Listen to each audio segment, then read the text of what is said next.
Good evening, ladies and gentlemen. We are glad you're watching. Thank you so much for making time to join us. This is Mtembe TV, open forum political discussion show. A show that gives you an opportunity to air what you feel and think about the latest development on our political front. Thank you so much for everyone that is coming in. Please, we encourage you to see to it that number one, you invite somebody to join into the show. Number two, make sure you are a subscriber of Mtembe TV and Sound Candid Talk YouTube channels. And of course, a follower of Mtembe TV official on Facebook page. Thank you so much. We really want to salute everybody for your faithful support and faithful continued followership. As we start out tonight, at long last, Chebukati breaks the silence and threatens to sue Raila Odinga over the evidence that he was at Baba's house before the announcing of the result. And they had an offer for Baba. Baba says he has pictures and videos to that effect. So Chebukati says the video should be produced or he will take law action against Baba. I don't know what you feel and think about the same. And of course, we are at a very, very, very disturbing position as a country when there is a new return of tribalism, outright tribalism, and of course, hate speech. And of course, they are sanctioning selective arrests. It is something that we all need to buy ourselves into by all means and be able to address it. It's alleged that the governor of Wasingishu gave orders to askaris of the county to beat and chase away lawyers from the market and mess up their stalls and their stock. If that is happening at this time and age, we are badly off as a nation. And of course, you are aware that the Gorokocho AMCA is behind bars for the hate speech claims. So question is, a person who says the lawyer should be beaten and thrown out of Wasingishu, and the one who threatens that if you mess up with Baba will mess you. Which of these two should be behind bars? Or both of them should be behind bars if the law has to apply accurately? Well, we are calling upon Kenyans to weigh on this and, of course, take relevant action and see to it that this country does not degenerate to where it is being headed to. Kenya Kwanza is failing with every passing day, and therefore they should be phased out as soon as yesterday.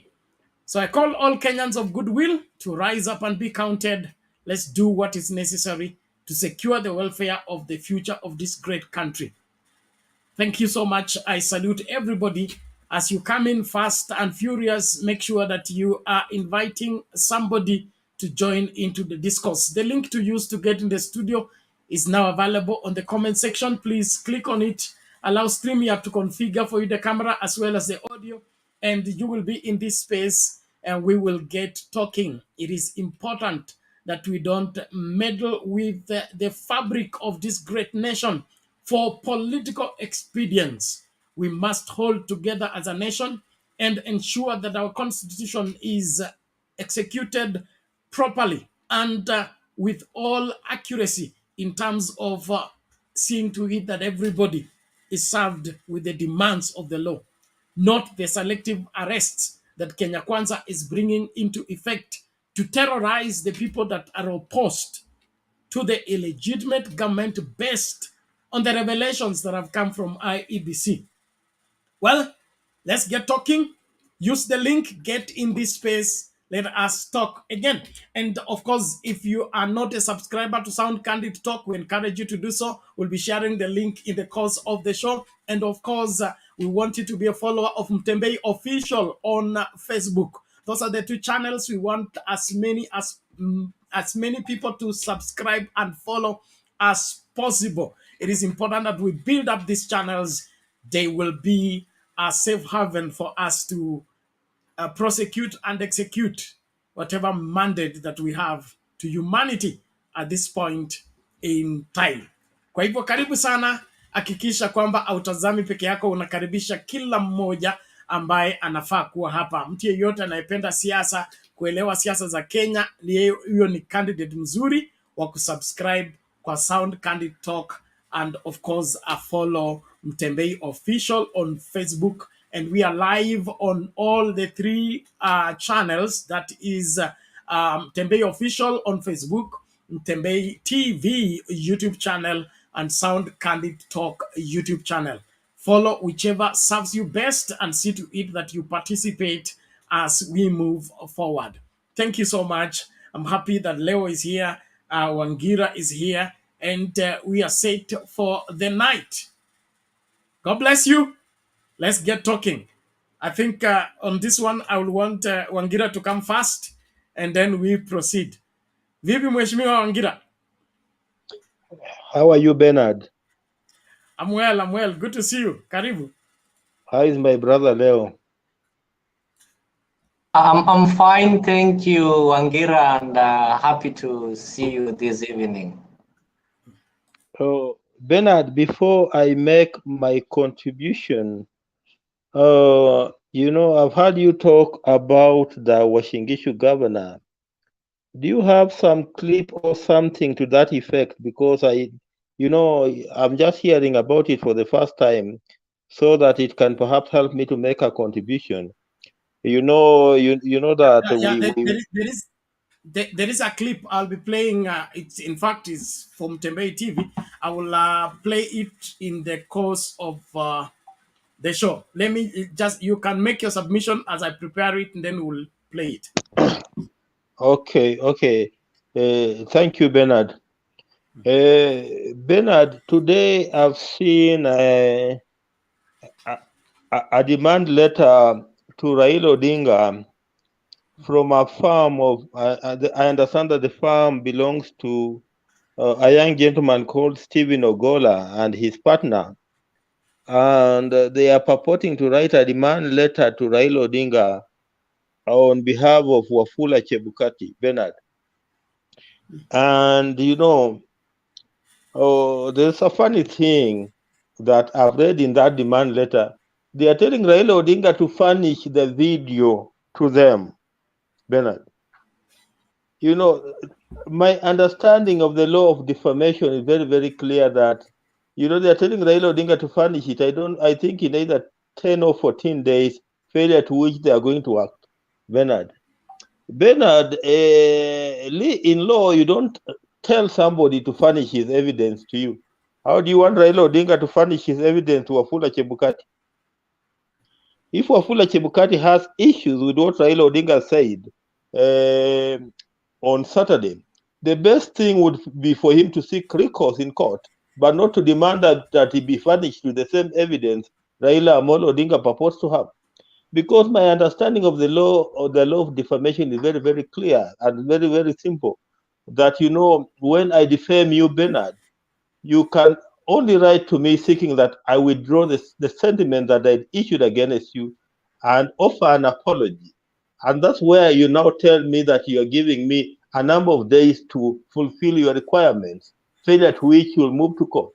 But furnishing, this is another new jurisprudence, Bernard, that I'm hearing about for the first time, where you are telling somebody in a simple matter to furnish to you what could be, his evidence, what he'll need to fall back to defend himself in case, you end up in court. Then how do they expect Raila Odinga to adhere to that and furnish to them that particular clip, if at all it's there, Bernard? To my little understanding of law, Bernard, that's not how things work. If Wafula Chebukati believes, the best he could perhaps have said was to write to Raila Odinga and tell Raila Odinga to either substantiate or withdraw the remarks and apologize, failure to which he will move to court. But telling Raila Odinga to furnish the clip, furnish how? This is a new jurisprudence that Bernard I'm coming across, in my little way of understanding the law, Bernard. Bernard, yesterday, I told you that somebody must have been provoking President Uhuru Kenyatta to come out of his retirement and speak out. And perhaps I was a small prophet, Bernard. And today you saw President Uhuru Kenyatta himself speaking from Professor Magoha's home, Bernard. And President Uhuru Kenyatta was very, very clear. He said, wacha wapige kelele watarudi pale pale. So he was talking about the CBC, that they have been opposing the CBC, and they are now back to implementing what Uhuru Kenyatta, had proposed, and he says that kuna watu wadomodomo, because they have nothing to do. Then the best they can do is to do the domodomo thing, Then that's what Uhuru Kenyatta hitting at them. And, I tend to agree with President Uhuru Kenyatta on this particular aspect of them, running up and down, then coming to the same policies that Uhuru Kenyatta, either proposed or initiated. Bernard, during their campaigns, they promised people they were going to do away with CBS, sorry. That was in their mouth in the campaign, and I believe there are clips to that effect that in the campaigns, they told us that they are going to do away with CBC. Have they done away with CBC? Bernard, during the campaign, they told us that, Huduma number was a bad thing, Bernard. I understand that they are now planning to implement the same Huduma number they were fighting. Bernard, they told us that they were not going to borrow. Bernard, I understand that in the last 3 months they have borrowed 500 billion shillings, Bernard. So, that's what Uhuru Kenyatta was saying. People, they just go round, and they come to the same thing, that they were opposing, Bernard. Then I listened to Dr. Fred Matiang'i, Bernard. Bernard, as much as I didn't like this man before 2017, but I've just come to like the dishonesty of this gentleman called Fred Matiang'i. Hate him, like him, but there's some particular principles that that he holds that they are very rare breed of Kenyans that have those particular principles. He talked of a very dishonest society, Bernard. We are dishonest people, especially those people who are seeking leadership in this country are dishonest, Bernard. Then we know people who love lies, Bernard. And but Tiangi says that they are now lecturing them, as if they never did anything. And he just gave one example of the name is, the popular name is number. The name is number that is being used in schools, Bernard. If you are admitting your kid to Form 1, Bernard, and he does not have a name is number, how challenging it will be. So he was saying that without Uhuru Kenyatta, through the help of the World Bank initiating the name is number, and through the initiative of Professor Magoha, we could not be enjoying that digital platform, Bernard, where on the click of the button, Bernard, you can have every detail of every child in this country. And that makes it easier for the government, to even factor in on how to fund education in this country. Yesterday, I was in a school where I was filling a form for my son who is going to Form 1. And that issue of names came in, Bernard, that they call it UPI, something UPI. That's the real number that you must have the UPI number, which is generated from names. Without that UPI number, Bernard, you're done. Birth certificates, Bernard, it's during Uhuru Kenyatta's time that, Bernard, that the issuance of birth certificate became, almost compulsory to every student, Bernard. Bernard, that during our times, like me, it's very hard for me to cheat my age because, I got my birth certificate, I think, when I was like 3 or 4 months after my birth. But, those times before, there was pure, there was the correct recording, Bernard. You could find somebody cheating up to 10 years. You find somebody born perhaps 1971 on ID reading 1981. But now with this introduction of the digital mechanism, Bernard, where we start recording the births, then we move it to names, Bernard, it will become difficult for anybody to cheat his age, where you find somebody who is 50 years like myself and is telling you that he's 40 years, Bernard. Those were the initiatives of President Uhuru Kenyatta. So President Uhuru Kenyatta told them, in fact, he was responding to Kalonzo Musyoka. Kalonzo Musyoka, who said that, this government has started mistreating the former president. And you remember, I raised the same issues here yesterday on how presidents, all retired presidents are supposed to be treated, Bernard. I raised it here yesterday. And Kalonzo Musyoka, I don't know whether he was watching me here yesterday, raised the same issue. And, President Uhuru Kenyatta, in responding to him, said, wacha wapige domo tu, wacha wapige domo, because he was displeasing them with the contempt that he deserved. So, Bernard, this is a government that does not seem to know what to do. It's what we call rudderless. It's a rudderless government. And, because when you become rudderless now, you want to target particular individuals. You talk of taxes as if people have not been paying taxes. You talk of some funny things. You want to go personal on individuals, Bernard, instead of serving the people of the Republic of Kenya. And perhaps before I conclude, that's why I will be interested to perhaps watch that clip from Washingishu, because Washingishu was formerly my home before the tribal clashes of 1992. Okay, thank you, Mr. Wangira. We appreciate that for that good start. That is Nabii Mato Makindet akinichokoza. Anasema nakuanga meeting wapi? Mimi na Sakayo hatuwezi kutana. Tukikutana kwa room moja kutawaka moto. So Sakayo anatoza ushuru hata hawezi afford suit kama hii. So that is supposed to be a joke. Don't take me serious on that one. All the same, I'm happy that you are here. Thank you so much. As you join, please make sure you help somebody to join into the discourse. It's important that we ventilate on these matters as Kenyans and be able to chart the way forward, knowing that this country is our responsibility. Kenya is our business, and so how Kenya is governed is very important to us. And therefore, we'll talk about it, push whatever that must be pushed in order to make this country great. It is becoming evident with every passing day that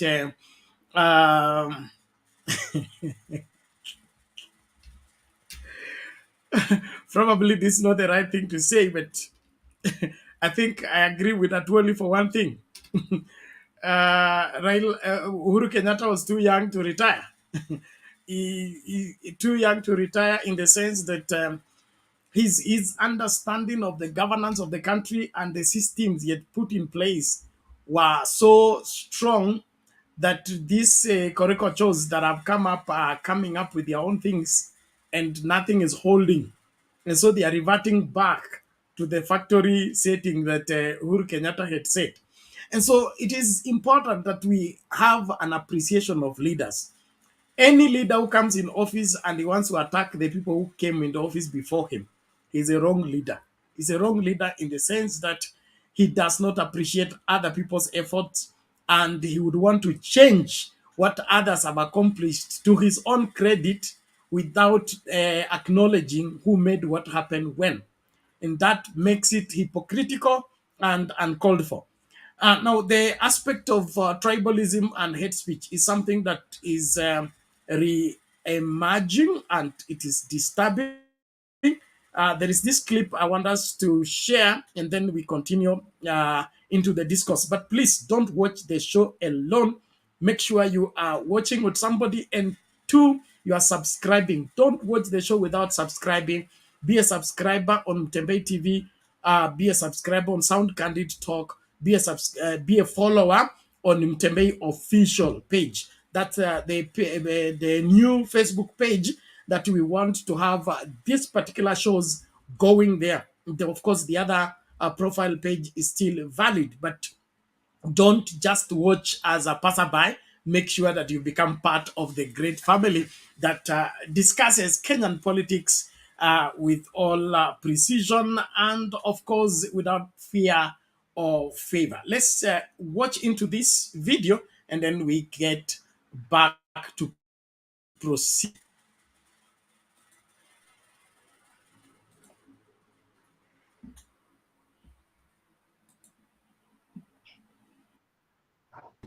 Lakini nilishangaa juzi watu wa Kanjo walikupokuja hapo na kutupika, kwa sababu tulipowauliza Ni kwa sababu gani wamekuja kutupika? Wamesema sisi walifikiria sisi ni Waluya.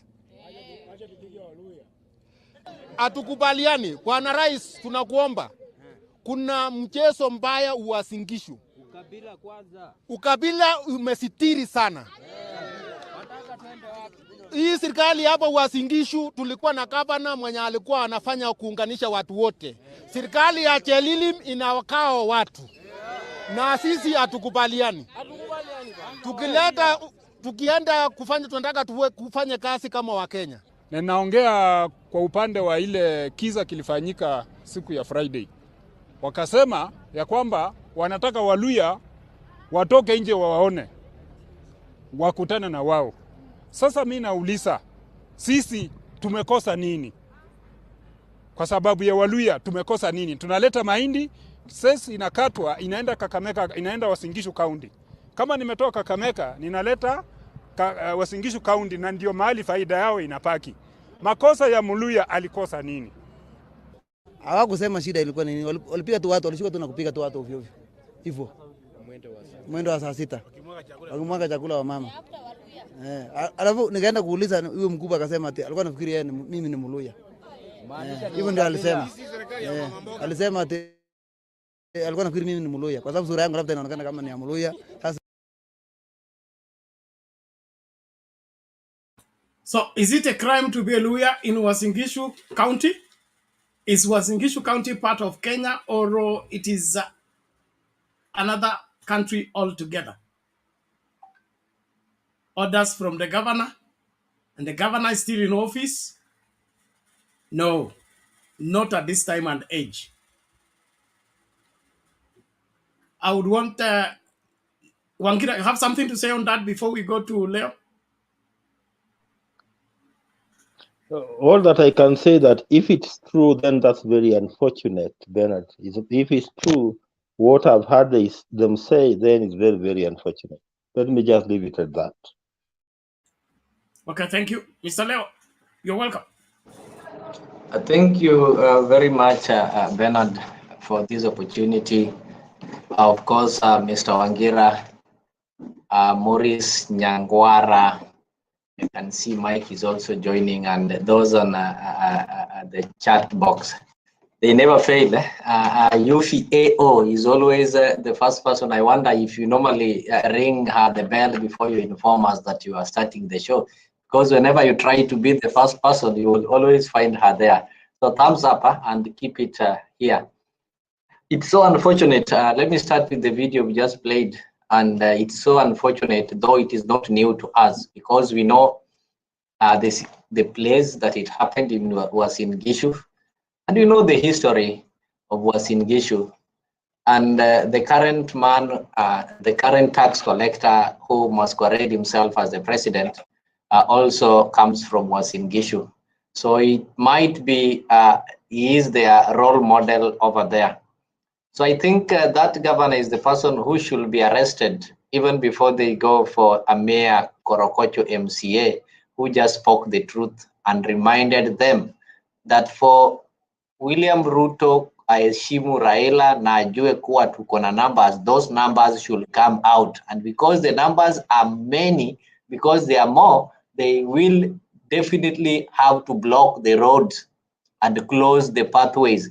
They are not going to close them using maybe cars. They will be overwhelming these roads. If 1 million people or the 8 million people comes out on the roads, obviously the roads are going to be closed and the business are going to be closed. You will not have a space. That is what he meant. So you cannot go and arrest some innocent Kenyans and leave the real people who need to be arrested. Back to Chebukati. I think Chebukati is dreaming. Maybe he's looking for some relevance. I don't know what is disturbing him. Claiming that through his lawyer, Steve Ogola, I think the first time I heard of Steve Ogola is when he sent a fellow man some fare.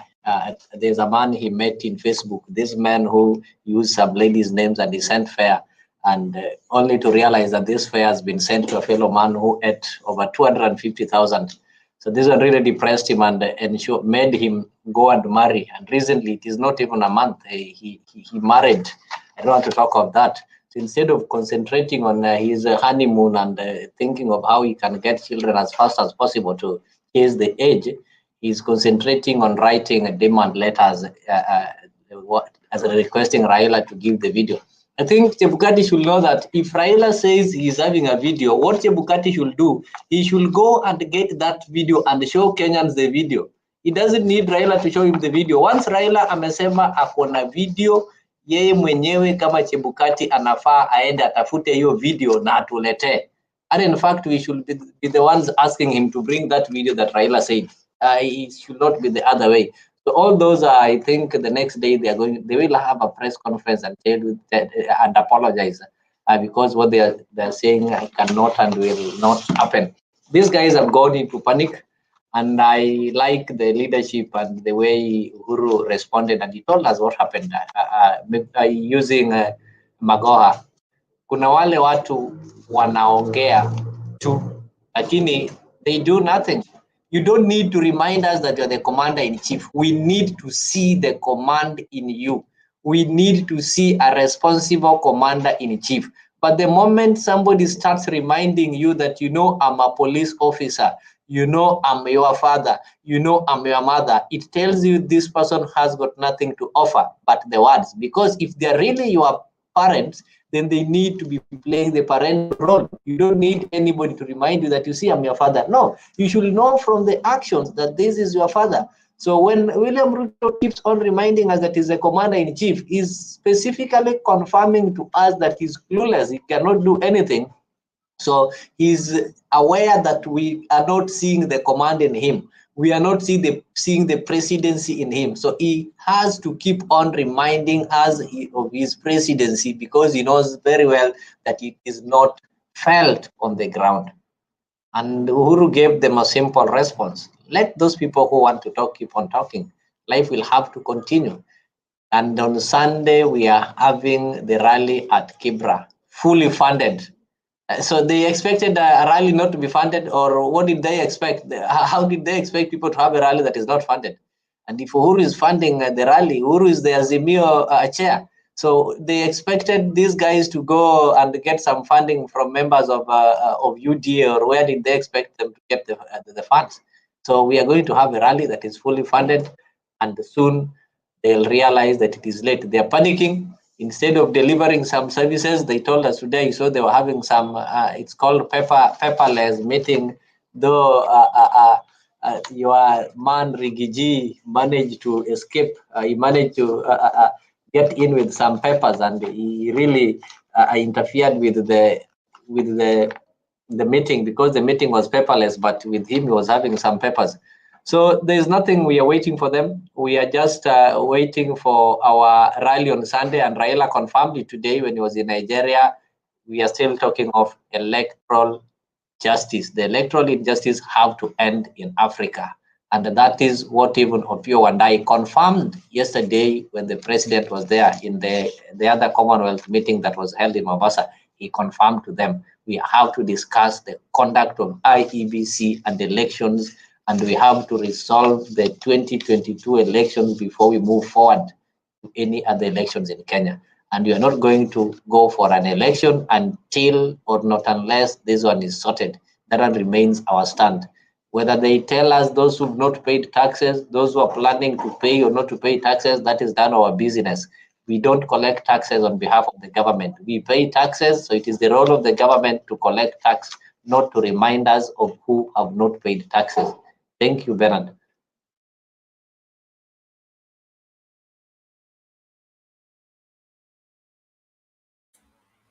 Okay, thank you, Leo, for that great start. We appreciate it, and we look forward to engaging further as we explore the possibilities available and how the future of this country remains. Chebukati is a lawyer.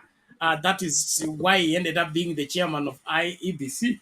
And if he doesn't know how cases are prosecuted or how cases are done, I think we are, as a country, we celebrate mediocrity too much. Because if somebody makes a claim like what Baba said in Jacaranda, you don't ask him for the video. You ask him for the video as who? He brings the video to you as who? Is it not the same thing they did to? You remember? You remember the issue of the exchange between Uhuru Kenyatta and Sonko. Those of you can remember. Yeah, yeah, yeah. And then Sonko said he has videos, and then he was called at the DCI to bring the videos. And when he arrived, the videos were taken, and he was arrested, and that was the end of the case. So he thinks Baba can carry the video and take to Chebukati, so that Chebukati does what? If Chebukati wants the videos, he should go to court. Then the court will ask for the video. That's how cases are prosecuted. You don't.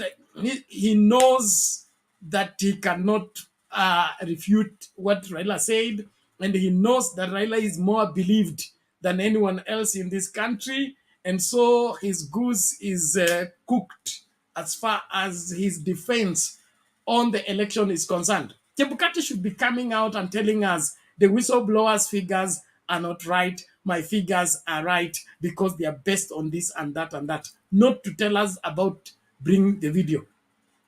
He will meet the video at the court if he needs to. But we are playing it in Kibra to the national television so that everybody sees it. Since the court that is now settling this matter is not the Supreme Court, it is the court of public opinion. Wananchi wenyewe waamue. So video tunaicheza Kibra kwa screen kubwa, ionekane vizuri, ili Wakenya wajue nani alifanya makosa katika uchaguzi huu.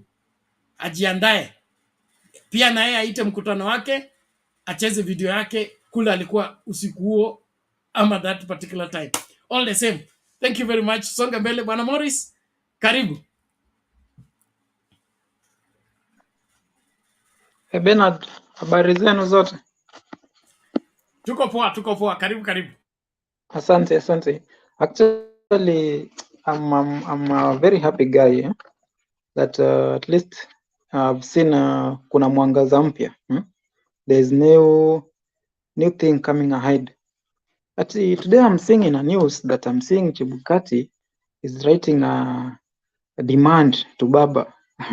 Within 7 days, he wants Baba to take the video to him.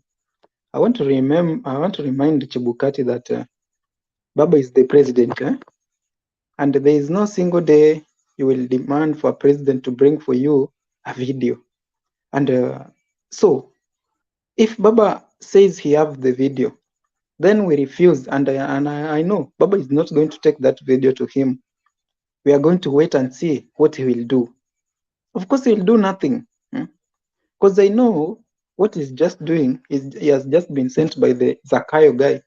Zakayo is telling him, you try to push this way, try to push the, because he has nothing in his mind.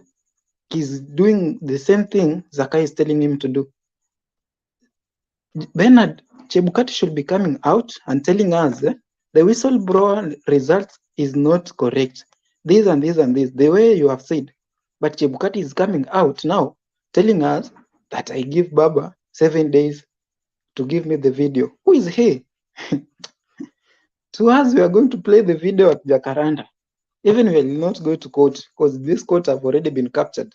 Why should we take it to court? If the Supreme Court were saying everything is hot air, even the video of Chebukati going to Baba's house, they will say is a hot air. So there's no need for us to take it to the court. We'll take it to the public court so that people will see and people will judge. And another thing I can see when there was elections, people were singing ni maombi, si uchawi. Now I can see in Uasin Gishu, tribalism have started. They doesn't want other people to work or to have business in their home. And Makiu now, Musalia Mudavadi, who is the prime, they are telling him the prime minister, is quiet, seeing people from Western being chased away from Luya people being chased away from Uasin Gishu. He hasn't said any word. Somebody like the speaker, Moses Lutangola, is quiet, not even saying something. And I saw that thing in during the day that a Kalenjin guy standing and saying that they thought that I was a lawyer. That I asked the the askari, and he was saying that I thought you are lawyer. Surely, is that the Kenya that people want to stay in? From the start, I said by myself that I'll never recognize Ruto as a president, and I'll never. Let me die with it. Because there are some things, fishy things. Like for now, he hasn't even come out to condemn the issue. The issue is going round. He's quiet now, just roaming outside and here and there, telling people nonsense. Actually, as for me, I know one day we'll get our liberty and we'll be free. It doesn't matter how many days it will take or how many years it will take, but one day, one time, we'll be free from this bondage that we are in. We'll be free, and I just want to urge all the youths and all Kenyans that have goodwill that let us not give up. Baba is coming to tell us the direction, and we'll just be there. Even though if Baba will remain alone, I'll continue to support him because I know he has a good intention toward us, and he has always fight for good things towards each and every person in this Kenya. So another thing that actually I wish to talk about it is Zakayo is trying to intimidate people now. If they are not scared, we haven't started maandamano. They normally say maandamano, maandamano. It's not maandamano what we are doing. We are having public gathering, which Baba is talking to us, talking to people. To him with the Rigiji, I don't know, he's called the deputy president, who is called Rigiji. Normally he goes out and everywhere calling people that maandamano, people are doing maandamano. We have not yet started maandamano. The time for maandamano will come. Now, to show you that they are afraid now, they end up intimidating people. You see, now they arrested the MCA for Korogocho guy. And even the last time they arrested Gaucho. And even there were some rumors that they wanted to arrest Nuro Okanga. What is that? If they are not afraid, why shouldn't they leave these people just to? Because when he was declared the president, he said that I want a strong opposition. Now, when you have started to give him a strong opposition, he's starting again to intimidate other people. I want to tell him that he should just resign and then go home. At least we have Baba. Life it's getting tough and tough, Bernard.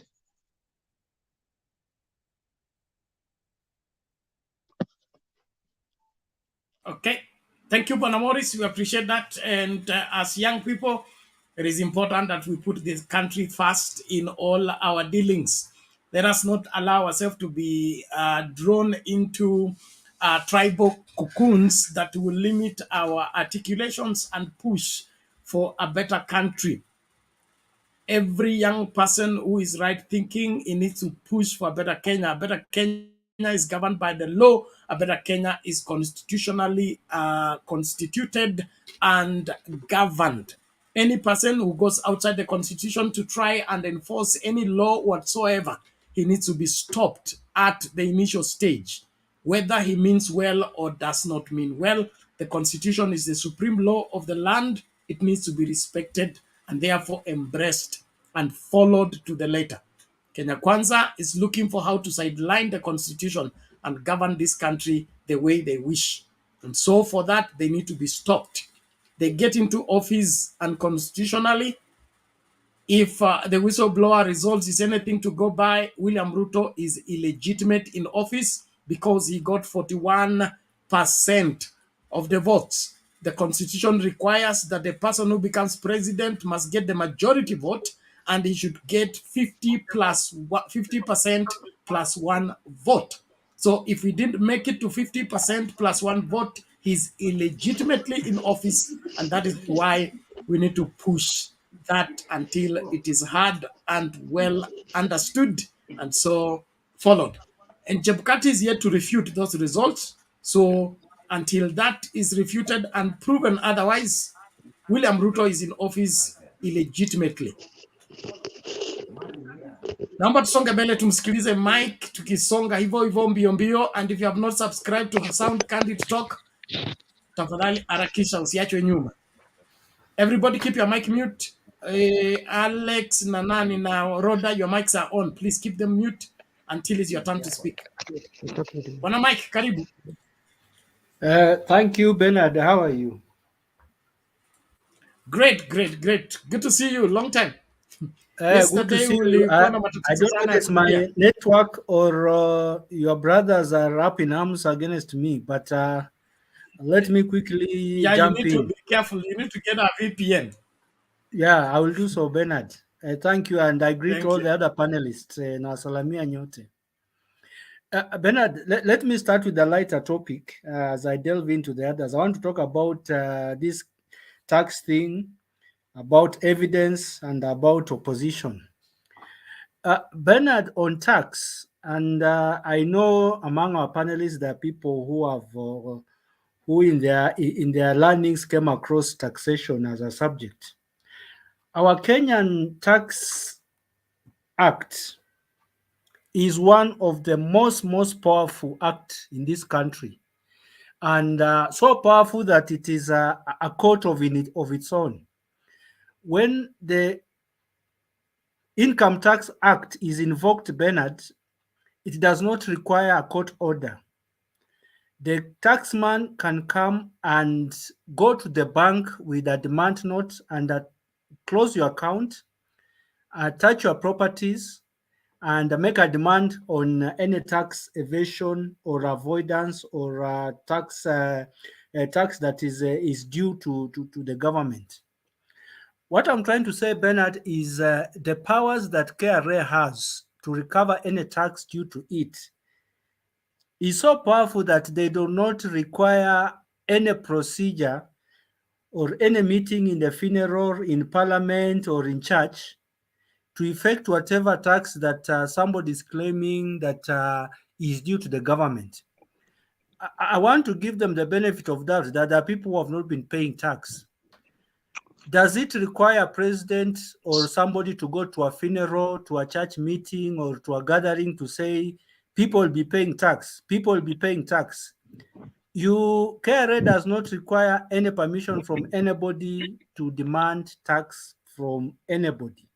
It is so powerful that those are some of the things the countries like America fear. They fear the taxman more than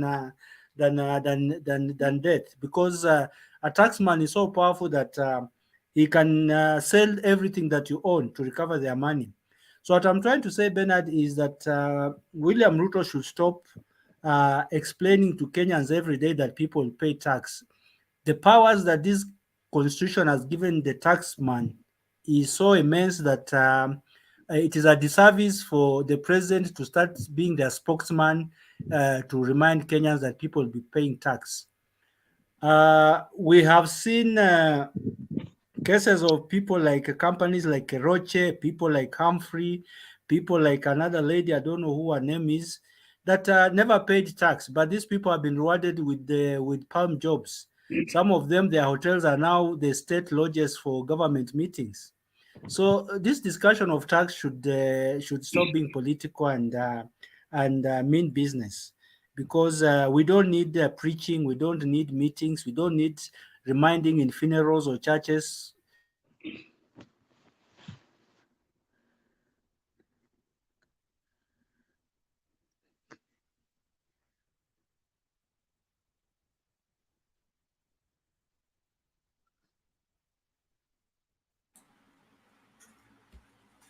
Saman, Mike, it seems your net is failing. Sorry. You continue when you come back. Thank you so much, everyone, for your continued followership and participation into the discussion. I want us to keep pushing. We must get our act together for our country to move forward. Where we begin to sideline the law to serve personal interests is the beginning of the collapse of an entire country. And so we must be vigilant in ensuring that the law is applied rightly, especially when it comes to determining the leadership of the land. So we will be moving as we proceed. And of course, because the line is long, I want us to keep within the. Mike is back. Mike, you can proceed, please. Let me finish. Let me finish quickly, Bernard. Now, on the issue of evidence, Bernard, you know, sometimes the Swahilis were not wrong when they say Nyani haoni sijui nini. I don't want to finish. But when somebody says that Raila has taken 5 months to bring this very, very serious evidence before the public, and the same man comes also 5 months later to tell us that the chairman of the IEBC was to be murdered, we would also ask you the same question. You kept quiet for 5 months, knowing very well that somebody as senior as the IEBC chairman was to be murdered, and you have never brought that to the attention of the public or the DCI, because we have not been told a file has been opened to investigate the purported suspects who wanted to murder IEBC chairman. So we would explain to William in a very simple way that the same reasons you kept quiet about the murder of Chebukati for 5 months are the same reasons Raila has kept quiet about the meetings he had with IBC chairman. So it is the timing, and if your timing was correct, we should also assume our timing is correct. It cannot only work well for you. I want to finish with this thing of opposition, and somebody helped explain that Raila has been told to provide strong opposition. And when you say strong opposition, where does Raila get his mandate to provide that opposition? He gets it from the 7 million or 8 million people who voted for him. So he cannot provide opposition without consulting his people on what he wants to provide opposition for. So when he calls for meetings and you have asked him to provide strong opposition, would you have wanted him to only meet his wife and children and discuss matters of the country, or he discusses the matters with the millions of people who voted for him? That's why he's having these consultative meetings. So we cannot ask you to do something, and when you do it, then it becomes again bad, unless you want us to do it in your way.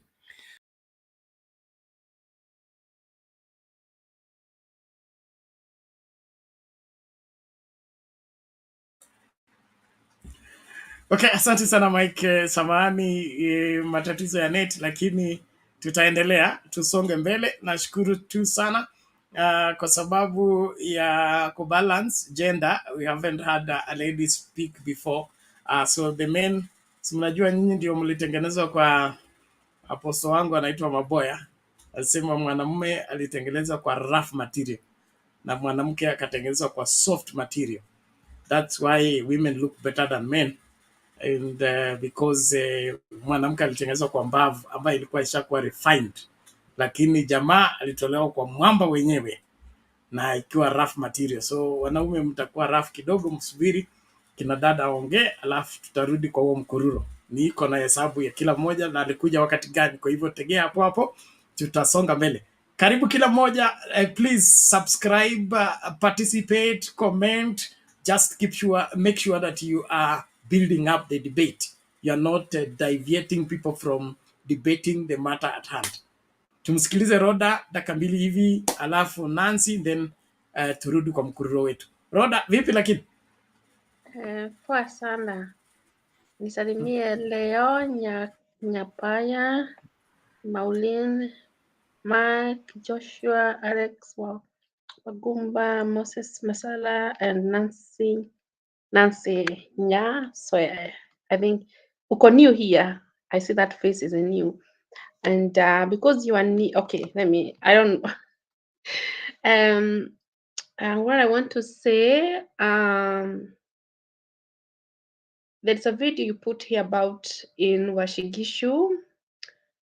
I have never been that county, Eldoret, and Washigishu is a county where there's many different community live there. There's a Kikuyu, there is a Luo, there is a Luya, there is a Kalenjin, and the governor of that county need to bring them together because it's a big city. People, they do business there, and yeah, they need to bring them together because Kenya ni yetu wote.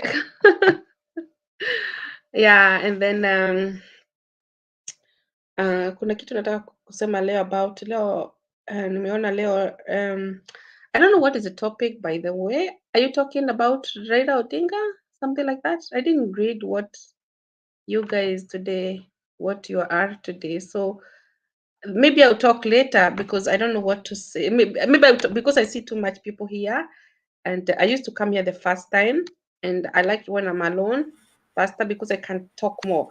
So I'll talk later. Samahani Roda, asante, lakini tunashukuru kwa tumesikia sauti yako na ushachangia masuala ya wasinkishu, ndio mojawapo ya topic, lakini swala kuu hapa tunazungumzia kuhusu Chebukati. Anasema atamfanya nini, atamshtaki baba kwa kudai kwamba akona video ya kusema alienda kumtembelea akijaribu kumuuzia urais yeye baada ya kufanya kampeni dunia nzima. Siku ya uchaguzi ushafanywa, baba kura zake zimetosha kumfanya rais, lakini Chebukati anasema ampatie Mulungula ili amtangaze kuwa rais. So baba anasema akona hiyo evidence na itachezwa Kibra. So Chebukati anasema anampatia baba siku 7 alete hizo video ama apelekwe kotini. Hiyo ndio swala tunazungumzia sasa. Chebukati ndio Supreme Court ama ndio Constitution? Tuelewi, lakini cha muhimu, hii inji inakwenda kubadilika, wapende wasipende. Tumefika mahali ambapo uongo hauziki tena. Wale walisema watatutawala kwa uongo, basi kumewaka moto. Ngoma ikilia sana upasuka. Chaga atakuwa hapa atawaeleza, yeye ndio mhenga wetu katika kipindi hiki. Lakini karibu tumsikilize Nancy tukisonga mbele. Okay, hello, thank you for welcoming me. Hello everyone. I just had 3 issues Hello I to you, wanted welcome. Oh yeah, I just had 3 issues I wanted to ask. I mean, two questions and 1 changiering. I don't know why my messages are disappearing on comment section. My comments. Who is interfering? Could they be them or it's you? Naandika inapotea after 3 minutes 5. After could display We'll look into that. There could be a problem. Are you on YouTube? Did you join by YouTube or Facebook? YouTube. Anyway, it's all right. Just carry on. We'll look into that and then see. Yeah, the second one. I don't know why my second name is still showing there, and I'd changed my name because I'm Ruto's neighbor. I live 10 minutes away from him, and he knows my family. I don't want to put the rest of my family in problem. I can see my second name is still appearing there. For you, just proceed and edit for you. Okay. Yeah, then the other thing I wanted to changia. Yeah, I saw that video of those people at the marketplace, I mean, I've lived in Eldoret. I mean, I'm not in Eldoret now, but I've lived there most part of my life. I know how the Kalenjin mind works, They don't like correction. I was young those days. I used to hear my parents discuss, Kalenjin tukiwa haya, yani ukicorrect tu mtu siku moja tu ana abandon hapa, hata nilikuwa hospitali patients anaacha tu hapo anaenda. So they had to stop hiring them and just stick on my relatives, It just became Kisi Luya because my dad is a Kisi, my mom is a Luya. There's a reason, They could just hire 1 or 2 just for the sake of PR. But yeah, they don't like. I'm sorry, maybe I might be tribal. Wapendangi correction, wapendi kabisa. So ukiona hata Ruto na reactive, or it's just a cultural thing. They don't need to be leaders. I don't know if I'm wrong to say that, but then we are dealing with the wrong people. They won't take no for an answer. Yeah. Me, I have a history with them. About Chebukati, I don't know, that one is a clown. There is no discussion there. Yeah, that's all I wanted to say. Okay, thank you Nancy, we appreciate that. Umetueleza mambo ambayo labda tulikuwa tuelewi. Unajua kuna vile ambavyo people are culturally brought up. There was a time when I was in college, we had a lady lecturer, And in fact, she was the head of the department. Then we had this tall guy, and he could not sit in class when the lady comes to lecture. And so we asked him, what is the problem? He said, in our culture, we don't listen to women. Women are children. And he had to fail the course than sit in class and take lectures from a woman. And he's stubborn. And so cultures have a way of programming people. And if people don't get exposed in good time, they just get spoiled along the way. And so please, it's good that you have helped us into trying to dissect and understand the cultural influence. But all in all, the Kenya Constitution is supreme, and Kenyans are right anywhere they live by constitutional provision. It is not a favor of anybody, it's not a goodwill of anybody. The president or no president, the Kenyan man, Kenyan woman is rightfully where they are. They should not be troubled, especially if they are in a place for business and they have made what is required to do business. You cannot chase them away because they are lawyers. Of all things to consider, I mean, why should you criminalize somebody because of their tribe? So let's have this discussion openly. Asante sana kila mmoja. Kama uja subscribe kwa Sound Candid Talk, please harakisha kabla uchelewe. Utapitwa na mambo mengi sana kwa sababu uja subscribe. And you are joining us on Facebook, please be a follower of Mtembei Official. We need that also to build up and become a household in whatever page in terms of reaching more people. So help us also in getting more people to follow. Don't just watch alone and listen alone or subscribe alone. If you subscribe one person, get us 5 people to subscribe under you. You are helping us build the Kenyan family here that meets to discuss Kenyan manenos, na tutasonga mbele vivyo hivyo. So tunarudi kwa juu. Asante sana kwa kina dada kwa michango yenu, na tunaomba tusonge mbele. Also, as a reminder, yesterday nilifunga, nilingatuka nikisema we have a deficit of 7K to clear up on our bills.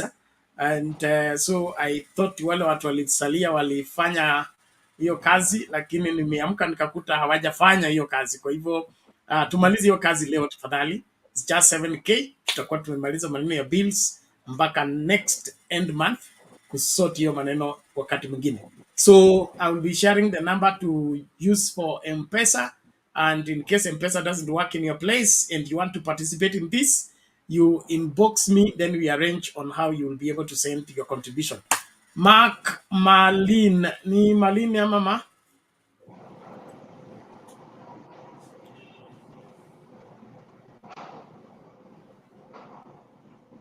Bwana Mark, unmute first, you're still mute. Hello, how are you? Great, great. Karibu, how are you? I'm good. How are you, everyone? I'm fine. So I'm happy to be here. I have a few issues. Probably I would like to start with some questions. So my questions and my concern probably would be, you know, we are used to Baba always claiming his victory has been stolen. Then he mobilizes people. Then I'm a follower of Baba, but unfortunately I'm of the idea that if his call for demonstrations won't change the current situation, then it's good we never had the demonstrations. Number two, I'm concerned how legitimate is the whistleblower? If he's genuine and legitimate, why now? Why did he keep quiet, then come up when we've wasted a lot of time, we've suffered because our victory was stolen? Why did he come up now? And the last question would be, you know, there are two ways the opposition can play its role. It's either become a strong opposition or continue with the demonstrations, then in the end probably overthrow. I don't know whether the right term is to overthrow, but make sure Ruto gets out of that seat. Then my other probably addition would be, currently I'm speaking, I'm in Nandi County. That is where I stay currently. I work there. And it's very unfortunate to hear what has happened to Uasin Gishu. Very unfortunate actually. But I think Waswahili wanasema dalili ya mvua ni mawingu. I think from last year, we had the same, or almost the similar thing happening to the likes of Oscar Sudi. I think you guys can remember there is a time when he was calling for some guy, the provincial somebody, a PC there.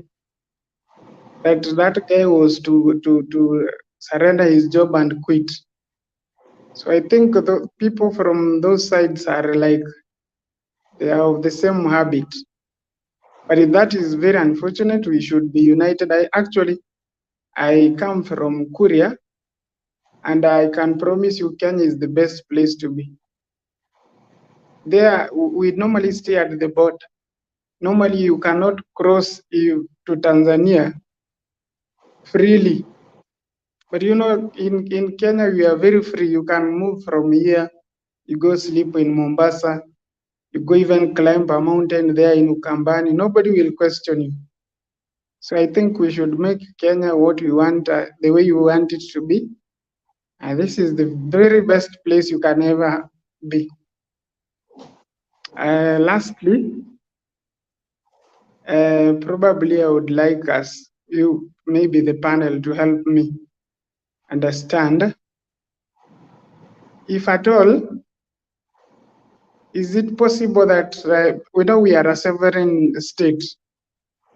This goes to the call that Baba made earlier during one of his meetings, that he wants the UN to come and, no, not the UN, the Commonwealth Secretary to come and oversee the process of ensuring that what happened the last election was either fair or when something went wrong. So given that we are a sovereign state, will the Kenyan government or our current government allow interference from outside? Thank you. Okay, thank you, Mark Marlin. Very good questions and nice observations. We appreciate that.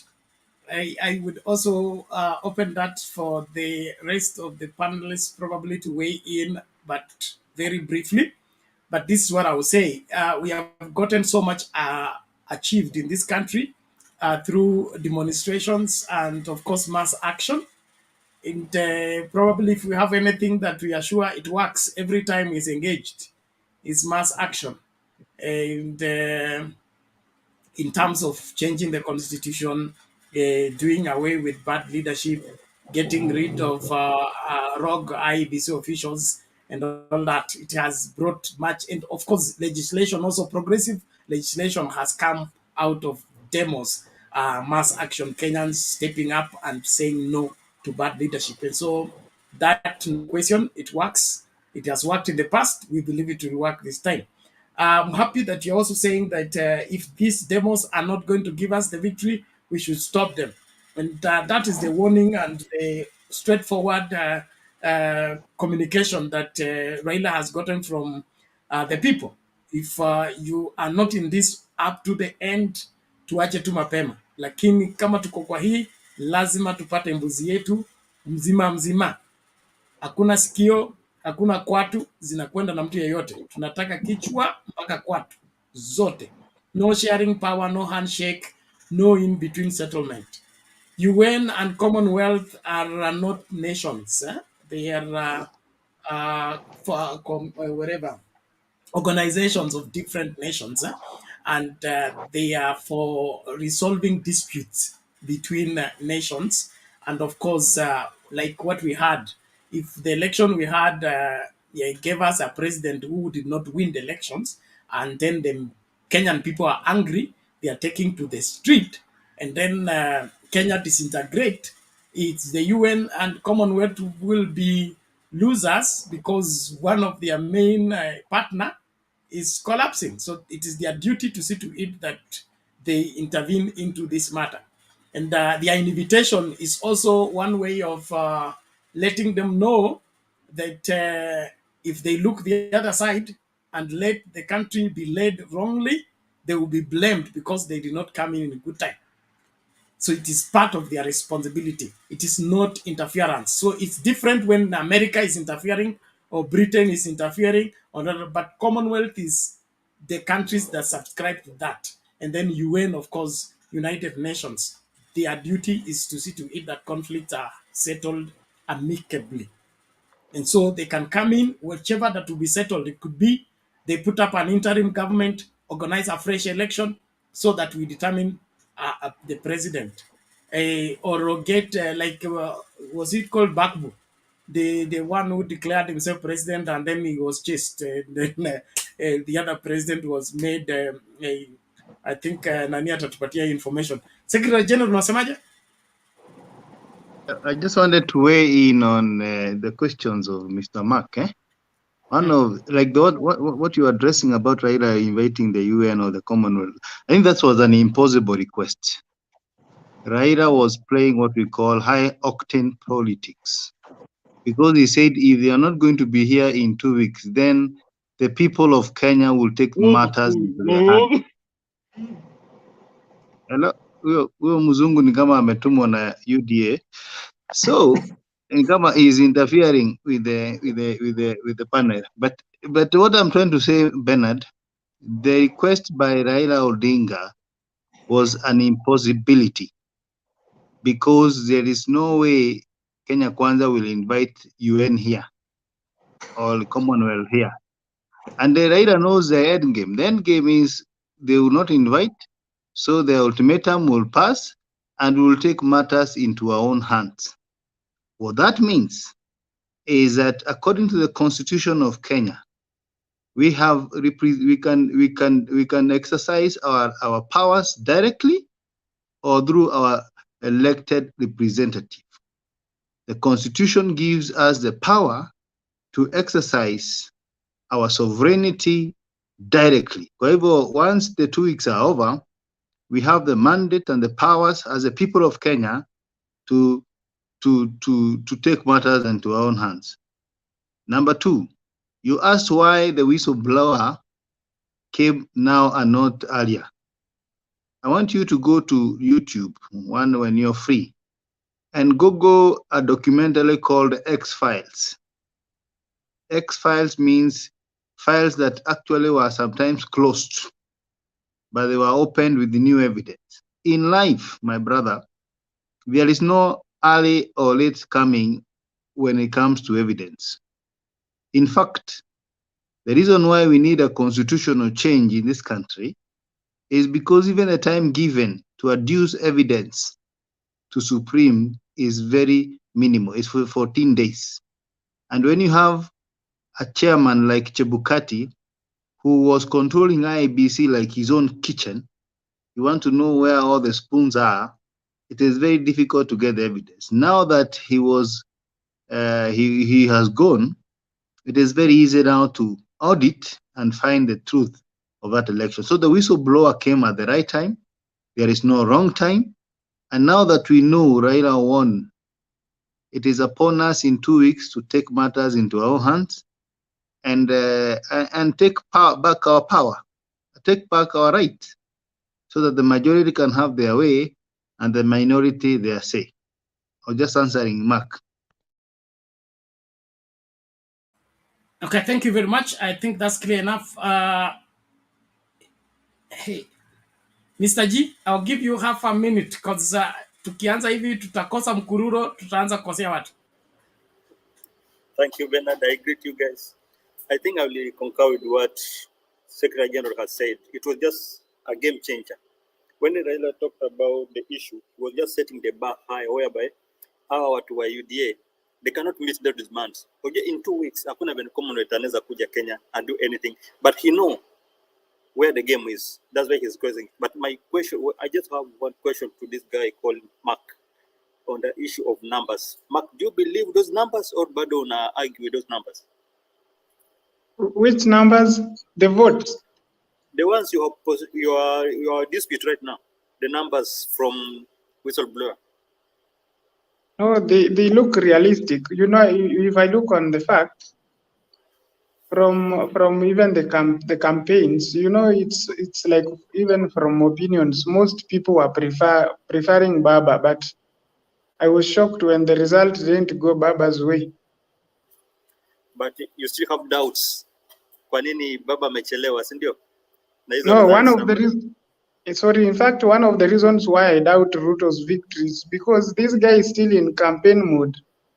It's like he's used to, he's never thought of being a president because now he's acting the similar way like the guys of Ndindi Nyoro.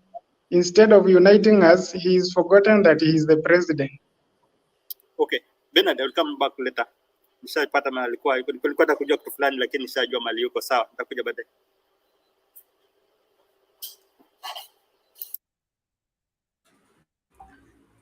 Sawa Mr. G, asante sana kwa hayo. Naamini that matter is settled. Will be weighing on when is your turn to make your submission. I want us to stick within our standing orders. You keep your mic mute until it's your turn to speak.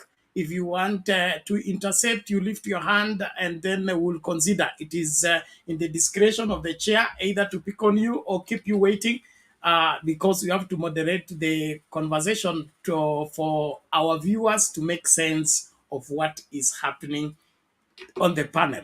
And on the comment sections, there are people with hate speech and venom in terms of their comments. Instead of them debating, they are busy spilling what should not be. Such people, we block them and ban them from the channel. And that is something we have no apologies for because we really want to build a better Kenya, and a better Kenya requires better people. And better people are born out of better debating and better conversing. Thank you so much. Naomba tumsikilize nani? Tumeruka nani? Tunamsikiliza Joshua. Tukimaliza Joshua tuende kwa Moses ndio turudi kwa Mr. G if I'm not wrong. Alex alikuwa hapo katikati. Joshua, karibu. Na wale watu wa mzungu, tafadhali, mtu akikuja hapa ni debater, okay? Mwachane maneno ya kuita wazungu na nini, na mwache kutetemeka. Akikuja atapeana maoni yake vile anaona, lakini atulie. Inaonekana network yake haijasimama vizuri. Tunamsubiri pia. Thank you.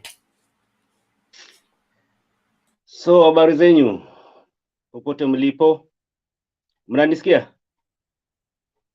So kabla sijaanza, wacha nimsaidie ndugu yangu Mike.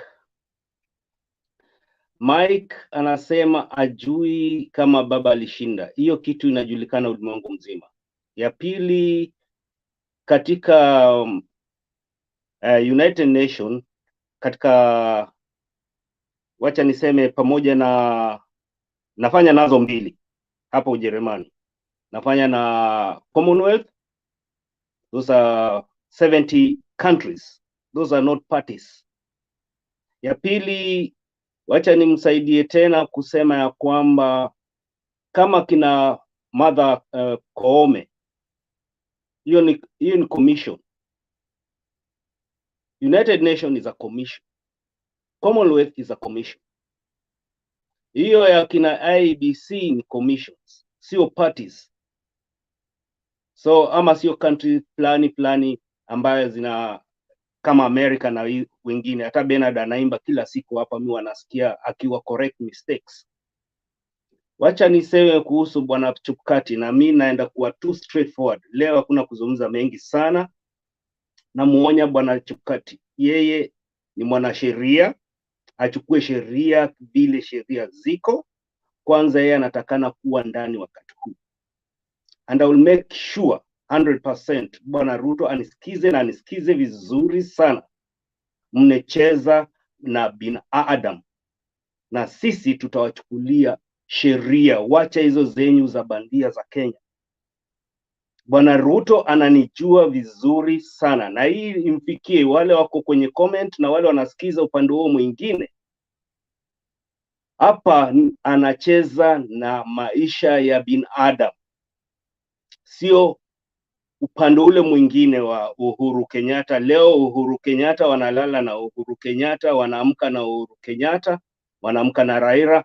Hao watu hawako serikalini. Wananchi wanatakana kupewa heshima. Wananchi ndio maboss yao watu. Hao ndio wanatuajiri, hata ingawa mimi sijaajiriwa na Wakenya, lakini mimi ni Mkenya damu. Wasikubaliwi kuzungumza mambo ya siasa, lakini saizi hata wenzangu macolleagues wangu wanasema nizungumze na nisaidie nchi yetu. Na hii si mzaha, ndio kwa sababu hapa sicheki leo. Matiang'i leo anezungumza.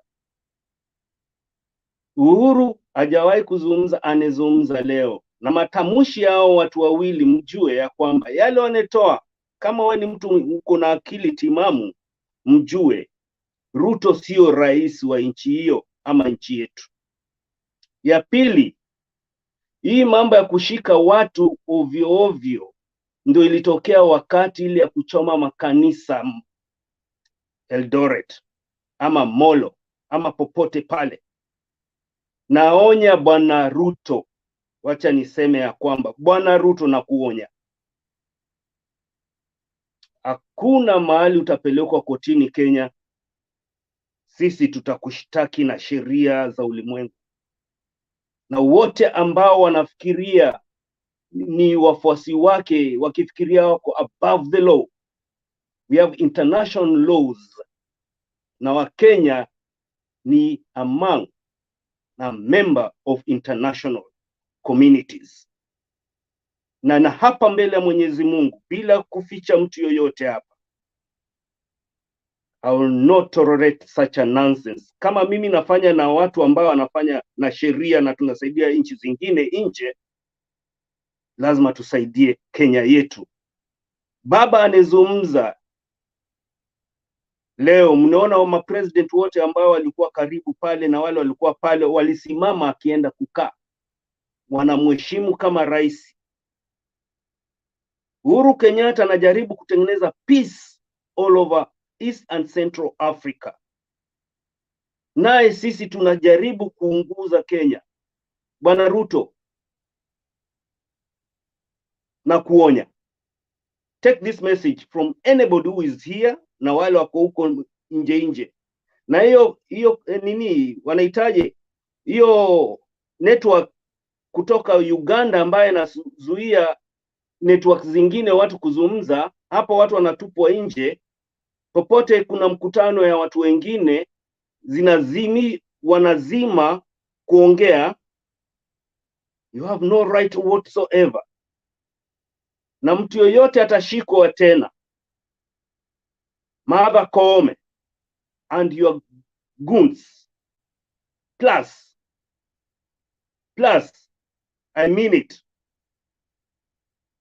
Bwana Gachagua, stop it from today onwards. This is my message to everybody in Kenya.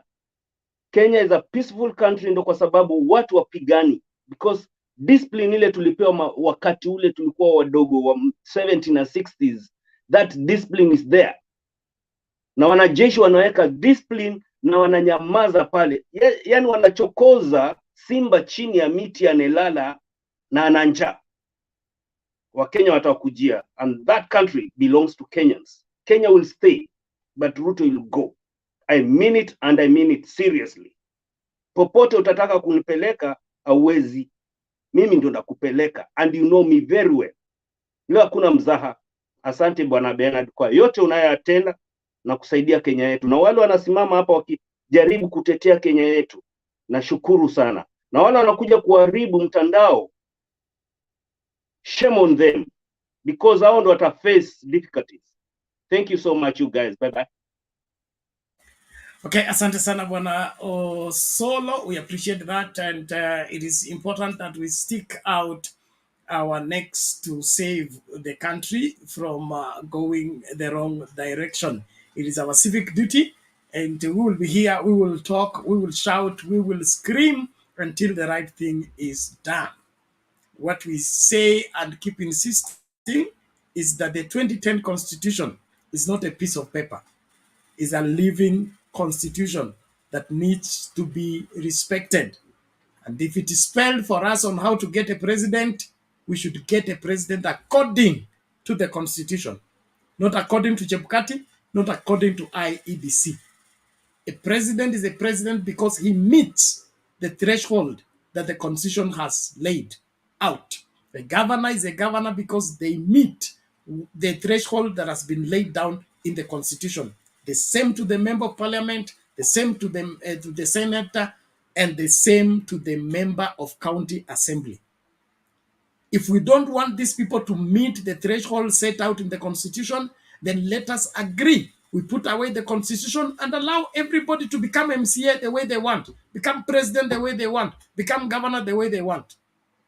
But we cannot play games when it comes to somebody subverting the constitution to make themselves president against the constitution. That is unacceptable. And so every Kenyan of goodwill, let us stand up and be counted.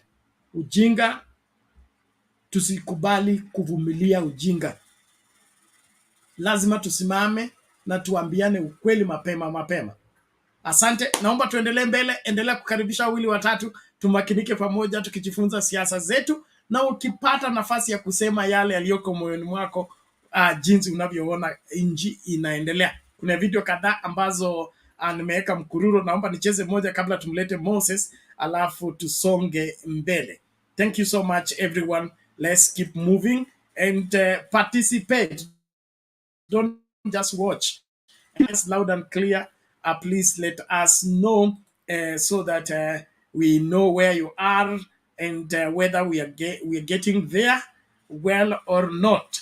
We are also urging you to subscribe to Sound Candid Talk, our new channel that we want to build, able to stand on its own. Please help us by recruiting for us subscribers in your sphere of influence. Let's listen out to this video before Moses makes his submission.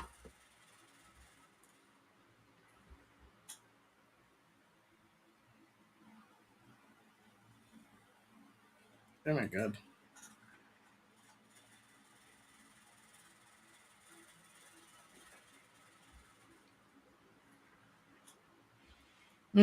Sorry, there's a problem with the audio. Let me work on that first.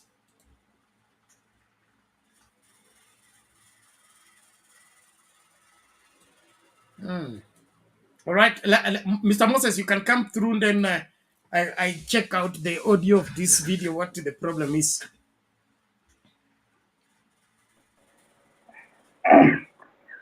Oh, thank you, Bernard.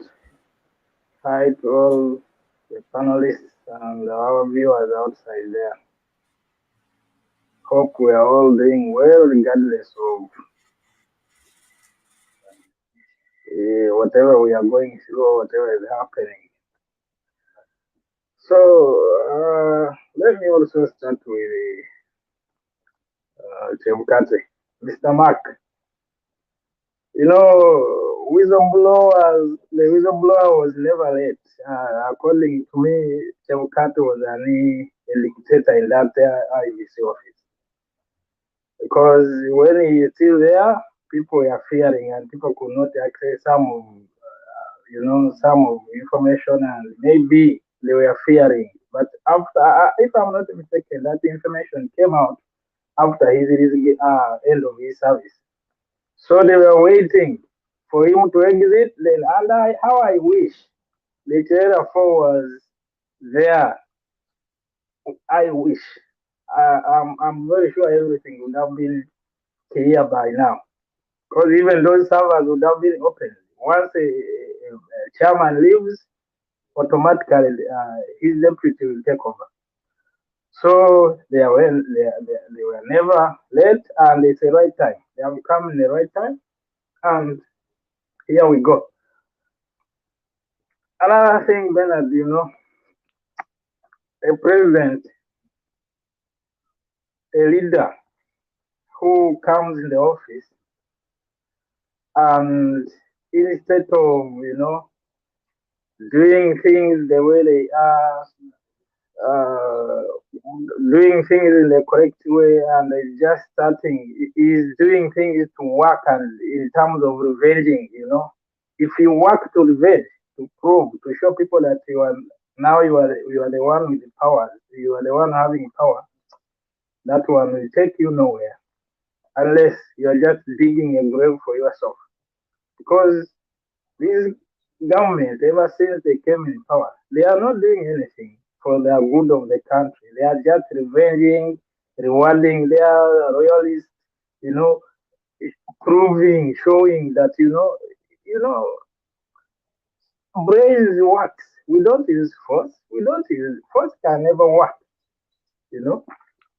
Otherwise, people would have used axe to peel bananas and cutting onions, but it cannot do that. So it's better you do as a president. How I wish I saw today, Bernard, I saw the former president giving a speech in the late Makoha's place. My brother, you see the dignity, the symbol of the leader. He's out of the office, but he speaks with the dignity. You see someone who is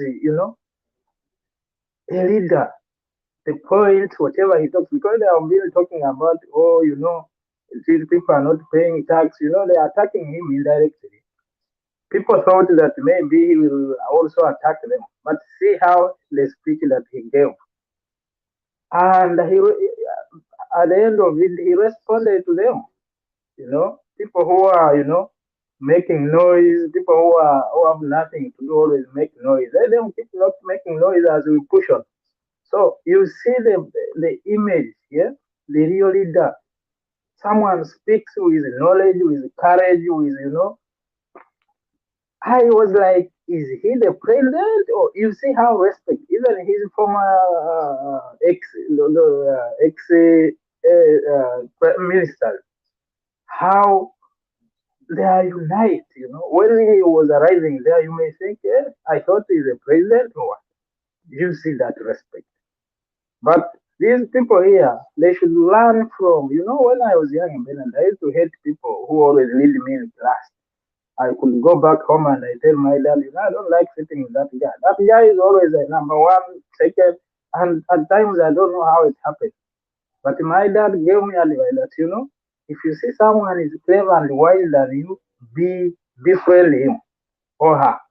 Then you will learn from, you correct your mistakes through him or her.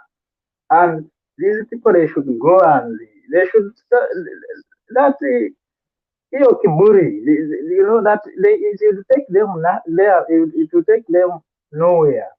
Let them go and ask the guidance how to run the government, because when they were given a chance to, they are counting people that these are the government. Where were them? Ruto was a deputy president. They are talking of the price of things shooting high. How I wish Baba, the Electoral, if he comes, let him break things down. The time Uhuru exited that government, how much was the price of these things, commodities? They are never the same.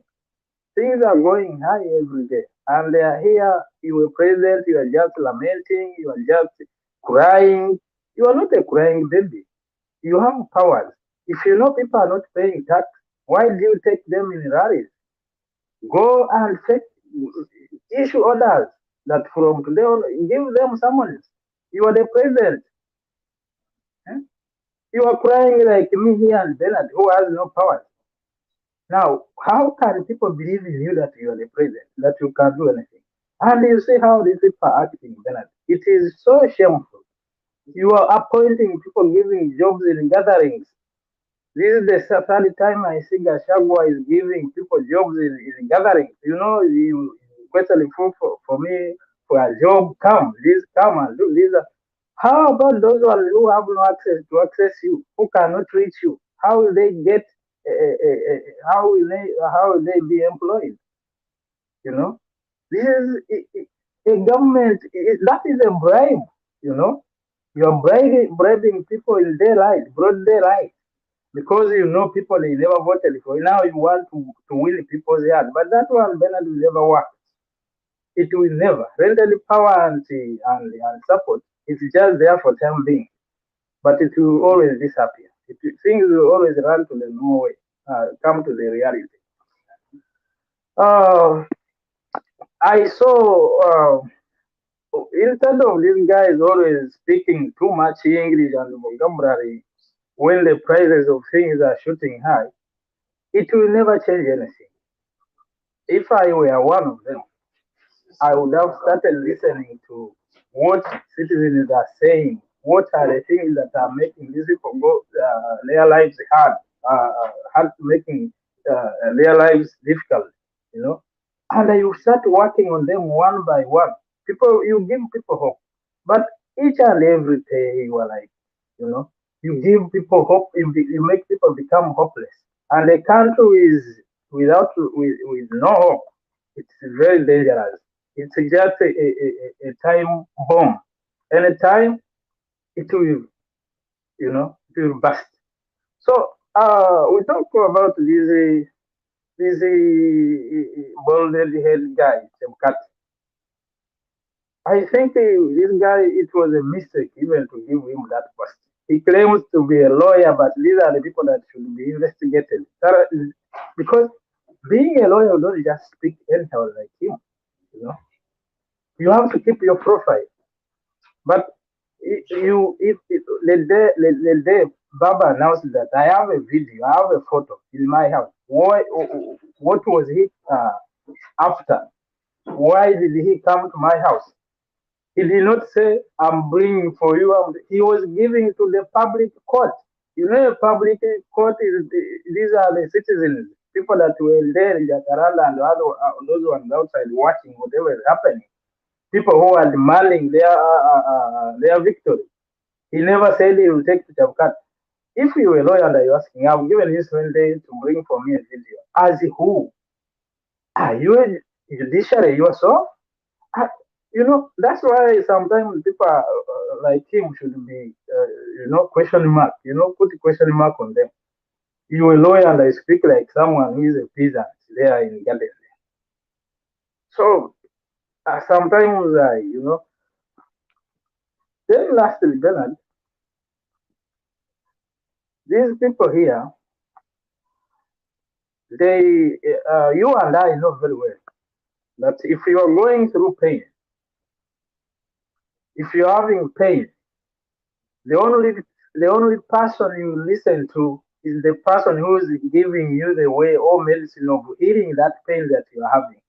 Right now, Kenyans are in pain. So no matter how much English and vocabulary you use and blackmails will never attract the attention of Kenyans. They will look who can heal the pain that they are in. So it's like, I don't know whether these people have advisors or they don't have, but each and every day they are just, they are still on the one point they are doing. What I can give them a credit. You remember I said once the Bible is being put down, the price of things is shut down. But they are still holding it. People, better they don't. They are still holding it. That's why you never find them missing church, meetings. They are still having a Bible. Not that they don't want to put it down. So maybe if you ask them, they'll say, "Oh, we are still having a Bible here every Sunday and Saturday we're in the churches." So these are the people that will make. We have common things like Kenya and Uganda, even though few are not right. But like in Uganda, Bernard, where we are now, it started like this. And there are certain things that we admire, like Uganda, we admire from Kenya. We wish to happen in our own country also as well. Better at least you have somewhere to go and see. Let me go and see our former presidents. You know the address. In Uganda, you can never find. They will take you to the graveyards. You know, this was the former president. Whoever comes must die from there in power. If not, we will go in exile. You see? So these current government, if it survives, the road they have opened for you, the road, the borders are open. When you are coming to Uganda direct express. So that is the road, because people who cannot listen, this is our chaos. They cannot listen to anyone. They are not ready to perform their duties. They are always, you know, one of my uncle told me that living fake life is very expensive. And this is exactly what this government is doing. You know, they are living in fake. You know, everything around them is just fake, faking, making themselves to appear like they know what they are doing. I saw Korea today. Was it today or yesterday? Giving a speech somewhere that now he's being given a chance. Whatever he was wishing to, it has now, his dreams have come to real reality. Now he's doing what he's performing, and he's doing things that he ever wished to do. If I may ask him, ever since he was appointed, what has he done? What has he done? What has he delivered as a minister of, is it the minister of business or what? I cannot tell exactly. But what has he done? The price of things, you are bringing GMO, maybe the GMO is that he did to Kenya. So until you listen to people, today I saw Baba, you know, whenever he goes, I always follow and hear whatever he's going to address there. He was addressing, you see, point after point, as Pan-African, not until we solve these issues of election. It is becoming now a common issue in Africa. And we are here. If we don't solve this, more so, he mentioned his country, that if these things are never put in the proper way, then Kenya will forever run away from casting their votes, because it is meaningless. It has no voice. What they vote is not what they say. They vote a different person, they announce a different person. You know? So points after point. Moses, conclude where? Time bad. Okay. Let me conclude with this, Bernard. There is something I've been following in Kenya. It's called opinion polls. Opinion polls, ever since I started following them, they have been always correct. Even not only until this last election, but even in the last election, all the other politicians like President, MPs, MCs were correct. The question is, why only presidential place that we are having question marks? Because if you go back and check, they have been always on point. That also raises a red flag somewhere. So Mr. Baldhead Head should go back and give the truth, and let him ask for forgiveness, and we shall always forgive him. Once he comes out and say, you know, it was this and this, I was influenced by so and so. Thank you, Bernard, for now.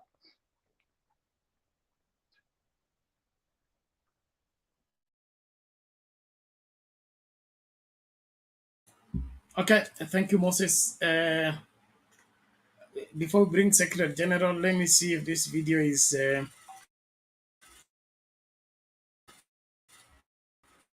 putting you need to add.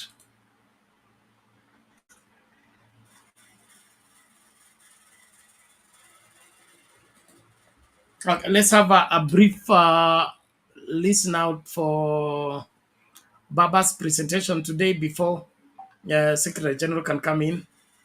The one for Matiang'i, Uhuru Kenyatta, and The rest of the mourners at Magoha's place is available on Sound Candid. You can get the whole of the talk there, but we'll get a few clips to play here. Otherwise, if you want to get the whole of the presentation, is available on Sound Candid. Just go and get it, Dr. Madia, wherever Professor Makoha's eulogy. Vice Chairman, diplomats, distinguished guests, all protocols observed, ladies and gentlemen. Good morning. I feel very delighted to stand before you this morning in order to have a discussion with you about a subject that is of great importance to the peoples of Africa. I'm standing here in Nigeria, very much aware that out of every 5 working black men in the world, Nigerian. So Nigeria, therefore, is the giant on our continent. And they say that when Nigeria coughs, the other part of Africa catch colds. To be speaking to you at this distinguished forum on a subject of credible elections and economic transition. I was invited at the time. I don't know whether I was the person to talk about this subject today. I'm going to try not to disappoint. This discussion comes at the time we are grappling with this same matter back home in Kenya, following our last elections last year. Professor Makau has shared with you certain issues, but I don't want to go in that direction. Back home, I have expressed fears that if we do not comprehensively address the issue of credibility of this election outcome last year, the virus will spread and affect the upcoming elections on the continent. More immediately, Kenyans may lose all faith and decide to boycott the future elections because they will believe their votes do not matter.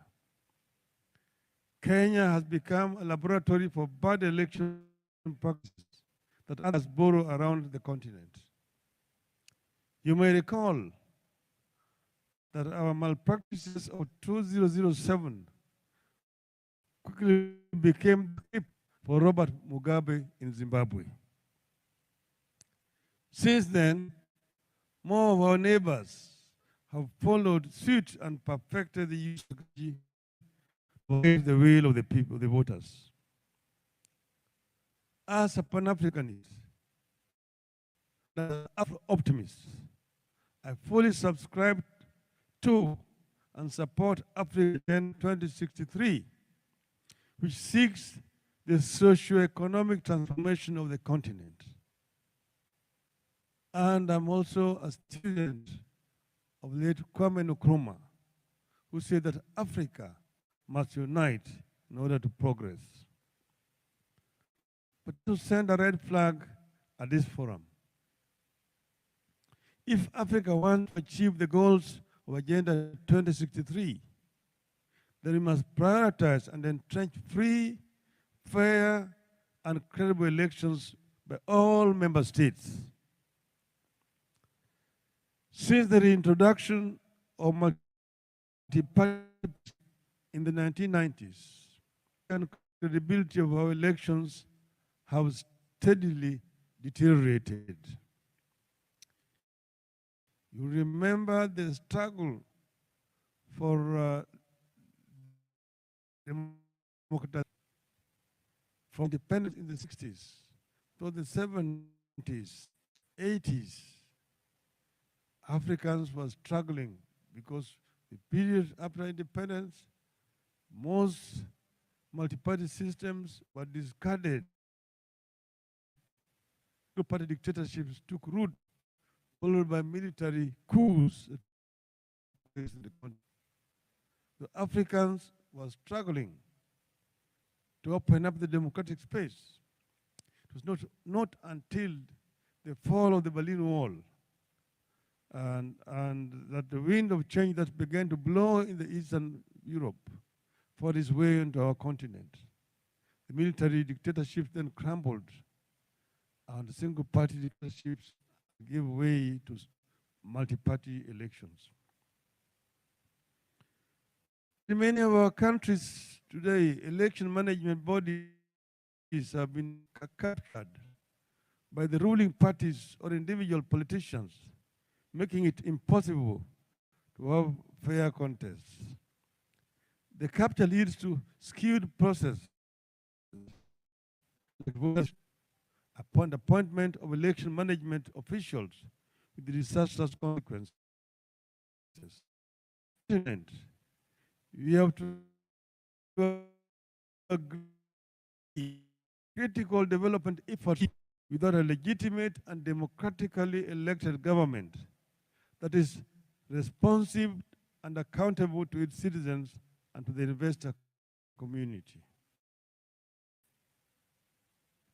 Free and fair elections are indicators to investors that there is the government which is in place that believes in fairness and the rule of law. In through a fair ballot, investors get the reassurance that taxation will be fair, investment rules will be simple and clear, and they will not have to resort to corruption and bribery to set up or stay in business. Illiberal regimes send signals that are direct opposite of what the investors are looking for. Professor Mike touched on Boise State University in the US wrote, and I quote, "Many investors conclude that governments that violate electoral laws to stay in office would also be willing to violate investors' property rights. If the election was rigged and the leader is overriding laws and constitutional provisions, no one in the country can stand up to the government. And so investment falls because there's a lot of economic risk in doing business in countries with unconstrained governments," unquote. Regimes that come to power by rigged elections cannot guarantee judicial independence and other state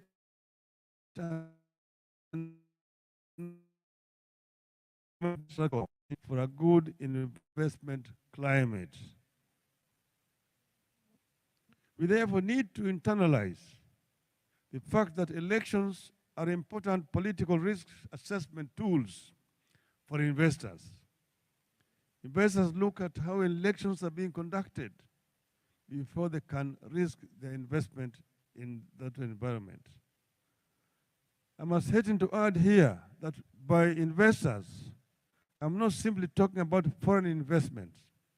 I refer also, most importantly, to domestic investors.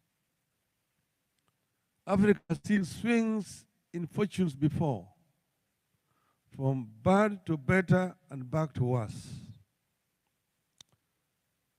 Much, if not all of those swings have resulted from elections that fail to meet the minimum standards for free elections.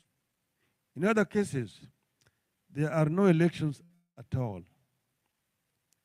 In the mid-1990s, Africa was very hopeful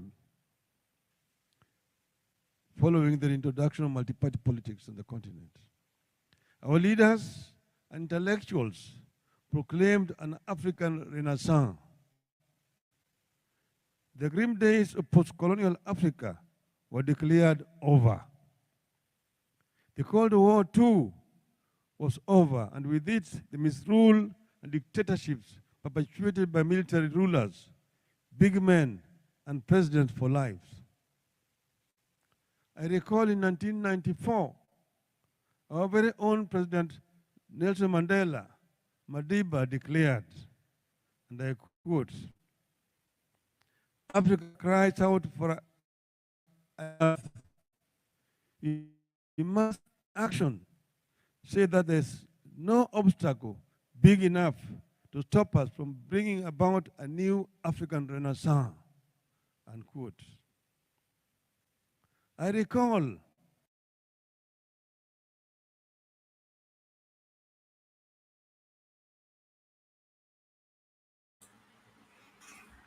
Okay, thank you. That's the first part of Baba's presentation. We'll be sharing the other part later on. I want us to keep with the conversation. Inaonekana Secretary General dropped out. There is also 2 other videos that I'm being working on to make them available. Thank you, those of you in the comment section. It is important that we stick on what is right. Kuna NFL anasema Pastor hata 2023 unalia. I don't know what you mean, and it will be very unfortunate if you think that insisting on what is right in Kulia, it just shows how probably you can't compute in your system on the importance of right dealing in our society, and in ensuring that the future cannot be built on lies. It can only thrive on truth. Okay.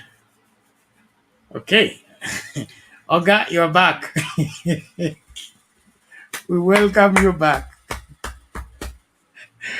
Thank you, Mr. Themba. Good to see you. Long time. Yeah, good to see you too, Bernard. How have you been? Great. Can see you have Mark Martin and Joshua Osolo. Nice to see you both. Okay, asante sana, karibu. Well, ladies and gentlemen, tuendelee kukaribishana tafadhali. It is early in the day. Lazima tuzungumze masuala haya na tusimame kinyume na wale ambao wanataka uongo ama wanataka uongozi wa uongo. Tumesema hapa Kenya kwamba uongozi wa uongo mpaka ufike kikomo. Tunataka viongozi ambao wamechaguliwa na watu wengi, viongozi ambao wamechaguliwa na Wakenya, si wale wamechaguliwa na Chebukati na Kamango. Mtu amesema ile mzungu alikuwa hapa ni Kamago. Alisema aache tumwachilie atupatie evidence. Mi nasema yeye amekuja, bafu linatumika. Hezi kuingia ndani tena. All the same. Thank you. So let's move on. I don't know if Mark, you have something to say before we bring in Mr. Themba.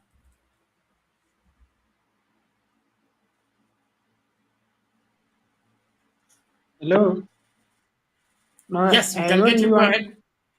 I wanted to say that maybe probably we should be thinking about our country in from a bigger perspective. I've realized over, at least in the last few years, that probably where the rain started beating us is when we started thinking about making money from politicians.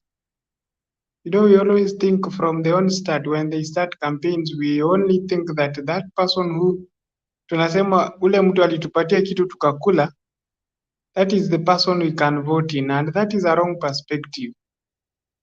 So when you go around, you see someone campaigning around the country and they cannot give you even 50 shillings. You start thinking, huyu siwezi mpatia kura. I saw there is one word that interested me so much from Nakuru. Somewhere there is a place called Gilgil. There is a guy there who was elected as an MCA the previous election. I was still there in school. That guy actually used to sell charcoal to people. So people understood they had nothing to offer. And you know, he just built the trust with people. People believe that he could change things, and just like that, and he went through. So I think actually it's high time we started thinking how we can believe in the policies just like other countries do, like in the US, rather than expecting people to bribe us, so that we just vote for even for thieves. Most of the time we vote in poor leadership just because tunasema walitupea kakitu. So I don't know what we are going to do, whether we start civil education or we educate people that we do not have to be bribed to vote. I think we are in the situation we are because we have that perception. I don't know where it came from, because it is rooted in most of us, even our parents. Okay, so Mr. Mark, that is a very important observation that I think is the greatest capital that our current politicians invest in most. And from where I sit, it's not that it yields results. It creates a perception that makes cheating possible.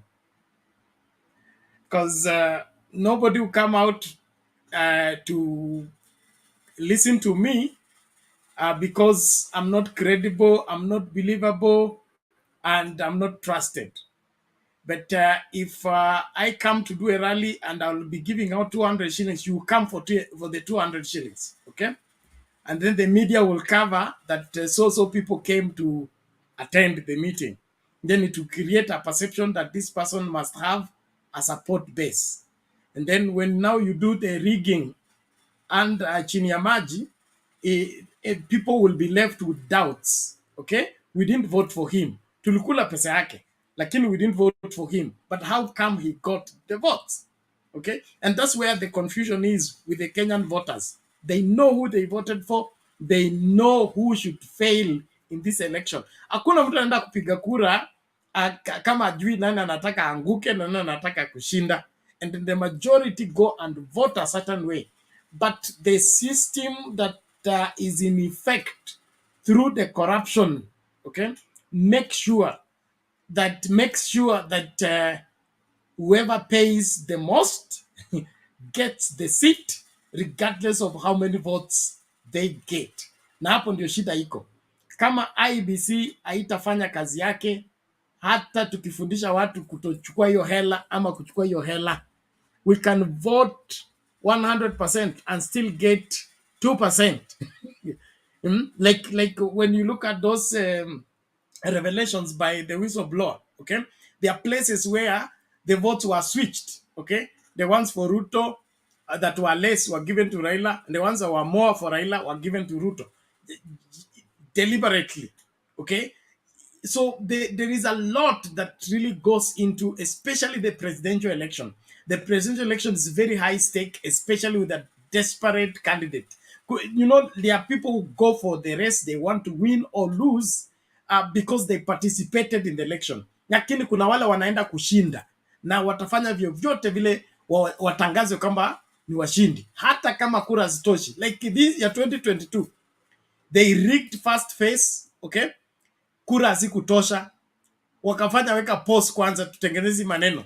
They went for second phase. Second phase rigging is what brought out this storm, okay? Because after rigging and adding votes for Ruto, they still could not beat Baba. That's when they called for another delay and then another filling up. Na hiyo filling up ndio ileta kizaza. Wangepita na hiyo first wing ya rigging, hakuna mtu akekundua kwamba kuna mchezo hapa ulichezwa. But all in all, we will defeat these people.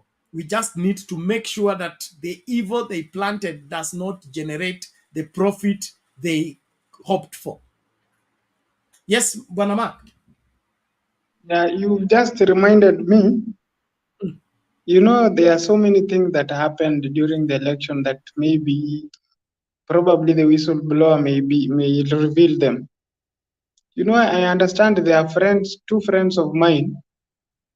Actually, they never voted.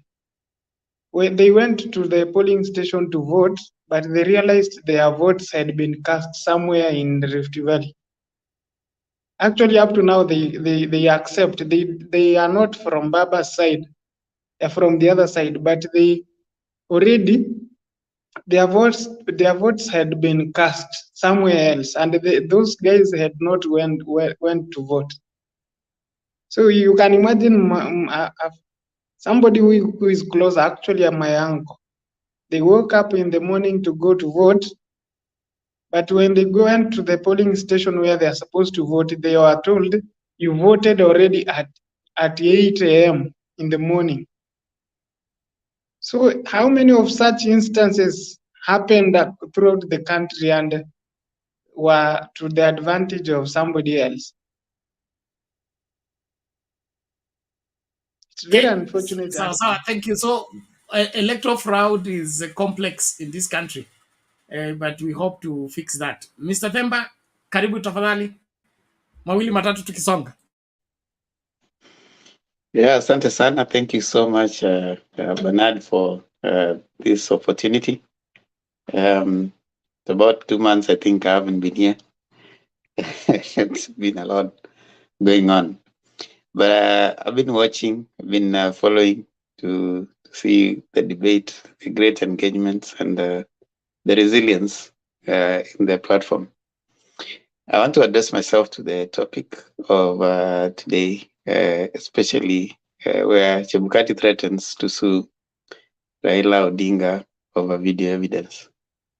It is interesting because that was expected.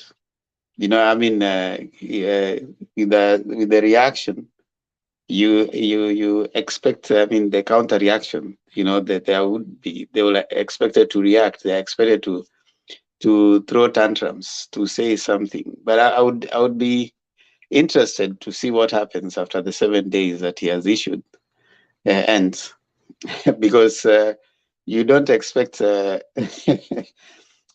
to respond to such, you know, to the idea of, you know, within 7 days, you need to produce video evidence. It's not, this unfortunately is even beyond Chebukati right now. Chebukati might be so concerned about his reputation, but we are talking about the whole of the body politic of Kenya and the electoral system. So while Chebukati is so concerned about his reputation moving forward, Kenyans are more concerned about the leadership and what is going to happen post what happened after the elections. So there are bigger things to think about, not that just reputation of Chebukati. There have been electoral umpires before who have come and gone, some of them shamefully, like Kivuitu, and those who have come in now before him. So if it's about reputation, that's a very small thing. But you see the damage that is caused when we don't allow the election to appear fair. You know, it needs to appear that fairness was done at the process. And as an umpire, that is your responsibility. It's interesting to imagine that the only thing he's fighting about is his reputation. He's not fighting about even coming to say that, okay, fine, I'm ready to prove that whatever it is that happened is what happened. You know? Okay, fine. The argument is this is not what was supposed to have happened. So he is more concerned about his reputation, which I find funny. But I would want to hear what his legal mandate will be. And another thing that probably he needs to know is some things are beyond legalities. Yeah, and just to take him back in when there was a stalemate between Kibaki and Raila back in 2017. It was beyond the legalities of the moment. You know, even as much as the person who came out had already declared someone, it went beyond the obtaining legalities at the moment. Because some situations call for serious action, and this is one of them. So I believe that Chebukati is well advised.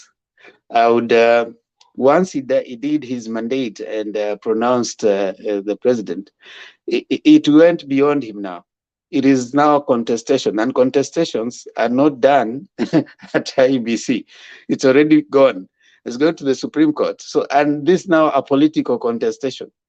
So unless he wants to involve himself in the political contestation, which is not within his mandate, then I think he would be is clearly showing that he's playing on someone's instructions. Probably someone is using him, because why would he want now to start threatening that you withdraw the video? Why? A video that has not yet even been shown out. We always find people alleging everything, but you see, now he's the one who is coming out saying that I'm giving you 7 days to show the video. Where? To whom? If he wanted, I mean, if he feels that something is amiss, then he needs to go and straight to the courts if he feels he wants to say that. But how do you even threaten on something that has been said on a political podium? So the other thing that I find interesting is the current. I see people calling him Zakayo. The tax collector. It has been said that he said that he needs a robust opposition. You see, you need to think about what you say. You need to, when the robustness of the opposition was felt by Moi, he caved in to the Section 2A, and there was multipartyism coming in. You cannot say that I need a robust opposition, and then you want to choose on how they are going to oppose you. That is no opposition. You decide you are having one party political system, and then you decide on how those people are going to oppose you. That is not the way politics and opposition politics play. This time round is so different, because if you are in government, be in government, like you're saying, then the opposition does its work. Now, the opposition's role is to pile pressure on government on what they think is not right. And so you cannot have your cake and eat it at the same time. Become the government and decide on how to run the government, and then also decide on how opposition is going to run. So I find that interesting, and I want to see how this pans out, especially after the problems that are caused by one Chebukati. But I would want to see how also it goes into the so-called courts after the threats that are coming up. Back to you, Bernard. Okay, thank you, Themba, for that. In times in this great country, where demands are made from somebody who has claimed that he has your video, uh, the least you would have done is to place a call. He said, please, I don't want that video to go public. Let's have out of court settlement. But if you write me to tell me that I should produce that video to you, as who? In which ground? I mean, for what purpose? So you should just wait. The video is going to be played on a big screen, and we are going to see. And now, like I've already said, this case is beyond the Supreme Court. It has gone back to the Kenyan people, and so it is being prosecuted in public. So if he has a lawyer that can defend him on the podium at Kibra, amtume, okay, tutampatia nafasi ya kujitetea, lakini kwa sasa hivi angoje wananchi wataamua kesi vile wanavyopenda, na itakuwa hivyo.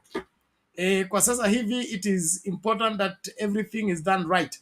Of all the allegations that have been brought up since the declaration of the false results by Wafula Chebukati, he has not responded on anything until the video matter came up, and then he begins to talk. Then he confirms then he was at Baba's house. He went there to mortgage the presidency. he was denied the bill, and then he went to the other aspirants. They did not pay. He wanted to manipulate people to give him money after he was given 40 billion to conduct an election. And of course, he got to the desperate one who was willing to paid him. He falsified. And that's why he belongs behind bars. You cannot take Kenyans for a ride and be let scot-free. And so as Kenyan people, we need to revert back to what is right and insist on what is right without sentiments of which of my uncles did what.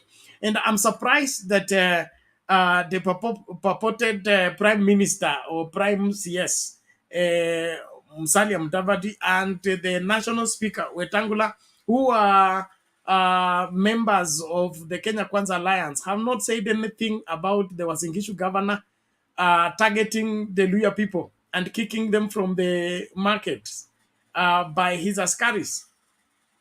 I mean, how can that, including the vocal Halwale, he has not said anything. Does it mean that in this Kenya Kwanza washalala kama bahasha? Hakuna kuinua kidole. Doye na amesema. Bernard, he who pays the piper calls the tune. The word in the wire is that most of these people were, of course, financed, right? And let's be honest. Largely, it is UDA that is in power. The others are just but flower girls. The other parties that are coming in, because even the division in terms of who is going to pick what was decided by, as you call him, Zakayo. They don't decide that what he's going to give you. So if you raise your voice right now, according to them, it will sound like you're rocking the boat from within.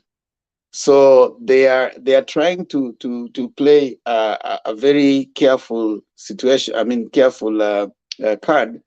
Let's play like we are really supporting what is going on, to the extent that probably they are forgetting that the people who matter most is not one person at the helm, but the many people and their interests. So if they could come out and speak out, kind of say that, okay, fine, what do you expect from this government? But as you're saying, the person who is oiling, interestingly, most of the people who are so vocal about issues of Western people, they are nowhere. People like Akina Malala, people like Akina Rashid Echesa, but those ones, they're inside. They're eating from inside. Someone says that the people who are making noise are right now in the kitchen cooking on what areas that they're going to eat well. So they have very little interest on what is going on people's interest. I mean, people's lifestyle every day. So I tend to believe, and I agree with those who are saying that the Western leaders have been they're now in the inside eating and feeling themselves well enough. They have to kind of get enough money to prepare themselves for the next election, and that they have to do in the first term, because it is this year that they have to eat well. Next year they have to pretend to work. The third year, they are now starting to campaign for the next year. That's how it goes, a political cycle. You get in the first year, make sure that you have enough money. I mean, get as many opportunities to eat as you can. The second year, eat it. The third year, pretend to work. And then the fourth year, start campaigning for the fifth year. So there's nowhere that Mwananchi comes in a political person's life. That's why they are completely lost and not in touch with Mwananchi at this time. We will recover from all this. We need leaders who have the nation at heart and Wananchi at heart. And that is why we must do away with politics of the highest bidder or the whoever gives the best offer. I believe leadership can still be on nationalism, selflessness, and the pursuit of a great nation, we can get that done right if wananchi begin to insist on what is right. One The good thing about politicians is that their main capital is people, and when people demand something that they don't have, they will get it simply because they need the people. And so Kenyans needs to begin to understand how powerful they are as a people. And instead of being manipulated by the politicians, we should manipulate the politicians to do what should be done. And I believe this is one of the opportunity we have to prove to the political class that we are not naive and gullible as they want us to appear. uh, we need to stick up our neck and insist they must get their act together, ama wanakwenda nyumbani na wakiona Bernard, kumechemka. Yes, Bernard, yes, yes. you see how cheap our politicians take us. You go back to the election last year, and this is how disrespectful the politicians are. The politicians, a whole team comes in the Northeastern guys, the party that was from Northeastern. They come, they campaign on the back of Azimio. You vote for them into the office. When they get into parliament, they en masse decamp to the next party. You see how what is disrespect if it is not that? And you saw the decisions they make on the floor of the house. They are not alive to what you Mwananchi. There should be a way in which, if once we've elected you with a particular vehicle, once you get there, for you to jump ship, you need to come back and seek a fresh mandate, so that we tell you, do we agree with the new line that you want to pick, so that you don't finish your term and we don't vote for you today. Then tomorrow you say, I was just there because I was being threatened. Now I'm moving to the next side. You see, that is the political sanitization that we need in our country, because the complication that we are going through right now includes that disrespect for the voter. Your vote does not really count. I come to you and I tell you, Bernard, vote for me because I'm in this party and I'm supporting this person. But immediately you vote for me, your voice ends. Your voice no longer matters. After you vote for me, I decide what I do with your vote. I go there, I decide whom I'm going to go with. I start, moving across without necessarily not realizing the import of what I'm doing. When we were voting for you, we hope that you'll go to parliament and you're going to represent our voice in this particular side. So we have a parliament where people who were seeking for votes in the name of Azimio and Baba. They get there and then they say, now I'm independent. I was not that side. So where's Mwananchi? Now, how do you expect such a parliament? And that's the problem we're having right now. The president, Zakayo, has decided he's captured the judiciary, he's captured parliament. So he's making pronouncements that are supposed to pass on the floor of parliament, but he's doing them by himself. Everybody is his spokesperson right now. You wake up today, the senators are now the spokespersons of, the president. And everybody else wakes up and decides that, okay, fine, we are going to sell all I'm told that some of the universities will also be privatized, because they're a burden to Wananchi. You're going to privatize everything. Now, even if they privatize them, who's going to afford them? It's the same people. What they're not telling us is that the same people want to buy those particular institutions. If the highest shareholder, I'm told, is in KPLC, is one of the MPs. And across board, you find if they are going to privatize, definitely they are going to take those businesses to themselves. So the disrespect that is there for the voter by the politician is rising by the day. And that is exactly what you're saying.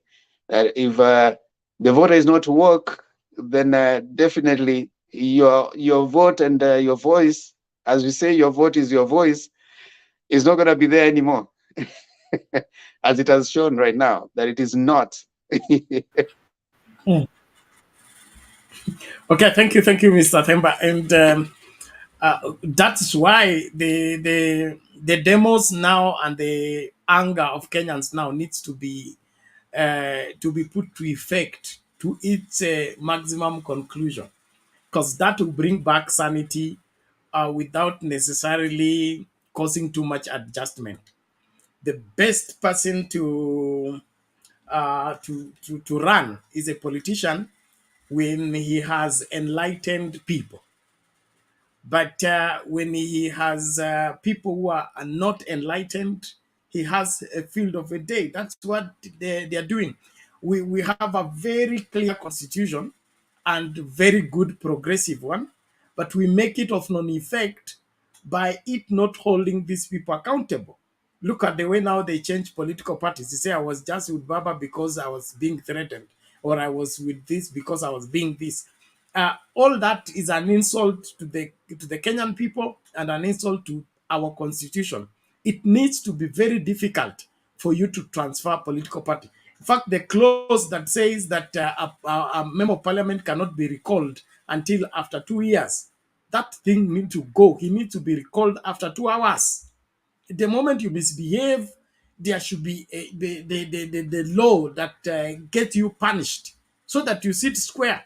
And the old politics, I mean, the politics in the past, it was difficult to betray people or to betray the cause of the country.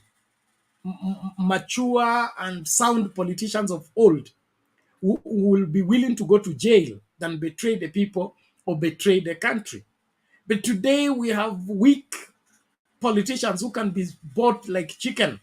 Ukipewa tu mbegu mbili tatu za mahindi, wamebadilisha nia, wanafuatana na vitu ambavyo havifai, na wanajua hiki kitu kinaharibu nchi.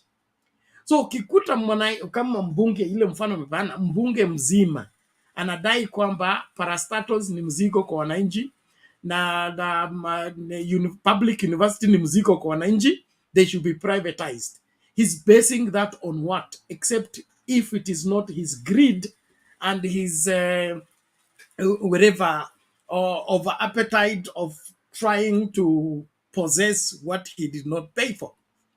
It's just now the new KCC. KCC was built by farmers.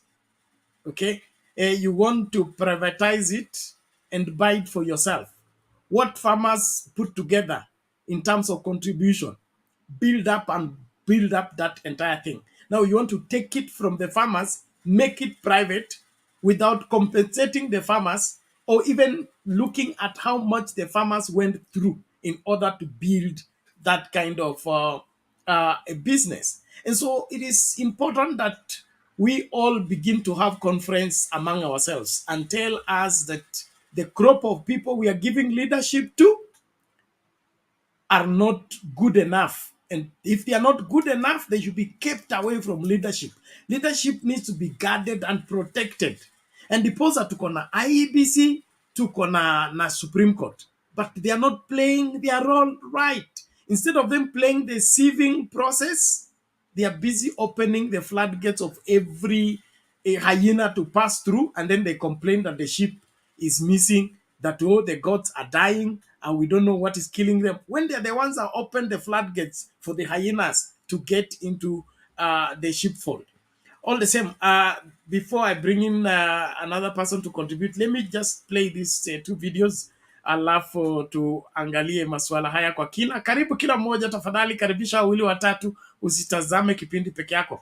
And if you have not subscribed to Sound Candid Talk, please do so. If you have not subscribed to Mtembei TV YouTube channel, please subscribe. And if you're not following Mtembei official Facebook page, make an effort and do so. And as soon as you do so, help 1, 2, 3, 4, 5 people also to do the same so that we grow together, even as we discuss kama Wakenya ambao ni wazalendo halisi na tutaki mchezo. Let's get this done. All right. Hope this works.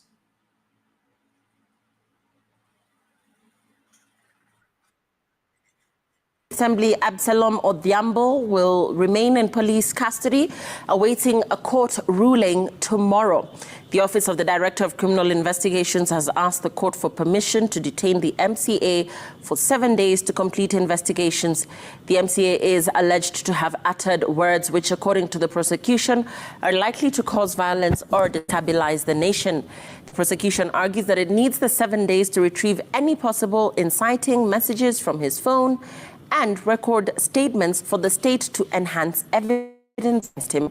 The prosecution argues that the MCA habitually wants to cause havoc through his followers, through public address and social media, and has described him as a flight risk. Through lawyer Danston Omari, argues the case is political and will tarnish his name.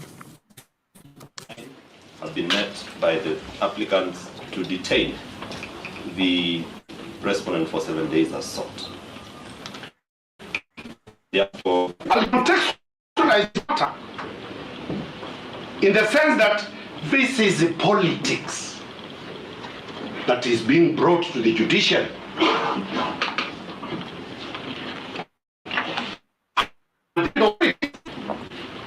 That before Your Honor, you sat here, I happened to defend 5 cabinet ministers right now who were charged of similar offenses. Your Honor, this is the law. There is a respondent who has been brought before this court. He cannot just walk away because he's in custody.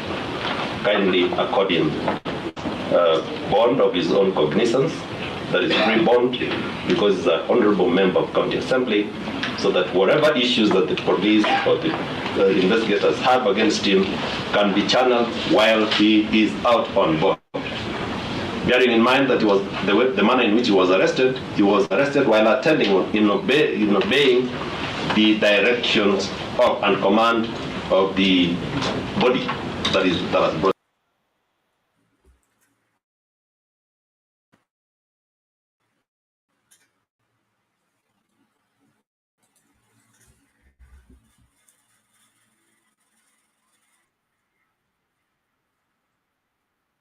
Leader Raila Odinga over claims that Chebukati, alongside his 2 colleagues, Abdi Gulie and Boya Molu, visited his home prior to the announcement of the 2022 presidential results. Chebukati has denied Odinga's allegations and dared him to produce the evidence or meet him in court. Stephen Leto tells us more.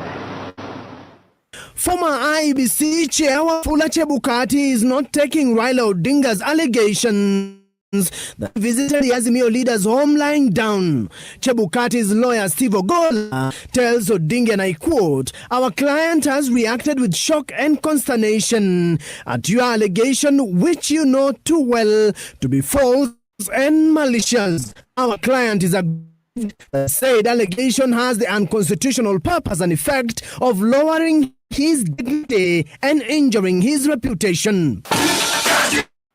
As leader Raila Odinga during the rally grounds Embakasi East constituency opened a can of worms, claiming that former IEBC chairman Wafula Chebukati and his 2 commissioners made a visit to his home before the announcement of the presidential results on the 15th of August last year. Bwana Chebukati anasema alikuwa na watu walikuwa wanataka kuonga yeye.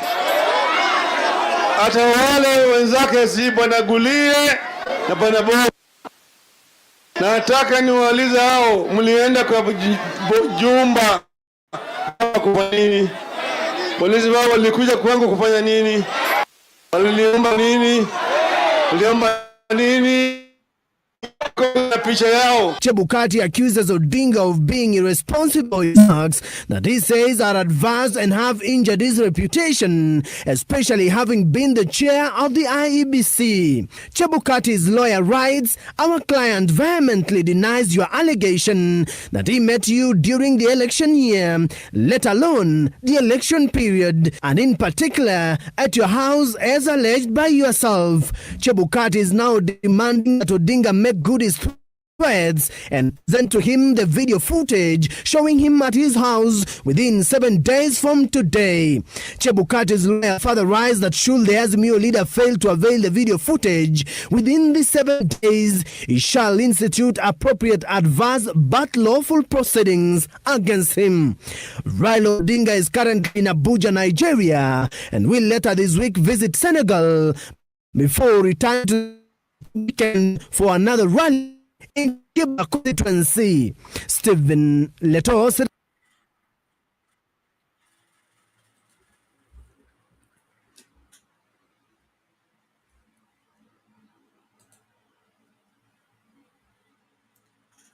Haya, moto unatokota hivyo hivyo. Hiyo ndio siasa yetu hapa nchini Kenya. Kuna hayo masuala ningependa pia tukaangazie. Roda, karibu.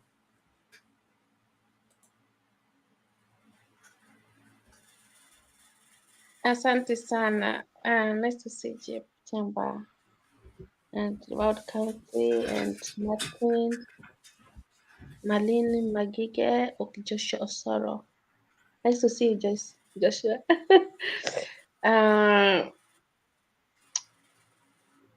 Hii kesi ya Chebukati. Chebukati, you know he's a criminal. The soup is not yet, so we are still waiting, the hot soup. Na Chebukati ataona kupita magumu kwa sababu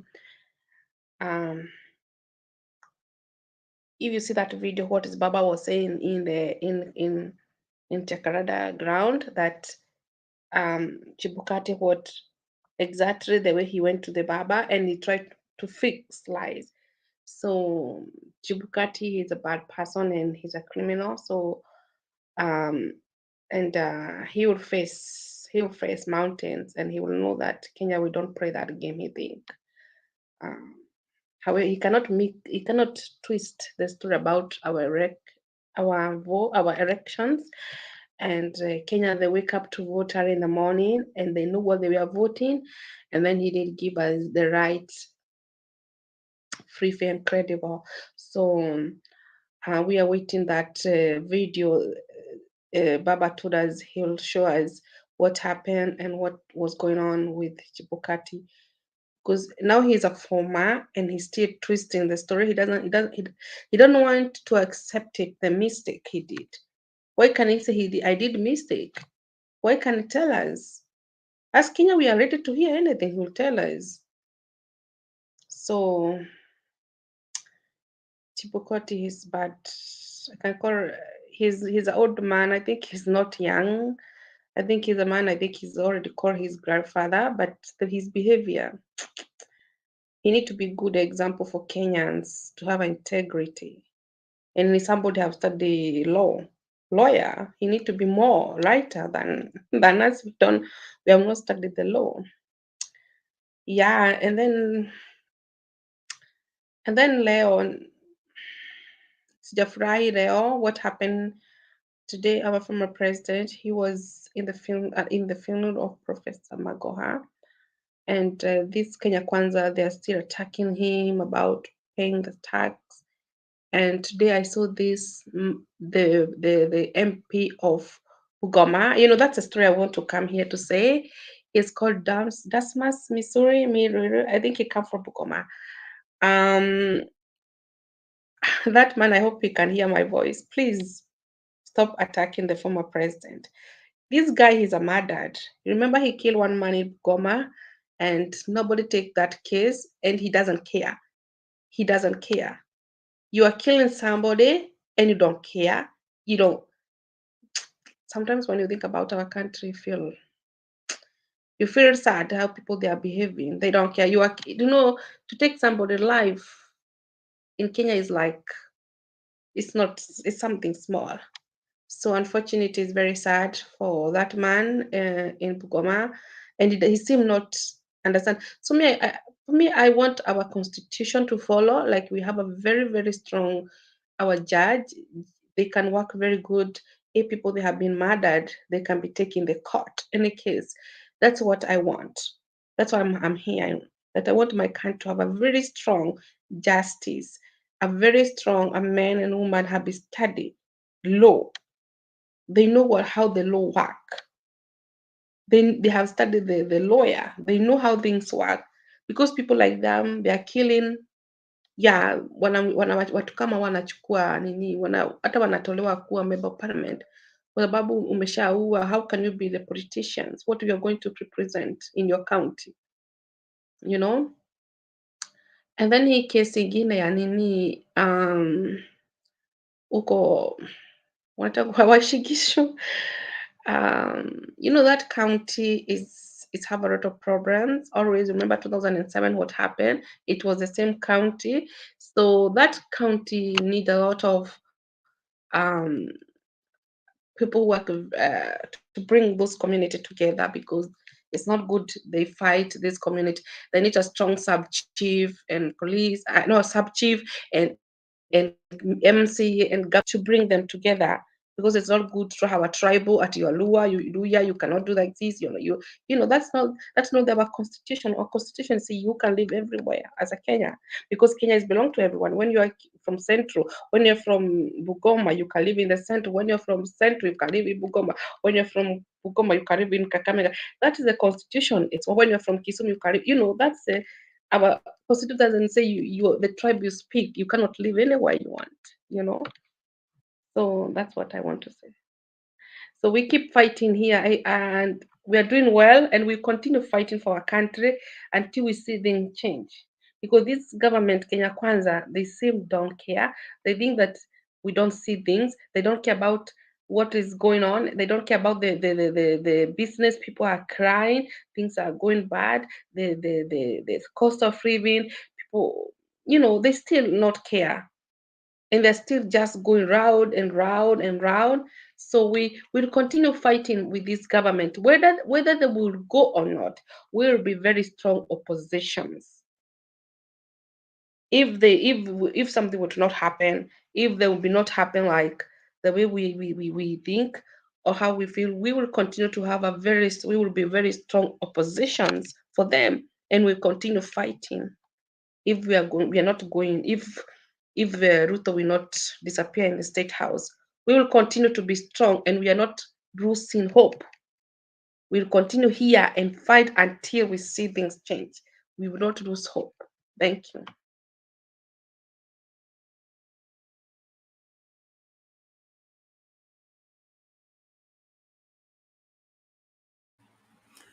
Okay, asante sana Roda, tunashukuru kwa mchango wako na maoni yako. Karibu tuendelee mbele. Asante kwa kila mmoja.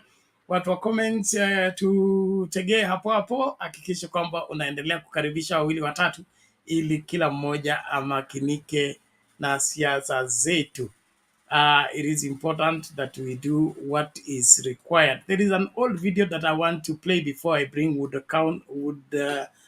County to give his sentiments.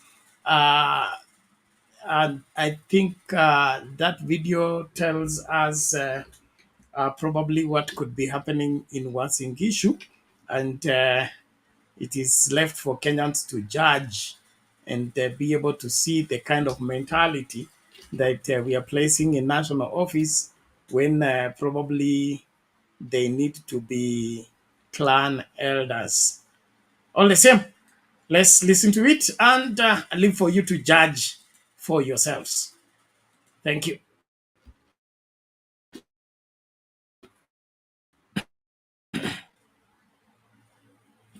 And then, of course, I'll play this one first, and then I bring in that one. This one is touching on the. Okay. Let me just do this first. Okay. 1, 2, 3, 4. Yes. Okay, here we go.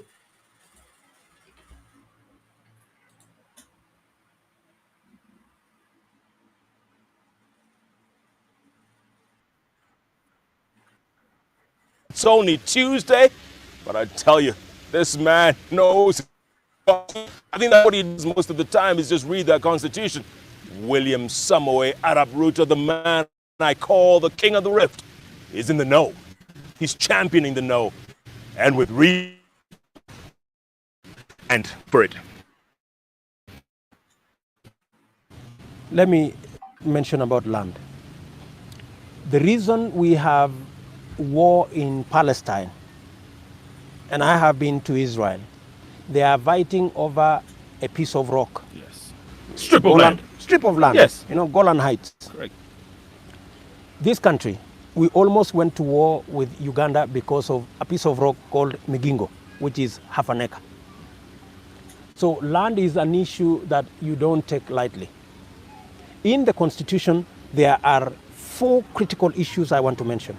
Article 43A of the draft Constitution removes any constitutional protection from property called land. On the Bill of Rights, the right to your property is protected except if that property is land. What are you telling the middle class like Jeff, who want to buy a flat, they want to buy a house, they want to invest in property? You're telling them their investment in property, whether they are buying a house or they are buying an office or they are buying a plot to build a factory, has no constitutional protection. That's one. And I want Kenyans to read. We are not talking here stories. Number 2, the Constitution now provides for a monster called the National Land Commission, which is no different from the Commission of Lands. The mismanagement of land in this country, especially in Rift Valley and Coast, has been, most decisions have been made at the center without the involvement of people at the grassroots. And you end up with a person with a title deed because he can access corridors of power in Nairobi with a title deed and going to look for the land because you know where it is. It's called land grabbing. Call it land grabbing, calling whatever you want to call it, but that's what's going on, and that's what is going to be perpetuated by this Constitution. Number 3, which is much more serious. The Constitution now provides for Section 67(2)(e) says the National Land Commission, on its own initiative or through a court, will need to look at ancestral land injustices. My brother Jeff, to me, we are taking this country the direction. Because in Rift Valley, for example, if you begin to talk about who lived where, whose land is ancestrally whose, for example, the whole of Kitale, the Luyas, the Kisi, any of the Kalenjin sub-tribes who are there today will have to move out because that land ancestrally belonged to the Pokot, the Cherangani, the Sengwer, and the Sabah. Oh, but that's a little extreme, Weshimiwa. It is not extreme, it is in the Constitution. I will challenge you to go and read it. That's it. What will happen to the land clashes that we have had all these years in the Rift Valley? You are actually giving it now constitutional recognition that these people have genuinely been fighting over land which is ancestrally theirs. What will happen with the fights in Kayabombo, in Mombasa? What are we doing to our country through the Constitution? Because some non-governmental organizations sneaked these kind of provisions into the Constitution, and people already, I challenge you, 2 weeks ago in the Standard, Maasai were already claiming Nyachaya's land in Narok. They were telling him, this is our ancestral land, pack and leave. Do we really want to go that direction? The same National Land Commission, the Constitution says, we are not going to take private land. I'm talking private land. And prescribe minimum and maximum land acreages. I just want you to understand what it means. Yeah. Already the government, when Amos Kimunya was Minister for Lands, said the minimum land acreages in arable land should be 2.5 acres. I want to tell you as former Minister for Agriculture, that 90% of tea is grown by small-scale farmers on 1 acre and less. What are you telling those farmers? Okay, but let me ask you this. No. I mean, what are you telling those farmers? That the minimum acreage they can have is 2.5 acres. No, it doesn't say that there. That's exactly what it says. Go and read, Jeff. Don't hear stories. But go and read. But that clause is for people with thousands, and you know there's tens of thousands of acres, and they're doing nothing with it. That is a lie. That is a lie that the public being about the minimum. Kenyans own land. Millions of Kenyans own land less than 2.5 acres. Own more than 1,000 acres. For that, I don't have 1,000 acres. How much do you have? I have 100 acres which I bought. Are we together? We're together. So, let me tell you, the Constitution on the land chapter is going to create a crisis in this country of unimaginable scale. This same Constitution now, land is going to be taxed. Mm-hmm. Yeah? It's going to be taxed. Majority, 80% of poor people live in the rural areas on land.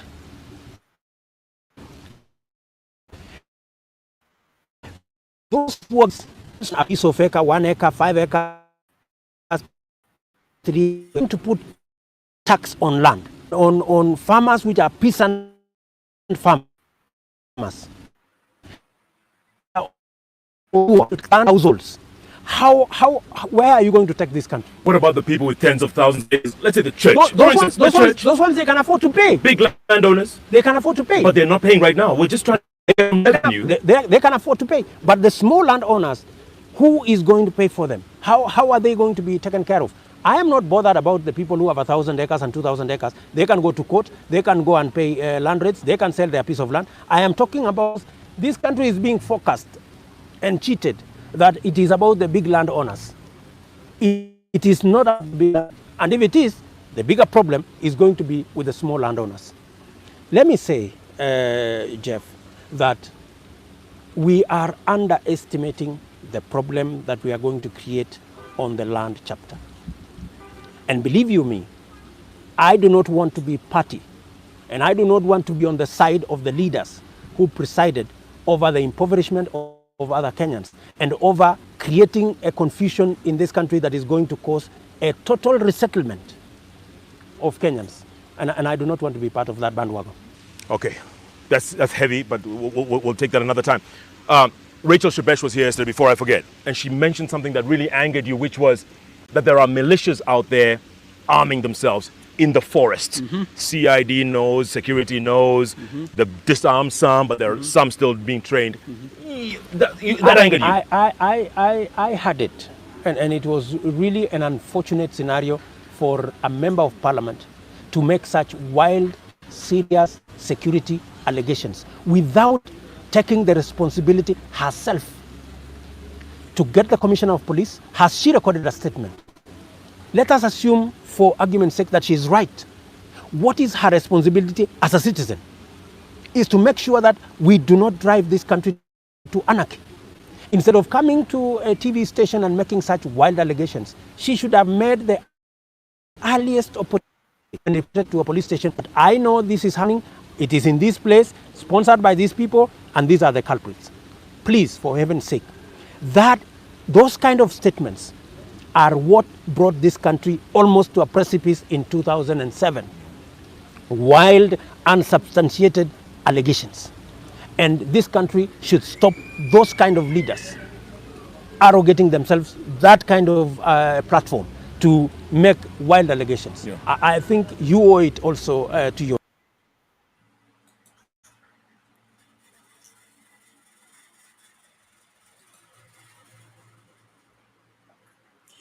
I'm so happy that internet never forgets, and somebody will have to eat his words. It is 12 years later. We have had that land policy. We have had the new constitution. He has been deputy president. Now is Sakayo the tax collector, and is asking for taxes on land. Wood County, how are you?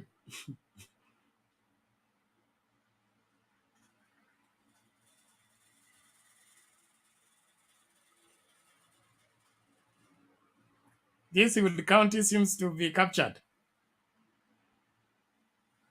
Okay, until he's back. Themba, you want to say something before we bring Bogon? You know, it's interesting when you play that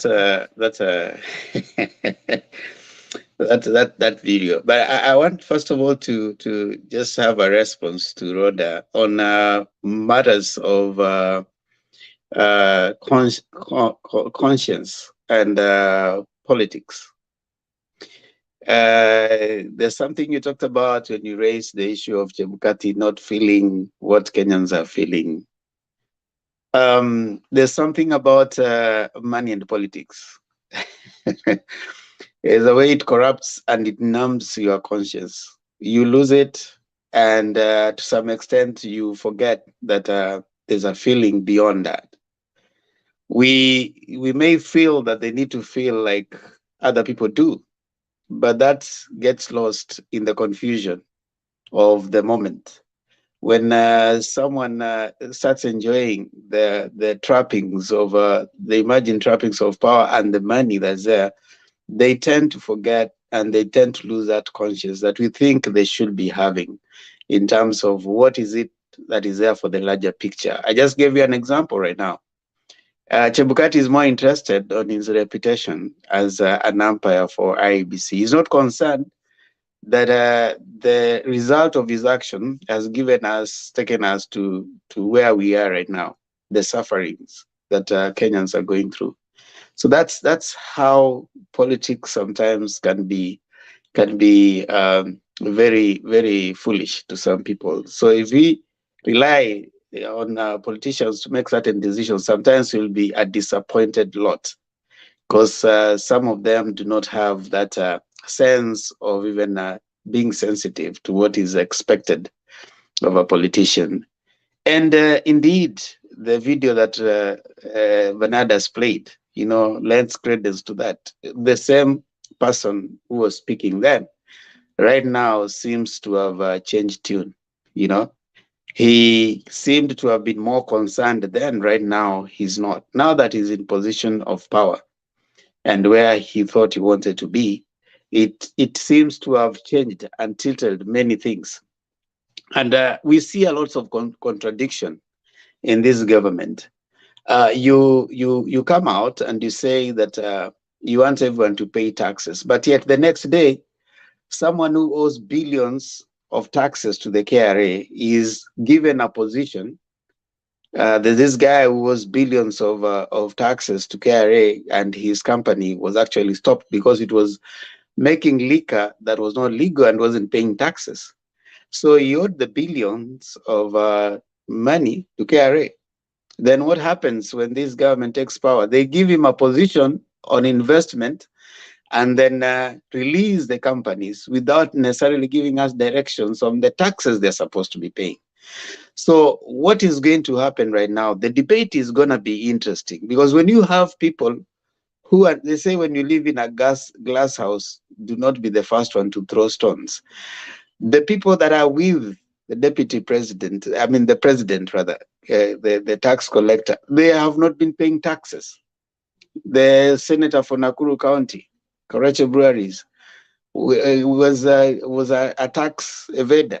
They had to come into an agreement since not even this election cycle, even before. Every time they had to go and get into an agreement with the KRA on how she's going to pay her taxes. So she's a tax evader. And we have several others who have been found to have not paid taxes in billions, So when you are saying people need to pay taxes, then the people who owe billions are being released and their cases are being thrown out in courts. What are you saying? You're blowing hot and cold at the same time. Wish it was consistent, like you're saying, but the contradiction is so wide. if it was consistent that even him, the people who are close to him, and the people that they're trying to let go are already being told pay the taxes or get, and let us be told, let it be made public that they have gotten into an agreement with KRA that this is how they are going to pay taxes. But I mean, tax evaders being given a position, you are being appointed to a certain position. What is that? It's already bad example even to the citizen when you tell them that now you need to pay your taxes and everybody is going to pay taxes. I think there's a lot of contradiction, and that is where we are right now.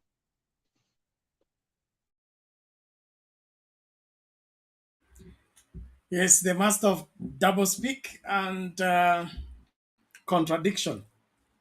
It's so ironical that the person who was vehement and preached to us on how bad this constitution is also the champion of nothing about this constitution should be changed. We should remain with it the way it is. Because BBI was supposed to make first for people. So we should retain Bernard, the constitution. Yes. Bernard, let me say something. I like Yes. the submission of my friend. However, we need to understand the contradiction that happened to our country. One of the things that happened to our country is that we are not logical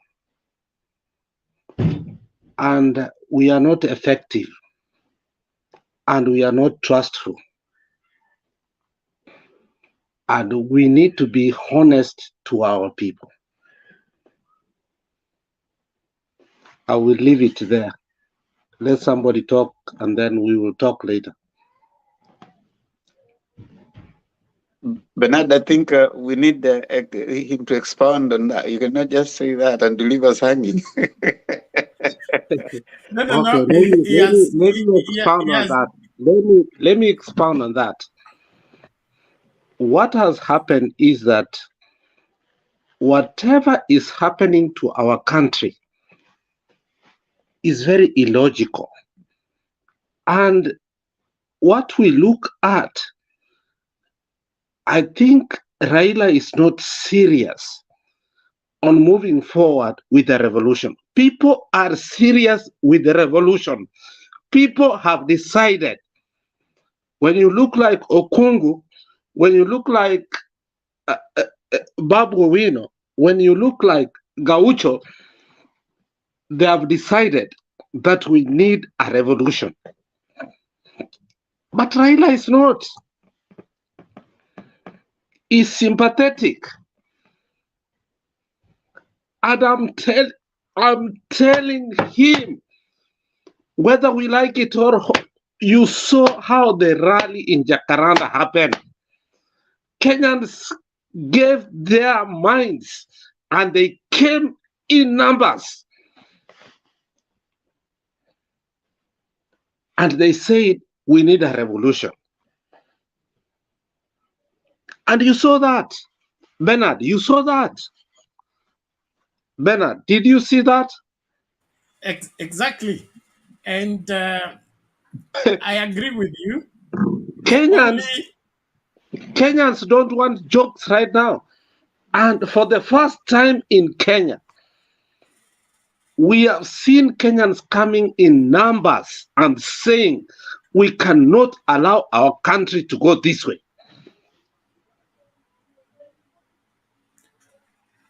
Okay.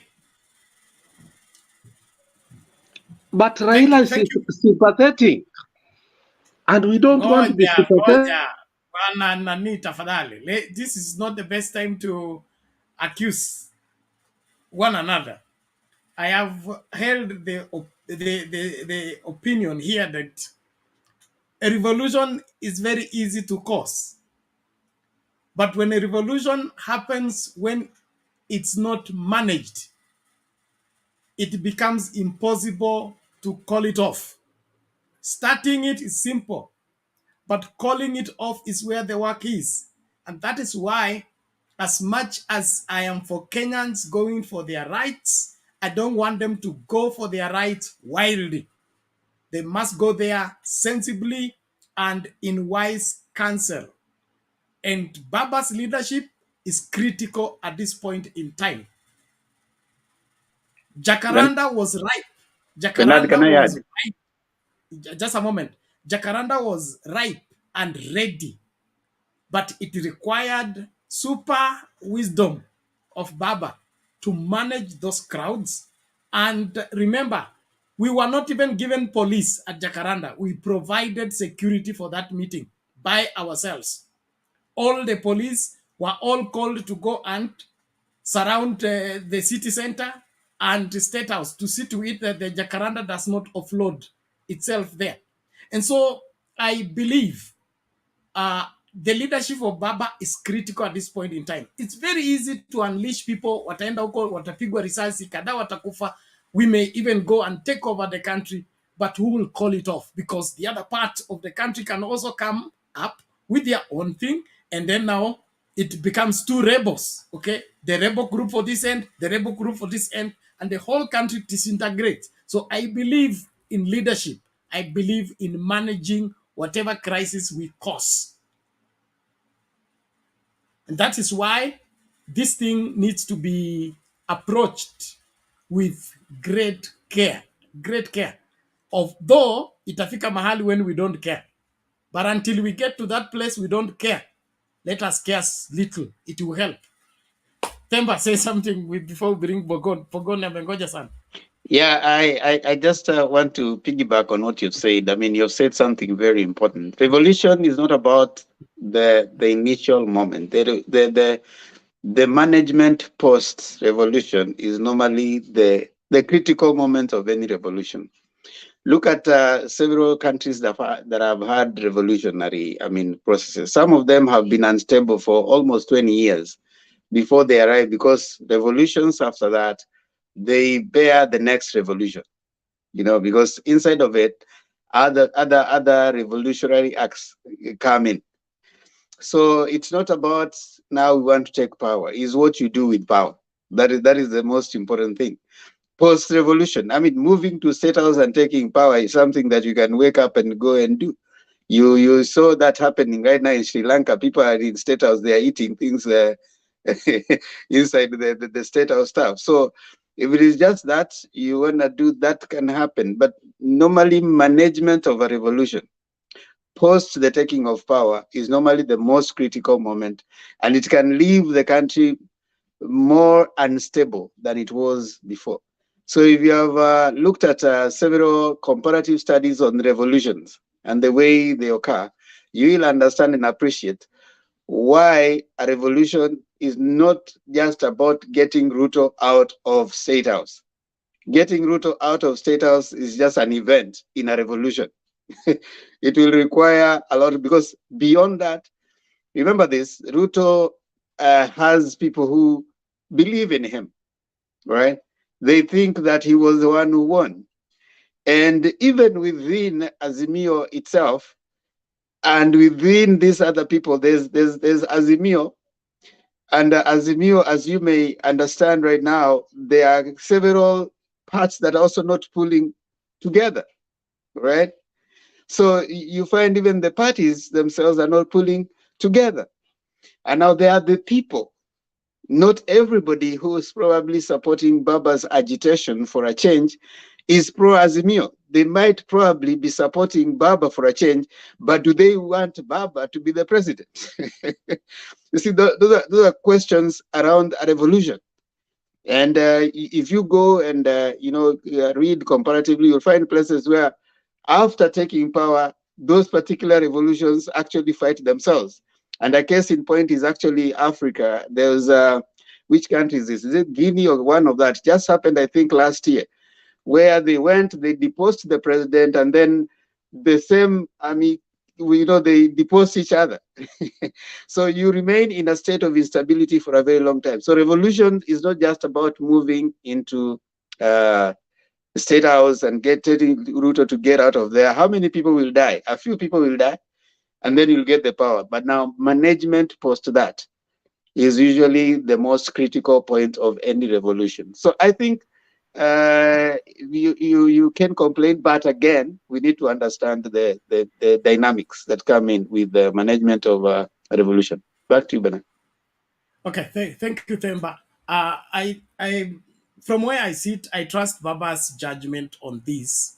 And then, if I will quote the best revolution so far, I will go for Zimbabwe. Okay, Zimbabwe did well, and the current president seemed to be knowing what he's doing. And it was bloodless, it was secured, and the continuity of the country went seamless. We would love something like that, other than ban the whole system and then begin to build it afresh. And then probably there will be also now jostling for power. We would want, for example, Sudan right now, okay? The military took over. They said they will organize election after 2 years. After 2 years, they say they are not ready. They will organize another 2 years. And then you see now the same people that caused the revolution are now returning the perpetuation of the same. And so it is important that we manage this. And of course, it is the elders who declare war, but young people fight. But the best way for young people to fight is under the command of the old generals who are the elders. Let us not jump our eldership to go and cause a revolution that will not be managed. We don't want this country to go back to the scratch until it becomes not an option. But for the pursuit of justice, we must insist on what is right and look for the best way out of this. The Kenyan people can change this, can make this happen, but under proper scrutiny and proper management. Let Baba exhaust all the available avenues until we are left with no choice but to take to the streets and take over the country. But as long as there is another avenue we can wisely use and get whatever we are looking for, I go for that. But when we are left with no choice, then we will exercise whatever that is being proposed. Pogon, namna gani lakini siku nyingi? Ama mimi ndio nachelewa kuja klasi ya usiku. Hapana. Ni kweli ni siku nyingi, lakini huwa niko hapo chini kwa comment section mara nyingi. Nice to see you again, Themba, after yonks, my friend. Yeah, it's been ages. Lakini ni poa, naona maintain, uko salama, uko sawa. Bila kukuuliza naona kila kitu iko sawa. Na tunafurahia hiyo. And just to add on what you are saying to Ward County is really hata wachana na mambo na post revolution management. Even right now, I believe we were not in fact ripe. You remember we had Jacaranda Kamkunji 1 before 12th December. We had Kamkunji 1 and it was big, but it wasn't big as the other days. And it was nothing close to what we had in Jacaranda. So in a way, even Ruto himself is helping us so much. Hata kwa kutushikia matakui wako wanatusaidia, because now they're giving us reasons to be very, very angry and also to come out. Just imagine if anything, if people decided to spill over hiyo siku from Jacaranda to State House, is your proximity, it's kidogo iko mbali. So what I'm trying to say is there are so many ingredients that are needed, because we also need to have very many people to believe that this thing is ripe, and even itself it needs time to ripen. Avocado huwa inaiva lakini ijakuwa nyepesi mpaka uiweke in a good condition. So me I trust Baba. By the way, you know, with Baba it's not about leo yenye amesema leo ama siku mbili tatu. In fact, most of the time it has been taking more than 5 years for people to understand Baba, and that's why kuna watu wengi wenye wako saizi nyuma ya Baba wakiwa na more than 100% trust nyuma yake. But tuko na wenye wametujoin juzi. You know, Azimio is a formation ambeni ya juzi, watu wengi ambao wajakuwa upande ya Baba, lakini kwa sababu ya circumstances wote wamekuja. But now we have here Zakayo ambaye alikuja na a lot of promises na true aliwin hearts, that's why alipata 4 million votes. 4 million votes, most of some of them and many of them are in Nairobi.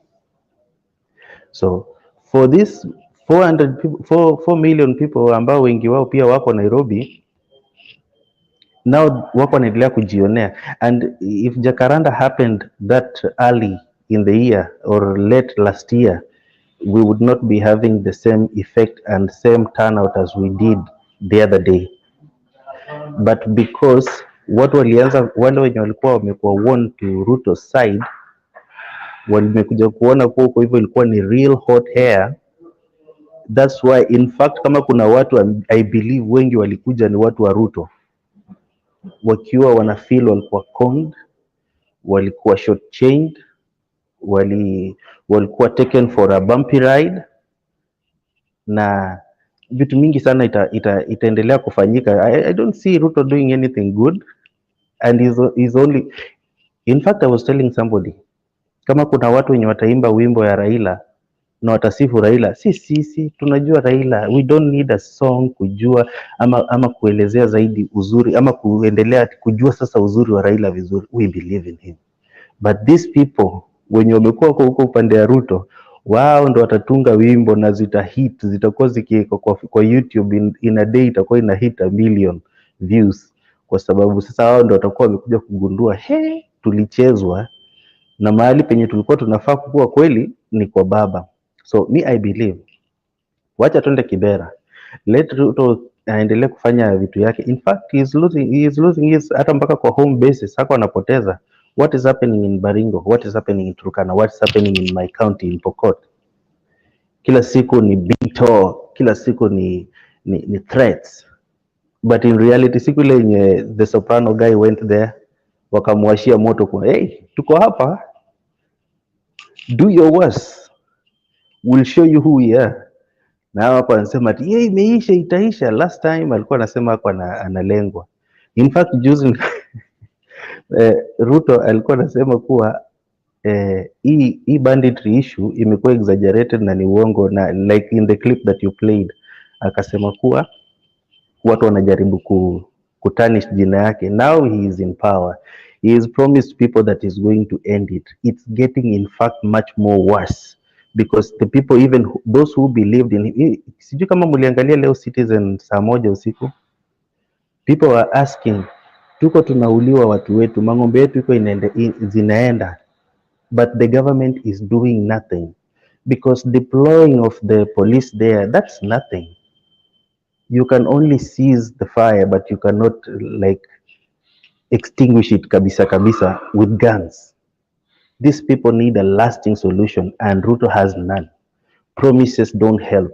Promises is nothing. So kila mtu ameanza kujua kwa Zakayo ni ushuru na ahadi. Hiyo ndio maendeleo for the next 5 years. In fact alisema akiweka Biblia chini atadeal na cartel. Naona hii cartel imeevolve mpaka imekuwa ni Uhuru. Ni kama Uhuru hana following. So let's wait. Let's see. In fact, who knows? Maybe he is the one who's going to make sure that revolution in a take place after we're going to have the Sunday's rally in Kibera, because he's making people very, very, very angry every other day. Yeah, we have people that unajua kwa Azimio tuko na newcomers na most of them embers zimego cooled. Walikuwa wamehama, wameshift allegiance, but now they are seeing, after Jacaranda people opened their eyes, people saw that kupe Wakenya si ati wamechoka. In fact what sisi tunachoka nini? For myself, I'm not fighting for me, I'm fighting for my children. For me it's done. It was for my fathers to fight for me, now it's my turn to fight for my children. I have nothing to lose. I have nothing. In fact, even if Raila today takes over and takes the helm, it's not going to benefit me. It's just going to make me contribute so that my children, our children, can have something to look up to. We can have a future secured for them. in a positive way. So kwa wale wenye walikuwa wametoka huko hivyo nje wamejionea, Wakenya wameona si ushuru sio nini, future inakaaje. People are more I'm talking to my friends and most of them are like yenyewe hapa hivi yenyewe tulichezwa, and that's a plus. In fact niko dongoje kuona Sunday kutakuwa kukoje, and I wish watu wetu wa Azimio wakae nyumbani uone watu wa UDA ndo watakuja rally wenyewe, kwani nani ndo wako wanaumizwa saa hizi na hii mambo ya ushuru, bei ya mafuta ya kupika, bei ya sukari. Maisha imepanda juu kushinda mahali penye ilikuwa iko.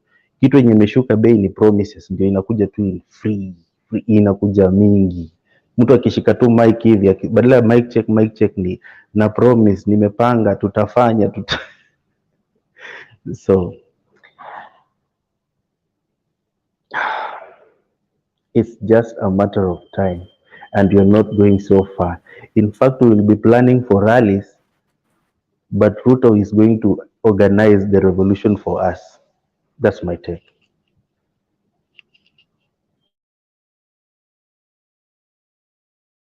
Thank you very much. A very interesting look at the same.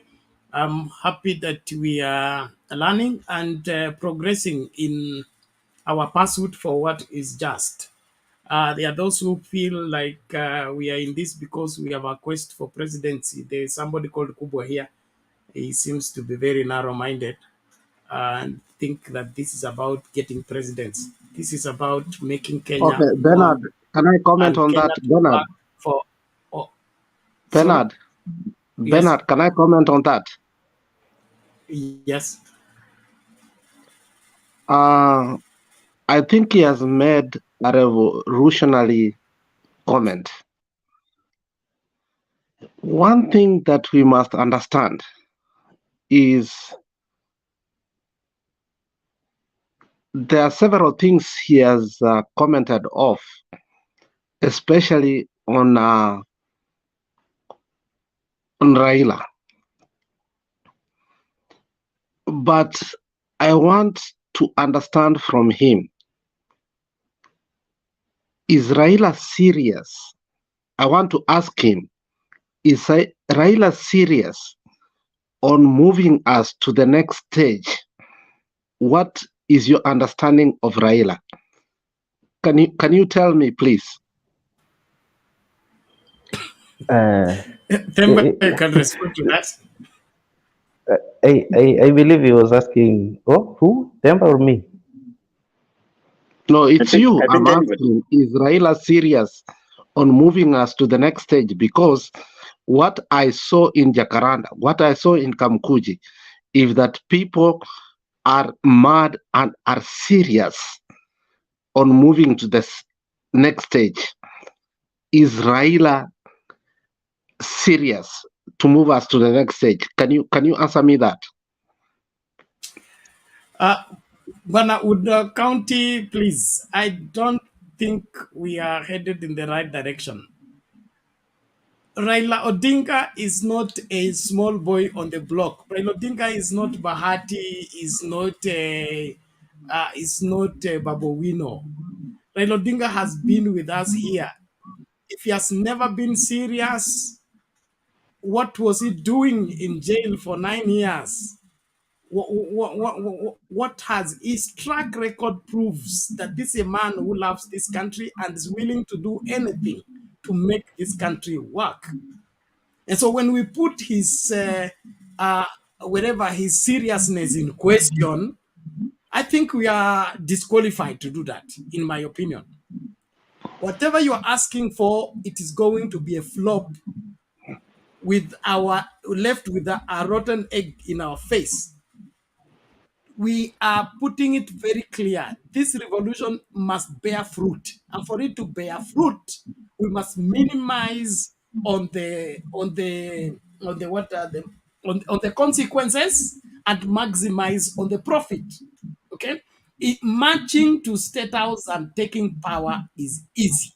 Okay, but remember, even what we had here in '82. Okay, when they were declaring that we have taken over government, what was happening on the shops? The shops were being looted. Everybody was carrying out everything. Somebody was there was a case of somebody who carried a TV that was so big than his house. So he gets at the door, the TV is not entering the house. He takes it back on the street, and so we shouldn't have a chaotic, disorganized revolution that is not governed. It will not give us what we are looking for. And so I don't think we should be putting Raila Odinga's sincerity and commitment and seriousness in question. Okay, Unless Bernard, unless you want him Bernard. to act like you want him to act like the people want him to act. I am a preacher. Okay, I'm a preacher. Let me give you my example. I'm a preacher, and there is how you start to preach, and the congregation takes over. And if you dance to the congregation tune, you are lost. You will not deliver the message. You just make noise. You must always dance your tune, especially when you're being provoked by the masses to dance to Okay, their tune. Bernard. Yes. Just one moment. Hmm. You see, I'm one person who is optimistic that the handshake messed us up. And the reason it messed us up is that he believed in Uhuru Kenyatta. I don't think the meeting in Mombasa within Ruto and Uhuru Kenyatta was a coincidence. It was meant to derail us. And we need to tell Uhuru Kenyatta to stop that nonsense. And the reason I'm saying that is that we have gotten to a point whereby the debt in Kenya. I'm an economist, Bernard. Bernard, I'm a good economist. And like David Indy, I'm a good economist. And I know so much about economy. Where Kenya has gotten to from 9% to 4.2, we are going into wrong direction. We cannot continue that way. Kenya is suffering right now. As my friend who talked former, we cannot sustain an economy in the way that we are going. What we need is sustainable solution. Okay.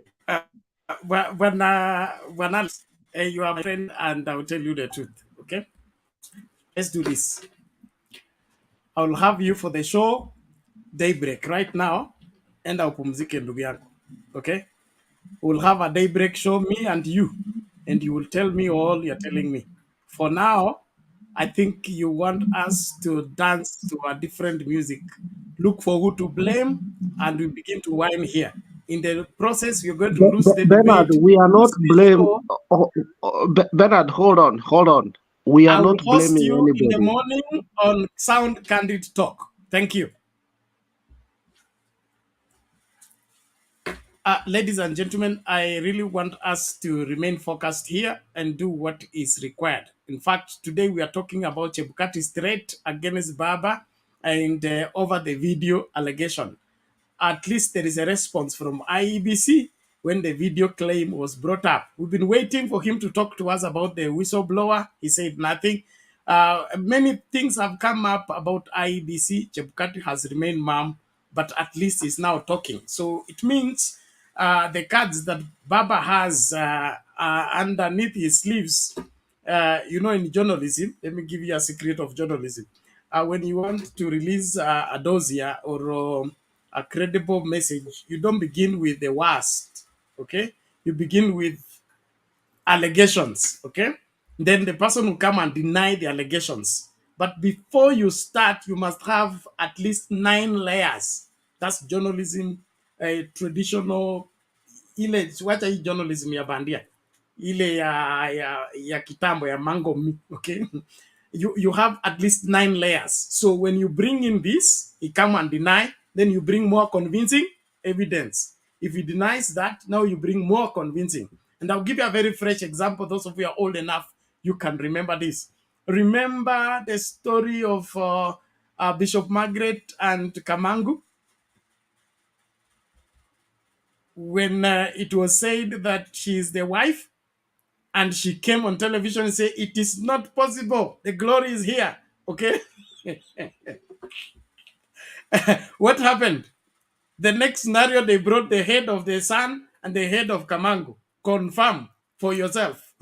Okay? Before long, the elders that presided over the marriage were brought.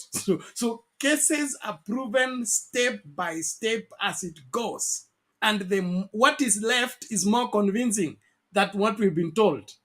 And that's what I believe this thing is headed. So when Baba brings up the video thing, there is other more damning whatever evidence that is still being unleashed. If Chebukati succumbs in good time, the other evidence we will never see. But the more he resists, the more he denies, the more evidence will be produced. And it will be more convincing to the masses. It will reach a place when the masses will take over the whole case and go to prosecute it themselves. So I believe we are on the right track. Let us follow our leaders. Don't deceive yourself to think that you will jump over your leaders and go and bring revolution. You may bring down the government, but the same economy you're complaining about, you're talking about 4.2. The moment the revolution takes over, it will be 0 or -3. So we must be prepared for that in the first place. Asante lakini. Kenyan would love, thank you. I'm happy you're here. Temba is here. Leo is supposed to come back at 2 o'clock. So if you have any prosecution against me, you can start now. I think niko na lawyers wa kutosha. Lakini nilikuachia homework jana hukufanya. I left you homework jana hukufanya. Which one? I told you I need 7K and you have to bring it before daybreak. And you people stayed here and talked for another 11 hours. I know what you're trying to do right now. Unajua nitakuchambulia sasa umekuja. I'm just stating my homework. Hukufanya homework. I'm an old-timer school teacher. You don't go to the next lesson until we have seen your book for homework. Nilifanya homework yangu lakini nikachomoka mapema bwana. Mimi nimeamka asubuhi nikapata ikiendelea 22 hours. We. So najua, I know what you're trying to do. Unajaribu ndio it's what we call a preemptive defense. Kwa sababu unajua nitakushambulia.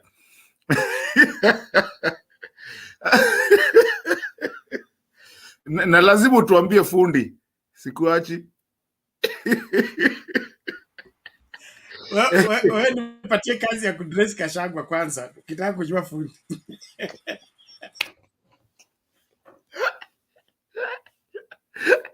Anyways, thank you guys. Thank you everybody. Thank you people who are watching. Kuna jamaa umemfufua wapi huyu? Thembo ametoka wapi? He's my neighbor and he disappeared on us kabisa. Kaenda kabisa.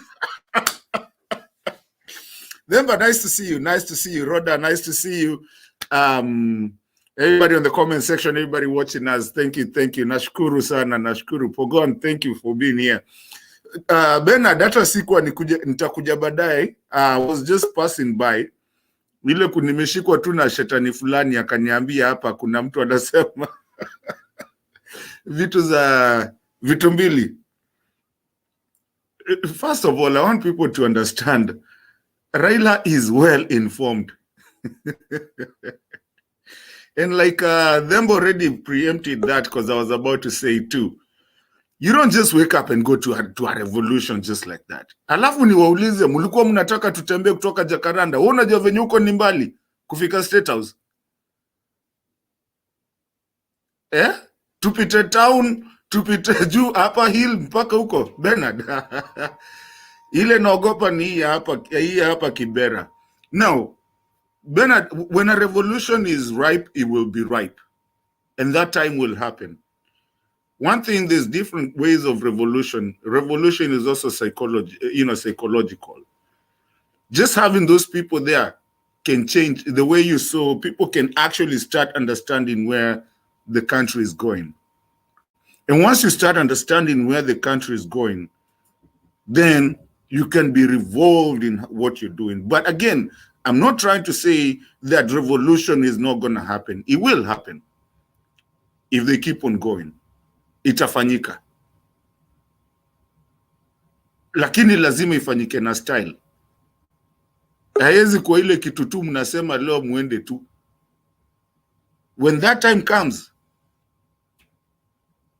as Somalia did theirs, hadi wale wajairudi poa. So lazima ikuwe kitu imepangwa, lazima kitu imejipanga vizuri. And again, you try. If it's not working, na sasa kakufe, kanuke. You know. So maybe that was the first trial, a warning. But then, it's not that far. Na msidanganya watu wa UDA that it will not happen. It is happening and is coming to happen. They have to move out. Something has to be done because people are tired of elections that don't make any sense, and it's either that or we totally stop voting, going to the polls. Now, ya mwisho tu nitarudi Bernard. Hii ya Chebukati. Sasa Chebukati atafanya nini na evidence iko? Who is he threatening? You can't threaten. Kama evidence iko, sasa una threaten nini kwanza? The evidence is there, numbers are there, video iko, si upeleke basi koti kwanza, wewe mwenyewe ndio utajingiza kwa hiyo shida. Baba alikuwa amenyamazia kidogo. Apeleke. That's all I'm saying. Sue Baba. Let's see what is going to happen. Baba doesn't just, talk. He has evidence. Bernard, I just wanted to come in kidogo because of that thing, the thing that, is Baba playing us. Baba is not playing anyone. Baba knows what to do. He's a leader. He's been there. He's a seasoned person. He understands. He has the East Africa. He has the Africa community. He has the Kenyan people. And he's also a very mature leader. He's not mtu wa kukimbia tu hivi anafanya vitu ovyo ovyo. And he said 2 weeks, akatuliza watu. We don't know what he will tell us. Let's not try to come here and advise Baba. Baba is well advised and knows everything. Knows what his politics is all about. He's been doing the politics for a long time. So Bernard, let me just leave it at there and then I'll come back. Themba, again, thank you so much to see you. It's been a long time. Naomba umetoka ICU. Naona na asante sana my brother. Niko seo. Ulituacha hapa tuchapwe peke yetu. Bernard, I'll come back in a few. Let me just run an errand and then I'll come back. Okay, Sawa, thank you very much. I'm happy that you are coming back and glad for your observation and givings. Let's keep going. Asante. Mzee Michael, karibu.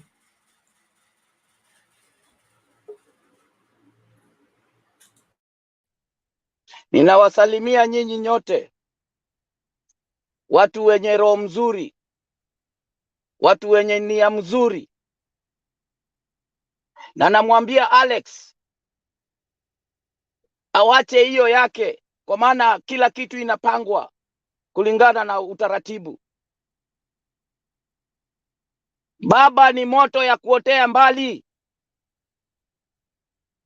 Baba atakuchoma kama pasi ya stima, wacha pasi ya makaa.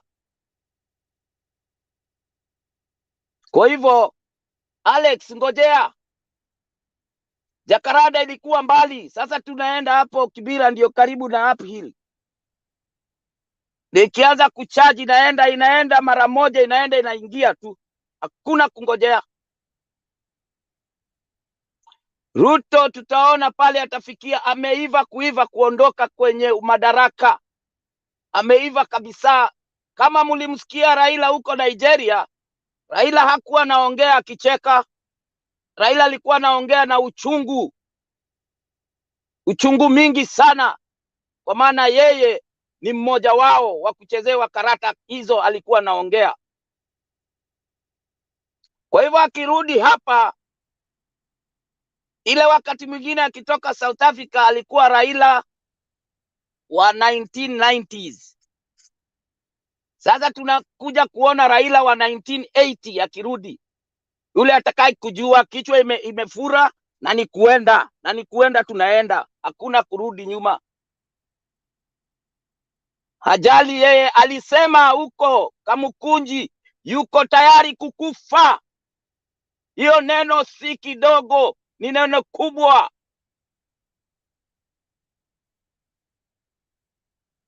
Kwa hivyo Ruto asitutishe na hiyo mambo yake. Atie kidole anuse. Ndio namwambia Ruto. Kwa maana ameiva kuondoka. Hatumtaki sisi wa Kenya. Amefanya maisha ya Wakenya kuwa magumu sana, kwa sababu ya uwizi kutoka ile wakati aliingia kwenye hiyo mambo ya siasa. Kazi yake ni mingi sana, ni kubomoa, hakuna kutengeneza. Kwa hivyo wakati wake umefika sasa. Siku 40 za mwizi zimefika. Anaenda Demba karibu. Wacha uoga, ati ulikuwa umetoroka huko. Wacha uoga. Sisi tunang'ang'ana, mapambano. Hakuna kucheka. Unasikia? Umwambie ya ukweli, wacha kumficha Ruto. Ruto ni nani? Ruto ni takataka, mavi ya kuku mbele ya duka. Akwende kabisa huyo mwanaume. Mimi siongei ati juu ya Chebukati na nani. Yeye huyo ndio ring leader. Huyo ndio tunaendea. Wacha Chebukati tutashika baada ya ring leader kuondoa. Hao Ruto anafaa kutokea mlango ya nyuma ya State House, na Raila akiingilia ya mbele. Na kuna hapo mambo ya sheria, kwa maana Kenya hakuna sheria. Kenya hakuna sheria kwa saa hii. Kwa hivyo hatuongei mambo ya sheria, tunaongea mambo ya Ruto atoke. Ndio tulete ile katiba ya mwaka 2010 iwekwe juu ya meza, itolewe chini ya carpet vile ilikuwa imewekwa hiyo miaka 10 iliyopita. Hivyo ndio, hakuna cha ati tunatumia sheria kwenda kutoa Ruto. Hapana, ni nguvu. Sheria haitafanya kazi, na tusidanganywe wa Kenya. Huyu mtu ni kushika juu. Kwani mtu mmoja tunashika yeye juu, suruali nyuma huko, akitupwa huko Manyani, aende akutane na wale wa huko Manyani. Afunguliwe boot. Wache ujinga, vile amekuwa akifungua wengine boot, na yeye pia afunguliwe boot. Kwa sababu yeye ni mnyama wa kabisa. Si ati ni uongo, ni wa kabisa huyo. Na ajipe shughuli, kwa maana Wakenya hawataki shughuli zake hata kidogo. Hata unga irudi bure, hatumtaki aende.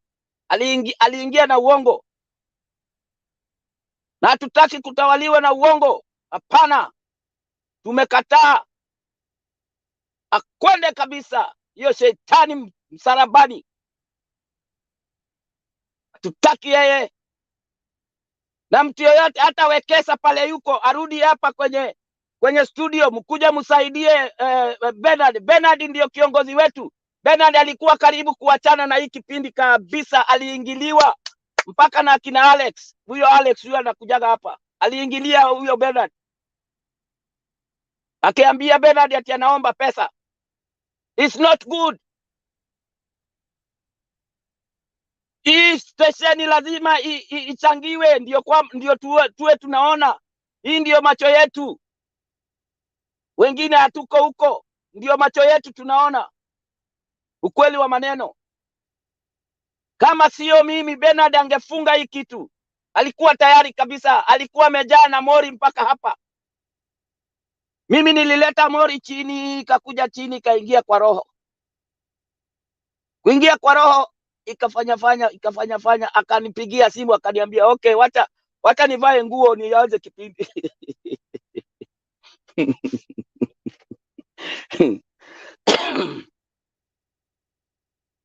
Ndio nawaambia nyinyi wa Kenya, mkae ridho sana. Hiyo ni nyoka, hiyo ni nyoka iko huko na inaongozwa na huyo mwanamke anaitwa Recho. Recho ndio kitu mbaya.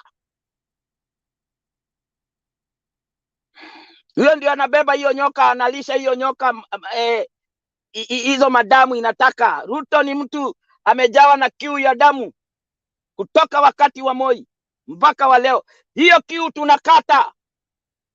Na hatutaki mtu mwingine mwenye kiu. Na wale wote walifuata Ruto, hata hao hatuwasamei. Hao wote pia wanaenda ndani.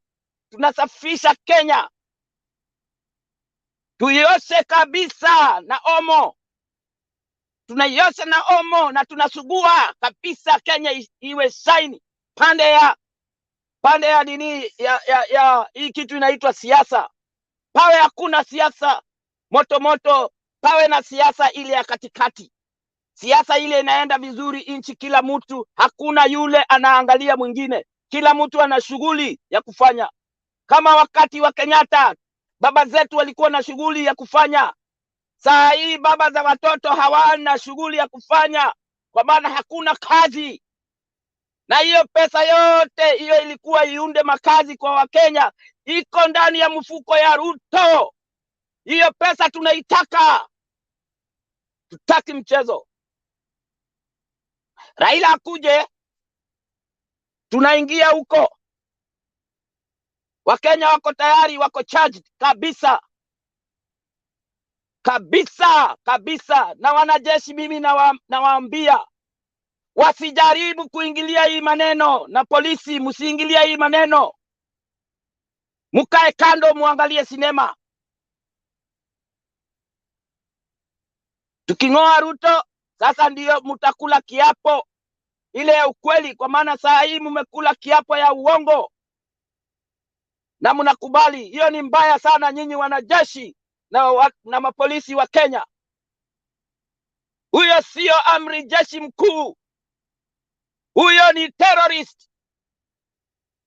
Atoke hapo haraka. Hata saa hii anafaa kuwa amejipatia shughuli kabla Raila hajaingia.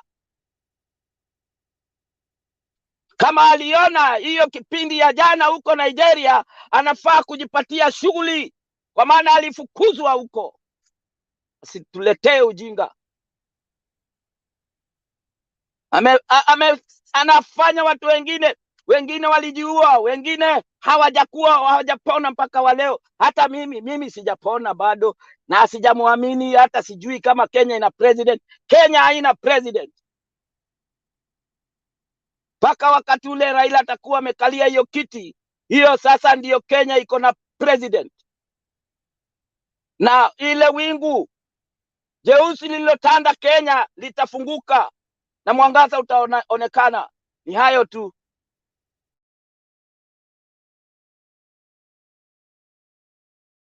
Okay, thank you Mzee Michael, we appreciate that. Msomo umefika mpaka State House nyumbani, jikoni kwa Recho, ameelewa kile ambacho kinaendelea. Na Wakenya tunapaswa kuwa na msimamo ambao unaeleweka.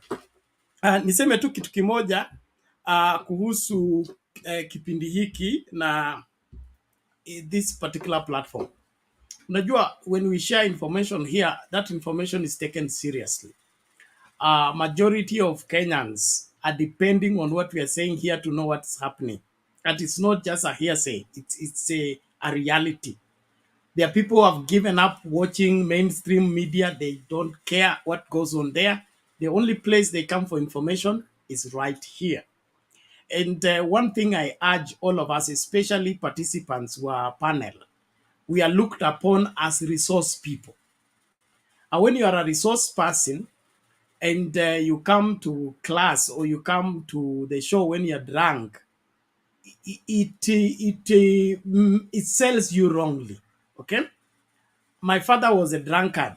I'm talking about of experience. Okay, and we had a difficult life growing up because we had a strict mother who could not let us despise our father. Okay, so he comes drunk at times, ameanguka kwa mtaro, tunabeba tukiendea kwa nyumba, lakini mama yetu hawezi kuturuhusu kusema kitu chochote kinyume na mume wake, no matter what. The beating you will receive for saying anything, it will live with you forever. But one thing is that we began to grow up knowing that it is what mother says that is good, but what father says is not good, because father is not responsible and mother is what? Responsible. So it is good for us to take serious when we come to this show. Tusichukulie hii show kama ni mchezo. Wengine wanakuja kama hawajavaa, wengine wanakuja kama wamelewa. Tafadhali, we would rather close tuende kulala kuliko kukaa hapa alafu kile kitu kinasema akiaminiki, kwa sababu we are saying on the influence of alcohol. There was one guy here yesterday, I banned him. That one I confess, I banned him. He comes here, he puts on his alcohol, he drinks 3 glasses. When you give him opportunity to submit, he doesn't say anything until his alcohol has risen. Ndio anachemka, anaanza kusema matope. Please, if you have gotten one for the road, I am a pastor, but I'm not a policeman. I will not tell you what to drink, not to drink. But if you have taken one for the road and you are not okay, please stay off the show. You can always come the next show. Ama nenda ulale, upunguze hiyo maneno. Ukimaliza kuja, hii show inaendeleanga, tutaendelea. Ili wale wanakuja kujifunza kwetu, my bishop usually says they will first of all see you before they hear you. So when you go preaching, dress properly. Mato, I think you're getting now the point. If you appear looking beaten, you will not communicate. It doesn't matter whether you're John the Baptist. Your message will not go home because they will first of all see you before they hear you. So naomba tafadhali, tukikuja kwa show, tuvalie hiyo show na tusimamie masuala haya, kwa sababu Kenya ina depend kwetu kujua direction watachukua na kule nchi inaenda. That is what I beg of you. And even when I sign out and leave the show to continue, let's keep the same strict orders. Mtu akideviate, mrudishe kwa njia. Okay? Kama ski, weka yeye kwa quarantine. Patia yeye warning.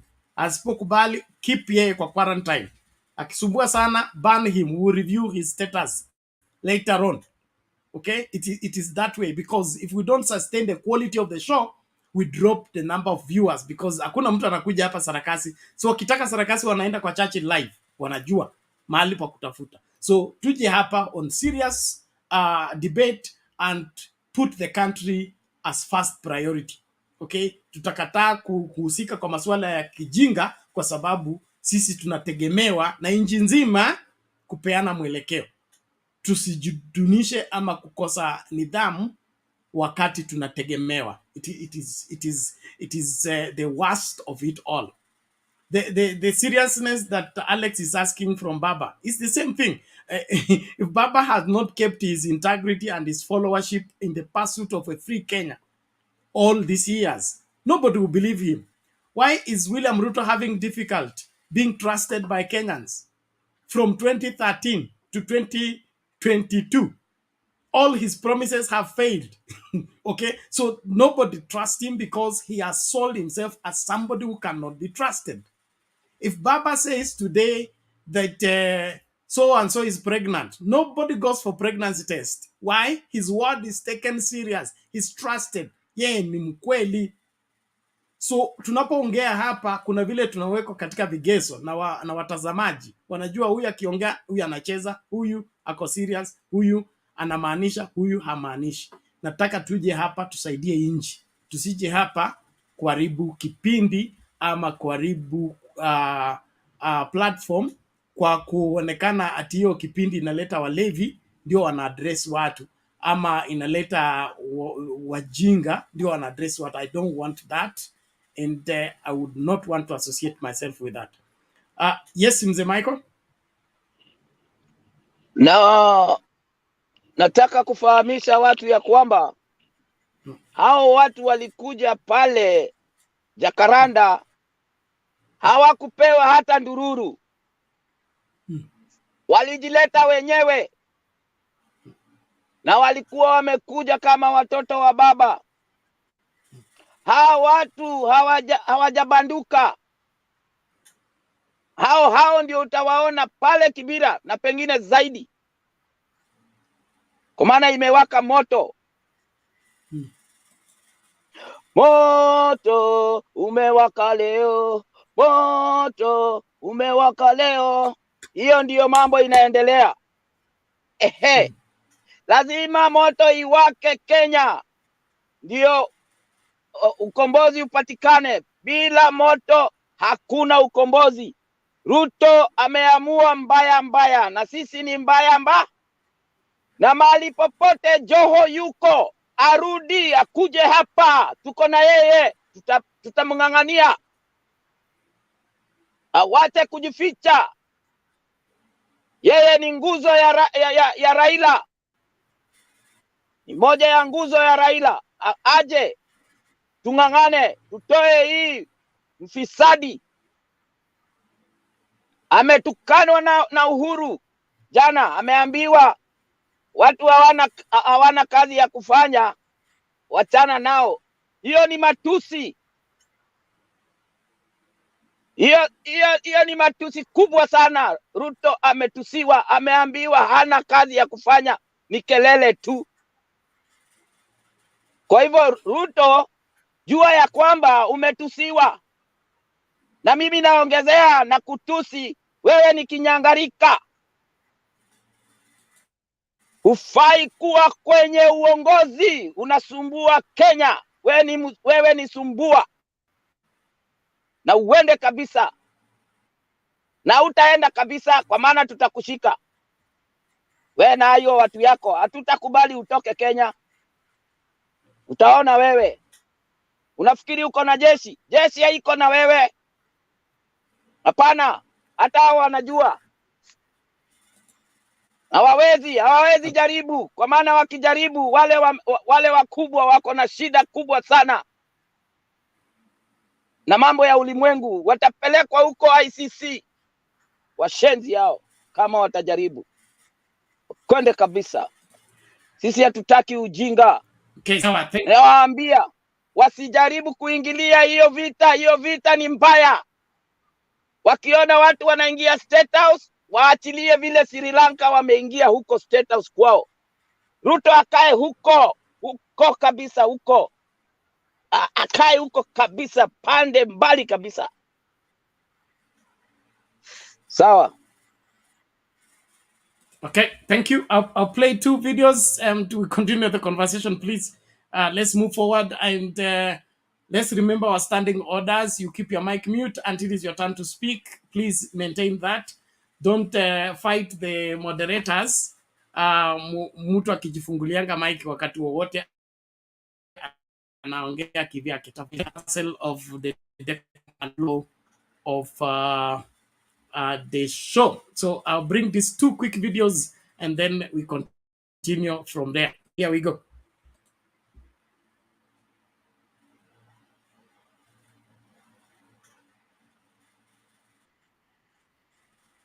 To conclude with my story about the African lion.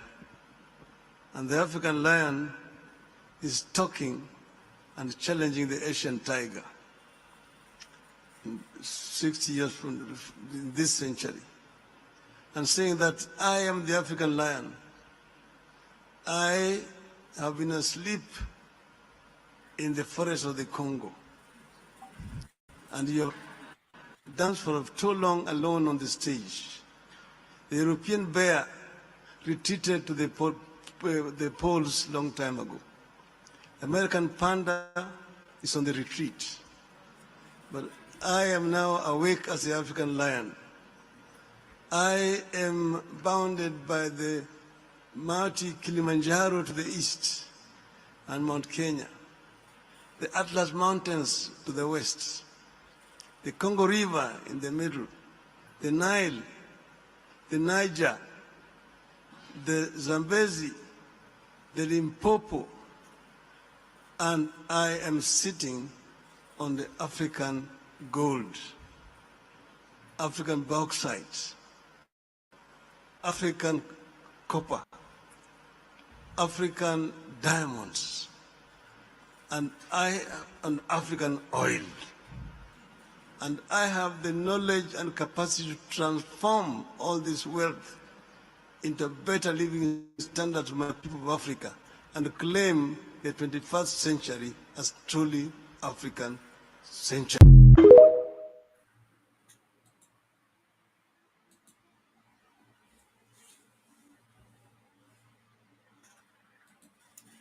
Keep that behind your mind as I play the next one, because I want us to look at that keenly too, seriously.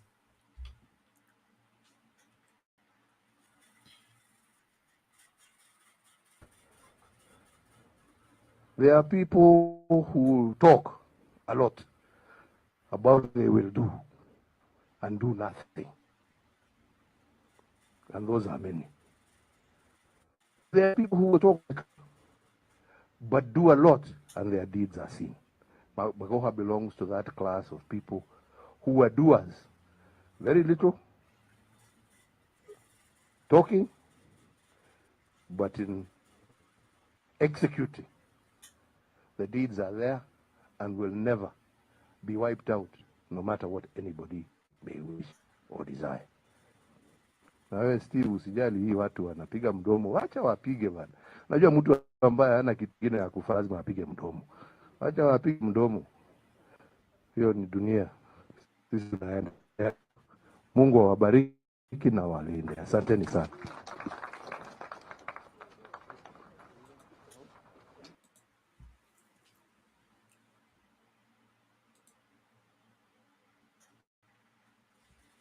Okay, thank you very much. I find those two videos important, but that African lion stuff is something.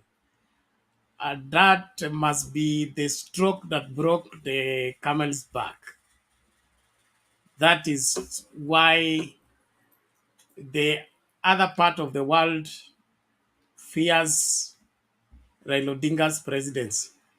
But this time round, wamekosea. So naomba hivi, tumsikilize Omar kwa sababu hajaongea, alafu ndio turudi kwa Pogon na Roda. Omar? Bernard. Yes, sir. Jambo. Hatujambo, karibu. Nimekuwa na huzuni sana. Nasikia Alex anaweza kubadilika mara moja hivi. Kulingana na msimamo sijatarajia kama ni ule Alex ilikuwa najua. Watu wanatoroka. Lazima saa hii zungumzie ukweli. Ukweli kama mtu hataki ukweli lazima aambiwe ukweli. Hata watu wakitoroka wakiona hiyo ndio njia, hiyo hatuwezi tukakubali waende huko. Watu wamezoea kudhulumu wa Kenya, na uchaguzi ikifanywa wanafanya ujanja yao. Na hiyo ujanja hawa walikuwa kona Uhuru Kenyatta. Hiyo ujanja walifanya 2013. Wakakuja kufanya 2017. Sasa hii 2022 hiyo hatutakubali, na tunasema mzee akanyagia hapo. Hakuna kurudi nyuma, na hakuna sijui mazungumzo, sijui wazungu wamefanya nini. Watake sijui watu wakae chini. Hapana, hao wazungu wenyewe ndio walichangia hiyo uwizi. Sasa mzee pale amekanyagia, na nashukuru sana leo vile Uhuru Kenyatta amezungumza. na wale maminista wake wako strong. Hiyo imeonyesha Uhuru Kenyatta, so alikuwa anataka kujua Uhuru Kenyatta after kuretire msimamo wake ni gani. Imeonyesha Uhuru Kenyatta na wale mawaziri wake wote msimamo wao hawatambui Ruto kama rais. Hiyo ndio yatakikana. Yatakana hivyo, na hii itakuwa ni onyo katika mtu yoyote akienda election, leader yoyote akienda election akifanya udanganyifu, hii ndio itakuwa ni onyo. Na raundi hii nafikiri mzee ameamua, hakuna kurudi nyuma. Niyo tu Alex kwa sasa. Okay, thank you for Nomad. We appreciate that. I think Alex is high on something. He will just come down and we will talk. It is important that we keep ourselves for the sake of the country. For the sake of the country. Tunategemewa. Na tukitegemewa, tusidisappoint wale wanatutegemea. You don't know how many people look up to you until you know they tell you. And nowadays I almost need a bodyguard to walk on the street because of this show I'm stopped by everybody, and nimekuwa tu kaceleb kengine tu kiasi kiasi mpaka na so tafadhali tukue serious tukikuja kwa hii show na tujue kwamba tunasimamia nchi nzima. Sisi ndio tunatetemesha. Angalia tu speech ya wanasiasa. They quote Mtembei TV. Why? They are glued to this station. They get the information we say here. Look at the speech of the politicians in Jacaranda. Waliongea nini? They spoke whatever we've been saying here. And so let's understand that we are leading the nation, and so leading the nation must come with a sense of responsibility. And that's what William Ruto has lost. He doesn't have that sense of responsibility. Yeye anafikiria ni taxes tu, na kipsha kuwa na pesa kila kitu kiko sawa. He doesn't know how the fatherless are doing, the widows are doing, the jobless are doing, the single mothers are doing. To him, they don't feature. The only thing features on his mind is how much money comes in. That's not how to govern this country. And then Themba brought up something about revolution. There's a video I was to play, but near Voice of America. Sasa sijui itakuwaje. It's talking about Libya, okay? Libya had an election and only 11% voted. If we don't sort out 2022, 2027 we will have the same scenario. Less than 10% will go out to vote. 2022 was a warning that 50% voted. Now, if we don't sort out these manenos and make sure that the credibility of IEBC is restored, hakuna mtu anaenda kupiga kura kwa sababu wanajua hata wakipiga Chebukati ndiye anaamua. Asante. So back to Themba and Roda, then nani Pogon pia alikuwa ameinua mkono. Tumsikilize dada kwanza, turudi kwa Pogon, alafu utamleta Lala. Themba, can I leave you chairing? Do you have nini? I can share, but I don't have the rights. I don't have the rights.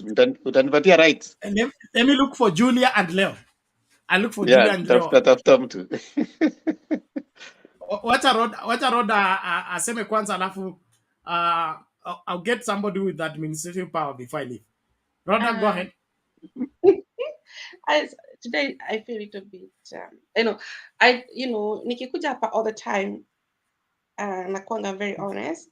I don't try to hide anything because I love my country and I'm wishing for my country for the best. I don't want people to suffer. I don't want people that are killing themselves because of the puberty, because they don't have money to buy food, to pay for the rent. That's why I'm here, because I love my country and I care. If you know somebody who cares, it's me. I care about people and I love people. I don't want people in my country, they suffer. But those people, William Ruto doesn't care. All the time, kila siku ni kwenda pahali na madege zao. They don't care. So that's why we want the justice. We are still waiting our justice. Tunagojea baba akuje tuende mkutano huko nini Kibira. We are still waiting and we are not losing hope. We will continue coming here and fighting for our country. I don't get happy when people are suffering. I don't get happy when our system school is not working. When I see people are suffering, when I see our old people are suffering, I get sad in my soul because I want to see people. When people they are happy, I'm happy. That's who I am. Even my friend know that. When my friend they are sad, I don't get. So that's why I'm here, because I love my country. And not many people accept me. Even when I talk with my friends, they always, oh, you all the time talk about Kenya. Yes, because that is my, I'm a Kenyan citizen. You know, I'll never be European citizen all the time. That is my root. So I must stand still. I must fight for our country. And if we don't fight now, what about the future will come? We must fight, because all the time election must be free, fair and credible, na inakuwa na haki, si kufanya kiududo. Kama leo nilikuwa naongea na mama mwingine mzungu, nikamwambia in our country all the time election, it's always, you know, fair. And akaniambia, oh, kwa nini all the time in Africa you're like that? I can't, because people, it's mess, everything is messed up. So we must stand for a country that not this kind of mess all the time. Election is not free, fair and credible. So we must stand for our country, and I'll be always stand here for the truth. I will not hide. I know I have been fighting for my country. I have been put for my knee, pray for our country, fasting and praying, asking my friend pray for our country, and nobody understand me. I have been rejected with some people because they have been standing for my country, and I'll keep moving. I'll not lose hope all the time. Like the way we have a strong with faith in Christ. I'll not lose. I'll continue fighting with my knees, pray and fasting and pray for our country and pray for Kenyans. All Kenyans, they live with a safety. Everybody enjoy the fruits. The fruits we get it for those people who fight for our country, like Mzee Jomo Kenyatta. They are the one who fight for our country. That fruit, they left it. That's the fruit we are eating right now. That's why we have a Nairobi in the capital city. Even when I represent myself, I'm a Kenyan, I'm always feel proud of myself. I don't feel ashamed. That's why we want. We don't want to live a country like Mali. Those people come Mali, they're not proud, because Mali is always darkness, it's war. Like this country I'm living, they said the military there.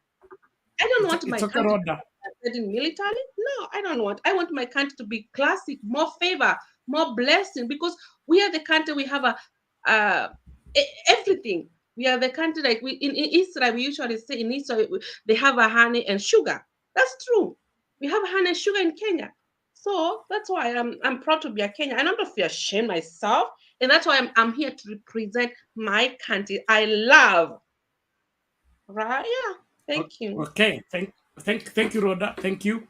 And thank you, everyone, for sticking on and continuing to build our country as we share on different views. Pogon kama me drop. Now, Mato is on the back bench. Is doing adding Mr. Temba. So you will just coordinate with him, and then the flow of the show will continue. I need to leave early because tomorrow I have that the Christian show. Yeah, let me just play the clip so that wale ambao wanapenda mafundisho ya kibiblia watafuata. And if you are not a subscriber to Triumphant Faith Media, Triumphant Bible Media, bas hakikisha una subscribe. Just so that is the show that I'll be on, so I need to leave early and prepare for the same.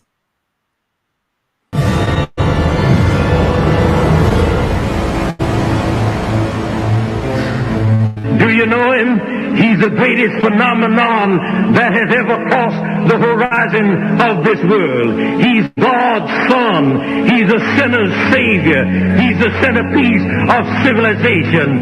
He's unparalleled. He's uncredited. He is the loftiest idea in literature. He's the highest personality in philosophy. He's the fundamental doctrine of He's the only one qualified to be an all-sufficient Savior. I wonder if you know him today.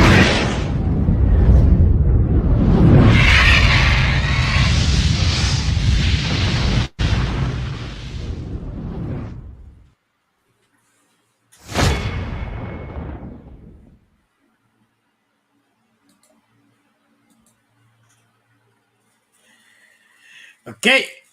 That is our online Bible Summit. It runs every Wednesday, 9 o'clock to 1 o'clock East African time. You can follow it on Triumphant Bible Media. If you're not a subscriber, please subscribe and tegea hapo. Watu wote ambao mnapenda mafundisho ya Biblia, tuko hapo na walimu wazuri ambao watakufundisha neno la Mungu, hawatakuchanganya.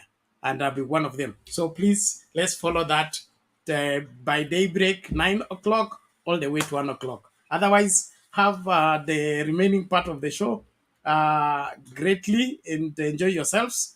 Na wale watu ambao hawajatuma ile hela wanani accuse nayo, okay? I still need 7K to complete the bills for this particular month. Yeah, we are in a new month already. So we only do that end month. We sort out the bill and then we'll do that later. So tafadhali, if you want to participate and you are a participant, you know what to do. Please do it. Thank you. Mr. Themba, you take the chair. Lala and Kenyan Kagendo, Kenya Mama Mary has been on a Kenya tour. And I don't know when she will conclude. She's visiting all the communities and the sub-clans and identifying with them. So Kagendo atatuambia ni Bernard, wapi. Yes. Bernard, Yes, hiyo Michael. imebakia, hiyo hela imebakia. Themba anafaa kutoa kwa sababu alitoroka. Hiyo ndio fine tunampiga. Atoe hiyo hela. Akutumie haraka. Alipe hiyo overtime. Na hakuna amenifanyisha hapa. Yeah, na hakuna kucheka. Tuonyeshi meno. Hiyo meno funga mdomo. Nataka kuona meno. Nataka kuona pesa. Wazee washasema. Nakumbuka wewe ni Mwafrika. Waafrika hawaendi kinyume na wazee. See you people later. Thank you very much. God bless you. Okay, thank you. Michael, tumekusikia. Anaitwa Lola. Karibu.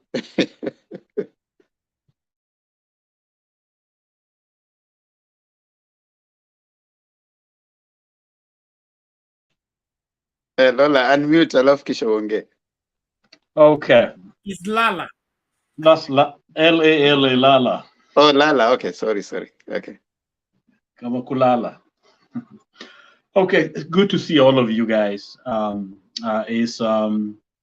It's like I'm addicted to this program. And the reason is that whenever I try to look for Kenyan news, I try to go through the different channels, and I listen to so-called analysts, and it's as if some of them know the truth, but when it's just about to say the truth, they don't say the truth. It's almost there's a sense of fear in them, and so we don't get news except through you guys. This is through this channel. It's unfiltered. It is genuine. Is authentic. It's real. It's true. So I ask everybody to come to listen to this instead of listening to the wrong news. I believe we are quite ahead in terms of pursuing truth. For all of you, don't look back. We are closer than what some of you think, because you can't fight truth. You can't. You try, but you can't win, especially if it is so open, blatant, and so let's all of us be encouraged, because the guilty are afraid. They try to close, to protect, to fight, but they're losing because you can't fight truth. People can be afraid, but come a time when you must speak. Some years back,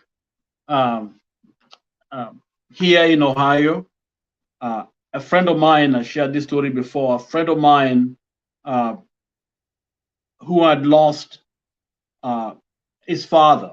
They had been, they had not been seeing eye to eye for a long, long time. And his father died. And so he came to my office and said, Abel, my father's dead. Could you help me bury him since you're a minister? He's an American. And so I said, yes, I will do it. So we went to this little funeral home where the body was, and to conduct a service. They have a chapel there. So in the chapel, there were less than 10 people who had come for this service. And here I am, I'm a preacher, and here is a man I didn't know. You see, it's difficult for a preacher to preach in a funeral of somebody he didn't know. What do I say about this guy? And no message, really, when you think about it, in terms of knowing him. But as a preacher, we always come up with something to say, something to address the people. And so I went, and one of the high points that I knew is that his son was my friend. He was a good man, he was an artist. I said, if this man had this young man, he must have been a good man, okay? And that's what I remember about this, what I said in that service. So at the end of the service, over 90-year-old lady who was one of the people who had come for that funeral came to me and shook my hand and told me, preacher, those are the best words you've spoken. You spoke about this man. We have heard about this guy. And that kept wondering, what kind of a human was this? If my words are the best, okay, that spoke about this fella. This fella was bad. His conscience was gone. Seared conscience that the Bible talks about, you listen till you don't know. It's almost like an apostate. You go beyond measure. And it seems as if the current government, that's exactly what they are doing. You look at some rational way of running a government that anybody who didn't even go to school should run. They're not doing it. They are just fumbling all over. It's as if an evil spirit has taken over the mind of many of them. And so what do we suspect they're doing? They do what they know. You cannot compare the character of Raila Odinga and Ruto. These are people from two different worlds. You can't compare Gachagua and Martha Karua. We know them. These are two different worlds.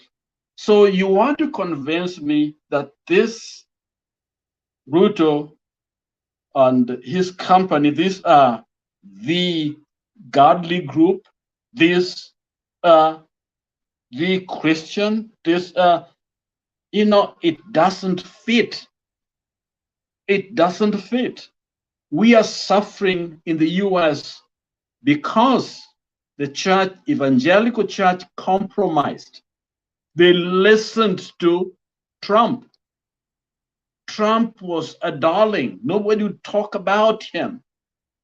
I had a church where we had his officers coming to deport us because this was a church full of Africans. And one of my members from Togo was arrested, a professor, and he went to a detention. And out in detention, there were only black folks in those detentions. So the target was people like us, but the church was quiet. And now that is out, Americans are wondering, what is the church? They're questioning In other words, the church is really on its knee in some ways. Some of them have been asking forgiveness. We wronged, America.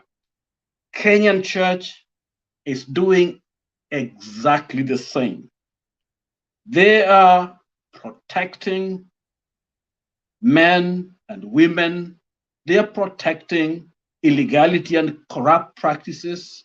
They are people who have no business being in government, but they are there. The system itself is corrupt from the top and it's legally there. So when you want to see evil, any Christian with the Holy Spirit, filled with the Holy Spirit, we should be able to clearly see. A church is supposed to be a prophetic voice. The prophetic voice is a voice outside the system. It's outside to kind of look in and speak for God. And the first thing is something called truth. Truth. Truth is the hallmark of democracy. Without it, we have no nation. If we let Ruto continue on, I can predict the next election, there'll be violence. Because people don't trust election. When you don't trust election, there's violence. Violence can be on two levels, even now. It can be up there in the national system, or it can be in the homes. When you don't have food and somebody's driving, they didn't work for it, it's a president didn't work for it, that's like robbery. So who am I to tell me I can't eat and you have your home? So it's a law of the jungle. I told you I do work sometime, contract to US military. I was in a city called El Paso. Juarez is the other side in Mexico, okay? And we were, even we were military people, we were even not allowed to cross over there because Juarez was the capital of murder in the world. And me and a friend of mine, we decided to escape, we crossed the border into Mexico. At that time, every night there were heads of people. The gangs took over the city. People would come across in the evening, those with dual citizenship come to sleep in America and go back in the daytime to go and work over there in Mexico. The streets were uncontrollable because the gangs took over, okay? And this is the recipe for no laws, or, for example, right now, the Constitution has been subverted. They're not going by the Constitution because some of the people should not even be in power. They know how they got there. So when we talk about Constitution, and we talk about on those talk shows, Constitution, what are they talking about? They are not using the Constitution. That is something else. And so it is Azimio that wants the Constitution to be implemented. It's Baba and his team and on all of us, anyone who loves truth and righteousness. That means we are way ahead and we have to act, work together. No solo thing, we gotta stick together. The same Bible talks of they that wait upon the Lord shall renew their strength. They shall run and not be weary. They shall walk and not faint. You see, if we do it together, we will not faint. We will run and not be weary. There are two types of birds. The eagle is a beautiful bird, but an eagle is a solitary bird. It's always by itself. So when the weather is bad like this in Ohio, the eagles will die in the weather. But the seagulls, when it begins to get cold, they are in South America and they travel together in a V shape. And they go and go and go. Right now, we are getting together. We are moving together as a force. And no power, no authority, no strength. And we are one. one Kenya, no Kikuyu, no Kalenjin, no Luo. We are all together. We want this nation. The thieves was trying to divide us, telling us that Mount Kenya did not vote for Baba, to create that enmity. The people who should be actually in jail asking questions, being asked questions, are the people who have done this, who are stealing from us. We are Kenyans, we love Kenya. Kenya voted well as Kenya. But this is what these people have done. So there are people who may need to be tried after this because they're creating enmity between me and my sister for no reason. Yet Kenya is really one, don't move forward. And so the team, I'm very proud of you. I can't be there with you, but we are supporting you with everything. Money, everything we have is coming out there. And there are many of us, hundreds of us outside here, of us in diaspora here, that are, they could be there with you, but they're within the spirit, in prayer, finances, support, anything you can. We are with you. We want our Kenya back, where there's no Kikuyu, no Jaluo, no Luhya, no Kalenjin. We are one nation. And so to all of you, thank you. That's what I wanted to say. Okay, I'll leave somebody else to step in. Thank you, Lala, for your submission. I want to go to Kenyan Kagendo before I go to Kenyan all the time. Kenyan Kagendo.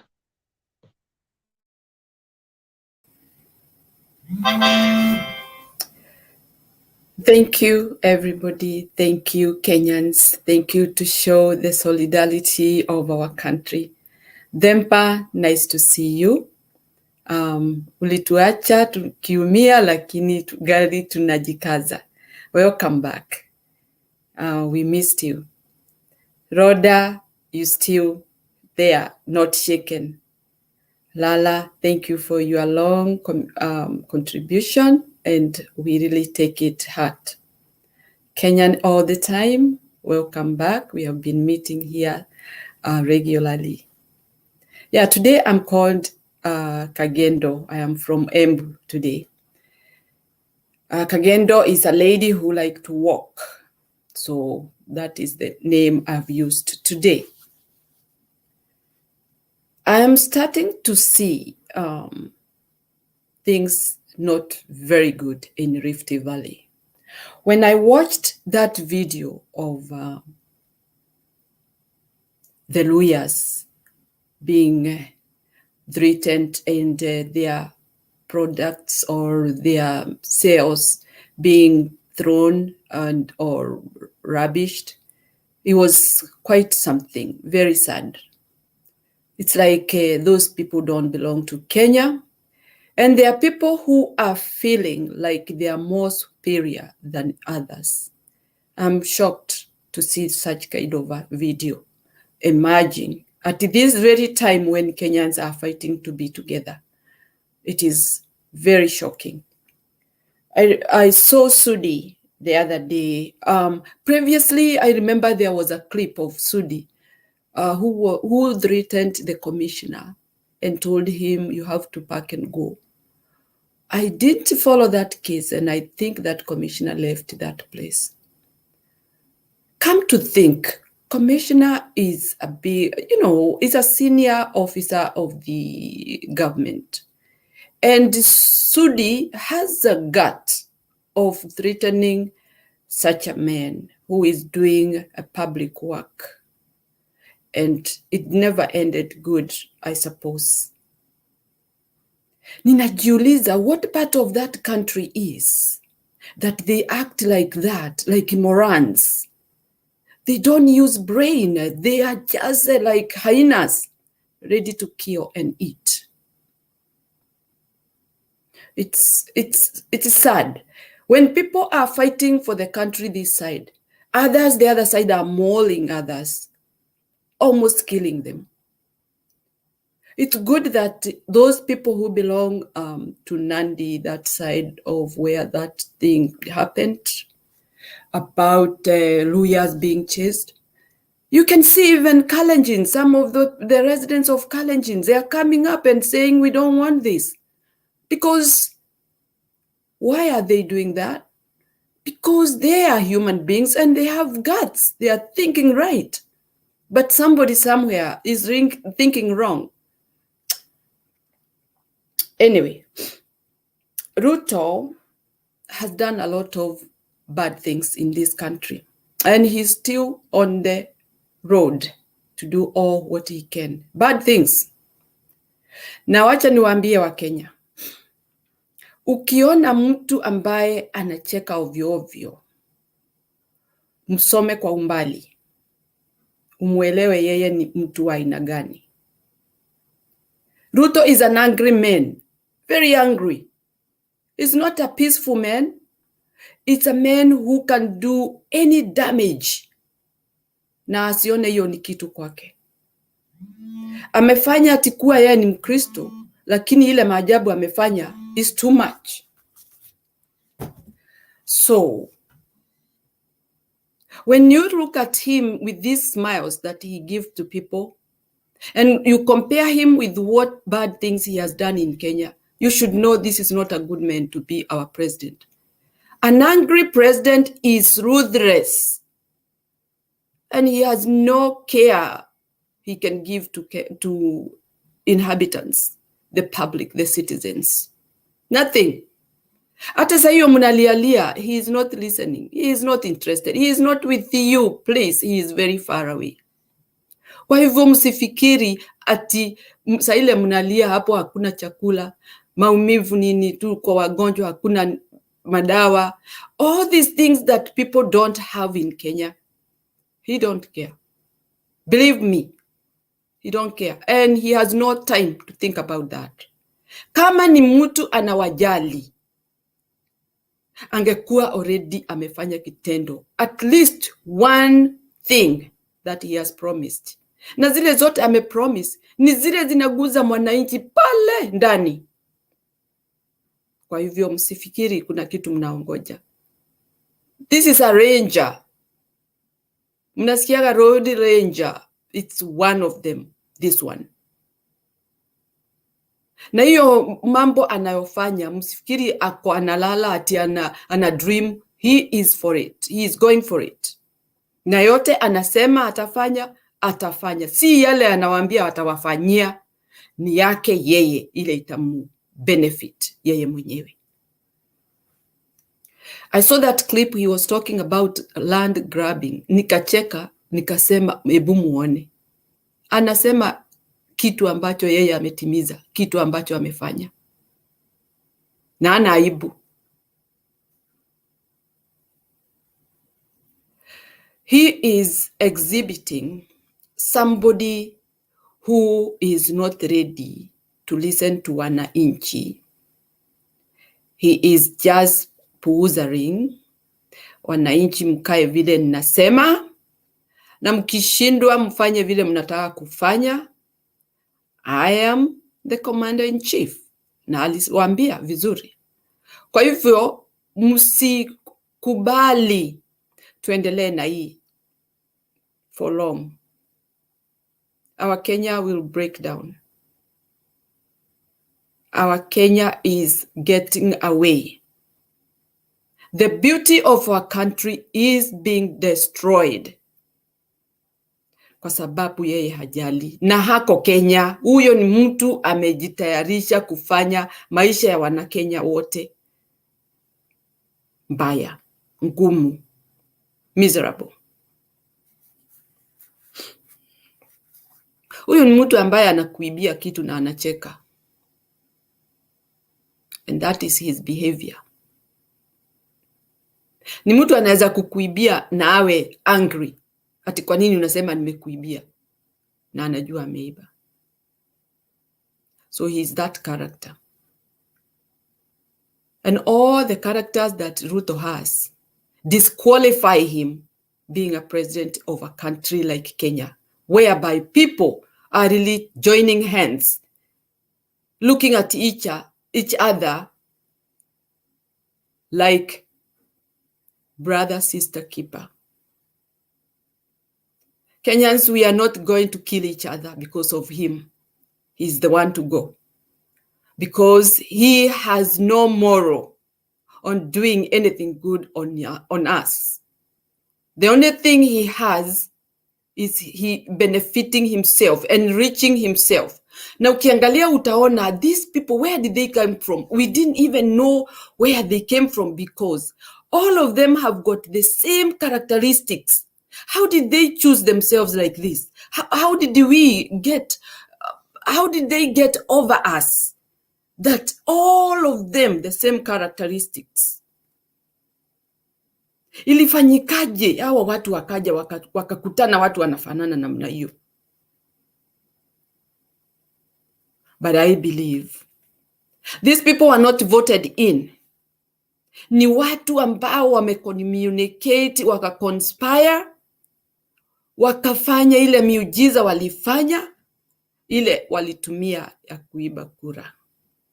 That is why we have got all these characteristics who are really assembling each other. We cannot fail that wrong. Ati tuliwachagua hawa watu ambao tulikuwa tunajua ni wezi, wauaji, rapists, anything you find, anything you want to say, name it. These guys are really bad for our country. We will never get peace with this kind of people. Kwa hivyo wa Kenya, muangalie huyu mtu muone ni mtu muongo, mtu ako na hasira, sijui alizaliwa hivyo ama amejiwekea hiyo hasira juzi.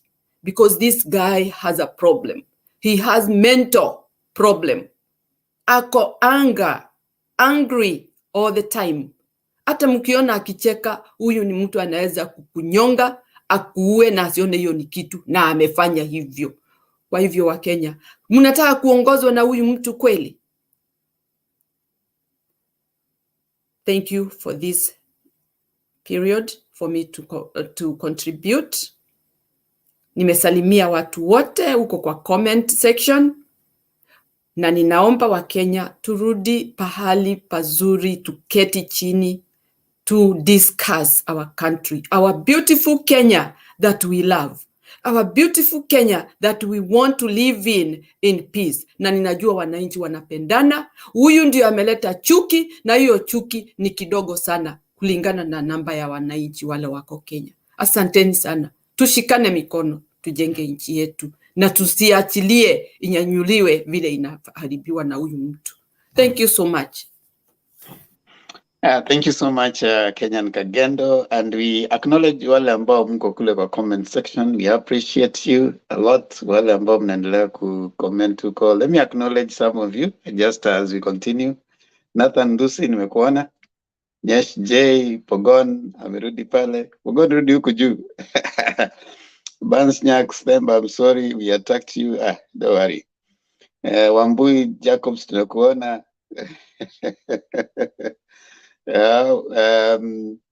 Eugene Adams, basketball king, tunakuona hapo. Philemon Samuel, Fatuna Abdullahi, Tiara Oscar Juma. Asanteni sana, endeleni kucontribute. Give us your comments down there, tutapata nafasi ya kuzisoma. So that also people, watu wajue vile vitu ambavyo, will sample some of your comments. Aluman Junior. Yeah, tunawaona nyinyi wote, maswali nini, kama uko na maswali hapo to our topic ambao tuko nayo saizi, keep giving and sending your views. Due diligence, we have seen you, and the login information is there. If you want to come to the studio, just click on that StreamYard imewekwa hapo, click and come. It will be shared again so that wale wanataka kuja hapa juu wakuje and you share. Achieng, we have seen you and many others.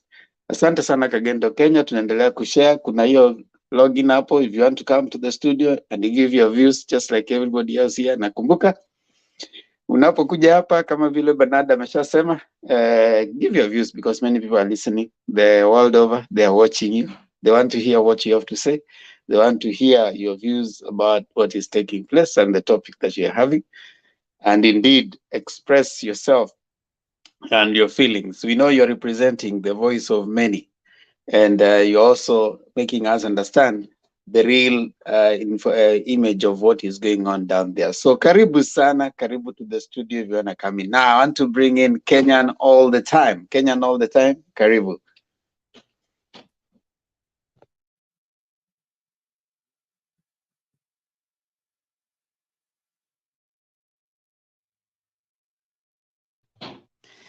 Kenyan all the time, we can't hear you. I don't know what's happening. As Kenyan all the time is prepared. Naona Shami, good to see you. Good to see you back, you too. Good to see all the people. Asanteni sana. I mean, it's been a while. You want to work on your audio? Kenyan all the time.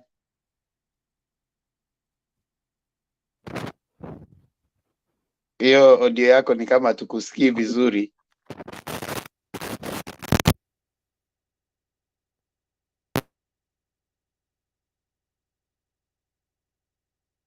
Anapoendelea kuwork on his audio. We are talking about Chebukati threatening to sue Raila. What is your view about that? And also the tribalism, the hate speech, the arrests that are going on. What's your view? Kagendo anasema kwamba it is time for us to arise and get a walk and reclaim our Kenya. And so is Rhoda. And what is your view? What do you think? Do you agree? Do you disagree? This is your chance. You can always come to the studio and give your view and let us hear what you have to say. Thank you, Themba, for once again being on the show. My sis was wondering what happened to you. Niko kabisa, wanasema kwamba unaoga, unarudi soko, una set market. So they say. So I'm here. Press J, Santa Sana. Themba, missed you. Thank you so much. I've missed you, people, and it's nice to see you guys again. Kenyan all the time. Are you good now?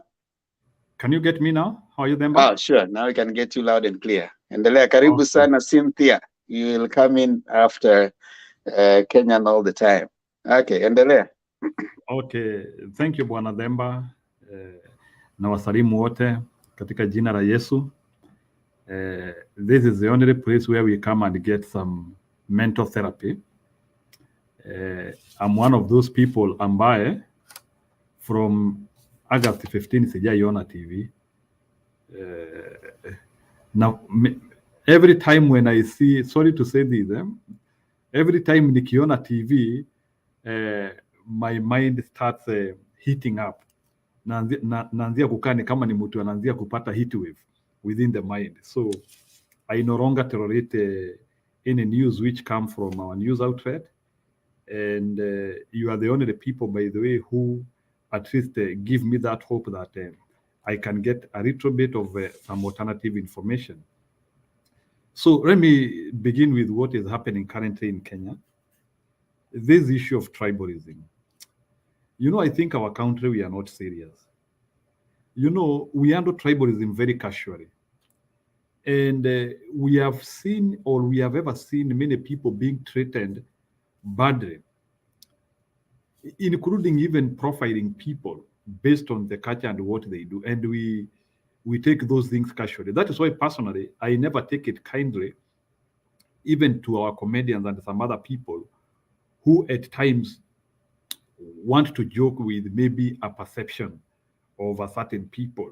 So to me, I always see that it is one thing to want the demonizing people. That's why I never take it kindly. When I hear even people are joking that maybe Waluyo wanapenda ugali sana, Wakikuyu wanapenda pesa sana, sijui how watu wanapenda, I don't take it kindly, because yet we take it like some jokes, but to me, I usually see it's one of the things which make us profile and demonize other people within their preset of what they think or what they do as a people. No wonder we even take it to a notch higher, and tunaanzia kusema watu wengine wajatahiri. Those things start from there, where we want to profile people based on what we think that those people wako namna hii na wako namna hii. So I think we handle tribalism casually, and we are not reaching to a level whereby, and I think we have to start learning from the modern world, or from the modern countries. In 70s, the N word was very common. In 70s, the N word was very common.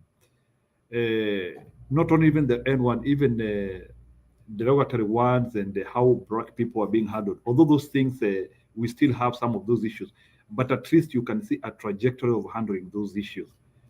But I still wonder why in my country that we do not have any registration in the parliament which can put people into trial when they started demonizing other people in terms of tribal, in terms of what? Because there should not be any condition which should prevent you from getting a job or getting an opportunity simply because of where you come from.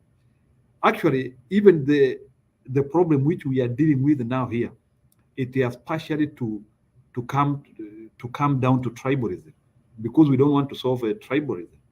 You can remember people like Moses Kuria, who just before the election they were bringing issues of tribalism and trying to argue that Raila Odinga cannot become a president because of certain issues.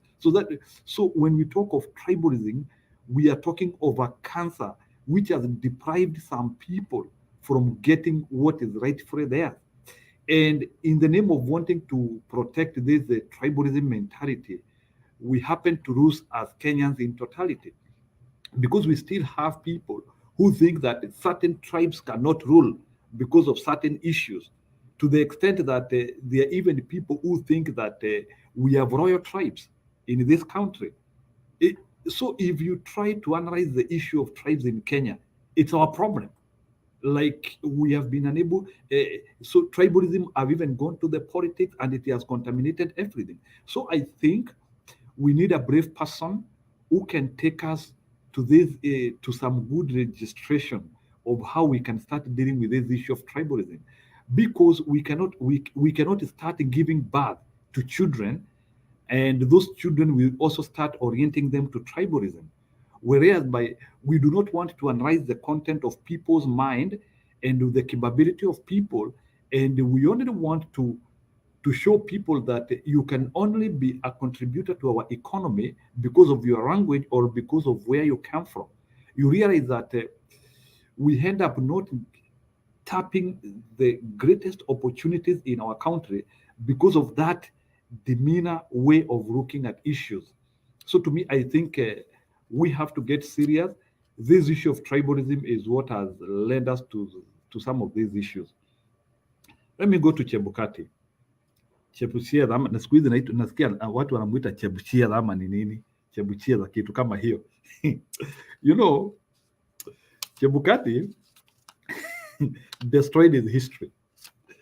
And I want to speak with Chebukati. I know he qualifies to be my father in terms of age, but I want to tell Mr. Chebukati that he destroyed. One thing which I want to tell Chebukati, even his 15th generation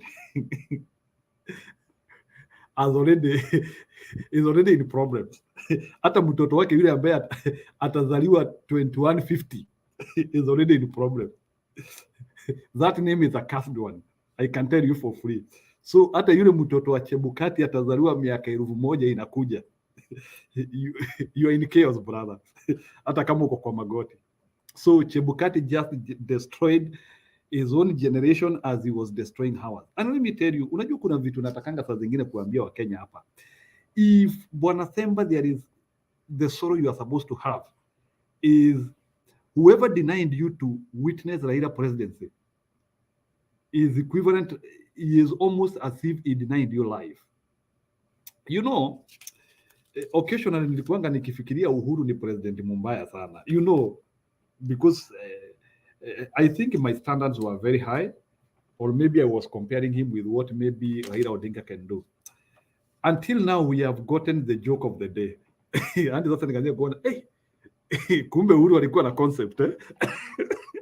You know, when you get to the joke of the day, let me tell you, by the way, whatever we are dealing with, Ruto presidency has not started. I want to tell people, Ruto has not started his presidency. He has not settled. He has no concept. He has no methodology. He has not. We are 5 months into his presidency, and he has not even done the first step to do anything. So that is what we are dealing with. Huyu jamaa hajaanza. He has not started. Hajapima chochote. The only thing alifanya tu na then things went into chaos. It was kutoa subsidies. Once alitoa subsidies, then alafu makelele sijui nini. The guy has literally done nothing. If you try to quantify, measure, monitor, evaluate Ruto presidency, zero. The people who do critical analysis, unajua saa zingine we have jokers, people wanasema sijui amefanya hivi. You know, when you want to measure what some, na siku hizi nasikia watu wanafanya 100 days analysis. When you want to measure output ya mtu, there is what we measure against. When you want to measure the output of somebody, you measure the output of somebody against what they proposed, against what they met. So those are the two things which you try to see how they are connecting. Whatever they met and whatever they proposed, are those two items in a perpendicular direction or in a parallel direction? Those are the measures. So what did Ruto meet? Ruto meet a country on infrastructural direction. He met a very stable relationship where we were doing very well internationally with some few people. He met a country on the move. Then suddenly we have somebody comes. But we had even started hearing. We had started having national healing. We had started bringing everybody on board. Now Ruto, he has come. He has divided the country. And for your information, even the hustlers he claims he has already lost them. I believe by now, Ruto has already lost by minimum a quarter of his hustlers. He has already lost them. Because, number one, these hustlers who claim they elected Ruto, and I thank God for giving me a brain to analyze that this guy was a cheat. At least that is one thing which I'm very proud of. You know, saa zingine hata mimi nimekuanga nikienda kwa debe ni kama nimefunga macho. But I'm so proud of myself that I was able to see a lie before it happened. So at least every time when I'm talking with people, I'm very proud because of being able to separate that great critical lie. So Mr. Ruto has nothing he has to offer to the Kenyans, and he has not kicked off his leadership. Okay, let me comment about Uhuru today. You know, Uhuru is talking from experience. He just left the presidency the other day, and I know even him, he feels motivated based on what he is seeing.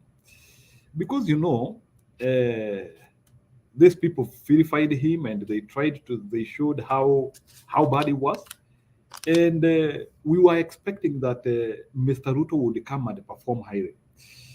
But to the disbelief of everyone, Ruto is on a nosedive, he is on a free fall, and no one can help him. Why? Because even his kitchen cabinet is of people who cannot think, people who cannot do anything. Mwajuma, Moses Kuria, those are the people who are thinking for him. Mashogu, who I don't know too much. You can see somebody like Mashogu, sasa mitiani hata imeanzia kuleta shida hapa. So he doesn't have serious people. So I don't want to talk about Ruto because he is a failure.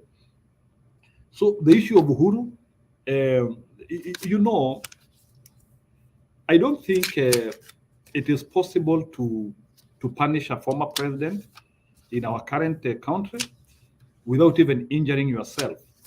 So, and I want to tell Mr. Ruto, the quickest downfall which can come to him is if he thinks that he wants to punish Uhuru Kenyatta. Yes, he might have defeated them through his own mechanisms, which we don't know. But the reality of the matter is that he needs to know that Uhuru is a strategist, and there is one thing which I want to tell people here about Uhuru. Uhuru might look defeated, might seem as if things are not working on his direction, but there is one thing which I want us to analyze.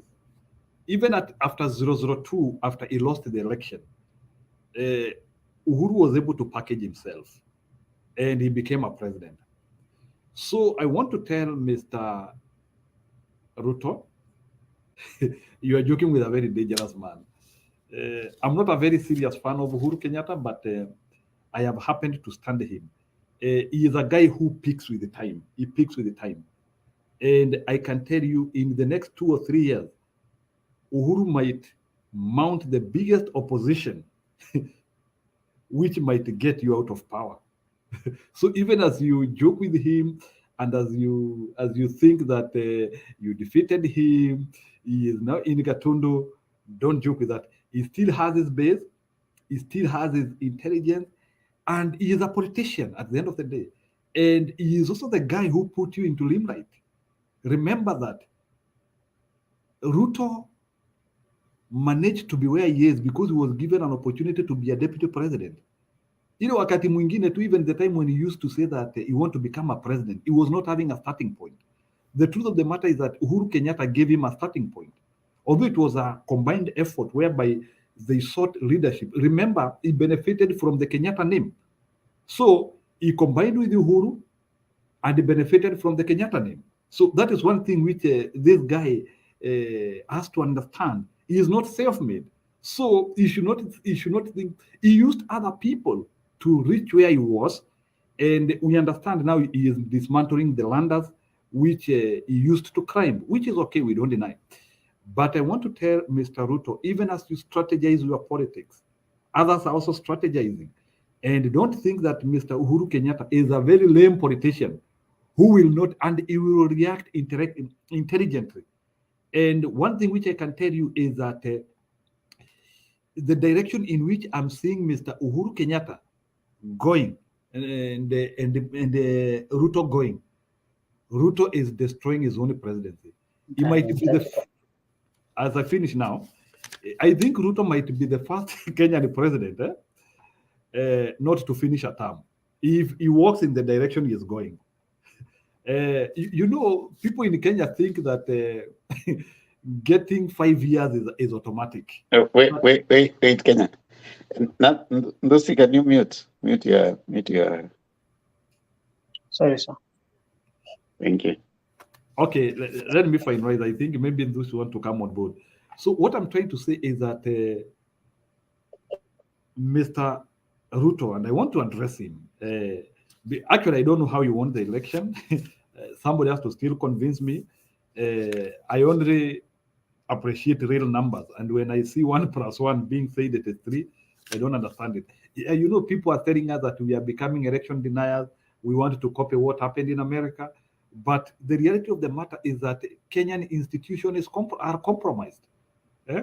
You know, even when people want to compare the Kenyan election to the American election, there is one thing which people have to understand. At least in America, there was a system, and the system was provable. In Kenya, how is the system provable? The system of Chebukati and the other 3, so we were having the rivers as 4. So these ideas of where people want to mirror what happened in America and they want to bring it in Kenya and trying to tell us that we are not trusting the electoral institution. Our electoral institution is fake. And in fact, I think we have to begin from there. These ideas of where we are conducting an election and people who do not win an election, they are the ones who become presidents. We have to get out of that. But I thank God because at least I still think to a maximum, we still have like another 5 years of Mr. Raila Odinga, which we can still have him and he can be able to exhaust that thing with us. Otherwise, I don't know if Raila Odinga, and you know, let me tell you, these people are crooks. You know what, when I say Raila Odinga to retire, because they know if once Raila Odinga is out of the stage, they will now start now doing anything they want, because they know we don't have people who can be able to mount good opposition like the one which is mounted for them. Sahii Odinga tu ametengeneza rally mbili na wanalia, na bado rally za tujatengeneza, tuko na ya Sunday, and we are going to build people day in day out. So ile kitu iko, and let me tell you, Mr. Ruto, one thing which he doesn't know is that no one is willing even to have a handshake with him. For your information, you cannot combine with a thinking bot. So, in fact, this idea whereby he thinks that people want to negotiate with him, no one is interested to negotiate with Ruto, for your information. And I can tell you, even Raila supporters are not interested in that, because already his presidency is in doom. So, that is one thing which is clear. At least he has destroyed his presidency. So, what Kenyans want is their votes to count, and they want the truth, and they want the reality to come. Because let me tell you, it is painful to be ruled by people who did not win an election. This issue of the whistleblower, hata kama hatumjui, unajua Kenya maneno inatendekanga hivi hadi saa zingine unashindwa. Let me tell you, as far as 2007, we have never had a conclusive election, and Ruto cannot make it possible for us to have a conclusive election even in 2027. The only thing we can have is we momentarily stop his presidency and we solve these issues. However, this guy is going to cement himself through fake IEBC and other things, and he is now going even to continue putting his cronies. Actually, the only hope we have in this country is that we still have a little glimpse of Raila Odinga, at least, and within now and the next 1 year, at least it can help us to solve this mess. Otherwise, without Raila Odinga, we are in serious shit, and that country is in a serious problem. I hope Raila Odinga will be able to stand on his course, and we fight this thing to the truth. He is receiving a lot of support, by the way, from Kenyans. Let me tell you, you will see the rally of Sunday. Hiyo tunaenda Kibera. It will have more people. By the time we go and doing that one, we will have that multiplication effect. People are tired. Let me tell you, Kenya is now a very fragile country. These ideas whereby people think that Kenyans don't want productivity, it's a mistaken identity. And the only thing which Ruto has to stop these things which are happening, he has to work. Otherwise, kama hatafanya kazi, he has to prepare for exit. Kenyans are not joking. And Ruto is getting out if he is not going to work. I've already told you that between now and the time he got, he has done zero. Unless he takes the peg up to 20%, he is getting out. Thank you, Deborah. Thank you, Njiro, for that awesome submission and your thoughts on the current affairs. Welcome, Nathan Lucy. Welcome, Fabrizio Bromano. Karibu sana. But before we come to both of you, Cynthia, karibu. Asante sana. Can you hear me? How's everybody? How's Yes, everybody? loud and clear. We can hear you. You can go ahead. Miss Rada, how are you? Kenya Kagenda. It's good to see you as always. Fabrizio, Nathan, Kenya all the time. Guys, I'm just going to contribute very, very, I just got up. I got out of bed. It's very late, kind of like 1 o'clock in Iceland. Just wanted to contribute about what's happening in Kenya right now. It's very depressing. It's saddening as a mother, as a sister, and my heart is bleeding, and my heart goes out to everybody back at home. So first and foremost, I just wanted to applaud our president. The only one that I actually noticed and recognize right now is President Uhuru Kenyatta, for going to console with the Magoha's family. That's what a statesman does. You know, you go with humility, you go with respect, you humble yourself. And the way he spoke, it was amesikia vitu nyingi zikifanyika, lakini amenyamaza. Si amenyamaza sababu ni mjinga. He just doesn't want to. I think where he's sitting right now, the other side, the way they're playing, it's not even embarrassing. He has no words, and that's why he's not even speaking. But the way he spoke today, he spoke with a lot of humility and a lot of poise. And I also applaud P.S. Matiang'i. That was very, it is like you're watching two leaders who are supposed to be on the forefront, the way they used to lead. Another thing that I wanted to talk about is Chebukati, or the way my other panelists talked about, called him Chebukati. If you want to sue Baba, let him go ahead. I think where we sit right now, all Kenyans are supposed to be suing him. We are missing the 6,000 that Baba was talking about. So if he wants to sue, all of us are supposed to be writing. We are supposed to be lowering up the whole 8+ million. All of us are supposed to be counter suing. So he has to watch his mouth before he goes throwing such insults. We are very well-educated people. Lots of us are very well-educated, and all of us are very angry. So before he comes na hiyo kipara yake, he should shut up. We are not shooting. We're not even harsh. We are very quiet, but he has to be very, very careful before he speaks. So let him come and go ahead and sue. He can sue everybody. But where I'm sitting, I heard that he's a lawyer, but I don't know. I don't know if he earned his legal degree on YouTube or on Google, but he has to come very slowly. Actually, Baba is in Nigeria, so we're going to be speaking Pidgin.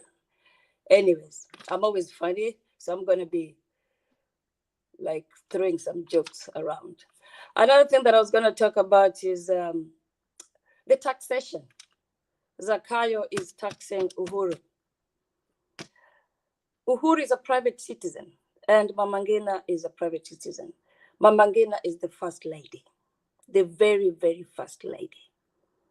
So I think on a legal standpoint, he should write a private letter, privately. Send a bill, or send a private bill to Mama Ngina. If she refuses to pay the bill, then come to the newspaper and say that they're not paying their bills. I am just shooting straight to the core. Yeah.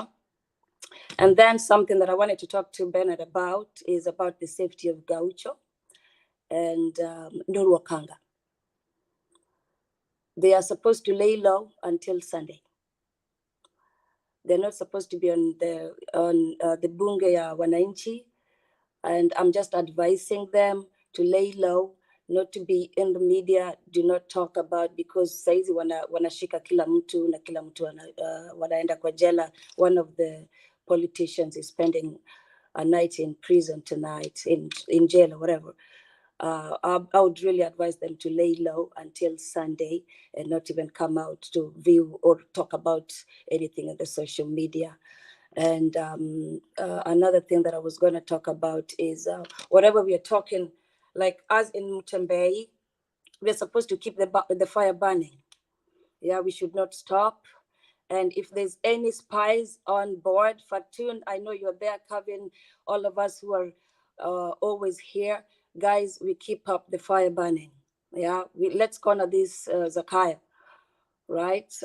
I was actually sleeping, so I don't have so much to say. I just wanted to kind of just put some points straight. So thank you so much for allowing me, Mr. Themba. And I'll be on the comment section down there live. I'm always good on the keyboard, not talking. So thank you so much and have a good evening. Rhoda, you else Ciao. I want to say, hey, who Thank you. Thank you. Yeah. Who mod you? Just even alt go you were so vante Austin and get clement. Bra. Okej, vad kul att träffa dig idag. Vad kul, jättekul att träffa dig. Jag leker ju samtidigt. Vi skulle tala om morgon. Jag tar inte. Det har gått allt koppa kärde Austin enkelt. Okej, good night. Vi ses. Vi ses annan gång. Tack. Thank you, Mr. Themba. Thank you so much for allowing me to view my points. Yeah, I appreciate it. Is that French? Merci beaucoup, right? Merci beaucoup. We're speaking Swedish. I'm speaking Icelandic, so we understand each other a little bit. All right. Yes, thank you so much, Cynthia, for your contribution. I mean, we really appreciate every one of you for your contributions, and then also for getting up, at least to get involved. I mean, that's very important. As we keep this platform moving. We also acknowledge those who come to the comment section. So don't you worry, Cynthia. We'll also Thank acknowledge you. you anytime. Actually, I had a bad dream. Zakayo alikuwa ananiibia kibeti, nikarauka kwa kitanda, nikasema haya nimwambia asiniibe. All right. Thank you So so Ken much. Daniels is saying that this should not end by the end of this year. Njiru ameambiwa kwamba 3 years is too long. Anaitwa Tess Atma anasema 3 years is too long. Alafu Achieng anasema tozi ziko nyingi. Zakayo KW Mr. 6 months. Tupangwingwi bro wa Jesus tumetenga rap mashamba ni mob, yani majina ni kibao. So if we can mention the name, it will go on and on and on. This So is the Azimio Comedy Club. We are shooting straight. We don't joke around here. Yeah.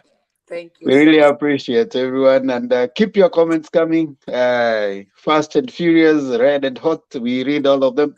Tumeona pia Pen Nyagaka on the floor. Hakuna shida Pen Nyagaka. We appreciate your comments and everything that you tell us. So yeah, it's time. Come over here. We talk.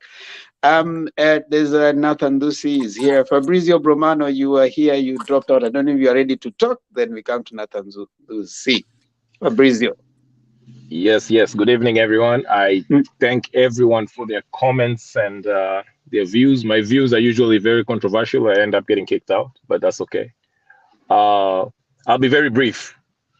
Chebukati, I don't know why everyone is calling him, Chebucheta, Chebi, I don't know what. Like I usually say, we can't blame Chebukati for this election. He already bundled the election in 2017. Okay? But once Baba got into the handshake, those are one of the things that he should have fixed, him and Uhuru Kenyatta. They should have made sure that we have a new chairperson in the IEBC. The whole IEBC should have been restructured. That was even what Maraga said, recommended in his ruling. But here we are in 2022. We are now painting him as a bad person. I actually don't mind him threatening to sue Odinga. Let's see what evidence does he have. We want to find out as Kenyans what happened if indeed he went to Raila's place. What did they discuss? And I also want to find out who is the whistleblower. That's that with Chebukati. So I really can't blame him. He should have been gone a long time ago. So for the Azimio people to say, Chebukati, no. You had the opportunity, you didn't fix it. All right. That's number one. Number two, regarding the Azimio Jacaranda meeting and Kibera, I don't mind it. We have the right to picket. Do whatever you can, but I hear something that's very troubling right now. The tribal kind of stuff that's starting to come out, speeches. And there are people who are talking about they want to march to the White House to take out Ruto. Well, here's the thing. Whether we don't, and I'm not a Ruto fan, I can care less about him, but I'll say this. Whether you like him or not, there's no legal recourse that you can take. Legally, you can't take out Ruto out of office, as much as you might hate him. He was confirmed by legally to be the president of Kenya. Okay? You can disagree with it, whatever, you can feel bad about it. He's there legally. And the difference between him and Kenyatta in 2007 is majority of the people, not all, there are actually people who don't like him, but the majority of people would rather have peace and have him as the president.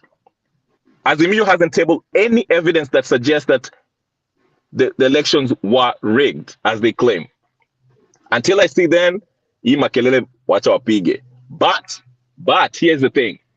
If they choose to try and take out Ruto by force, ati wanamarch wanaenda White House, my friends, we should be very careful. We should only look at Zaire and Somalia as neighbors. This thing can go bad. It can happen, yes, but to see in the year 2007 was a sign. Kenyans, we need to be careful. Okay, that's why Raila, I support him going to those rallies and saying whatever he's saying. but please don't incite people. That's all I can say. Okay, lastly, Uhuru Kenyatta with his speech. I'm always usually brief.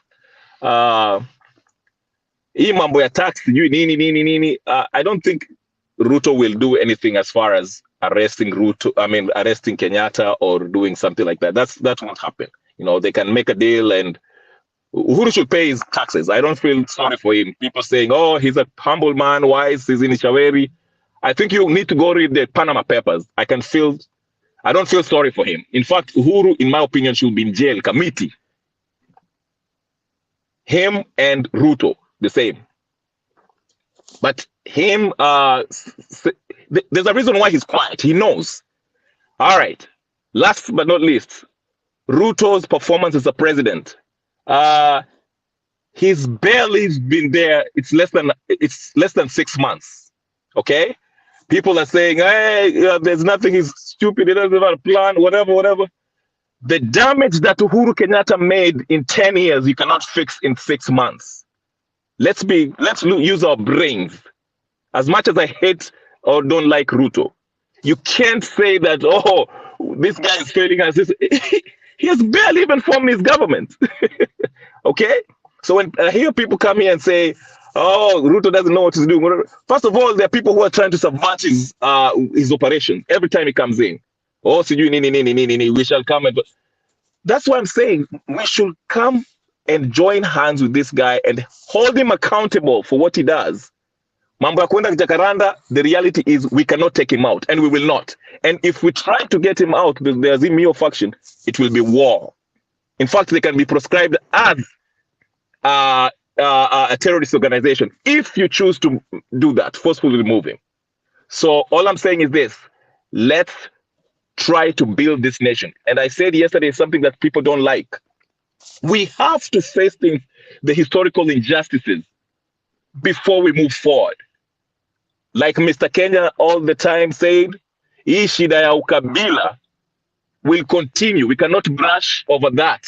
Itaendelea kwa sababu there's some things that happened historically from the Kenyatta's time, Moi's time, Kibaki's time that needs healing. And until then, we shall come here and talk about, oh, Ruto ni sijui nini, sijui Raila ni nini. Those people will not help you. In fact, this current crop of irredeemably corrupt politicians, they come and reinvented themselves every 5 years. Whether it's Raila, Martha Karua, Ruto, Kenya, tuamkeni jamani. Hawa watu wanatucheza. Tuamke. And that's all. God bless everyone. And now you can kick me. Thank you very much for giving me the opportunity. Go ahead. Nobody is kicking you out. Just stay on there. I mean, here is debating. Now, one thing we need to appreciate. Oh, hold I on. appreciate you. Listen, no one is kicking you out. This is a house of debate, and you're free to air your views. And also people are free to disagree with you. I mean, we agree and disagree respectfully. Yes. That's why we call this place a house of debate. You don't have, this is not a choir. It's not a place where we come to say aye to everything. We come to air our views, agree to disagree. Now, I want to bring on Nancy wa Kenya. She hasn't spoken and she had raised her hand because she needs to, I think she has something to respond to on what you have said. And then there are also some reactions. We have Lala, then we have Kenyan Kagendo. Then I will after that, then I will allow Nathan Dusi to give his submission. So Nancy, because you have a reaction to Fabrizio, kindly react very briefly. Lala, you'll react very briefly. Then Kenya Kagendo react very briefly to Fabrizio. Let's go. Yeah. Number one, is it Themba? I've never seen you the moderator. Yeah, it's Themba. I'm the moderator for now. What's up? We have a standing order here. Everybody has to put their camera on, otherwise they get out. That's number one. I didn't know about that. but now that the moderator didn't know about that for now, just respond to what he said, then maybe we can revisit that. He either puts his camera on or he gets out of here. Respond on the issue, please. Respond on the issue. Stop being cheap. Respond on the issue. That's what intellectuals do. Calm down, Fabrizio. I'm here to moderate and I'm here to help us move on. So Let me handle that. You've made your submission. Just relax. Sorry. We are not here to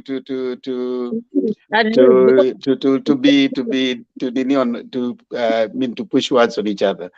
I agree with if there was an agreement that people need to have their videos on, that's fine. But for now, since I wasn't aware of that, we'll just respond to the issue that he has shared, and then maybe we can revisit that. So would you want to respond to his issues? Respond. Yesterday he came here abusing everyone, came to the comment section abusing everyone, and they kicked him out. They said he has to put his video on. Today he has found you, that's why he's coming here. I mentioned Uhuru. I challenge people on It's Uhuru's okay, case. Fabrizio. I did not abuse Relax. anyone. Fabrizio, just relax. I'm on the floor, okay? Now, Nancy, are you going to respond to what he has said or not? I wasn't here yesterday, so I don't know what happened yesterday. So can we respond to what he has said right now? And if you limit yourself to that, and then we move on. I'm not going to talk to a ghost. I'll leave. Bye-bye. Okay, see you. Anything you want to respond to what Fabrizio has said, Lala? First of all, he contradicts himself. He's talking of historical injustices. When are they going to be taken care of? Okay, that's number one. Number two, if for some reason we discover that our president is a Ugandan, not a Kenyan, are you telling us we cannot recall him or get him out of that office? He's legally protected. The man has stolen. The reason why he's in the State House is because he's gone there illegally. So to tell Kenya they are helpless when the power resides with us as Kenya, we can recall anyone. That's why governments go down, okay? Because the people want to. The majority is Azimio 8.1. It is the government who should be able to tell us how they want, open the server. They have that power to do that. They're not doing anything. So for you to come in here, this, I don't know his name is, you know, who the guy is, but to come here to actually put your point across, which is not well thought, to trap us into arguing with you without your face, you know, out there for us to see, is disingenuous. And I think people I have to like respond. you. There's a legal framework where you can take out the president. Fabrizio, you went. Fabrizio, You can go to the court. You can go to the court. Fabrizio. Yes. Now there's something I usually say when I'm moderating. Hold on, Lala. When I'm moderating, I usually say something. And I think maybe if you are new to me, maybe I need to put this out. I like it when we listen to each other. When someone is giving their submission, do not unmute. Just hold on, he finishes. You've already made your submission, and as you realize, Fabrizio, nobody stopped you. I didn't stop you, nobody will. I didn't unmute as you're talking. Kindly mute. When you are muted, you wait until such a time when I now tell you, okay, fine, now it's your time to respond. You made your submissions, you finished. Can we allow the other people to react to what you said? And then I will give you a time now to say something. Then now we move on to someone else. That is the rule of debate. We don't have to agree with you, right?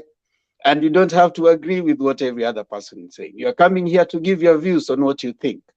People have a right to disagree with you and to agree with you.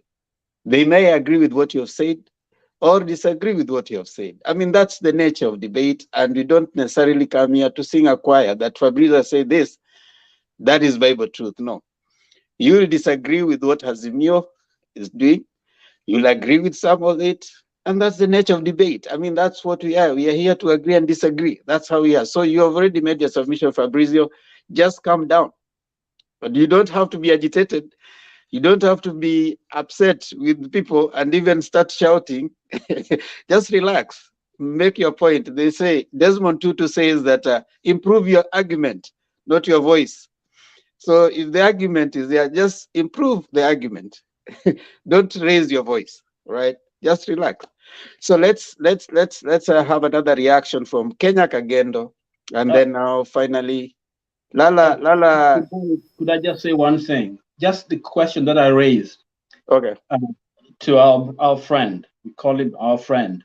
If we discover today that a president is not a Kenyan, do we get rid of him, or is because he's a president he cannot be recalled? That's a question that I would raise to you in terms of your argument, because if someone gets to power through falsehood, then you're telling us there's no law. Okay. Note it down, Fabrizio, when will be reacting. Okay. You will Okay, thank you. react to that. So let's hear Kenyan Kagendo say the reaction. Okay, Themba. First of all, we should be seeing somebody's face. I know that comment has come first. Because I remember this guy, he came here, he called himself a lawyer. And if you are a lawyer, you know the law, how it goes in whichever place or whichever country or whichever area. Simply because this is a man who have stolen the win of the country. However, even if he has been sworn in, he have been illegally sworn in because things have come up and we have found that this is not the right man to be in the country.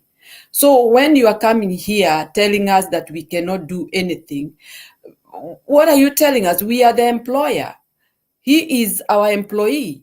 And he needed to understand that the law he's not above the law. I don't think so.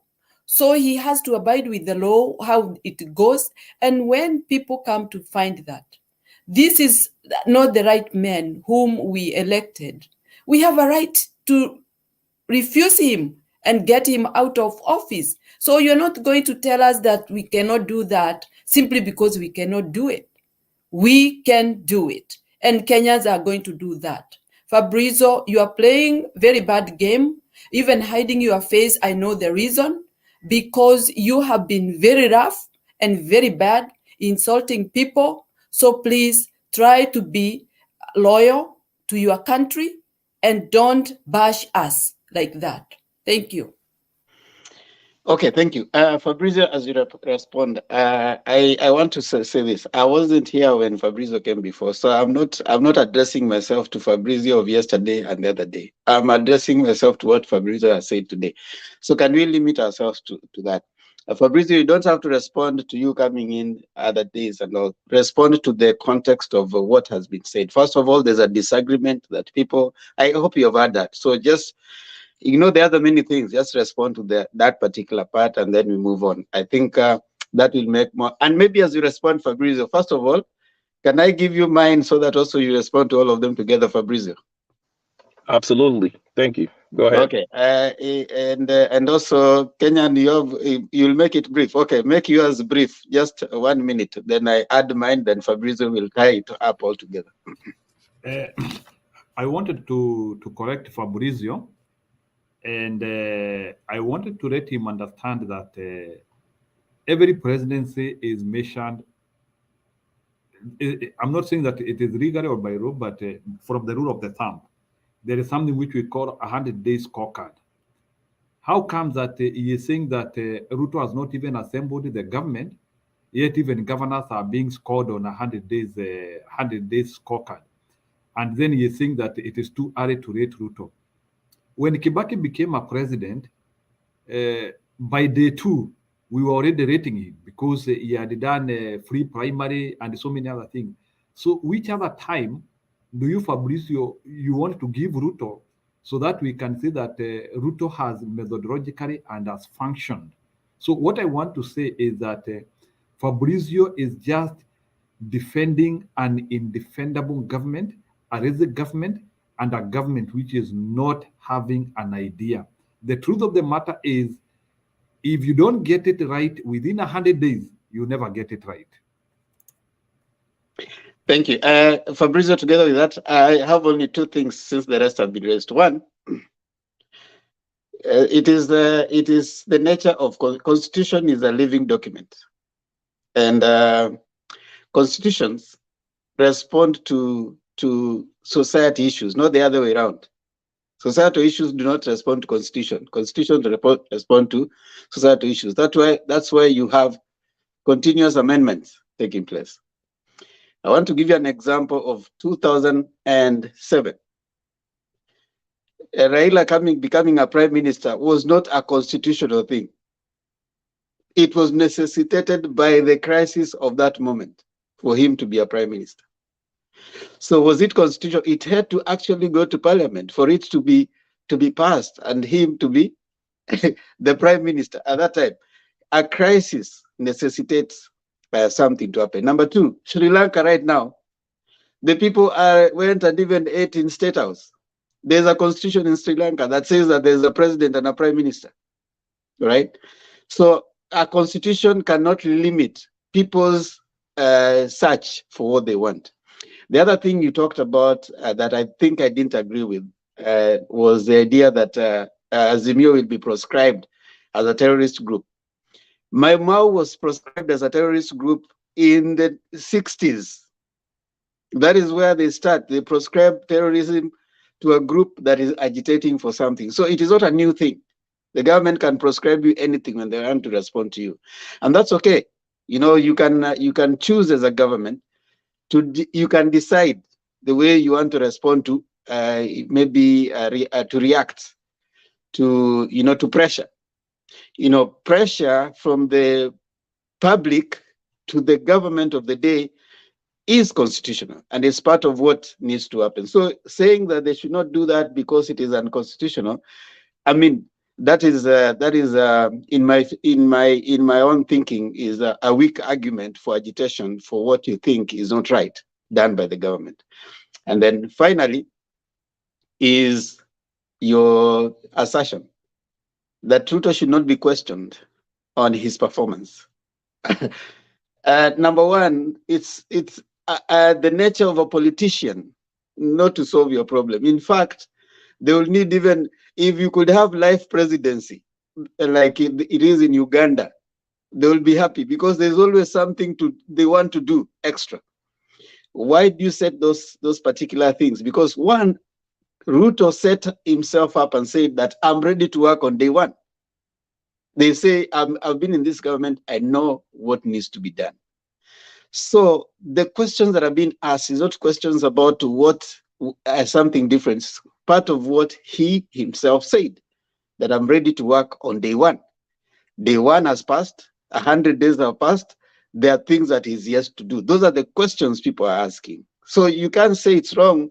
And when you're a politician, when you come into power, there's nothing that is new to him. Didn't he expect that there'll be opposition? Did he expect that there'll be people within that will try to counter what he's saying? He's been there. He knows what's happening. So there's nothing that is utopic in what is happening for him. So to start and say that, oh, people have been against him, or people are not supporting him, then finally, if everybody comes and says that, okay, fine, now let's support Ruto to do what he's supposed to do, what is the role of opposition? What is the role of divergent view in a political system? So those are some of the things that I didn't agree with your assertion. However, I agreed with you that we need to fight tribalism.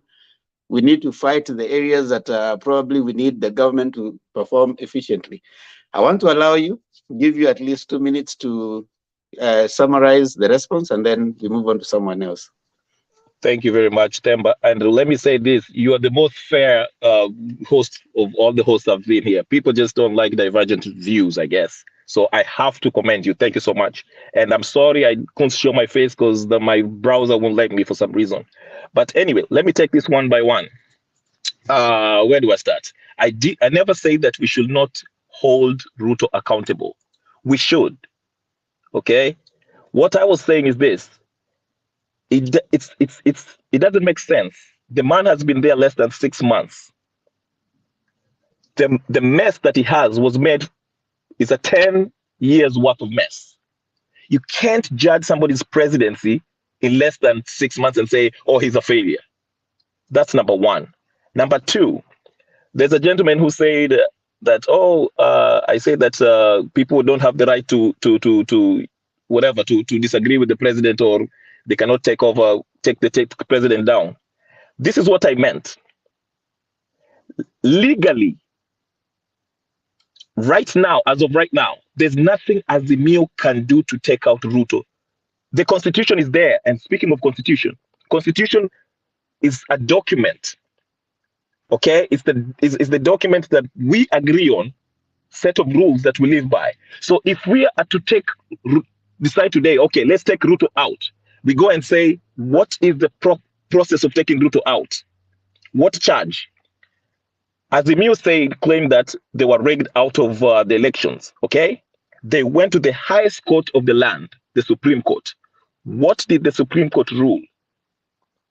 They said, this is nonsense. Go away. Ruto won fair and square. Okay? That's the legal framework in which we operate in. We agreed upon that based on constitution. It said it gives you 7 days. Is it 7 or 14? I have to recheck that. 7 or 14. If you have any disagreement with what the electoral process is, you bring your case and you have 14 days to do that. Okay? And there's some people who are talking, maybe we should extend that to more than 14 days. Okay?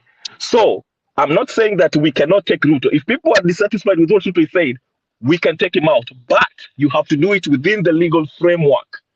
Going to Jacaranda is fine. You can go there, say whatever you say, but if you decide to march and say, hey, let's go take out Ruto physically, don't start crying if he starts shooting people down, because you're not operating under the legal framework. Okay? What was the last one? I forgot the last one. What was the last one? Oh, the 2007, when you say that the constitution should work for people, and it was a time where the prime minister position wasn't within the law. Here's what I say. If you can remember, it took Condoleezza Rice to fly out from Washington to come and broker peace between these two individuals after people were killing each other. Okay? And then we brought on Wakinawaki, Kriegler, and everybody else. It was Thabo Mbeki, Kofi Annan. Okay? It was international community who came and intervened because we were heading to civil war, if you can remember. Okay? Those were, and that's what I'm trying to say. If we decide now that we are going to take Ruto out and Ruto starts shooting, it might go back. Anyway, that's all I wanted to say. I hope I answered all your questions. I will not keep it. I don't want to make it a Fabrizio thing. You guys can discuss and disagree with me. Thank you very much, Temba. You're the best host ever since I've came in this channel. Thank you so much. God bless. Thank you, Fabrizio Brumano, for your views. Those are your views, and those are views of Fabrizio Brumano. Normally, I say when I come here to host, we don't have to agree with everybody, and we don't have to agree with what someone says. But there's someone says that I may disagree with you, but I will defend your right to say what you have to say. So let's defend each other's right on what they have to say. So let's not attack the person. Let's respond to what they say. Fabrizio is not President Ruto. Fabrizio is a Kenyan who is interested and giving views. So let's respond to the views and appreciate the divergent views, and of course agree where we have to agree and disagree where we have to disagree. Of course, I may not agree with you, but I'll defend your right to say what you have to say. So let's move on to Nathan Dusi. Nathan Dusi, you have been patiently waiting. It is your time right now to give your submissions, and then we'll go to Nancy Wakenya. Nancy Wakenya is back. Kindly, if you can mute. Thank you, Tamba. Always a pleasure to be back, and welcome back, bro. You know, when you're back, we are back. Some of us guys have been hiding under the covers, yeah. You know, when we hear your voice, some of us guys, resurrect and say, let's go, you know. Sasa huyu jamaa, I'll mix it up, huh? I will speak in Kiswahili and Kizungu. Now I have a ton of things I want to say. Lakini huyu jamaa anajiita huwa anaficha sura huyu. Who Fabrizio? Please don't come here and hide your face. Because some of us are here and we put our bold faces here because we don't fear. And please don't talk about Baba if you do not know Baba. So let me go straight up to my please asijaribu ajui Baba. Of course, he's talking. Anyway, I will speak about what he said later because it's just disrupting my chain of thought. Now, here's the thing. Now, my submission was this to Kenyans who are listening to my ideology, my chain of thought. Huyu jamaa anaitwa Ruto. He has nothing to do. Please let him not mention the word of Uhuru Kenyatta. Asijaribu. Let him not mention Uhuru Kenyatta because Uhuru Kenyatta is retired. And he should have a lot of respect for Uhuru Kenyatta. If he's going for anybody, let him go for the Akina Matiangis and all these other people. But let him not mention Uhuru Kenyatta. That's my plea. And if there's any government's secret service, whatever bullshit, wasikie hiyo. Baba is going to visit, of course, like we always say, Baba is our Baba. Atatembea, atatuletea wisdom, na spread wisdom. He's going to be doing something in Nigeria. We are hoping for something good. Because you'd never go to Nigeria and then you leave empty-handed. Senegal rejected Ruto, period. CBC imekataa Ruto. And Ruto, these policies, jamaa anaitwa sijui, what is his name? He can't even fathom his name. Mashagwa ama ni Mashagwa ama Mashagu. People are paying, people are dying, people, not dying, but people are paying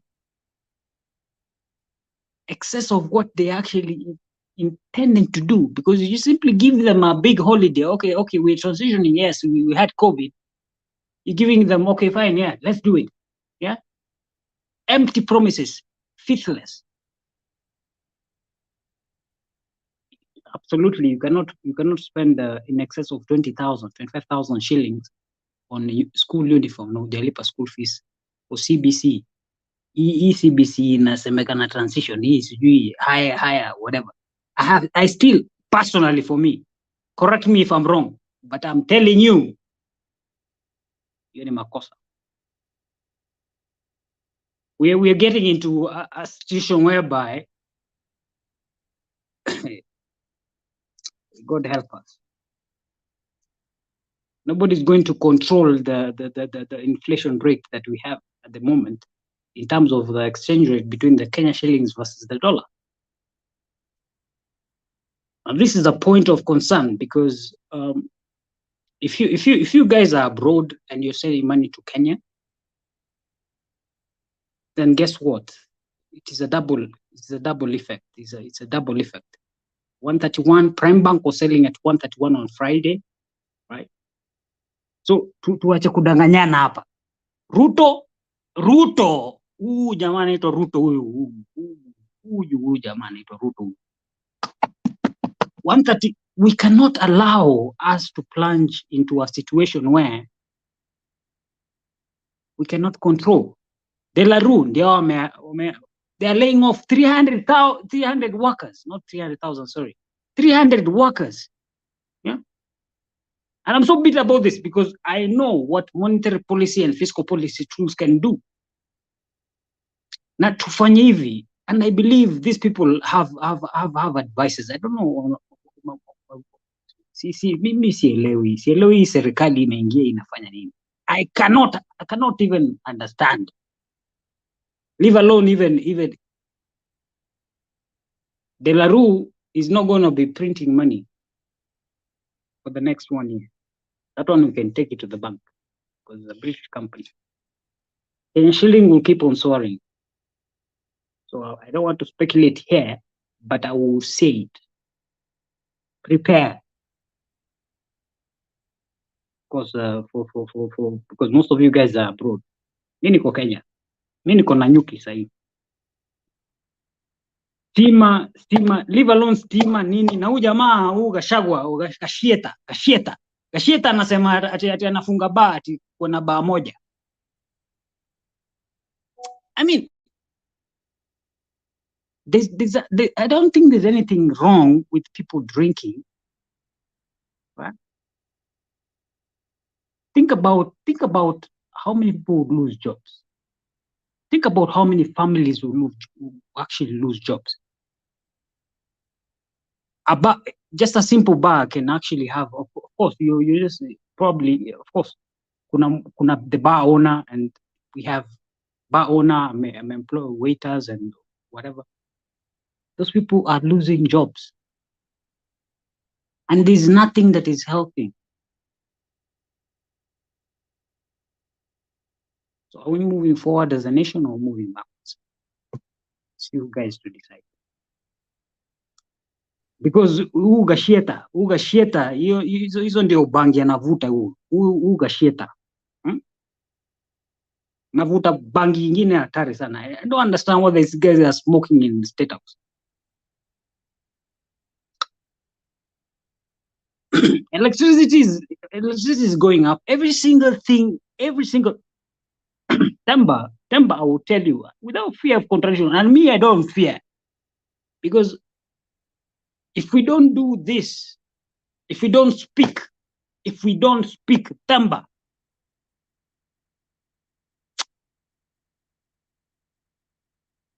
of course, everybody knows.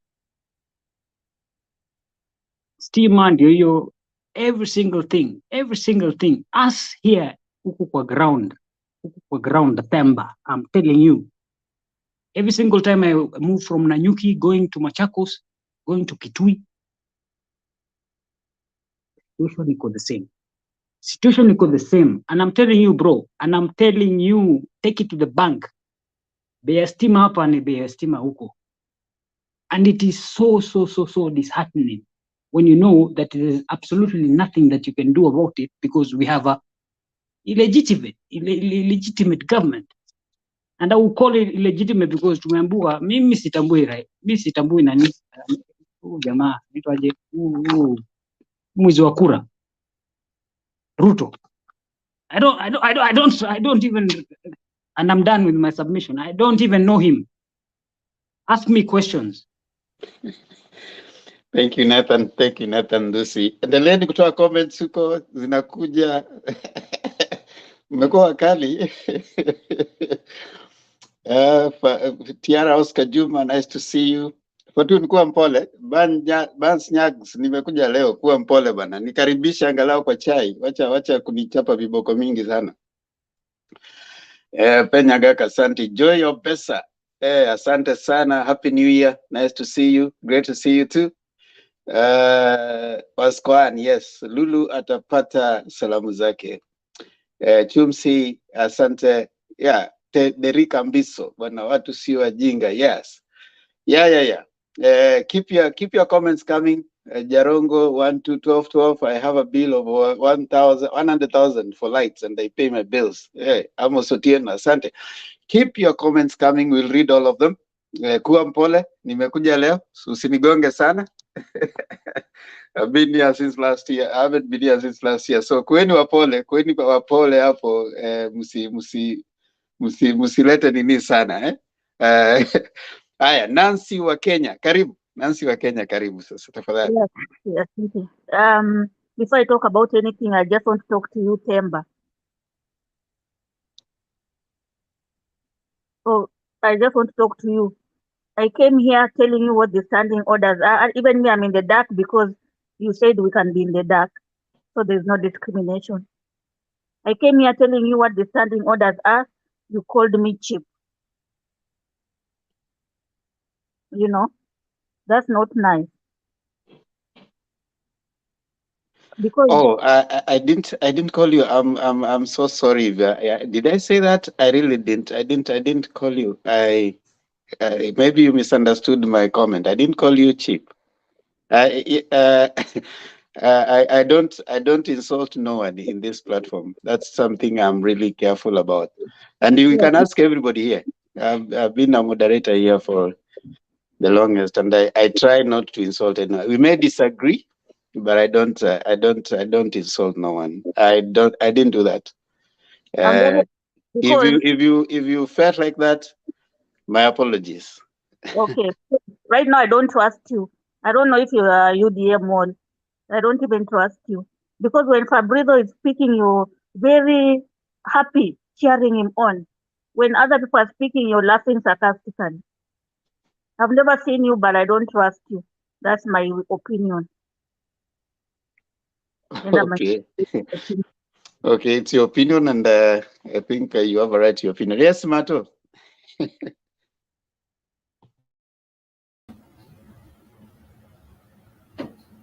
Can you hear me? Can you hear me, Demba? Ladies and gentlemen, let's tuacheni kusumbua Demba. Demba is a seasoned moderator here. He knows what he does and how he does it. Now, Demba, and I'm so sorry. Mato, ni Fabrizio alisema cheap. I heard it. Yes, ni Fabrizio. Fabrizio. So Fabrizio is the one who should give the apology, not Demba. Yes, Demba is a very seasoned person here. Fabrizio, what I'm going to tell you is that you know the rules. It's just that watu wengine hatuko hapa, and I'm getting a lot of heat for having you behind the camera. You know that is a gone thing. You are here. I personally will take you out if you don't open up your camera, because like we said, this is an international TV. People listen. And if you're here and you want to come here, we already know the rules of the game. So, Demba, ni ile tu umepotea kidogo, but those are the rules. Hakuna mtu anafaa kuwa nje ya kamera. Ukiona mtu nje ya kamera, tupa nje. Hivyo ndo tuliamua. Kama unataka kuja kwa show, uko kwa kamera. I just wanted to say that. And Fabrizio, I know you're messing up. You understand the rules. You've been here. It's not your first time. Na wacha kusumbua Demba tafadhali. I will kick you out myself here in a few minutes if you don't open up. I'm sorry. Demba, I just wanted to say that I'm still doing something, but I'm still behind there. But it's a rule. It's been done. Everyone knows it, and that's why everyone has it on. Na Demba amepotea. Niko hapa Mato. Unaniona?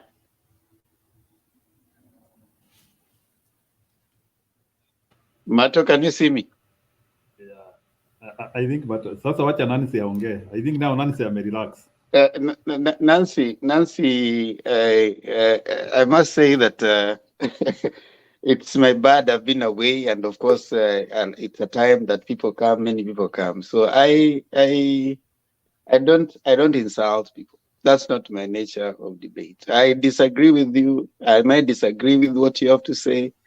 We may disagree, but I'm always very respectful to everyone, whether I agree with you. What you have to say. We may disagree. Whether I agree with you or not. Mato, you wanna unmute? Fabrizio is the one who should give the apology, not Demba. Mato. Yes. Demba is a very seasoned person here. Can you even hear me?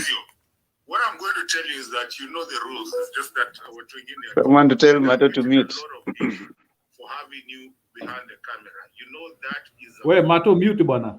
Yeah. Mato.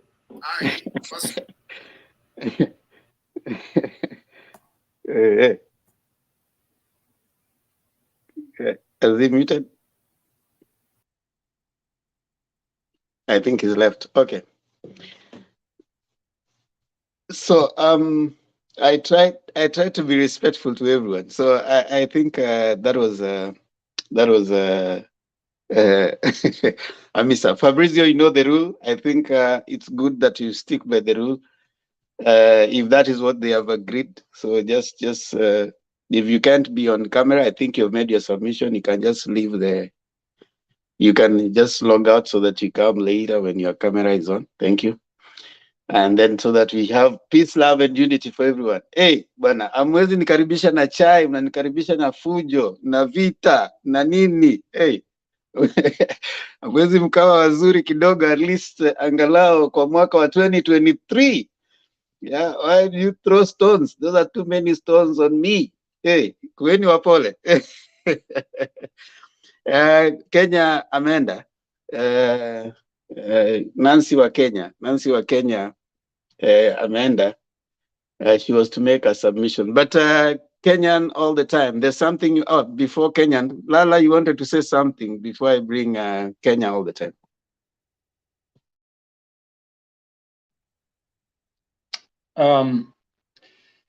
Yeah, I think we have to be tolerant of each other. We have to be very careful, and we have to follow the rules and laws and regulations that we have. I think that would be very helpful.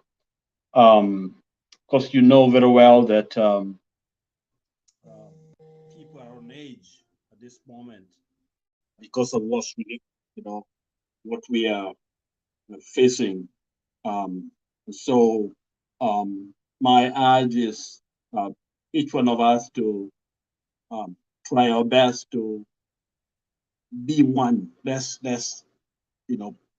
vary some of our challenges and our differences and try to work as a team. Disagree, but simply stay focused on the goal, which is really to bring sanity back to our people. I'm older than most of you here, and so I have a little history of the past experiences. And to me, I think this is the time to correct the wrong. Because if we don't, then we're just pushing it to our kids.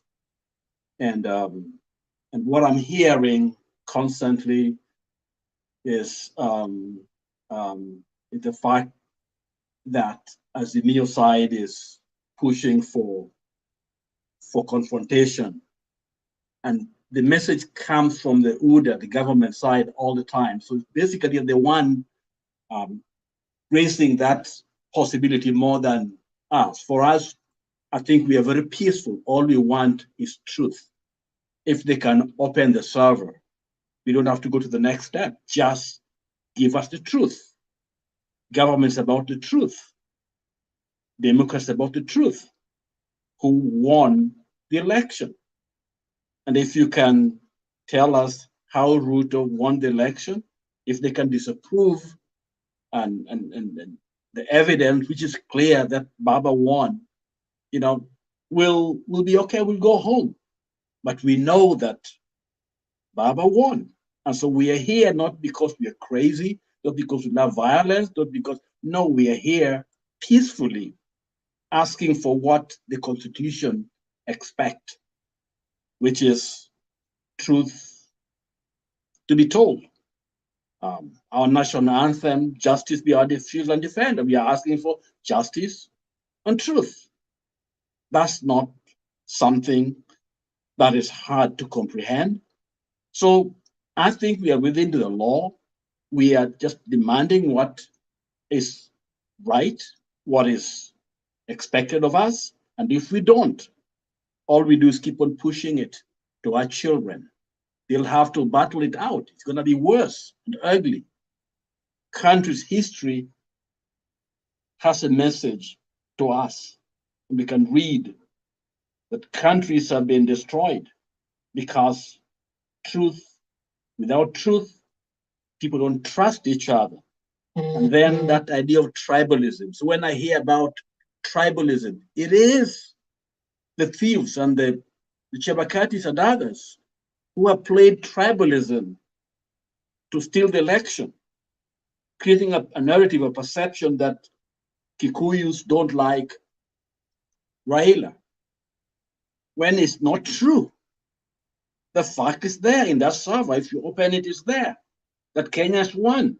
And so the people that are preaching tribalism is the government.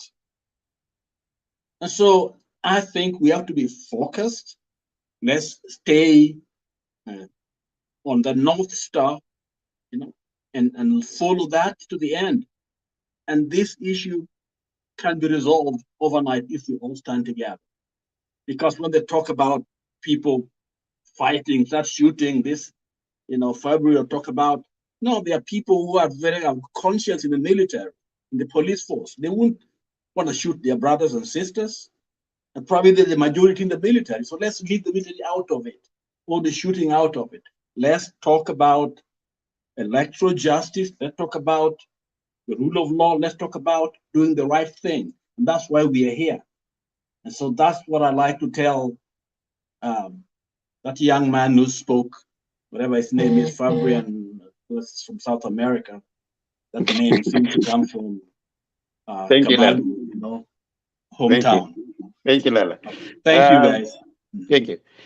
We keep on our conversation. Let's keep the conversation going. Muendelee kuchangia. I mean, we see you. We see the comments. We see new arrivals at the comment section. Karami, Asante. If you come in, we acknowledge you. Give your views. Ken Daniels, I think, had acknowledged you, and many others. Keep your views coming. Indeed, we would love that you follow the rules. If the rules have been set before, I wasn't here when the rules have been set. Like you agreed that anybody coming on should have their cameras. I mean, if it's a rule, it's a rule. I mean, just come in with it. But again, at that point, it was responding to the comments. So that's it. That's past us now. Secondly, is keep your views. Be honest. I mean, this is a place where we share what we have. Just share your views. Share your views. Let's listen to you. Let's debate. Let's listen to what you have to tell us. I mean, your views on what is happening. A lot is happening right now. There are rallies going on. There's challenging for what is happening. Others don't agree. Kindly come and tell us where you want Kenya to be, because all of us are here because we are concerned about where Kenya is going. And indeed, that is why we are all here. So I want to allow Kenya all the time just to give a comment, 1 minute, before I bring Mr. G for submission and Mzalendo for submission. Kenyan all the time, Jiru. Okay, thank you. Yeah, you know, Zemba, a functioning government is your tafadhali.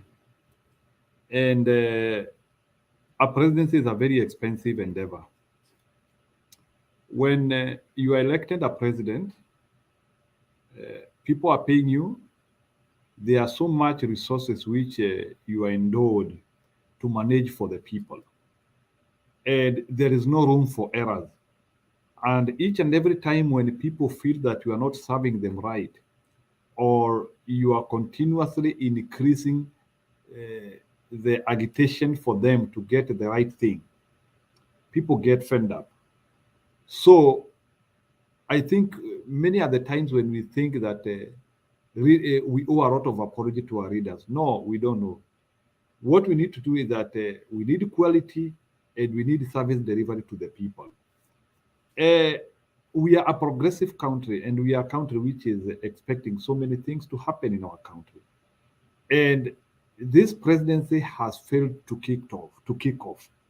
So what I don't know is which other magic is Ruto going to use? Because, you know, subsidies have refused to work. He had said he will not ask for money outside. He is asking for money outside.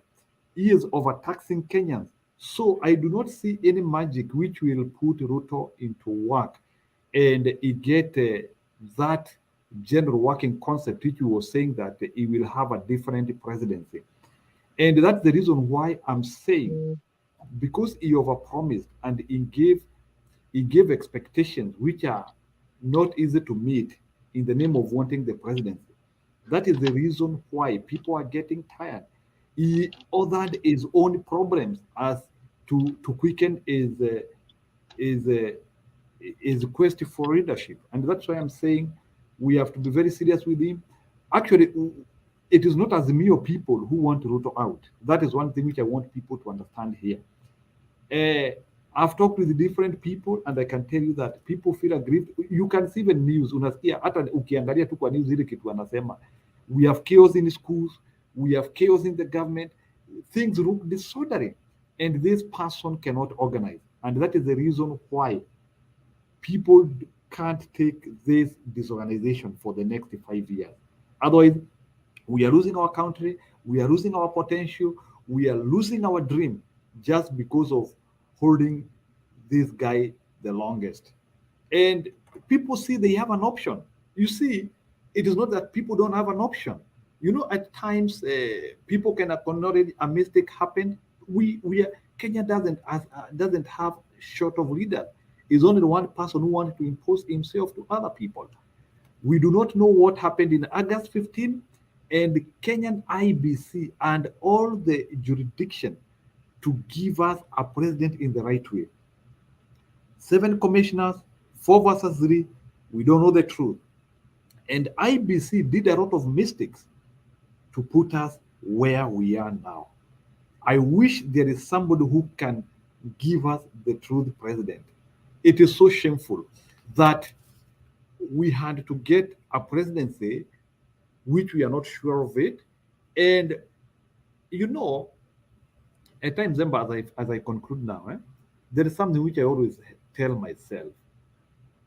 Saa zingine najikutanga maybe mtu amenikosea kitu na nasikia vibaya sana. But Raila Odinga people have been fronting him and people wanting him to become their president.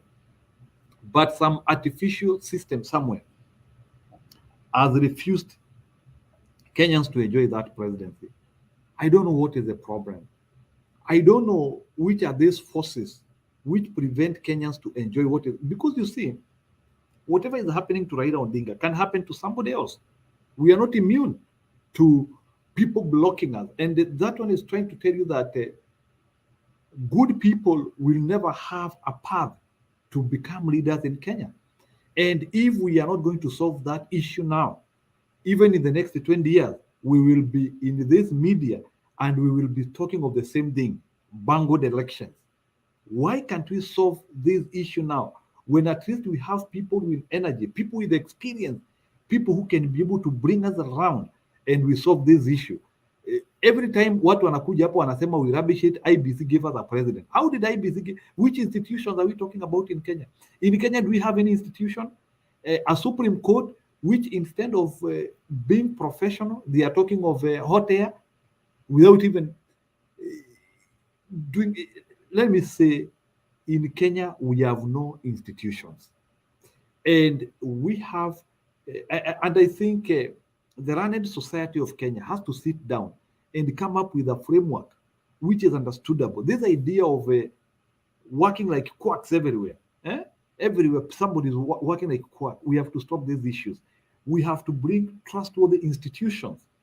Even these ideas, and how does a trustworthy institution look like? Policemen, somebody can get accountable of what they are doing. People to stop collecting bribes. We need accountability everywhere. Hata saa zingine unasikia hata watu wakiambua wasign they sign contracts now, and we have now to start now individualizing responsibility. Otherwise, with the people like Chebukati and the rest, they will continue drowning this country and stealing our potential.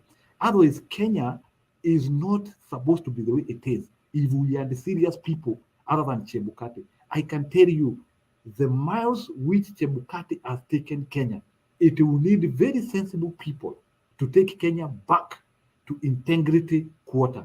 Otherwise, we just have a country which is a wreck. And I'm talking this one with a lot of authority.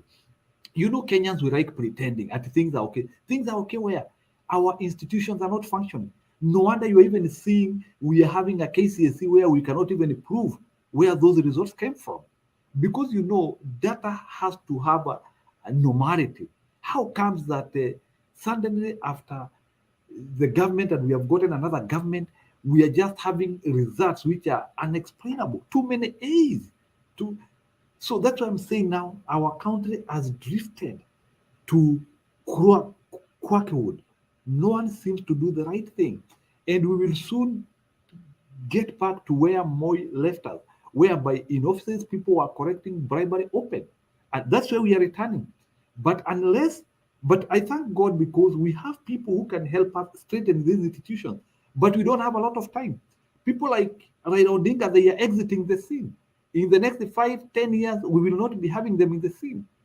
Who will be helping us to correct some of these issues which have been devoring our country? We have to get serious.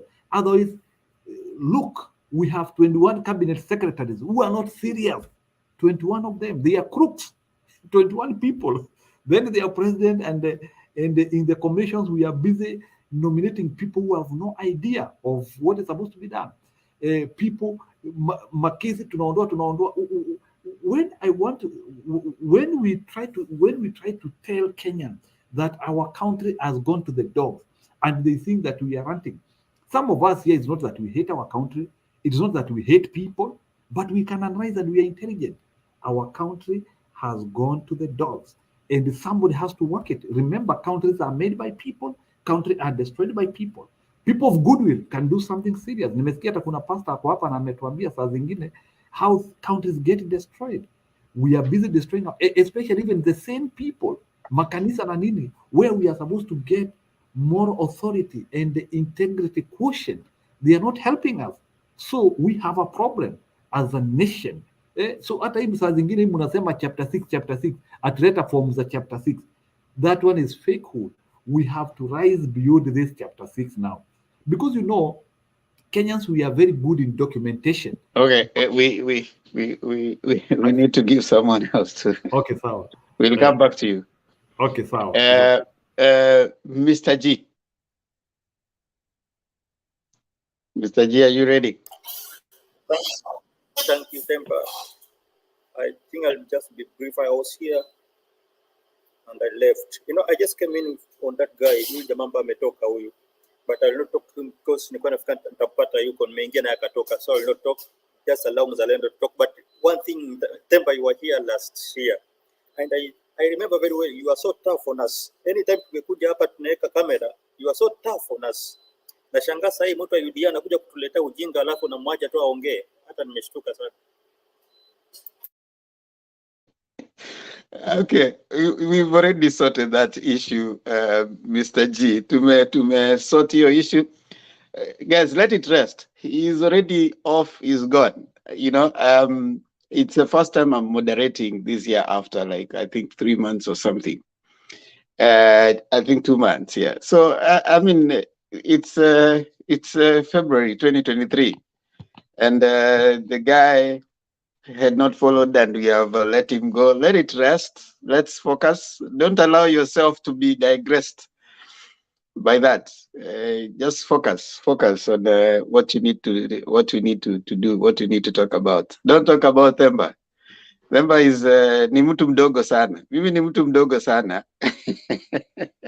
So don't focus too much on Themba. You know, you will lose the direction. Let's focus on the matter at hand. The guys left. Actually, the more you talk about that, the more you are actually enabling him. Yeah, you need to let it rest and then focus on the issue. Don't allow yourself to be digressed. That is part of his intention. When he comes, he knows that he's not supposed to be, on cutting, but he comes on it so that you guys can be annoyed. You know, that's his intention. So if you talk too much about it, you're also now falling into his intentions. All right. So since he's already left and we've let that rest, let it rest. Let's move on to more important thing. But Gwen Wapole, it's my first moderation this year. So relax. Fatun, nimekusikia, be nice. Press J, nimekuona pale, due diligence, Ken Daniels, so wengine wote, nimeona, be nice to me, 2023. Now let me have Nathan Dusi. You want to say something before I bring Mzalendo? Bro, we missed you around, and we say I always listen on the background, yeah. And like I always say, we always want to have a conversation, not an argument, not halabadu, you know, somebody pushing the other on the one line, you know, one side or the other. I think, and that's what sorry. Sorry. I'm getting confused by my laptop. Sorry. Let me just close it. So it's much better if we can have a conversation, and that is much better. You know, for me, like I always know Thamba as the only moderator who understands each and every person. Even before Thamba, Thamba, I don't want to preach your word, but let me just say this: you're equal person who gives each and every other person opportunity to express whatever they want to say. We had Black, we had. I mean, I used to miss the those pre elections. Richard Makiadi, Richard Makiadi used to be on our side, of course. So always a pleasure when I see your face, and when I see you. That's why I was very happy, and that's why I came on the studio. If you don't for you, I wouldn't come. Singekuja. Sasa Kalonzo ameniambia nikuje. Nieneze hii agenda yetu ya Wiper. Sasa there are a few things. I don't want to talk about what Fabrizio is saying, because Fabrizio is simply annoying us, some of us guys, yeah. And let me tell you, it's so much annoying, yeah. Iko annoying sana, so much so that because ana kitu anasema, yeah. There's absolutely nothing he's saying. There's absolutely no content. There's no gist in whatever he or she is saying. He is a he. Anajaribu kutupeleka hapo. And then he's still hiding his face. So that's why I said, I don't fear him. If he's coming in NIS, acha nikujie. And I have no apologies. Now, here's the thing. We don't recognize Raila. We don't recognize William Samoei Ruto. William Samoei Ruto si president wangu. Mimi personally. As Nathan. Mimi simujui. Mimi kama Nathan Dhusi. Waende wa rekodi hiyo wapeleke KRA. Mimi simujui. Because now this is where the domino starts. And it's going to start. Thamba, look. The plan is I listened to this Fabrizio guys, like he has all our game plans, yeah. It's like anatry kutu front run, atuambie sasa and then hivi. But you see, some of us guys, we are very smart. Raila Odinga is not a stupid man. We are waiting for his command. That's why you see people are saying, Baba akisema left, ni left. Baba akisema ni right, ni right. And that is all that it takes to cause havoc and to actually, not really causing havoc, but of course, it's obviously havoc. Yeah. Are you going to shoot? At me? Instead, I will be in the front line. Yeah. That is all that it takes. A leader, a commanding leader, a servant leader who is actually willing to not betray the people who voted. 8 million people voted for Baba. Yeah? Please, let us not forget about that. 8 million voted for Baba. Yeah? 8 million. Tuachiliaje? Mzalendo, wacha hizo mzalendo. Nakujua wewe. 8 million voted for Baba. I know you're my friend. Yeah.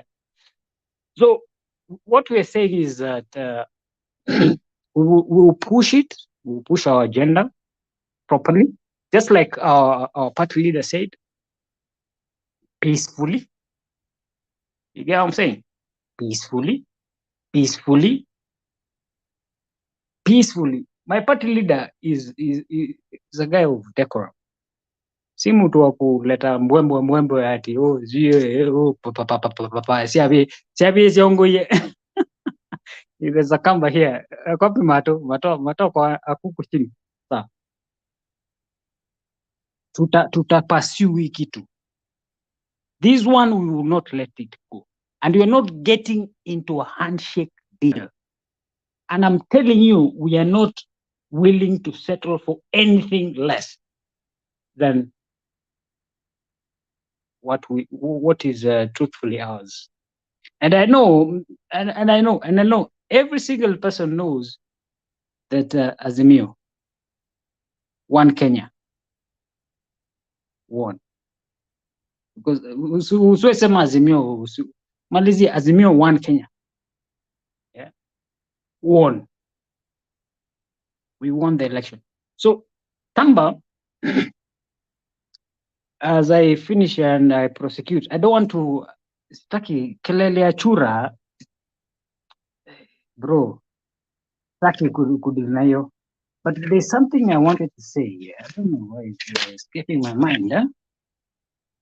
But maybe as we move on, maybe Temba, maybe you can allow me later, ikikuja, naweza prosecute. But That's okay. That is what I just wanted to say, that we are not backing down. Sisi kama Azimio. Okay, thank you. Mtu asikuja hapa Themba. Don't allow those kind of phonies in here. Thank you, Themba. Thank you, Blessa. Thank you so much. And as I always say, hii ni ya mashabiki. Sasa mashabiki wakisema mwende, unaenda. Mashabiki wakisema ukae, unakaa. This is your channel. This is your voice. The voice of the people is the voice of God. Vox populi, vox Dei, vox populi. That's what they say. Vox populi, vox Dei. The voice of the people is the voice of God. Mukisema mtu aende, sisi kazi yetu ni kutimiza. So I'm here just to moderate, and don't you worry. We are here to make sure that you express your views, and also to make sure that we are respectful, we are cordial, we listen to everybody. We are not here to conduct a choir, so we are not here for everybody to sing the same voice. We are just here to make sure that everybody is heard. I may not agree with you, but we'll defend your right to say what you have to say. But the basic rules remain. Just I wasn't remembering when Jaji said that you guys agreed that kila mtu kamera yake lazima ikue. But since that has been agreed, that's good. So those whoever analeta watu, unaleta mtu ambaye tayari ameweka kamera yake, so that we are able to see that. Thank you so much. And thank you, Ndusi. Just stay on there. Naona Makiadi katika comment section, tafadhali kuja tupige gumzo hapa. Lilian Mogeni, nice to see you. Nani mwingine ameingia? Who is checking in? Once you check in, you say I Derek Ambiso. Nice to see you. Nani ambaye amecheck in sijamtaja? Kama sijakutaja sema tu. Na kama una anything, put there. New year, new promotion. Thank you, Lord. So you are the appearing live. I mean, hatutawahi kukuona sura tena. I don't know what that means. Yeah, so yeah, Fatuna said, yes, that's good news. Ebu ambie, Sisut, we need 24/7 show. Richard Makiadi, I miss your library of facts. Brian Richard checking in. Yeah, everybody checking in, we are going to acknowledge you and also give your views to the debate line that we are having today. Chebukati threatens to sue Raila Odinga. What's your view? What do you think? Tribalism returns. Hate speech. What is your view? What do you think? What should we do? And of course, respond to any reaction that has been said here. And one of the guys checking in right now, we have Mzalendo. Mzalendo, karibu, been a long time. Happy New Year, bro. Hey, Happy New Year, Themba.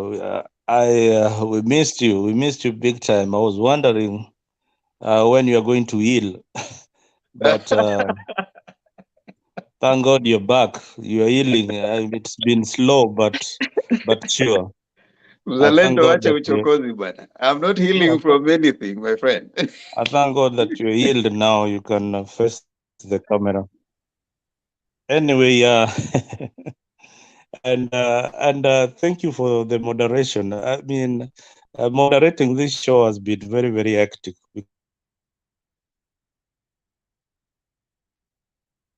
40 minutes, 50 minutes, it becomes boring. So, I mean, thank you for coming back and trying to bring sanity to the show.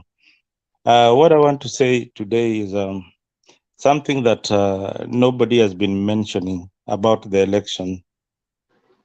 I want to go back to 2017, the 2017 famous Maina Kiai petition, and consequently, we went for a repeat election. The Maina Kiai ruling was very, very, very, very, very simple, and it was final.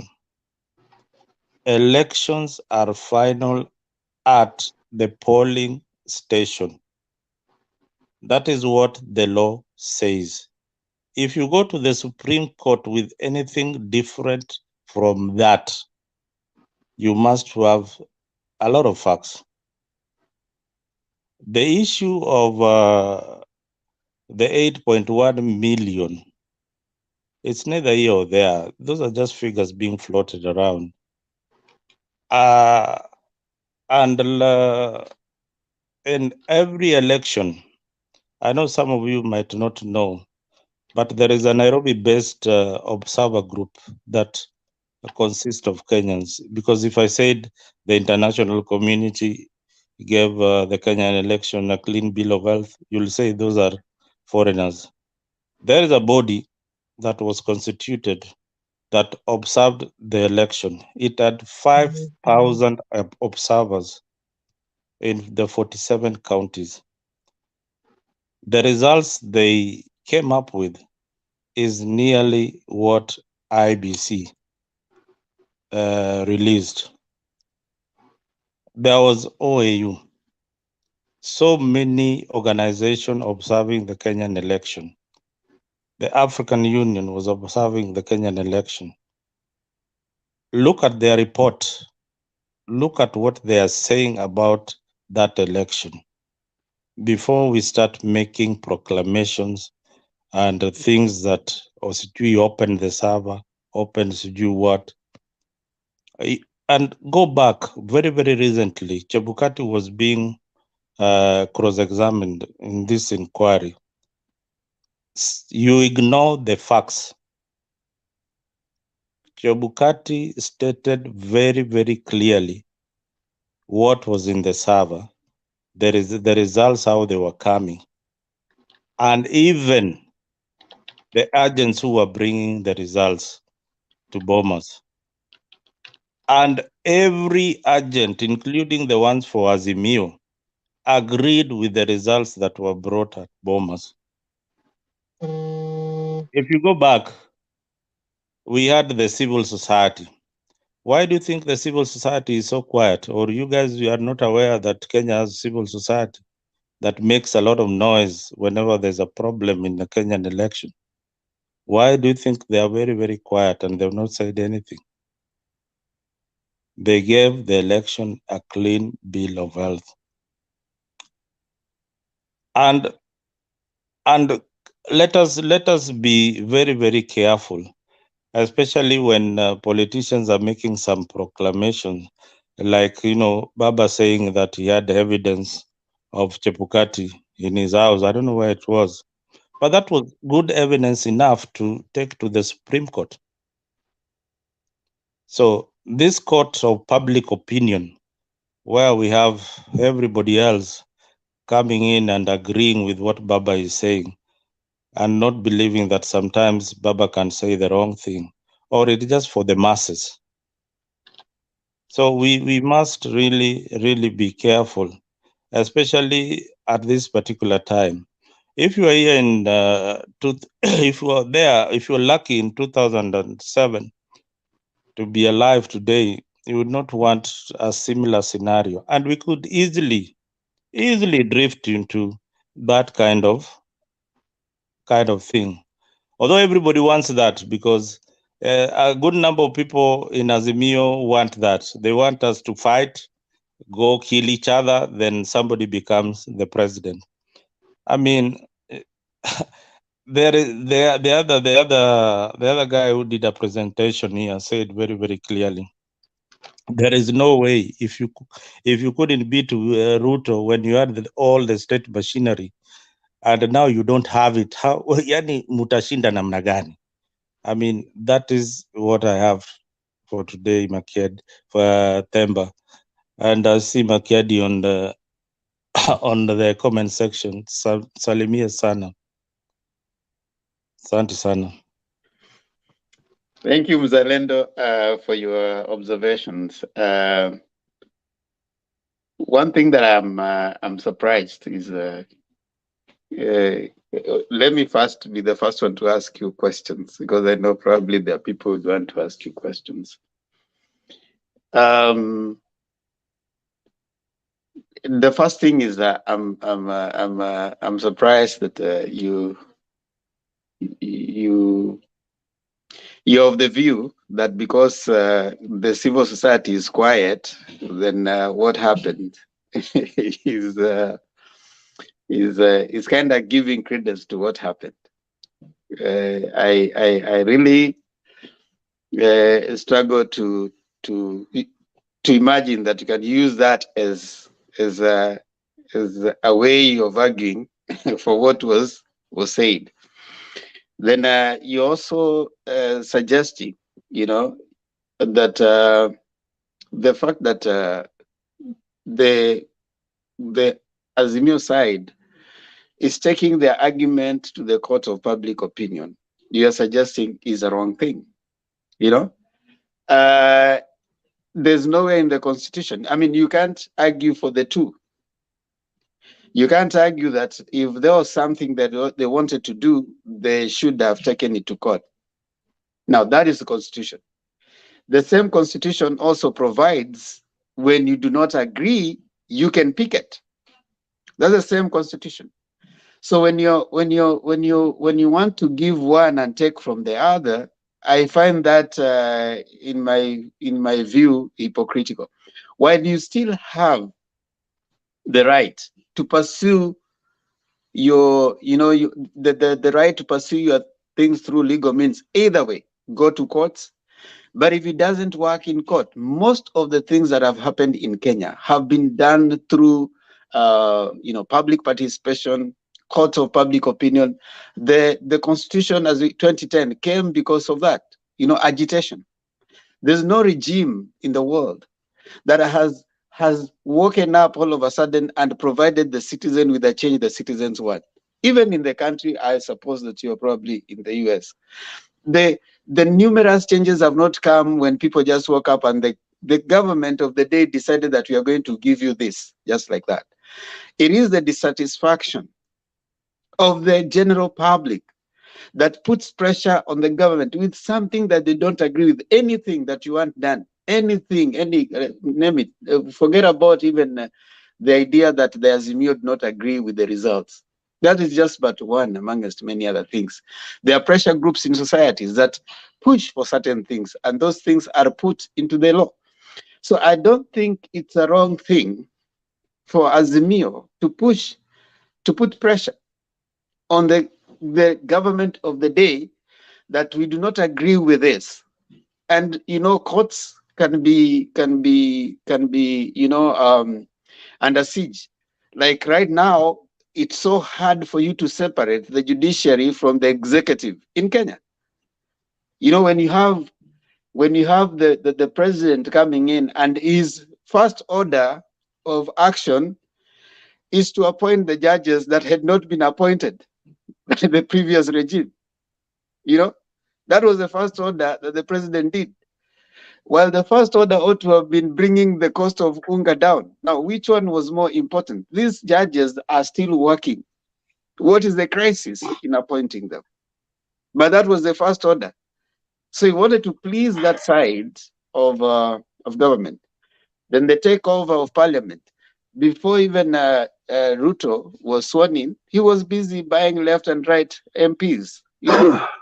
Which, I mean, it's a way of probably galvanizing your leadership. But if you are interested and you care about a strong opposition, why would you want to kill it?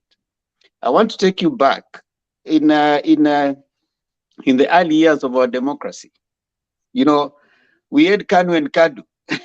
As time went by, opposition MPs were bought, and then we became a single party system.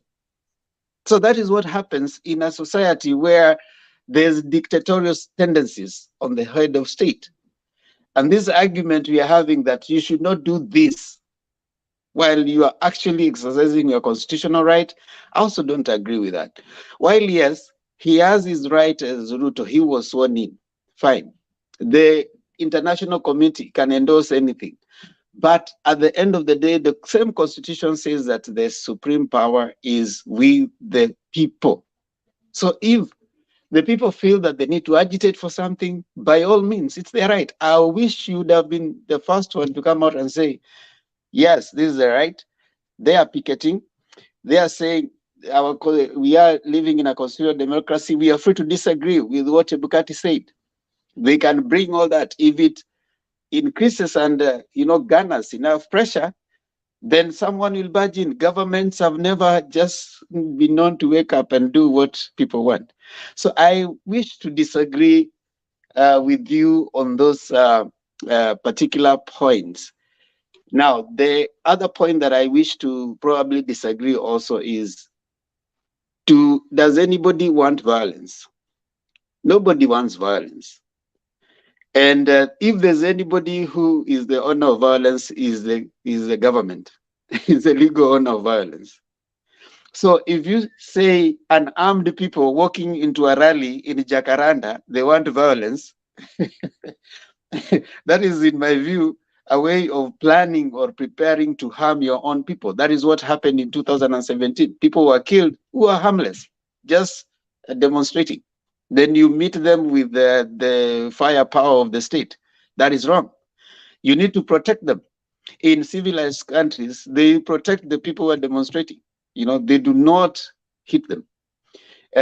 In Sri Lanka right now has happened. People have gone and even entered the state house. I mean, I may not agree with some of the things they're doing, but you see, the army is not coming to beat them up. Sometimes the fabric of the society is shaken when we have a leadership that is closing its ears and opening its mouth more time. So that is what I'm trying to say. You may have your view, but I'm disagreeing with those aspects of what you've said. I want to bring in probably a Silala, and then of course now we can bring on other people also to comment.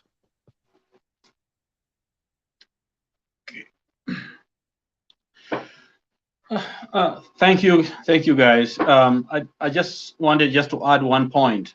I think people have been focusing on the economy, that Ruto, has done nothing. And I just want to confirm that he may actually end up doing nothing. People have been comparing him to Kibaki, first Kibaki. And the very thing that allowed Kibaki to enjoy a great economy was the perception. The perception was election was fair, and investors and others were willing to trade and deal with Kenya because of that clean election. With Ruto, the perception of stealing, who wants to invest in Kenya? And we can see it worldwide. When a new government is coming, sometimes the economy actually is impacted very positively because people are looking at a new way of dealing, better, people that they're going to work with. And for Kenya, it is almost, the opposite. First of all, the history of the man, plus what is well known because people talk about it. So it's not like 40, 50 years ago when nobody knows what's going on in other countries. other countries. Right now, people just Google. They know so much about Kenya. You know, if they want to come to Kenya, they already know probably more than us. And so we cannot hide, and we cannot win our way into prosperity, okay, without following simple truth. And the Bible says the truth shall set you free. And so we are in bondage because we are lying to ourselves. We are hoping things are going to get better, but they cannot get better till we settle this issue. It's like a cancer that cannot heal, but it can be done if that thing called truth and justice is allowed into the system. And we are the soldiers. We are the people to bring it. It's our own country. Nobody can do it for us. We have to do it. Because if we don't do it, as I stated before, somebody else will take care of it in the future. Because things just don't disappear. We just don't pray one day it is over. There are things that we got to take care of. We got to build relationship. We got to build trust with each other. And we start with truth. And the truth is, open the server. Somebody else is believed to have won the election, and there is corruption. And so it's not a hard thing to do if they are willing to do it and save Kenya. So whom could we say as given the benefit of doubt? For Azimio, all they have done is to say these are the facts from the whistleblowers. You know, whistleblowers, if there are more than one. And government, whoever, Chebukati and others, give us the data. Open for us this thing. And then we can save the country. But this idea going back to the law, this and that, no, the law does not envision a stolen election. Just like the law cannot envision today finding that Abel is the president, he's not a Kenyan, he's an American, I'll be kicked out. So it's clearly on us, on the side of those who are looking for the truth. Something happened to your audio. Find it. And that truth is going to set the nation free. So that's what I wanted to contribute when it comes to people who are agitating for economy. It doesn't work that way. There's something that we got to take care of. And one of them is the truth. All right, the perception around the world is bad. Who want to put their money in that kind of environment? They want. They probably go to Tanzania, they go to Uganda. No wonder our economy is lost its place. There's a healthy disagreement, but when it is illegality, if it is wrong, if it is stealing, if it is, you know, that's a different fight again. That's not like we disagree on principles, on ideas here and there. This is now legal. You know, this is now right versus wrong. This is crime, you know, done against the people of Kenya. And so I think we are, from a theological perspective, this is a just war. It's a just fight. It's a just, call. Because if you don't do it, somebody's going to do it. Our kids will do it some days. No. Okay, that's all I needed to say. Okay, thank you so much. Mzalendo, do you have a short response before I go to Benson Budia? You know, I would say wisdom is better than strength. Nevertheless, the poor man's wisdom is despised. So you can, if this war was really genuine, then you could see people in UDA really calling for reforms. But once you lose an election, and the other side that has lost election is the one that is calling for, electoral reforms, the other side of UDA is quiet about it. Then I go back to what Baba said when the results were announced. He told his supporters that he will go you'll use judicial means to get justice. So they had it to the Supreme Court, and you saw the verdict. It is out there. That is what Baba said. So this issue of changing, maybe he has changed tactics and gone to the mass now. But Mzalendo is judicial mean only limited to the courts. The constitution has other parts other than just the courts. No, I knew you'd say that. I knew you'd come in with that. That one is also allowed. Picketing is also allowed as a means of getting justice. But I always ask is, what is the end game? What are you going to achieve by all this? That is the most important thing that each and every Kenyan should know, that, even after having those But rallies in Mzalendo, even Cancun, when you go to court, do you know what you're going to achieve? your lawyer knows that. No. I mean, when you're approaching a court, you know what you want, but you don't know what you're going to achieve, right?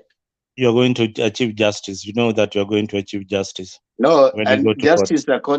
according to you. When, for example, let me ask you a simple question. Yes. You are accusing those here of invading your shamba. Mm-hmm. Then you are taking Lucy to court. Mm-hmm. What will be interpretation of justice according to you?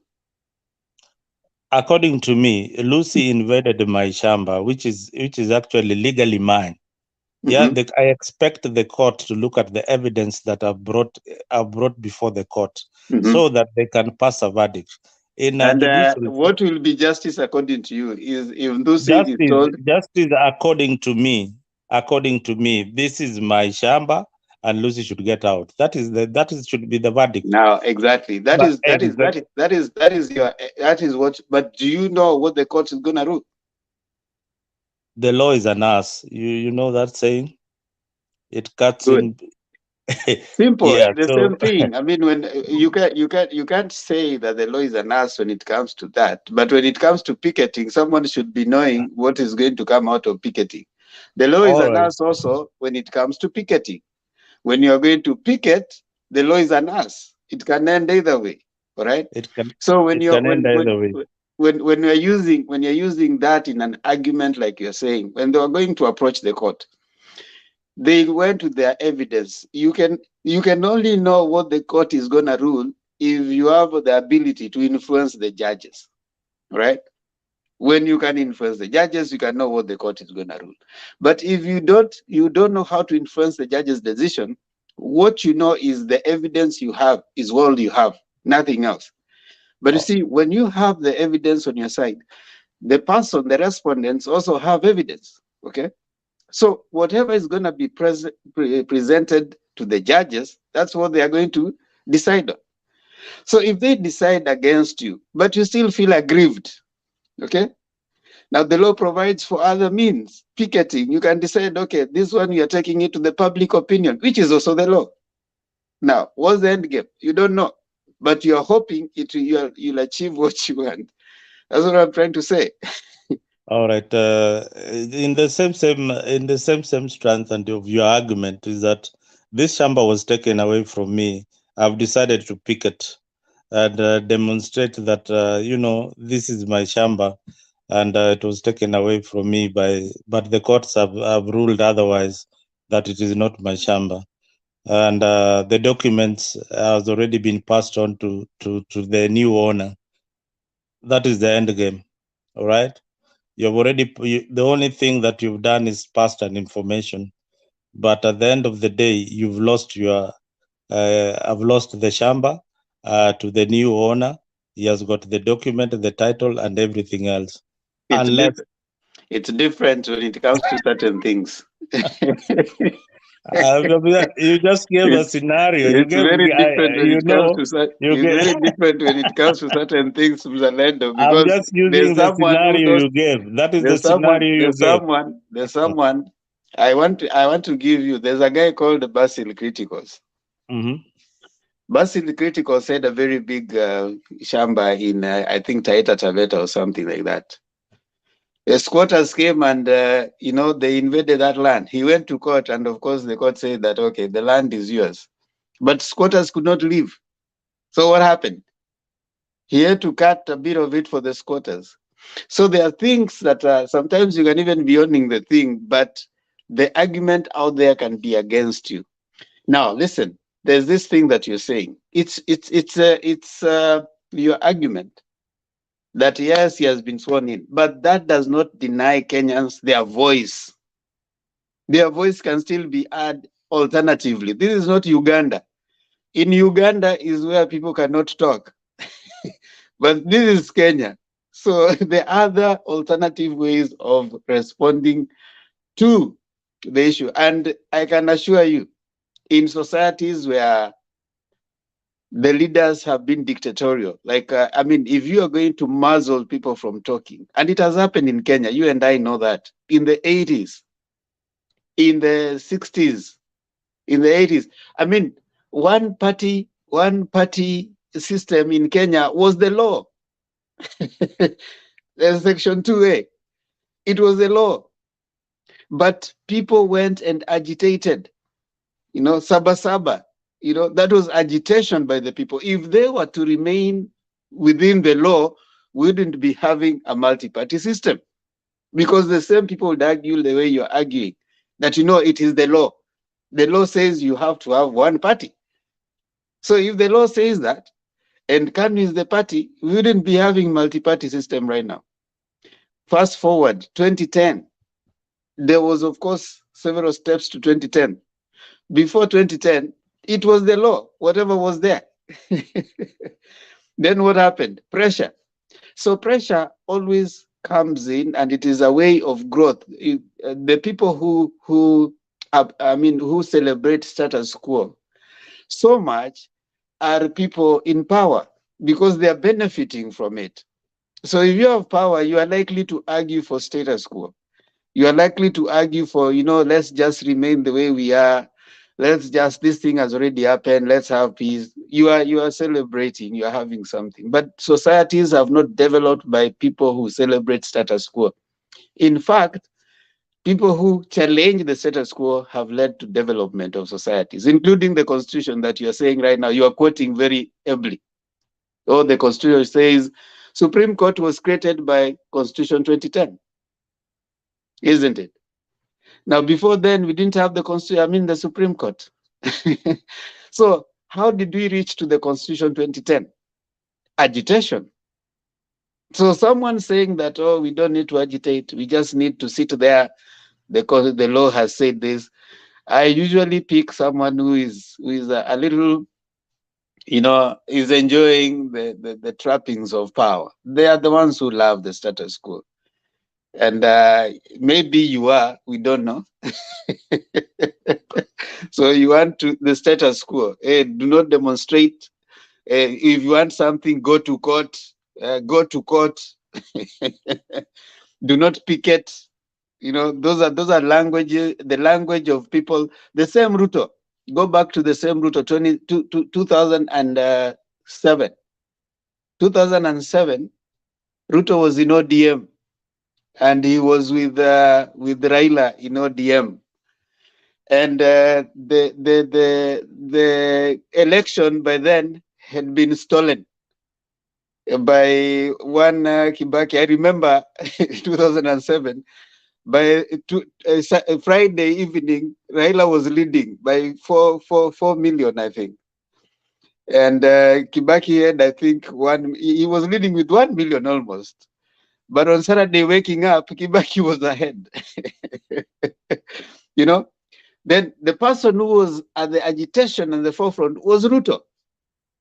In fact, he woke up and told Kibaki, I think in one of the rallies, I think if I had that clip, I would say it, that we will demonstrate not 1 day, not 2 days, not 3 days. We will be here until that victory is given to the rightful person. That was William Samoei Ruto. By then, there was a constitution.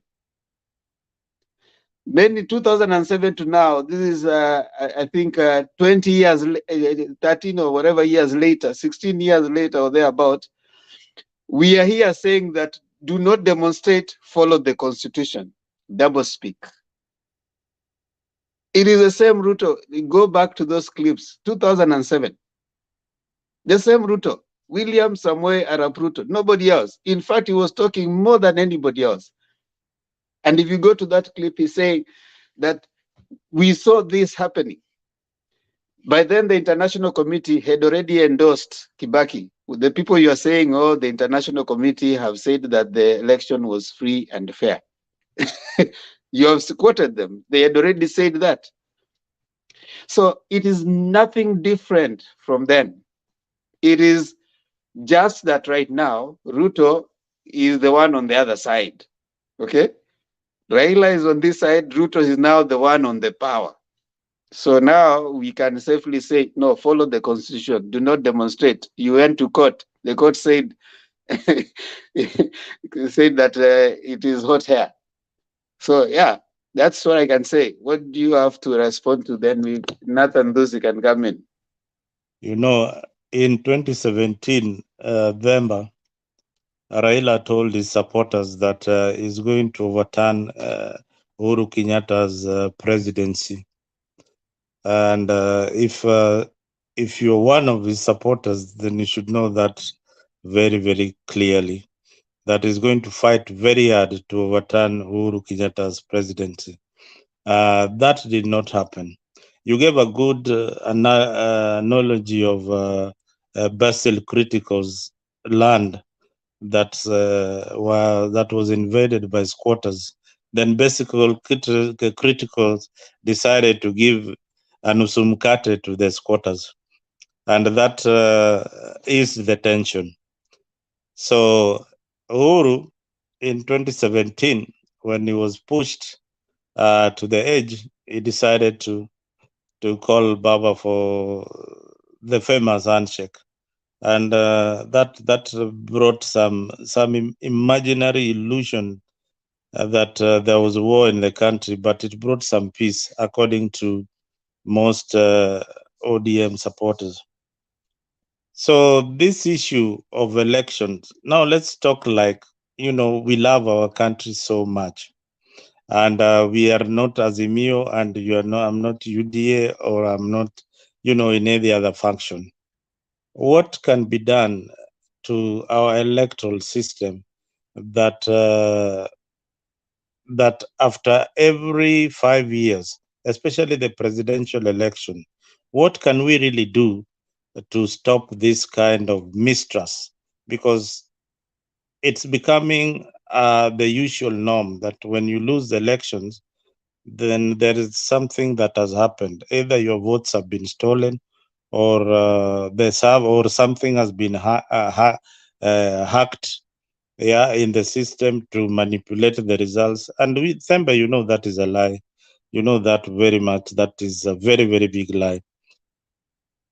If you live abroad, you know that is a lie. Mathematic company conducted elections here in the US, and Trump and his supporters were up and neck with mathematics, and the lawyers too.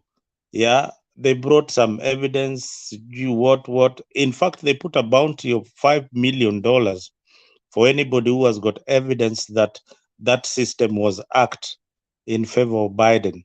And up to today, nobody came with that evidence. But now the good part about this country maybe is that when you lie in court and you're a lawyer, you've been peddling lies that elections were rigged or stolen.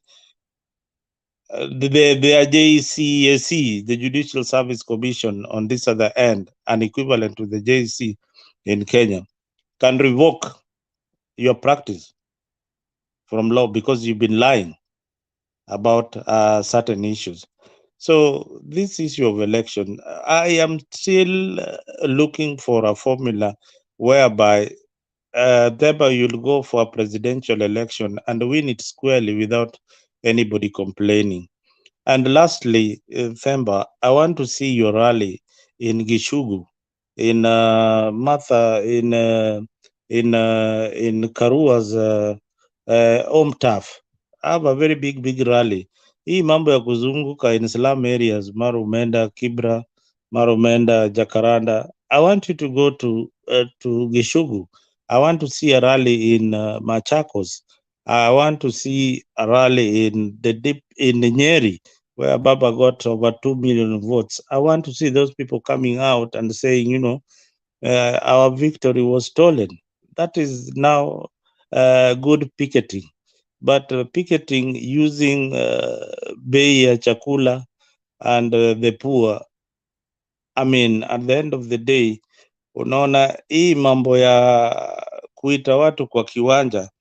Yes, people will be coming to those rallies, not like that wanapenda pia siasa na pia kuna pesa inapeano. Kuna pesa inapeano. I don't think that those people who go to those rallies are not paid. Kuna pesa ya mobilization that each and every leader, elected leader, anapewa ya kupatia watu wake mati ile utaleta. So that will happen. That will continue, even it will continue, and people will be going for those meetings so long as they are earning something. Otherwise, thank you. Okay, thank you, Mzalendo. Bwana Mbudhia, karibu.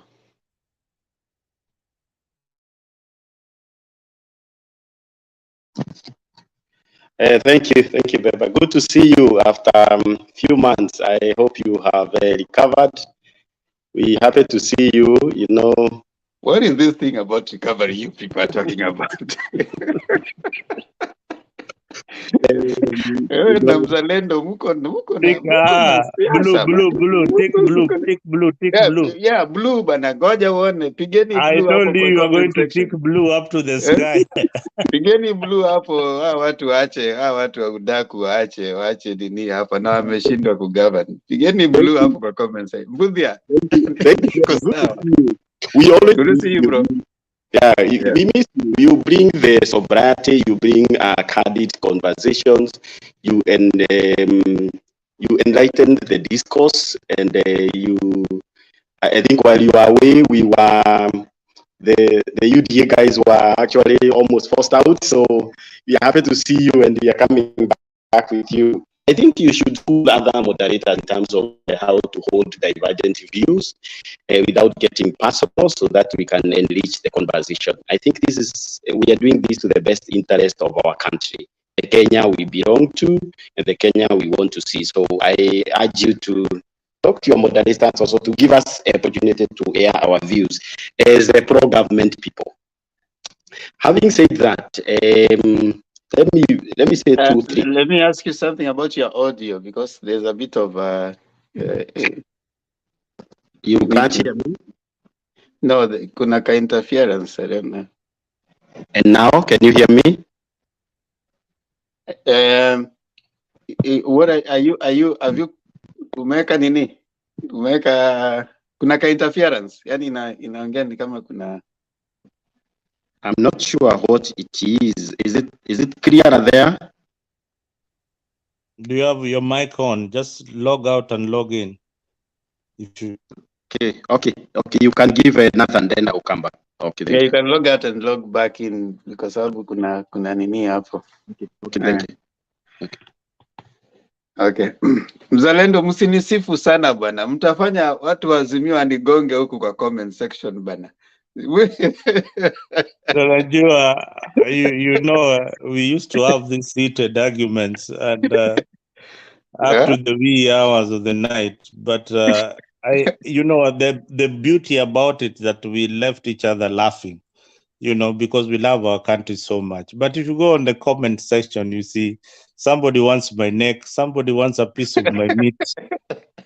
Macho yangu wanataka kunitoa, watu hapo wako na feelings hasira, nimegongwa hapa kwa sababu mnanisifu hapa bana. Yeah, so nani ameenda, so let's hear Ndusi, and then maybe we can hear Roda again. Roda yuko hapa, naona Roda pia bado yuko na sisi hapa, ama before Ndusi. Roda uko na kitu nataka kusema before you go? Muzalendo. Yeah, okay, go ahead, Roda. Let me tell you, Muzalendo, can you look me very clear? Look, this woman from the Kabete. Let me tell you, our election was not free, fair, and credible elections. Hata ukikuja hapa unakuja unaongea nonsense hapa. Kura zetu ziliibiwa live. Hii kitu si ya kucheza mchezo hapa. Unakujaga unapigana na watu hapa ukiongea nonsense. Election yetu ilikuwa imeibiwa na huyo criminal Chebukati, na utaona. Alafu unatukana na ukisema ati tunaenda bora Islam. Si huko ni binadamu wanakaa? Kwani ni upo wanakaa huko? Kwani Kibira si watu wanakaa? Hakuna nyumba za mawe huko Kibira. Unatukanana unasema ati waende Nyeri. Si wanaenda Nairobi? Si Kibira iko Nairobi? Kamukoji iko Nairobi ama iko wapi? Unashida ukiambia. Kwa nini unataja jina ya Kisu ya nini? Jina ya Nyeri. Kwa nini utaje jina ya nini? Jina ingine kama Kakamega ama useme nini Saburu? Unasema tu uko Central. Kwa nini? Alafu unashida ukiambia au kutukana na watu hapa. Yaani unakuanga, this guy is so funny. Nikwambia mimi sijaiona Waluo kama wewe. Mimi ninajua Waluo wengi sana. Very strong politician. Wanajua hiyo election iliibiwa. Huwezi kuja. Unajua mimi ukiongea hivi nasikia I feel almost depressed. Ukiongea nonsense. Vitu si za ukweli. Na our election was not free, credible. Huyo aliiba. Ruto aliibiwa. Aliiba. Hata yeye mwenyewe alisema nobody win or lose. Alijua, alafu anasema ni maombi, ni uchawi. Hiyo election hata ukiona kwa TV Ruto Raila ni alikuwa na nini mingi sana. Hiyo stadium yote uliona jana, hao ni watu walikuwa ama ni maua uliona. Na siku ile Ruto alikuwa anafanya maprogramu zake, hatukakukuanga na watu wengi kwa nini? Kwa hizo mavitu zake anakuja anaweka kukuanga na watu wengi, lakini Raila akikuanga na vitu kulikuwa kuna jaa. Raila ameibiwa na election. Hata 2017 waliibiwa. Afu nasema aibi wangu. Election ile imekuwa kwetu Kenya free fair, it was 2002. Siku ile Raila alisema Kibaki tosha. Watu wakavote. Watu wa Central walivote kwa Kibaki wengi sana. So usidhani sisi ndio wajinga. Unakuja unapigana unatafuta uongo kabisa, uongo kila siku, unatafuta uongo kila siku. Na wewe ni mzee, si kijana. Wewe ni baba mzee. Unapigana na watu hapa. Utuheshimi. Our election was stolen and we want our justice. We are still denied. We want our justice na huyu Chebukati criminal. Sieni alikuwa nataka si watu walichapo. Ulisikia vizuri watu wakichapo huko kwa Bomas? Vile walichapo. Ulisikia vibaya? Ulisikia vizuri? Kwa sababu wewe unapenda Chebukati. Si unaona hiyo ni mkora. Huyu anatakikana kuwe jela saa hii. Watu naibia kura innocent people. Tuko na evidence, mtatuona. Ya mnakuwaga mnacheza na sisi. Unakubaka unakuja hakutufinga, kutufunga, unavinga, unatuvunja roho zetu. Unakuwa unapigana na sisi kila siku ukikuja hapa, unakuja kila siku unakuja unafikiri sisi tunakuogopa tu, sisi tuogopi hizo chama zako za udaku. Sisi tunakuanga soba. Tunajua election yetu itaturudishia. Itarudi kwetu. Fanya vile unataka, itaturudishia. Na hata Sri Lanka vile walifanya, nobody know. Unaona vile walifanya Sri Lanka? Walienda huko mpaka wakaanza kuswim. Huko na watu walikuwa na swim huko. Kwa sababu watu wanataka haki. Haki ni must itagiki. Huwezi cheza na nini na katiba yetu. Huwezi cheza na nini na watu wameenda kuvote alafu naibia vote. Can you imagine unafanya you have been passed and then wanakwambia umepata E. Na unajua uko na A. How can you feel? It's the same shit. our election was not free, fair and credible. Walituibia kura, alafu na compare America. Biden aliwin elections. Biden aliwin. Si compare, tunaongea about Kenya, Africa, tuongea about America. America, we have the same democracy. We have the same value. Democracy. We are more, a lot of similar when you talk about Senate and governor. We have this, even the ambassador of America, he said that. He said after 1998, when we have a terrorist, when Osama bin Laden, he said terrorist. From that time, we have been working together with America against international terrorists. Even Kibaki went there to meet George Bush to fight against terrorists. Even me, I'm always against terrorists. I'm against. We work together with America. So America, we have the same similar Democrats. We call Democrats. Even they know that. Niwa watitini wa nini waliingia wakaza kuibia Ruto kura. Na ujue Ruto alikuwa anasema atafanya kazi na nini? Na Russia.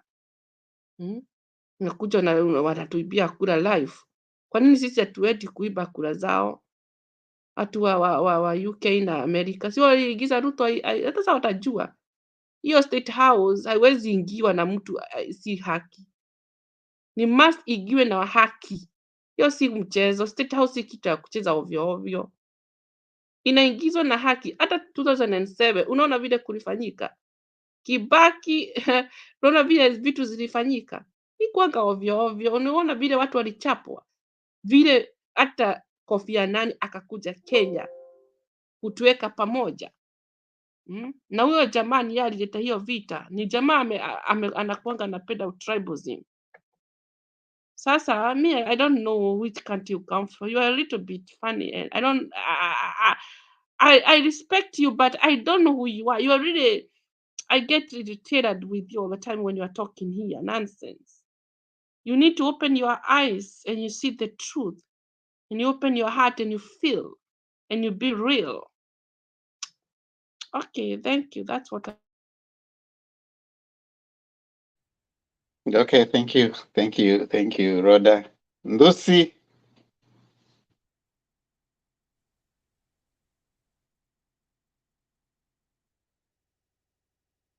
Ndusi, umezima mic. Nimewasha alafu nikazima. Sorry sir. Like I always say, we have differences in opinion, but we are still Kenyans. Whichever way we look at things, we are still Kenyans. Now, one way that I look at things is that I cannot judge Mzalendo. I cannot judge Mzalendo as a human being. Reason being, we have diverse opinions. So watu wanasikiza, please let us not take it kwa roho. I don't think it's fair to ichukule kwa roho, because I've listened to the lady that just spoke, right? Therefore, let me prosecute my case. Yeah? And my case goes to nani, to Mzalendo. Mzalendo, unajua Mzalendo anakujanga hapa anatuambia vitu mingi sana. You know, let me tell you, Mzalendo, you understand that electoral injustice is a fraud. Yeah. Servers ilikuwa ngapi? IEBC procured 4 servers. Therefore, we know where the servers were co-located. And you know, to the average Kenyan, they will probably not know this. But some of us are tech savvy and we understand some of these things, right? So allow me to educate Kenyans. Server moja ilikuwa huko, ingine ilikuwa hapa, ingine iko huku, na ingine ilikuwa na ule jamaa. 4 servers. And that's why I say electoral fraud, we are not going to tolerate that. Huh? I'm not going to mention, I protect myself. Huh? But I can see these are cloud servers. right? These are cloud servers. Cloud servers means hizi ni servers zinaweza kuwa hosted somewhere. Purchase server na imehostiwa tu mahali. Yeah. You don't even have to, it's not even a physical logistical thing that you can actually touch. No. It's a cloud server. Therefore, the game was planned from the word go. Na mimi from the way mi nafanya investigation yangu, hata kama sina information, mimi siko close to Baba, but I'm very close to Kalonzo. Kalichezwa. Kama kalichezwa, and let us not pretend, mzalendo. And I'm addressing you wewe when unaandika. Andika. Yeah, I know you're going to respond to me. Kalichezwa.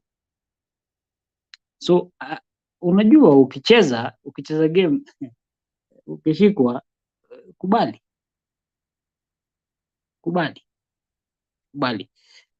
Now that's number one, electoral injustice, and this one we're going to deal with it through the rallies, not Larrys, but rallies. Yeah, rallies. We're going to maandamano. Ushaisikia maandamano.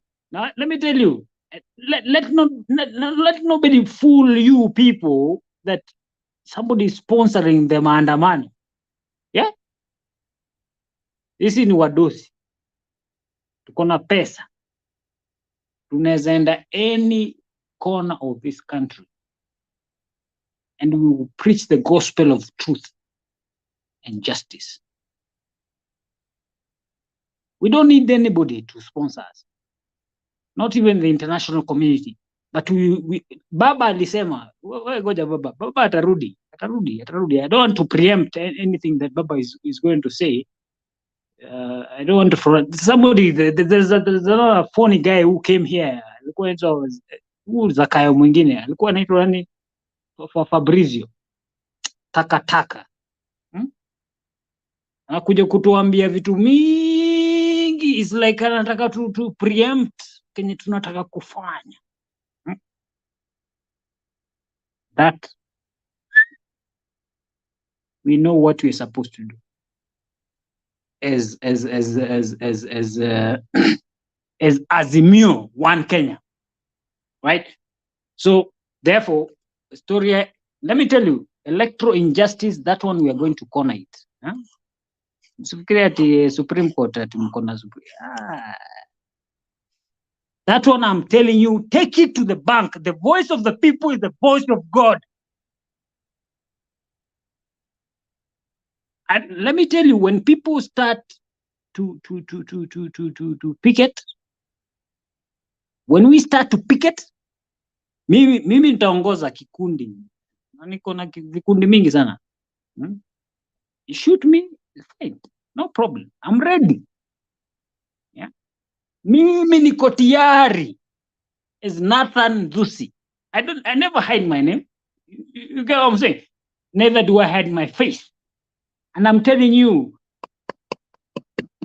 no retreat, no surrender. Kuna movie liko inaitwa hivyo, Temba, if you remember. Kwa watu hii. No retreat, no surrender. Yeah. Therefore, what I'm trying to say is this. We are going to do everything according to the law. As my party leader says. Mzalendo, nataka unisikize vizuri. Because I don't want you to preempt anything. Ati uanze kusema ati majamaa. Look at my face and record this video and send it to your boss. Na umwambie Ndusi amesema tutafanya hivi na hivi. And this is the voice of the people. Bunge la mwananchi mnaenda kushika Gaucho amefanya makosa gani?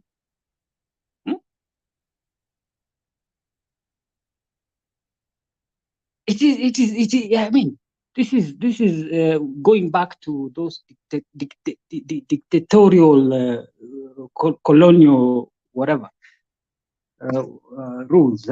You wakati ya nani? Ule jamaa sitaki kumtaja. Sasa serikali ya Ruto imeshindwa. Na mimi I always insist. Temba, you know, I'm always very, very, very, very proactive when it comes to policies. Nimeshaongea story ya Delaru, nishaongea story ya Kenya shilling is tumbling. Ona mujamaa anaenda is the interior, wasa wanaanzisha bandits hata wanaasha moto. They don't even recognize this gentleman. Yeah? So he either needs to do something so much so that these people can actually respect the fact that, see, kusema na kutenda. I'm not in the whatever. Baba alishatuambia DCI achana na mambo ya. Listen to me very carefully. DCI achana na mambo ya IEBC. And if you have any, mimi nataka kusikia mzalendo uniambie, is DCI fit to do anything that is pertaining to IEBC? No, absolutely no. Of course, he's any bro, Nani, I don't want to prosecute so many things. I just wanted to, I don't. I just want to just mzalendo anijibu hizo electoral justice before we can prosecute further. Thank you. Asante, Lucy. Now, Secretary General AP Party, if you don't have your camera on, watu hapa ni wakali kabisa. No speaking kama your camera is not on. So if you are coming in, kuja na camera on. Hatutaki ukali ambao uko hapa, ulete fujo. So when you are joining, kindly have your camera on. Mzalendo, kuna hoja ambazo zimetokea hapo zimelenga yale ambayo uliyataja. So I don't know if you have a response before we continue. Nathan, asante sana kwa kusupport Kalonzo. Sometimes I like Kalonzo's style of politics. The only thing that I don't like about him is he stands for nothing. He doesn't stand for anything. Yeye ni amekuwa lapdog wa baba, anatembea na yeye kila mahali. So it needs to come out strongly and stand up for something. That is weakest point. Like right now, maybe when Baba is leaving leadership, he should be the official opposition leader. If at all there'll be that office created by Ruto's government. I've been really campaigning so hard for Kalonzo to get the position of official opposition leader in this country, but he doesn't fit the bill. Having said that, there's a bunch of lies you said here that I want to correct you. About the servers, IBC procured 8 servers. They were not 4 servers, there were 8 servers. And of the 8 servers, the Supreme Court ordered that they open the servers. Fortunately or unfortunately, IBC opened 1 server, which I think Azimio IT gurus had access to, but they could not get into the other 7 servers, or whatever they had access to is what they didn't need. They needed more access into the servers, which was now again an issue of Smartmatic giving them the rights to get into their system. And Smartmatic, I think they replied with a letter saying that that will be infringement and they will not allow. That is exactly what happened. So many Kenyans don't know that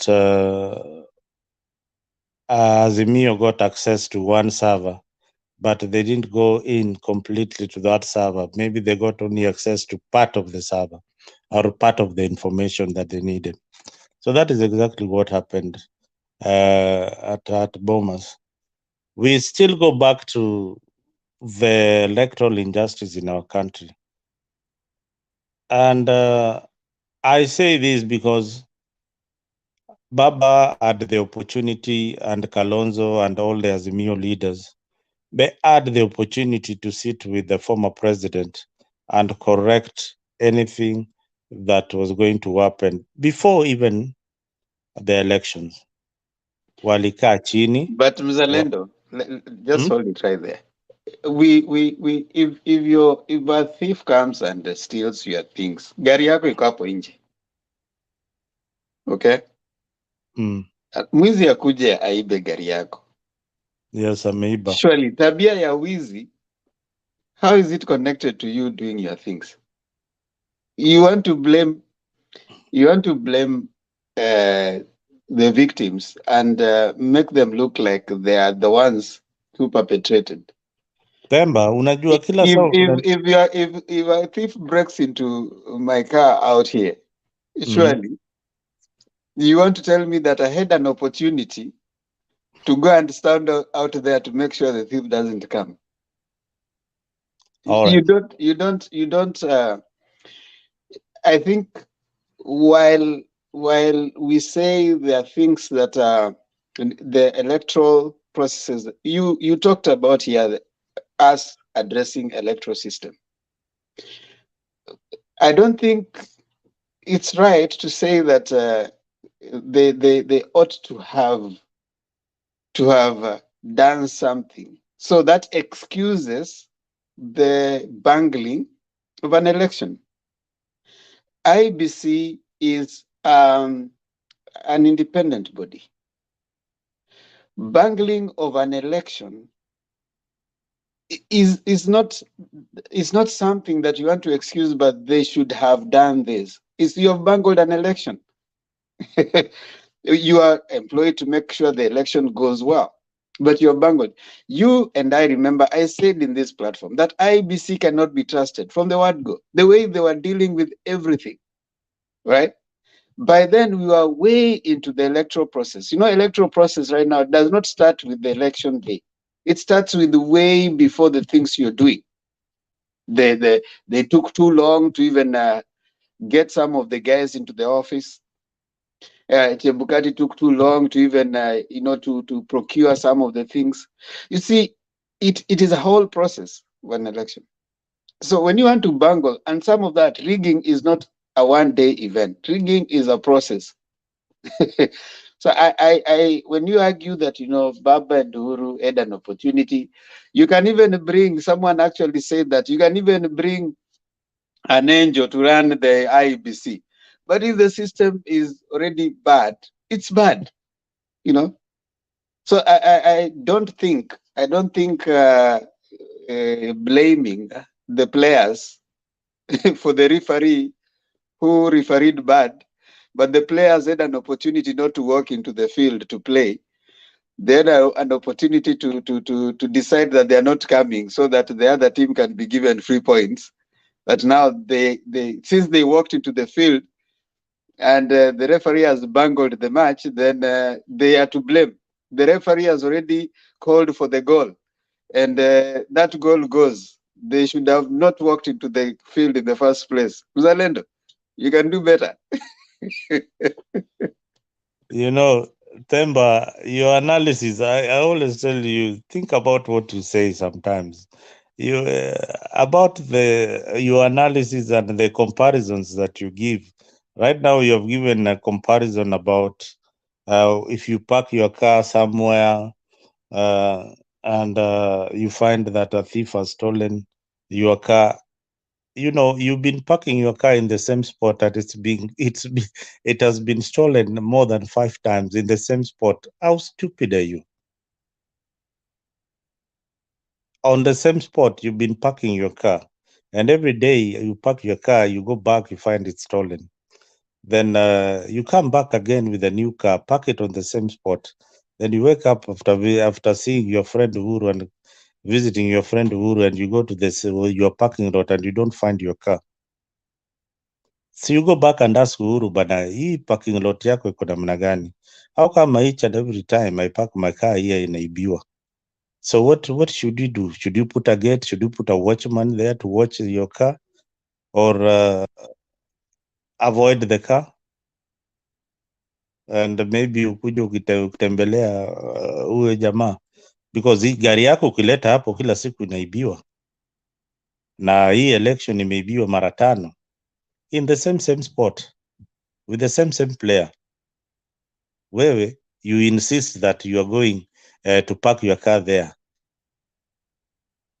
So these issues are election, and I told you, Baba had the opportunity, but the problem with our politicians is one that you people don't want to address. Each and every political leader wants to use IEBC in order to get into power. The only problem that they don't know is that, is he going to help me this time round or atasaidia huyo mwingine? That is why probably, that is my thought. That is why probably they leave the commissioners there and they leave the same players there, because they want to use them in each and every round. And that is how elections in Kenya are. Now, which laws, we deliberate, we talk here all the time, and after 5 years, we'll still be back on this show. If some of us would be alive saying, how do we reform IEBC? How do we change IEBC into something that can work for us? Because Ruto will be on the ballot, and I can assure you, with the same team, Ruto is still going to beat you, probably with 3 million votes plus, with the same mentality. Mtashindwa tu kama vile mlishindwa, and you'll come up with a whistleblower, sijui nani blower, sijui mtakuwa na whistleblower hata kama 8, but hakuna mahali mtapeleka hiyo kitu. Hakuna koti itakubali hiyo mnasema. So let us try and see how, forget about the political parties or which side you are in, how, if there is a problem in IEBC, you as Kenyans on this panel, what do you think can be done so that the IEBC can have its independence as a body? And remember, it is a Kenyan who is going to be elected there. A Kenyan ndiye atachaguliwa aende. Lendo, I've thought about the example like I've given, and I realized you didn't get the example I gave, and you didn't even realize what I was trying to point out. It's not about the car being stolen.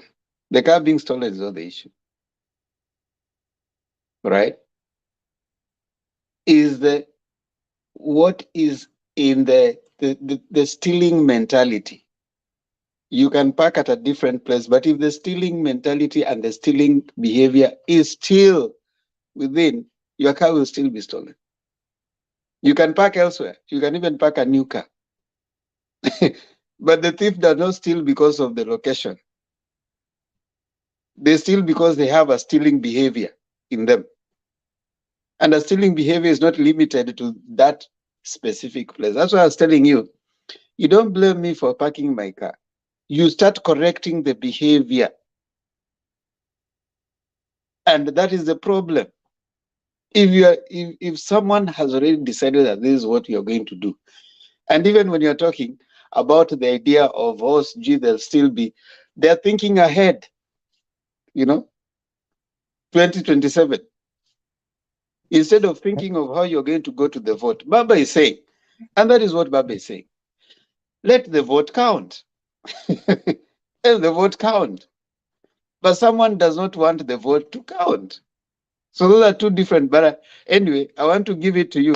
What I agree with you is we need electoral reforms. I mean, basically, and that one I agree with you, and it's a point that I'll hold anytime with the one. But before then, let me bring in this other gentleman. Before you bring in someone, I want just one question for you.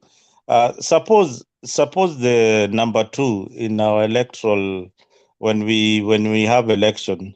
Suppose the number 2 becomes the deputy. If you change the laws to such that the runners up in each and every election cycle becomes the deputy president, will that fix something? No, I mean that's confusion. There's a country, I think, is it Pakistan or where? There's a country in I don't know one of these countries. I saw the electoral system is a little bit. They have a situation like ours where they have many political parties and the coalition parties, and they have a way of balancing to the extent that you will not find a situation like we see in Kenya. In spite of our, probably that's a debate we need to be having in future. But let us fix this one first for now. So I want to bring in. I see Martin Deto has come in, and I see also Stone PK has come in. I see Secretary General AP. But before I bring them, let's have Asembo Pacho speaking. Secretary General uonekani. Watu wanasema huko chini wanataka kuona sura yako. hii platform watu wamekuwa wakali bana. You don't speak if people don't know whom they're talking to. When I was away, people became so fiery. So you cannot speak kama hujulikani we ni nani. And I respect platform ni yetu na nyinyi wote. So mkisema kazi yangu ni kutenda. Naona hapa kuna watu wamekuwa wakali sana. So Secretary General AP, tafadhali leta sura yako uonekane hapa, then you will be able to speak. But let me have Asembo Pacho speaking, then Secretary General AP, then we can have Stone PK pia ameingia kwenye show, tuko ngangari hapa. That's good. But before I bring Asembo Pacho, let me acknowledge some few people who have come in on the chat session ambao sikuwa nimewataja. Let me taja you guys so that you feel good and become famous for a few seconds. Naona Ndush Karibu Lizi Masharia. Remember, this Mzalendo will not only provoke you but irritate and annoy you. Tell him the time is now. Mzalendo, una koroga watu uko chini. They are begging for your blood. Very soon they'll say that your mic be switched off. But here we appreciate everyone's comment. John Dinda, thank you. Infamous somebody. Nice to see you there. Salome Mbone, nilifurahi sana kuona, happy new year. Josiah OP, Zalendo, we can now see you got a Daudi Msalaba D+ in literature. Watu ni wakali. Amos Otieno, nice to see. We must make IEBC to be accountable. Yeah, to be held accountable. That's what part of what we want to say. So, Nathan, toka kwa kamera. Haya, Asembo Pacho tafadhali mara moja, then photo na Secretary General AP, then tupate Stone PK. Alafu Matosi, sasa uko hapa, taenda mpaka ufunge. Demba, good to see you. Welcome back. Yeah, good to see you too. Hold on. Mato uko hapa mpaka ufunge ama? Hata Stone kupoa, lakini kana sisi tufunge pamoja bwana. Tumekumiss. Unajua ni Asembo Pacho kitu ya kwanza ni yeye sema. Haya, Asembo Pacho ongea. Karibu. I have a question before I continue. I want something from Zalendo. Zalendo, what's the difference between civil war and revolution?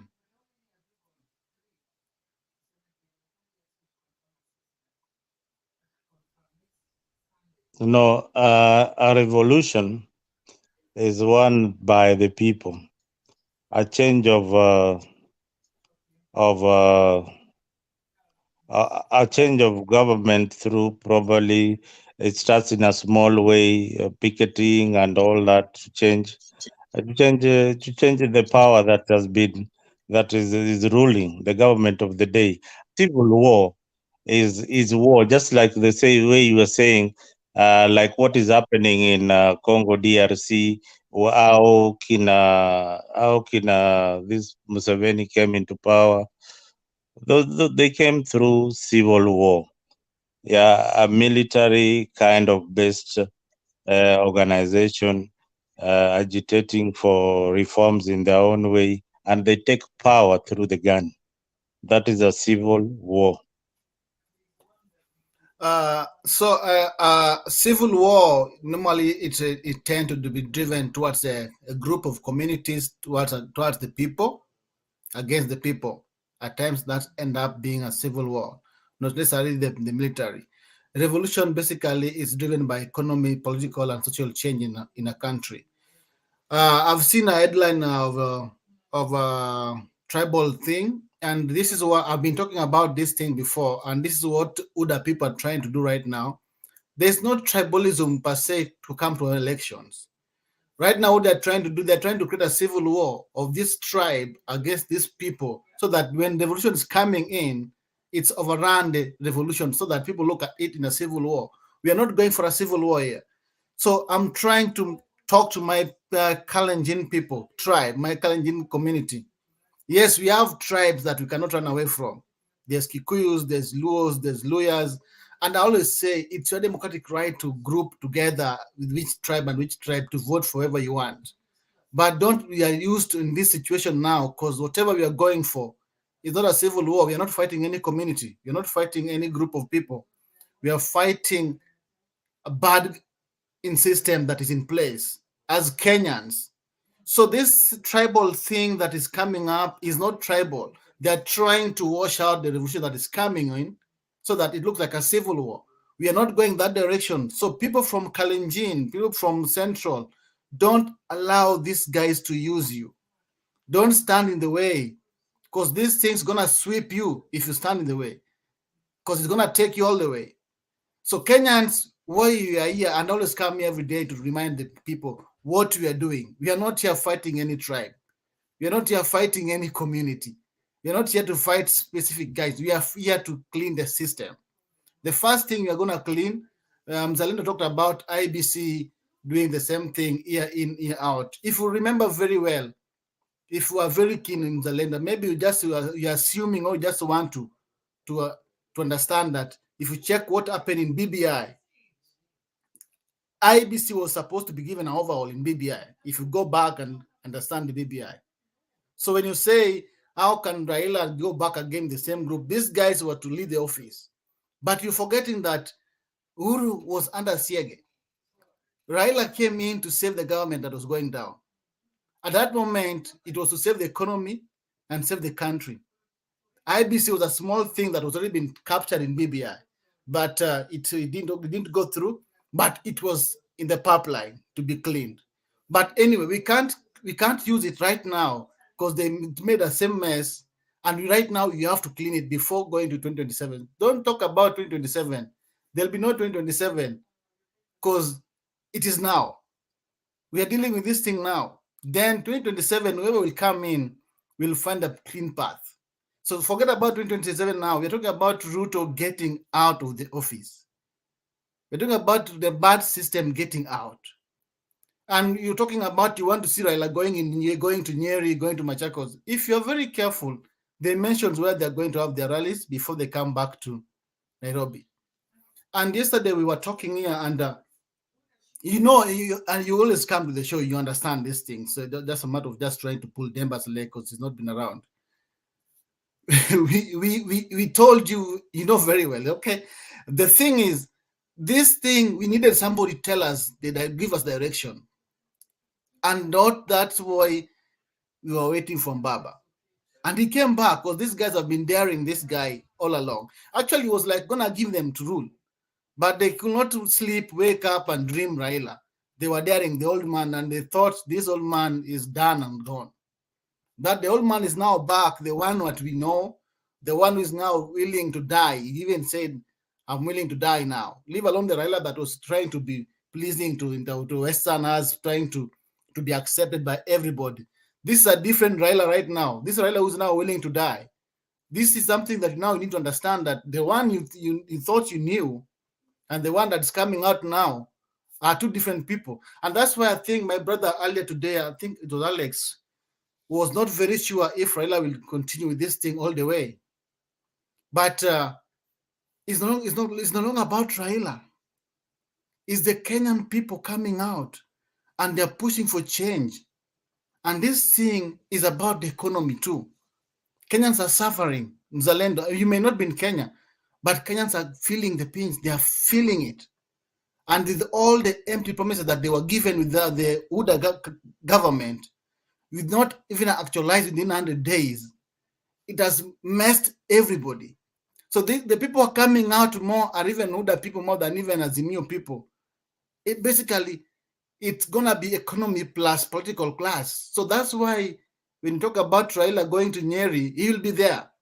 He's going to Nyeri, he's going to Machakos, he's going to Kakamega, Kisumu, then they're coming back to Nairobi. And I think that's going to be the final match to capture the big house. So sit back, wait. Baba said he was going to give these things in doses, and he's giving them one by one.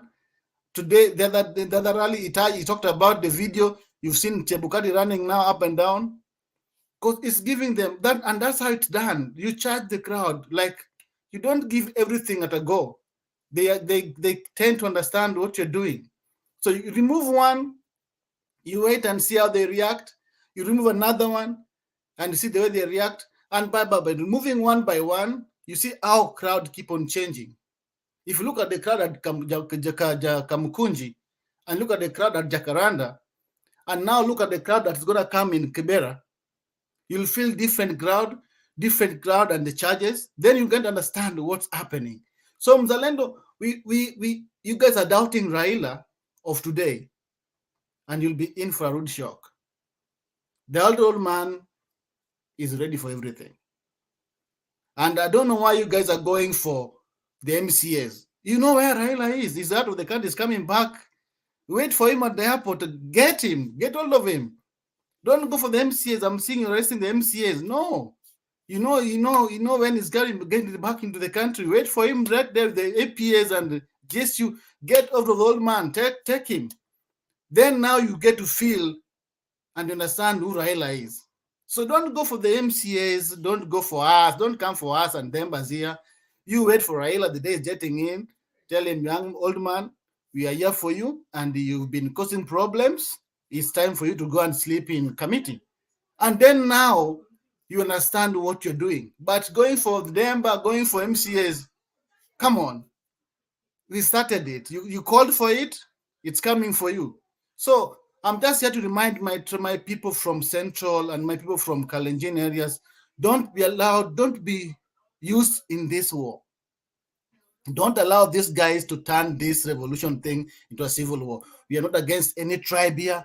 We're not against any community. We are not fighting us. We are fighting the bad system. And we must clean the system so that the people who are coming after will find a good country to live in. Will find a place that they call home, that their voices matter. If they vote, if me and Nathan and Stone get together to form a party, Demba and Mzalendo, Kenyan with Love form a party. But if my vote and Stone PK's vote overrules, that's what we need to see taking the day. But not few corrupt individuals who go and paid few dollars and here, then come and give us a different results. That's what we are fighting, and that's what we are cleaning. So 2027, we'll talk about it after your team stepped aside, and we can see what to do with them. We can decide to tell them to get out of the country, to find another life somewhere, or we can give them some days in the prison if you want to. But for now, we don't talk about 2027 here. We are not talking about 2027. There'll be no 2027 before we correct it right now. So forget about 2027, Mzalendo. Think about tomorrow, how we're cleaning the system. Thank you so much, Demba, for the time. Any question for me, I'll be here. Yeah, thank you, Assemble. Assemble, anasema, forget about 2027. 2022 has not yet been sorted. And number two, I don't know why you want us to take rallies to Nyeri, rallies to those other things. Even places where they have had revolutions, they march to the capital city. They don't march to the villages. They march to the capital city. And Nairobi is the capital city of Kenya right now. Do you know Raila doesn't need to hold any rally even in Mombasa or Kisumu or Nyeri or anywhere. If you are to mount a very serious, you only need to hold Nairobi hostage. Nairobi, make sure no, because it's the capital city. There will be no aircrafts flying in. There will be no movement of people. I mean, economy will stop. So this issue of saying, oh, they need to go to Nyeri, you don't need to go to Nyeri. You don't even need to go to Kisumu. You don't even need to go to Mombasa. You don't need all that. You only need to hold Nairobi hostage. You hold a sitting in Nairobi. That's it. I mean, you stop this thing of saying you're going to this place. And before, like someone said here, before Chebukati was not speaking. He had not commented on issues of election. But after this dossier, he's out now saying that I'll take you to court. Like Pacho is saying, you don't know what else will be said when the next part is released. So, Mzalendo, relax. Si nyinyi muko kwa power. Nyinyi muko na serikali. Endeleeni kuimplement vitu. Muendelee kutupatia promises zile mmetupatia. Wacheni kuwa na wasiwasi na mpango ya hii side ingine. Wakienda kwa street, ati sasa mnataka kwa Mato. Sasa these people are becoming experts of telling us of what needs to be done. Oh, musiende kwa street. Oh, mnafaa kwenda Nyeri. Oh, mnafaa kwenda. When did you become experts of revolution ideas? Dreams are valid. Yeah, leave it. Dreams are Wachana na valid. hizo. Wezi enda kufundisha mwizi vile atakuja kukuibia. Muache aibe. Wewe endelea kung'ang'ana na si mko na serikali. Si ndio? Na si muna saizi kwanza, people are already making noise here. They are saying that mlisema Baringo mlienda mkatishatisha watu na ule jamaa wa Soprano. Ati watajua serikali ni nani. Hao watu wanaasha moto hapo nyuma akiwa hapo bado. And then when he steps out of Baringo, the same day 3 people are dead. So what instead of addressing those issues, Mzalendo, you are busy pushing, chasing Raila, or stop going for rallies. There are serious issues that Kenyans want to hear from you guys. Mzalendo, serious issues. Number one, security. How are you addressing the Baringo thing? You need to go there. Wachana na mambo ya kufuata. Maybe these people, their dreams are valid. They are still dreaming as they are chasing their whatever revolutionary idea. Hiyo ni kitu yao. Yes, that is good. But you guys, kuna watu wanakufa Baringo. 3 people are already too much. Those are the things that we need to be talking about. I want to bring in Secretary General wa AP Party. Alafu nilete Stone PK, then Mato. Yeah, good morning, wale wako Kenya. Good whatever time, wherever you are. You know, Demba, karibu sana. We were worried at one point. Tulikuwa tunadhania umefuatwa na hii serikali kwa sababu inajulikana kwa hiyo maneno. You know, we have to be our brother's keeper. Nico. Eh? Good. Yeah. Now, kuna example umepeana ya gari. And I really want to expound it further because I think uliibiwa gari mara ya kwanza ukaweka gate. Mara ya pili ukaweka CCTV. Mara ya tatu ukaweka alarm kwa gari. Mara ya 4 ukaweka kitu inaitwa watchman. Sijui mara ya 5 uliweka nini, lakini nataka kukuambia kila saa ulikuwa una improve kwa hiyo security ya gari yako. Mwizi pia alikuwa na improve. Now there is nothing difficult in this world like when the thief is actually aided by the watchman. Ati yule mtu ambaye he is in charge of security umemwambia please nimechoka kuibiwa. Sasa wewe ndio utakuwa unachunga gari yako. And that is what exactly happens in Kenya because you do not need the voters if you have the person who counts the vote. Chebukati was well paid by Ruto, and that is why you see it was very seamless stealing, because he steals your car while he knows when you are not around, where the alarm is, and how to turn the CCTV upside down. And so I wanted to expand on that so that Muzarendo knows it is not a normal stealing. He is not breaking in. You know, if it was breaking in, we could have seen so many casualties. This is Chebukati stealing with one of the players. You participate in the game, and the referee says there is a penalty upon penalty because you have raised your hand, because you seated bad or something of the sort. And that is the reason why we are here. Because we have to call out this man. Because after all this is said and done, I'm thinking of writing a book on how not to become a president in the world and in Africa. And how not to become a president will be a bestseller in the world, because one of the things it will do, it will teach the upcoming generation, you don't have to be a thief to be the president. You do not have to kill people to be the president. You don't have to use taxpayer money to buy leaders to be the president. You don't have to steal land and revenge to be the president. And when the time comes, I'll ask materials from everybody. Stone PK, I know he has enough materials. Kenyan with love, Themba, yeah, Nathan, assemble. You bring the materials so that we write a book, so that our generation does not believe that you can be a wash in this country and become something, that crime pays in this country, because that is what it happens. And therefore, I woke up because I was so disgusted when I had some people praising Difari and Dagari. That Dagari, we can't do without it, so we have to accept and move on. There is nothing like accepting and moving on. I think for the first time in Africa, we are going to stop it.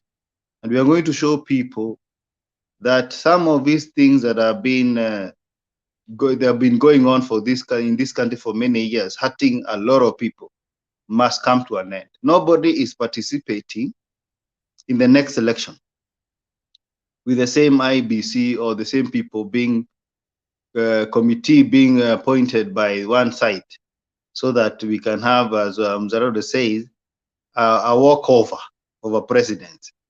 You know the funny thing about this presidency and this Kenya Kwanza is that there is nothing they are good at.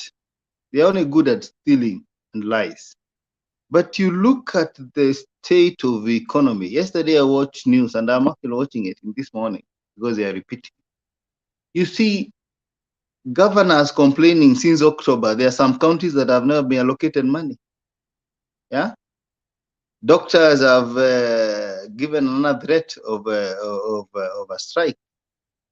Budgetary in this country, yeah, we have given a minister who is a choir master telling us, try me, sijui do what, things that have never been seen, even Wakina Gaiseri. And even when Kenya was, I think, in the worst security, had worst security issues, we have never had such a minister wearing sijui nguo za jeshi and trying daring people who are burning the bush the next door. Yeah, it's a pity. And you steal election, and what we expect from you is to cover that election with good deeds, improve the lives of the people. But what do we see instead? You are appointing thugs, rapists, yeah, dropping cases of corrupt people in the country, and you expect things to work for you?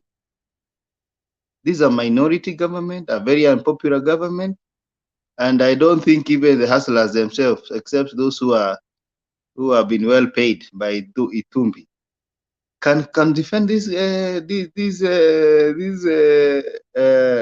government. And therefore, we are in that situation. And we have said this time around, there will be no IEBC to be appointed by one person. That one, it is not going to happen. I can tell you from where I sit. The other thing I want to tell you, Baba gave 2 weeks to the UN and the Commonwealth to come and do an audit. But I knew what Baba wanted. These people cannot come in 2 weeks. In any case, they have to be invited by the illegal government. And the illegal government cannot bring them here because they know what they did. They don't want the truth.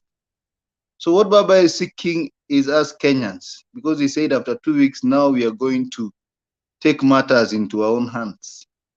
What that means, because the Constitution gives us the powers as people to exercise our sovereignty and our rights through the elected representatives, or we can exercise it directly. And that is where we are underlining the line. We are going to exercise it directly. And those who are inviting people to Nyeri, let them come, because let me tell you one thing you'll never see in Mount Kenya.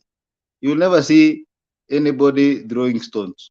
They might not attend, but they will be. I think the only place we'll have issues is maybe Rift Valley, because they are good, they are warriors.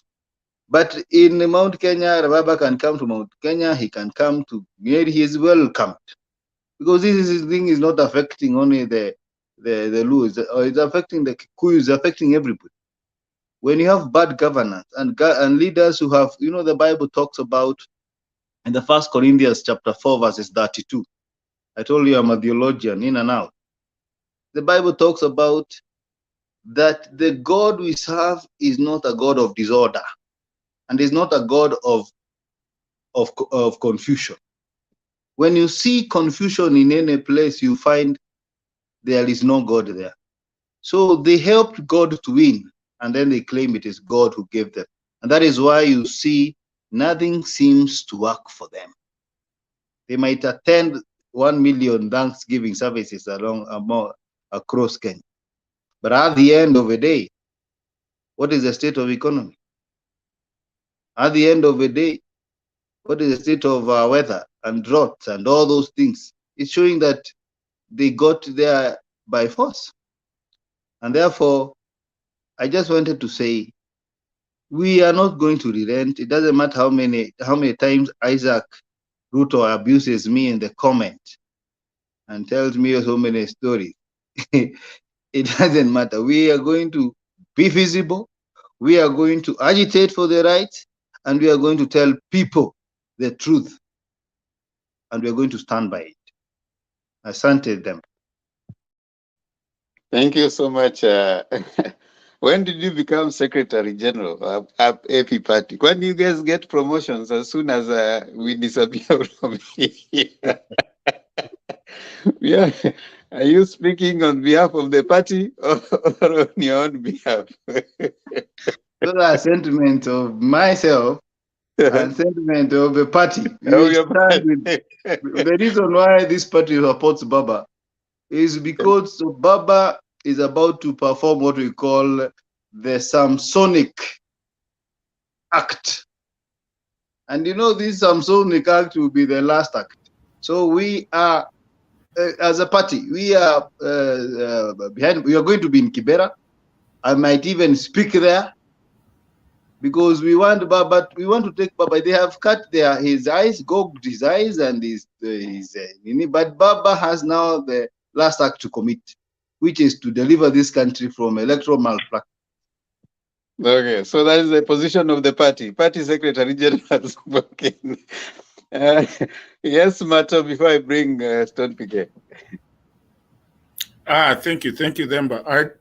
I just wanted to tell the Facebook, if you can address it. I mean, you've been here, you know what to do. The Facebook imefungwa.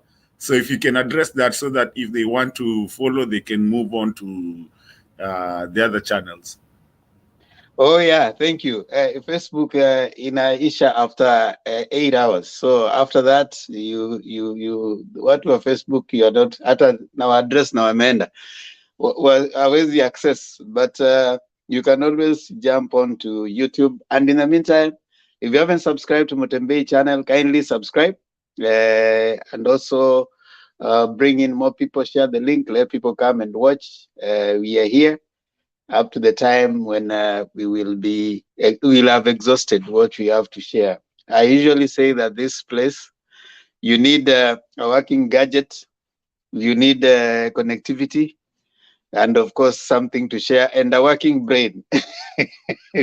That one has added that, so that you can join in. But we are here to share as Kenyans. But since then, I've realized that Mekwa Kali 2023, I thought people would be kidogo wapole, lakini mmekuwa wakali sana 2023, na hiyo ukali ni mzuri, nafikiri ndio italeta ushindi ambao uliibiwa. Mzalendo, hakuna 2027 kama tujasort 2022. Let me bring in Stone PK.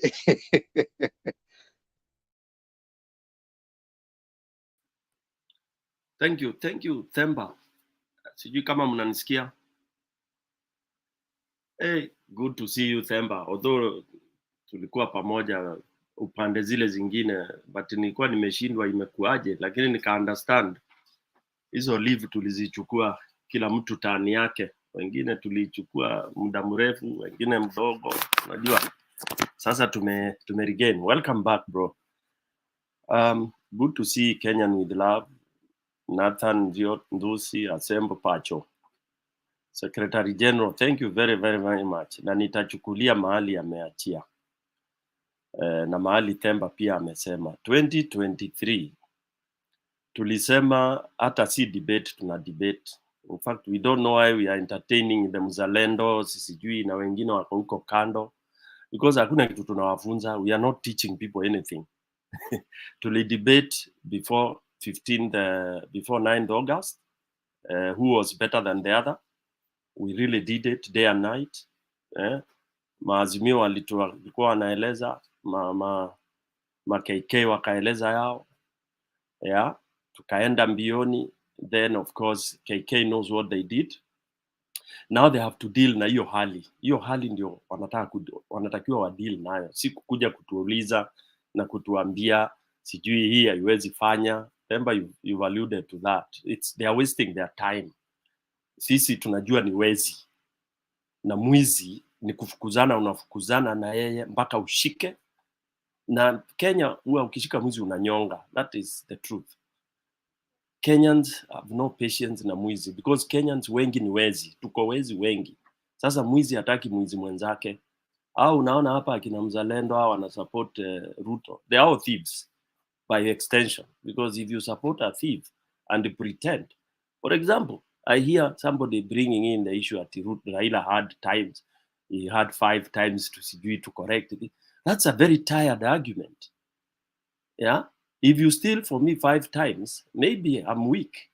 But sasa ndio tumesema I buy a Calgosta. Those of you who know what those machines are, na kungojea ukija I blow off your brain. That is what we are doing. Mumeiba, it is now.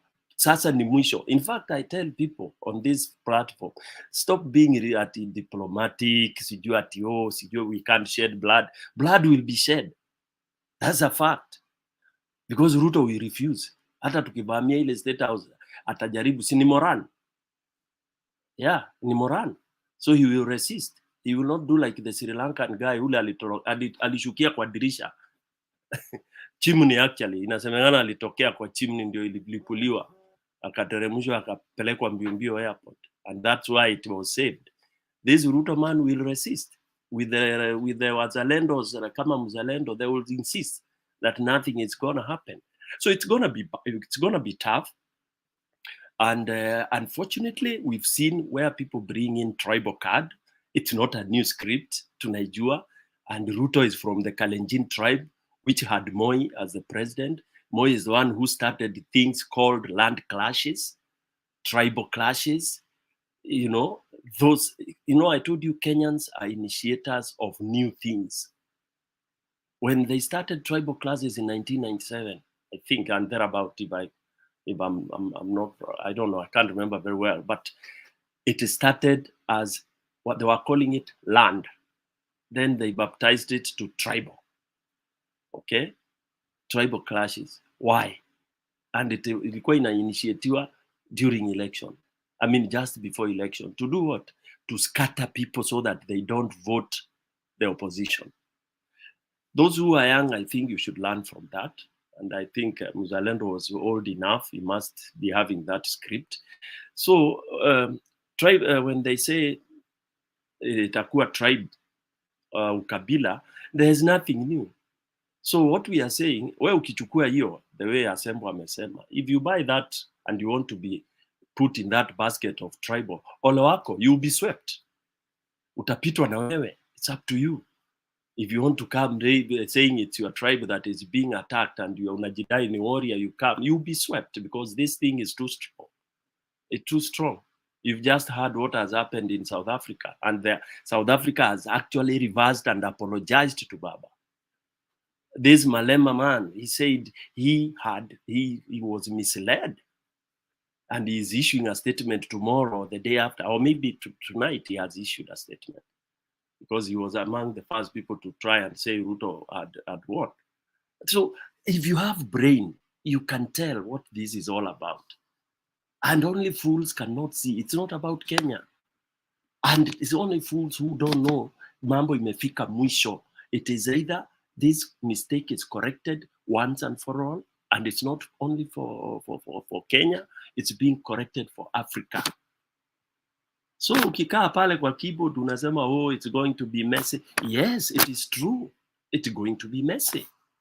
The only thing we want to do is to control the mess, to minimize the collateral damage by educating Kenyans that there is nothing like tribal. We will be, tutakuwa makabila 47 mpaka Yesu arudi. So kutuletea ujinga kujaribu kusema ni Kalenjin versus, we can isolate Kalenjin if you want to enter there, na utaumia. You can be isolated by the 46 tribes. What will you do? I'm just calling it as it is. So to musilete hiyo ujinga ati tribal. Kenya is tribal. And we have tribes. And we never chose to be born where we were born. But don't bring that card stupidly. We are too smart. Okay? This thing is about electoral injustice. And those of us who are telling us we should have corrected, what is reform? At the electoral reform. How will you reform when all those people are thieves? It is kumaliza and kuleta mtu ambaye, even if it's handpicking people who can be honest and sincere to deliver an election. These theories of sijui electoral reform, sijui tufanye nini na nini, it's all nonsense. How many have we reformed since 1960? I always say in the simplest term, we put thieves there who cannot count 1 + 1, they become illiterate. It's not that Chebukati doesn't know how to count votes. Chebukati can run an election 100% vizuri.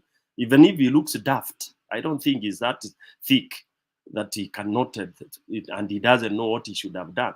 He came there with a handwritten paper, which aliambiwa lazima aende announce. Figures of head. Aliambiwa, my friend, hiyo ndio utasoma. Kama usomi utakiona. That was what he did. And he knows the truth. So anybody can run elections in Kenya. Anybody. Don't even talk about nini commissioner, lawyer, nini, ati umesomea law. Hakuna. This is a matter of kuhesabu kura. Na wananchi walipiga kura vizuri. Na zikahesabiwa vizuri. So what did you do at Bomas? Why did you have those back offices? Why were you doing that? So Kenyans, hakuna stories za reform. Tutachinja wezi, and then we look for people who can run our elections properly. Lastly, ndio nisikae sana. Chebukati saying that he's going to sue Baba, I don't think it's Chebukati who has said that. As we say, he looks stupid. He said it one day. I may look stupid, but I'm not that stupid. I also don't think he's that stupid. I don't think he is, with all due respect, for the fact that he's older than us and he's fit to be our dad and all that. So I'll spare him a little bit. He can't be that stupid. This is stupidity of Kenya Kwanza. Leaders, Ruto and the others, they're the ones who can concoct this nonsense. This media person, this person who went to kill himself and attract sympathy. Itumbi. Hiyo ni rubbish yao. Sasa unasuu Baba. Wacha niachane na hiyo. Anyway, for me that is a non-starter. Whoever pulled that one is a very silly, tired thing, which we know. UDA they pulled. They have no thinkers. Tulikuwa tunaambiwa Kinandi, they are thinkers. The moment they swallowed that yellow stuff, they even don't talk. They can't reason. You even wonder when you are told they were economists in big organizations. Yeah. Once you wear that hat, unakuwa yellow. The brain becomes yellow. You cannot even reason in the smallest iota. So basically, Chebukati can do whatever he wants if it is true, but I don't think it's true that he's going to sue, because this will be very embarrassing. There are videos all over. Even if Baba says he didn't, he has it. It's only, again, fools who don't know that these days people have CCTVs all over. So if it's true he went to see Baba, he is on TV. And then tukionyeshwa ndio tutaambiwa sasa what was the content. And Baba gave you the content. Alisema, tulipokataa hivi, kule kwengine ulienda, ulifanyiwa nini? So it is Chebukati who will tell us what he did. Again, let me say, Mzalendo talked about servers being open again. Again, that's another nonsense. It is tired. Yeah, knowing whether it is one server that was open and the 7 were not opened. All that hiyo tumeweka ni trash. Hizo masava mufungue msifungue, tutawafagia nazo zote. You can even keep them. Okay? Where this thing has reached is a point of no return, and I sympathize with Ruto. I wish he can for once use his head, because he can stop this thing from happening. But because he's so foolish, he's so worrisome, he says he won. I've never seen somebody, a thief who is this strong, honestly. Mwizi amenyang'anya chain yako anakimbia nayo. The whole Nairobi is chasing him. Na anajua akishikwa tu, akitegwa na mmoja anguke ni tairi. Awalai, huyu mtoto wa Sugoi. Mungu sijui kama anaombanga mtu ule wa ukweli, Mungu wa ukweli, because the guy is in another cloud. He's being chased. Anafukuzwa na Wakenya. Anaitwa mwizi, and he's there thumping his choice. I have no sympathy. And we are ready. People should not threaten us at itakuwa sijui. We know all these things. And if anything, we have more brains in Azimio than the brains on the other side. Brains zile ziko pande ile nyingine ni za wizi tu. They collude how they are going to steal. Mtu anakuibia kwako na ujalala. Mtu anaona uko kwa sitting room na anapanga vile ataingia kwa nyumba aibe. Yeah? So we want to see those two powers, and we are happy. Let us not be threatened that some countries zimeharibika. Our country imeharibika kutosha. So it is either we fix it or it gets destroyed. Because hakuna njia ingine. Watu wasianze kusema ati sijui kuogopa kufanya nini. There is no way to fix the electoral malpractice. There is no way to fix wezi. Wezi ni kuchomwa, huwa wanachomwa, mkiwahurumia mnawapeleka kamiti. Hakuna dawa ingine. Na imefika mwisho. Hata Baba akisema sasa afanyi, Wakenya watafanya. Lastly, we are within the constitution. Only that now, and remember you said this earlier when I was listening, this constitution is meant for us. Okay? We are not meant for the constitution. So if it is not working, tutaiwekelea hapa kwa shelf na tuchukue hiyo nguvu yetu to clean nyumba, mimi naitanga kidonda, tupakwaruze hii kidonda itoke damu, tumwagilie GV. Then that is when we will say sasa Themba wewe tunaona unaweza shikilia hapa, Kenya unaweza shikilia hapa, wewe Mzalendo hao tutakuwa tumewaweka kwa mapipa. Then we start talking of the constitution.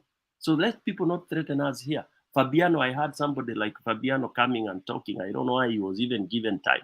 That's a waste of time. That's a guy who has he has no direction. He must be a very small boy, giving us theories. Azina maana.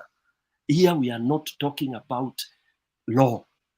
We are talking of thieves. Somebody who has mwizi sugu.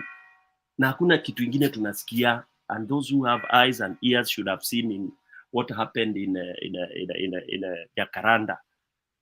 Kenyans wamechoka, hata kama si wote, na tuwataki wote Temba. We want 5 million sasa. Hata hiyo 8.1 wachana nayo. 5 million is what we will mobilize to sweep over. Na hata hatuhitaji wengine, ni Nairobi tu hapo 2 million. Tuende tuweke Ruto kwa pipa. Na aende. Oh, I'm the commander in chief. Sijaisikia mtu ana reminding watu huyu. Themba, sorry. There is so much I would say, lakini tuko wengi. I'll come round too. Thank you. It is the former strong iron lady, Margaret Thatcher, who said that having power is like being a lady. If you have to remind the people that you are, then you're not.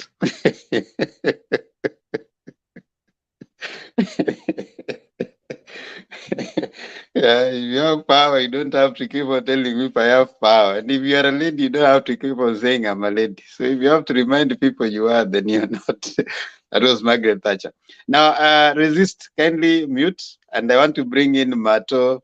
Resist, if you can mute yourself, please. Thank you. I want to bring in Mato. Mato, endelea alafu ulete Resist ni pate kopo la chai nakuja. So Themba, thank you, Themba, for coming back. You know, sometimes there comes a time that you kidogo pia mtu anapata kopo la maji, unajua, and that was a good one for you to, you know, just take your time. Lakini Themba, we've missed you so much, and we need you back here because people do listen to you, and this channel has grown into a place where we listen to people now. And like Stone PK has said, I want to reiterate something that Stone PK has said. I think there comes a time that atucheki tena, and the Constitution did not come from the heavens. The Constitution was an agreement, and a Constitution has started since even days of the Bible. That's why we have the covenant. The covenant was a constitution. It's called an agreement of this is how we are going to live together. And this is how we are going to agree to live together. There comes a time, like Saitoti said, where the country is way bigger. And by the country, we're also talking about the constitution and the agreement of how we decided to live together. When you have a wife and you're not agreeing, you divorce, go your separate ways. But if you're going to live together, you're going to have agreements of how you're going to live together. You don't just wake up and live together. You agree, because this is somebody from somewhere else. You don't even know how they came to this life, and they don't know how you came up to be in this life. You agree, this is how we're going to live. You're going to be my baby. Some of them like to be called baby. Some of them like to be called sugar. Some of them would like to be called sweetie. However you want, you're going to call it each other. But with that agreement, you have a constitution of how you're going to live together. And so a country, especially our country, is one of the very few countries that actually have so many tribes that sometimes when you go outside in the world and try and tell people how many tribes is in your country, they get surprised. You tell them that we have what? 40 what? 50? Ndosi, ntakutoa. You can, in those, you can go get your water while your camera is still on. Yeah, thank you. So it's a way where the people don't understand the diversity that we have in our country. The diversity that we have in our country is just so humongous that you walk into people outside there in the world and tell them that how many tribes that you are, and they get very surprised of what? How many? And so we do have a constitution, which is a covenant of how we're going to live together. But then when you're constantly subverting that constitution or that covenant, you're going obviously to get yourself into a problem, because people are going to say no. And when you're talking about revolution, It's not a revolution of we are against anyone or any kind of tribe. It's a revolution of we cannot sustain this kind of, misuse. We cannot sustain that. And we got very close to having something called secession. I don't know if people, I heard yesterday, I was here listening just from the backyard, from the background, somebody that was talking about mkifanya sijui nini Kalenjin amna Wakikuyu sijui itapotea. What are you telling us? You think Kenya is all about Kalenjin and Kikuyus? And I'm so sorry, I'm not trying to be tribal here. Kenya is way bigger than that. And unless people start understanding that, and that is what some of the leaders that we have, the Rutos of the day that they don't have and do not understand, is that even those that are fighting for are on the other side. They're not with them. They're not with the cartels anymore. And I can always tell you, because I know it, and you've heard in this channel here, you've had some, sorry, forgive me, I ask for forgiveness. Some Kikuyus come here and say in Central, they sit down 10 people and ask who voted for who and where. And they cannot come up with an, with a number. I've been here asking people, where did Ruto get their numbers? And I've always wanted to ask people that are not. So basically, what I'm trying to say is that an abusive marriage is an abusive marriage. But now there comes a time that people say enough is enough. And it is enough. And you will realize how much Kenya is so united right now that no one is talking about any tribe. Now, the people that are angry like Mzalendo, it's okay, run again for that seat. We'll support you. You will get there. But at least love our country. Not everybody that goes for an elective seat gets it on their first time. You always make fun of Raila. Raila's done it, 5 times? He's never gotten it. So you cannot be so salty about just one time. One time that you try to get your seat. Let's love our country. Let's be patriotic. Our country is bigger than Raila, is bigger than Ruto, is bigger than Uhuru, is bigger than everybody. Our country is us. The fact that we can even be in a show like this, sitting here talking, that is the country that we need. Because at one point, we can see, and if you guys saw Uhuru in Congo being stopped by Congolese, telling him, talk to us. We need you to talk to us. It's because something that I've been saying, because Africa is going to be one, whether you like it or not. It was started, it's working now. We have a community, we have a parliament, and even that parliament will keep on growing. Africa is going to be one. And Africa has the best place to be the central of Africa. And these UDA guys that are coming here are just missing that Kenya that could have been that hub of Africa. Is the reason when, if you guys remember those, the mother and the kid that fell in the, in the ocean, Palem Tuapa, Kilindini, I believe it was Kilindini. People started knowing that there was trenching being done at the time. Is the reason we had someone like Uhuru go and blow up a ship in the ocean full of drugs, cocaine. Is the reason we had the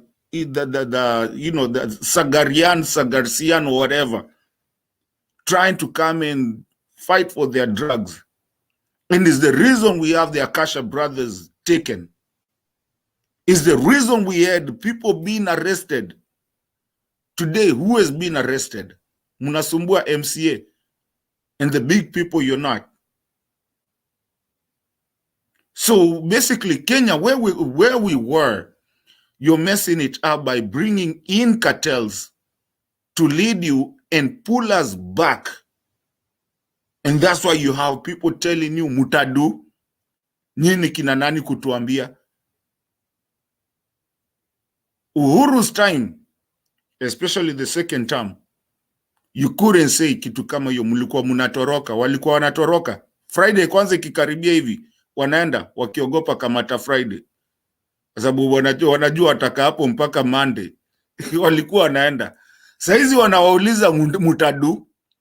And Kenyans, whoever is listening to us, people in the comment section and everybody that is listening to us, don't listen to people like Kinamzalendo who was so sad and because of something that happened to them. Instead of just moving on and making another chance of themselves. You cannot stick on the same thing. But Kenyans, remember where you were, where your leaders, the people who are cartels, were being arrested on Friday and running away. Every Friday, huko unajua mtu ako wapi, yako analala kwake. And that is the country that we need. A criminal is a criminal. When you go become, and this thing of Mheshimiwa has to go away, it is a public servant.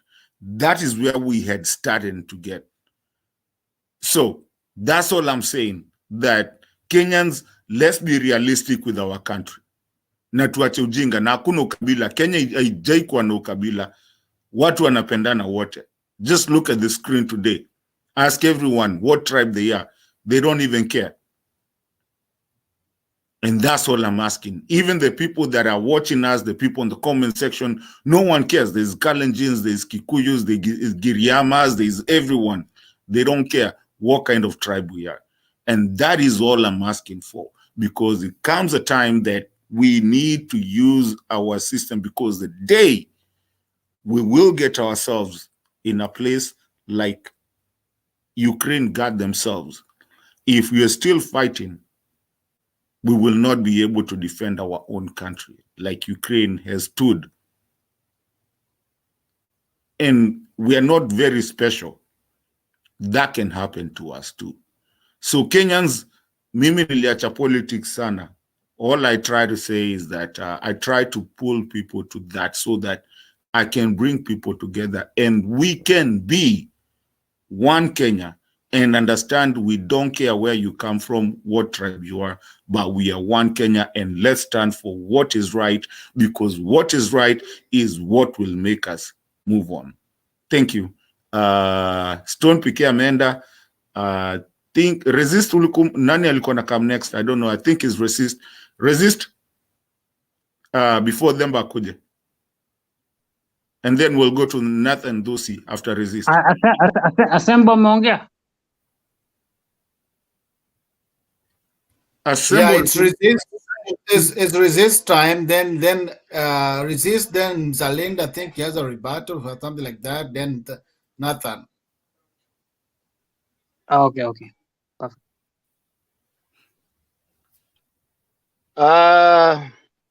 This is a resist. We need to resist. Assalamu alaikum.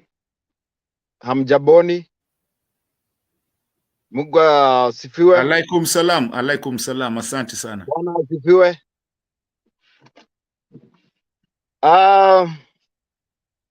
Mimi nitakuwa mfupi wa maneno. Kenyan with love. My brother in love. Stony PK nimekusikia. Nimesikia, I don't know whether he was assistant general or PK, I don't know. There was a guy there that was very, very well spoken. I've heard what all of them have to say. I know these conversations, they are being archived. So these are some of the things that should be prayed when all this cloud has passed. Because for me, Hii ni mawingu inapita. Once the cloud passes, we'll come back and reminiscence on what happened, on what the journey that we took.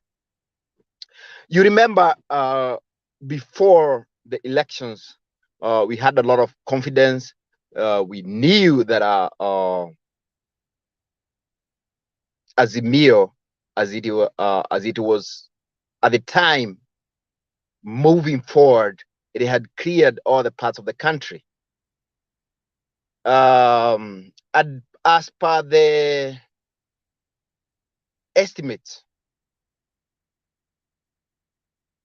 as per the polls, it was clearly showing Azimio was winning with somewhere between, it was ranging anywhere between 5 and 10 points. And it happened in real time when the elections were called that the governors, the members of parliament, all the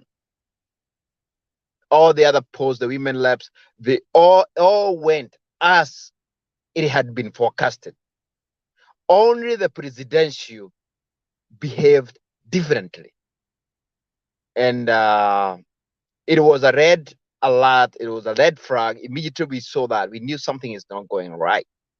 When we saw all what it was happening at the bombers, we knew something is wrong. I have had the opportunity to read some of the comments that some of the leaders, some of the panelists, some of the people in the background have written, and I have noticed some who are thinking and saying that this is they seem to think that this is a joke. Whatever these panelists in this forum they are talking about is like a joke. Whatever meetings that we have had, the rallies that have been there in Kamkoji and in Jacaranda, they're some kind of a joke. And I got bad news for you. This is not a joke. This is not rehearsals. This is final. The tribal card that has been played along, and it's something that we have seen it in real time. We have seen Ruto, who has I prefer calling Mwizi Ruto or the Hyena Ruto or the Bwana Zakayo Shuka. We have seen how he has demonstrated prior to this government, he was able to do 99.9% of his share of the 50% of the Jubilee government to be of his tribe, the Kalenjin tribe. I have lived with Kalenjin people in Eldoret, and they are good people. They're good people. They are loving people. Allow me to give a story, a short story of how personally I grew up. But I know everybody has a story, but I have a very short story. It's going to take maybe half a minute. When I was growing up as a child, I didn't know everybody has a story like this. Until I was old enough to go to high school, which was I was 14, I only knew that there are two tribes. I only thought there is the Kikuyus, which I happen to come from, and the Kalenjins, because my neighborhood had it was 90-something%, or I want to say 98% Kikuyu, and we had about four families which were Kalenjins, and I thought that these must have been our brothers, because I couldn't understand when they speak amongst themselves. I couldn't understand what they're talking. That's the first time when I went to primary school, when I was about 7. That's when I knew there's another tribe, and that was the Kalenjin. And there were only 4 tribes in the whole big like 2 locations. That means I'm somewhere from Central. Then when I went to high school, that's when I knew. I saw Kambas, I saw Maasai, I saw Luyas, and a few other tribes. That's when I knew the other tribes. What am I trying to say? That although we come from tribes, it's not actually what defines us. We were tribes by almost by design, almost by mistake. You just find yourself to belong to a certain tribe. So tribes is not what we are, but we have tribes in Kenya. And what I have always said, these tribes, we are supposed to embrace them. You did not, it's just the same. I am very proud to have been born a man. But what did I do to be born a man? Nothing. It just happened that my parents got a boy. It's the same way my people happen to be of a certain tribe. And so is the so many other tribes. So when the president wants to show the country that a certain tribe should be the only one to get so much, and he's gonna get another tribe, like, this is something that we should be able to talk with without any fear. You cannot tell me that the country, like Kenyan with Love was trying to say, is only made up of Kikuyus and Kalenjins. These other tribes which we happen to be the same country. So there's no point that we should even be thinking of seceding. God made us to be where we are as a country for a reason. So we should remain one country, one love, and we should ask for our light. Where I come from, we had a saying. And the saying was going, excuse me, I'll say it in my language because I don't know how to say it. And let me say it in Swahili. Mwizi mwenye hajashikwa ni mula chake, so that it can be more clear. Mwizi mwenye hajashikwa ni mula chake. Ukishashikwa, the ball game changes. So it's like this. Where kuna mwizi ameiba ng'ombe yangu, ameiba buzi yangu, lakini sijui ni nani. So as long as he has that cow, as long as he has that goat, the goat is his. But the moment we know, ng'ombe ho, kube ng'ombe igona remba, kube ng'ombe igona Kenya with the love, guess what? The goat is no longer yours.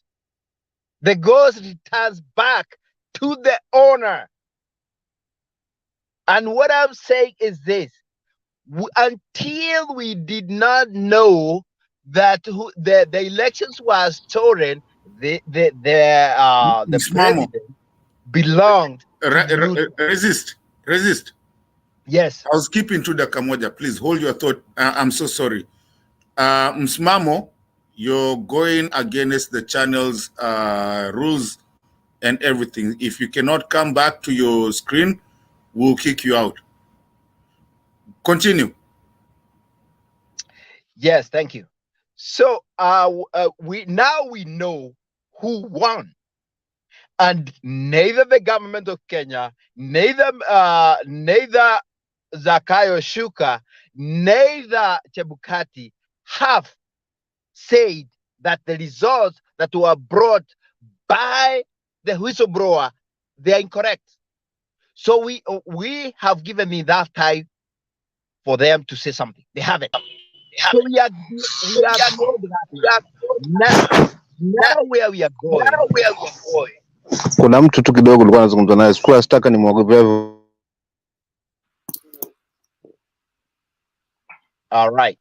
Now where we are going is to claim our goat, is to claim our cow. How much? We know iko kwa nyumba gani. Iko kwa Zakayo Shuka. And we are going for it.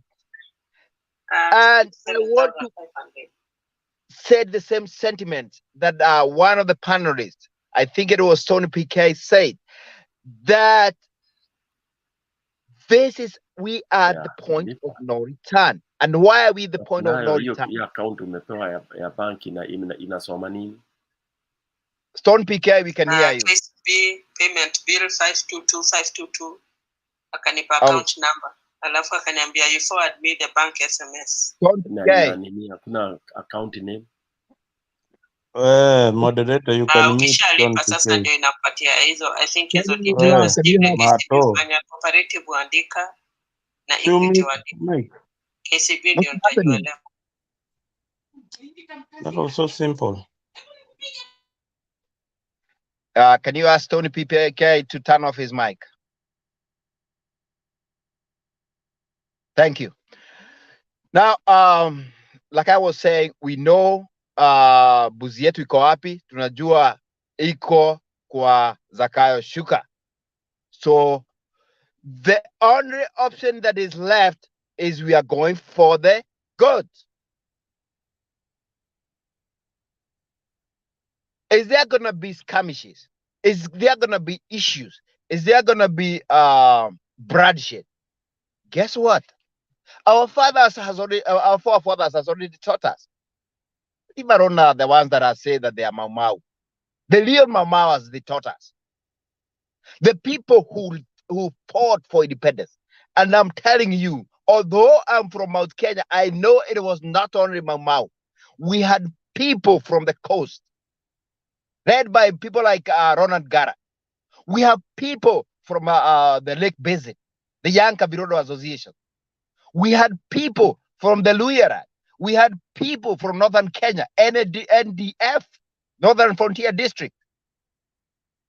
The freedom that we have in Kenya, we got it from bloodshed. And it is, I will repeat something that I said here a while ago. Today, as we speak, people are dying in thousands from hunger. So either way, people are going to die from hunger, from what Zakayo Shuka is doing to the country today. People are dying. So we can only, all we can do is whoever is going to die, whatever is going to happen, let it happen. But we're going to claim the victory. And this victory is not for Kenya. This victory is for the world. Is for Africa. Kenya, with the African map, the world is looking. All the eyes are trained in Kenya. Watu wote wanaangalia Kenya itaperform namna gani. And the guys are going to tell you, the Gaddafi that was killed by the Western has come back and is in steroids. His name is other than Raila Odinga. On steroids. And there's no stopping. The government that is there, the fake, illegitimate government that is there, is going to realize sooner than later. The only thing that they could do is give that power to the owner. Give that ngobe to the owner. Is it going to happen? I don't think so.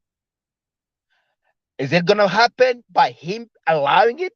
I don't think so. So the power of the force has to be used. I want to say what the Azimio, and I think Raila is doing. Raila could have used, especially the last occasion, the Jarakaranda occasion, and stormed the State House. But he's smarter than that. He is way smarter than that. The whole country has to be together.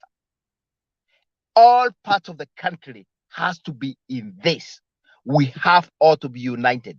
Everybody has to know why we are doing it. The world has to be given a time. Ni kama vile tu sisi wa Kristo tunapewa wakati wa kutubu madhambi zetu before our time comes. This is a small window. And when the whole country knows, and actually, because most of the people in the country, they need to be educated. What these rallies are all about is their education. And once everybody educated and we are all on the same page, then boom, we're going to get the power. The method, I don't know the method that will be used. I only know it's not going to be rahisi. It's not going to be easy. Power is taken, it's not given. We have been told that multiple times. Power will take. Thank you so much. Thank you, Resist. We really appreciate. Mr. Chair, I'm about to return it to you. I want to appreciate what Resist has said. He said very, things that Kenyans need to really understand of what they're talking about and what is really happening with their countries. Now, here's the funny thing about what Mr. Resist has said, is those who want to be tribal, I want them to ask Mr. Resist what tribe he is before you say that, because we need to be prideful of the tribes that we come from. That's a Kikuyu that actually has said that. So by the time we start having people like in Ruto and the Oscar Sudis coming to divide us, and the people trying to divide us in the tribal lines, we need to understand why something that was being called Azimio la Umoja, which means the Declaration of Unity, why it was there and what it means, Azimio la Umoja. We have a Kikuyu here, proudly. I know you're proud to say that. You just told us. Yeah. So you have a Kikuyu here telling you that he's standing on the other side, and you want to tell us that whole Kikuyu side was taken by the votes, because we know it's a lie. And some of us know it's for a fact that they never voted the way you're trying to tell us. With that having been said, Mr. Chair, nilikuwa nimeshikilia tu kidogo, Mr. Demba. I'm so sorry, my big boss. Pole. Nilikuwa nimeshikilia tu kidogo, na juu ulikuwa umeenda maybe kasapa kidogo hivi. Endelea, pole dadi. Acha mimi ni continue. Not a problem. Actually, naona msimamo ndiye amefika, so we want to start having our closing remarks. We'll give msimamo time before, but let me acknowledge some people that I've seen, new arrivals in the comment section. Favored King, sikuwa nimemwona. Brian Richard. Kevin Ochieng, sikuwa nimemwona. There's also Charles Agwaru, sikuwa nimemwona. Chakandune, Rose Paul, na wengine wote. Asanteni sana. But let's hear msimamo. Mr. Chair, pole kumisbehave. Chakamdume ndio msimamo. Oh, ndio yeye. Haya, Chakandune, hebu toa maoni yako kabla tuanze our closing remarks. Yes. Asante sana ndugu yangu Themba. Unajua pia ni muda na na furaha zaidi kukupata leo za wa moderator hapa. Ni siku nyingi. Nadhani hujambo, na mimi Chaka vile pia si jambo. Then pia vile siwezi acha kuuliza kumsalimia ndugu yangu hapa PK na mdogo wangu hapa Kenya with Love, vile pia Resist, na pia kando yangu sitoweza kumwacha rafiki yangu kipenzi zaidi mzalendo, ambaye yeye ni mzalendo lakini sasa tofauti na hilo jina maneno sasa zalendo, but haina shida, ni mwenzetu ambaye pia tunaweza kusukuma hili gurudumu pamoja hapa kuweza kuwaelimisha ndugu zetu wa Kenya ni wapi tunaenda na ni kitu gani tunafaa kukifuata na ni njia gani sahihi ambayo itaweza kutulikomboa hili taifa letu. Kwangu mimi sitakuwa mwingi wa maneno juu tangia juzi jana sijisikii vizuri, lakini kukosa hapa ni kambe ndio najiongezea ugonjwa zaidi. Chebukati ni mfamaji, aachi kutapatapa. Chebukati ni mfamaji, aachi kutapatapa. Kwamba sasa hivi ana nguvu ya kuweza kumwambia baba toa ushahidi na nakupa na siku, kabla hizo siku kama hujafanya hivyo basi nitakuonyesha kwamba mimi ni nani, maana nitajaribu kulipeleka mahakamani. Tunaenda mahakama ipi? Hilo ni swali ambalo lazima tujiulize wa Kenya. mahakama ipi ama mahakama zipi katika Kenya hii? Mahakama ambazo zimekuwa state capture, mahakama ambazo tunaziona tayari kwamba ziko under mkono wa mtu. So nashangaa siju kama akipewa kweli hii evidence ni nini sasa, what next kwake? Je, ataihama nchi ama tu atakufa kiolela kama kivuitu? Sasa hilo ni lake, but haya mimi hayanistushi wala Mkenya mwenzangu unayetazama, yule yuko hapa, yule ambaye yuko kwenye comment section na wale wanatufuatilia zaidi. Haya ya Chebukati kutaisha ushahidi yasikuwababaishe, kwa sababu what I do believe, baba haezi zungumza maneno yake matupu, na kwa kadri ya ukweli unapojitokeza basi wengi huwa na mchecheto, hubabaika. Na ndiposa ni Chebukati pamoja na timu yake ya KK washaanza kuingia mchecheto since walipoona haya maneno sasa ya Kamkunji ya Karanda na yale ambayo yanaendelea hapa yameanza kuwapa kizunguzungu, wasiwasi. Kwa hivyo msijali wa Kenya wenzangu, kitu tu ni kusimama kwa pamoja na kuhakikisha kwamba huyu mbuzi all in all anaregea kwa mwenye mbuzi. Hakuna haja tuende uchaguzi wa 2027 tukiwa hakika hali ni kama hii, kura yetu itakuwa haina sauti. Swala la ukabila kulimaliza hapa tema, na ndugu zangu mko hapa, si kama mtakubaliana na mimi kwa maneno yangu na uchache wangu wa elimu, lakini I do believe kwamba kumaliza swala hili la ukabila, kwanza tukumbuke kwamba Azimio was the only way. Hiyo ndio ilikuwa njia pekee. Maana mzizi wa Azimio basi ilikuwa ni kuhakikisha kwamba tunawaunganisha Wakenya wote, kabila zote kuwa pamoja, ili kuhakikisha kwamba hakuna mtu ambaye anajihisi kwamba Kenya hii ameachwa nje.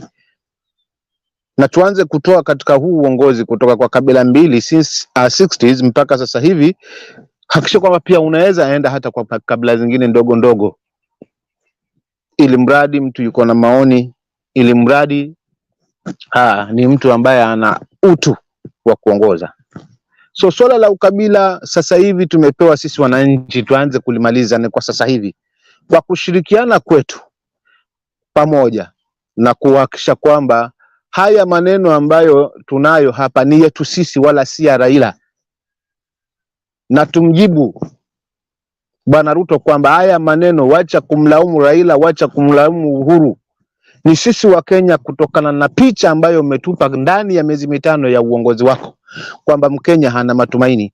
Kila nashuhudia hapa sasa ni niko nshuru, kila nashuhudia hapa sasa ni kubebeshwa mzigo wa harama ya maisha, kila nashuhudia hapa ni kwamba sasa hivi wazee ambao walikuwa wakipata shilingi 2-3 katika mwezi angalau ziwasaidie wazee pesa zimeingia mitini.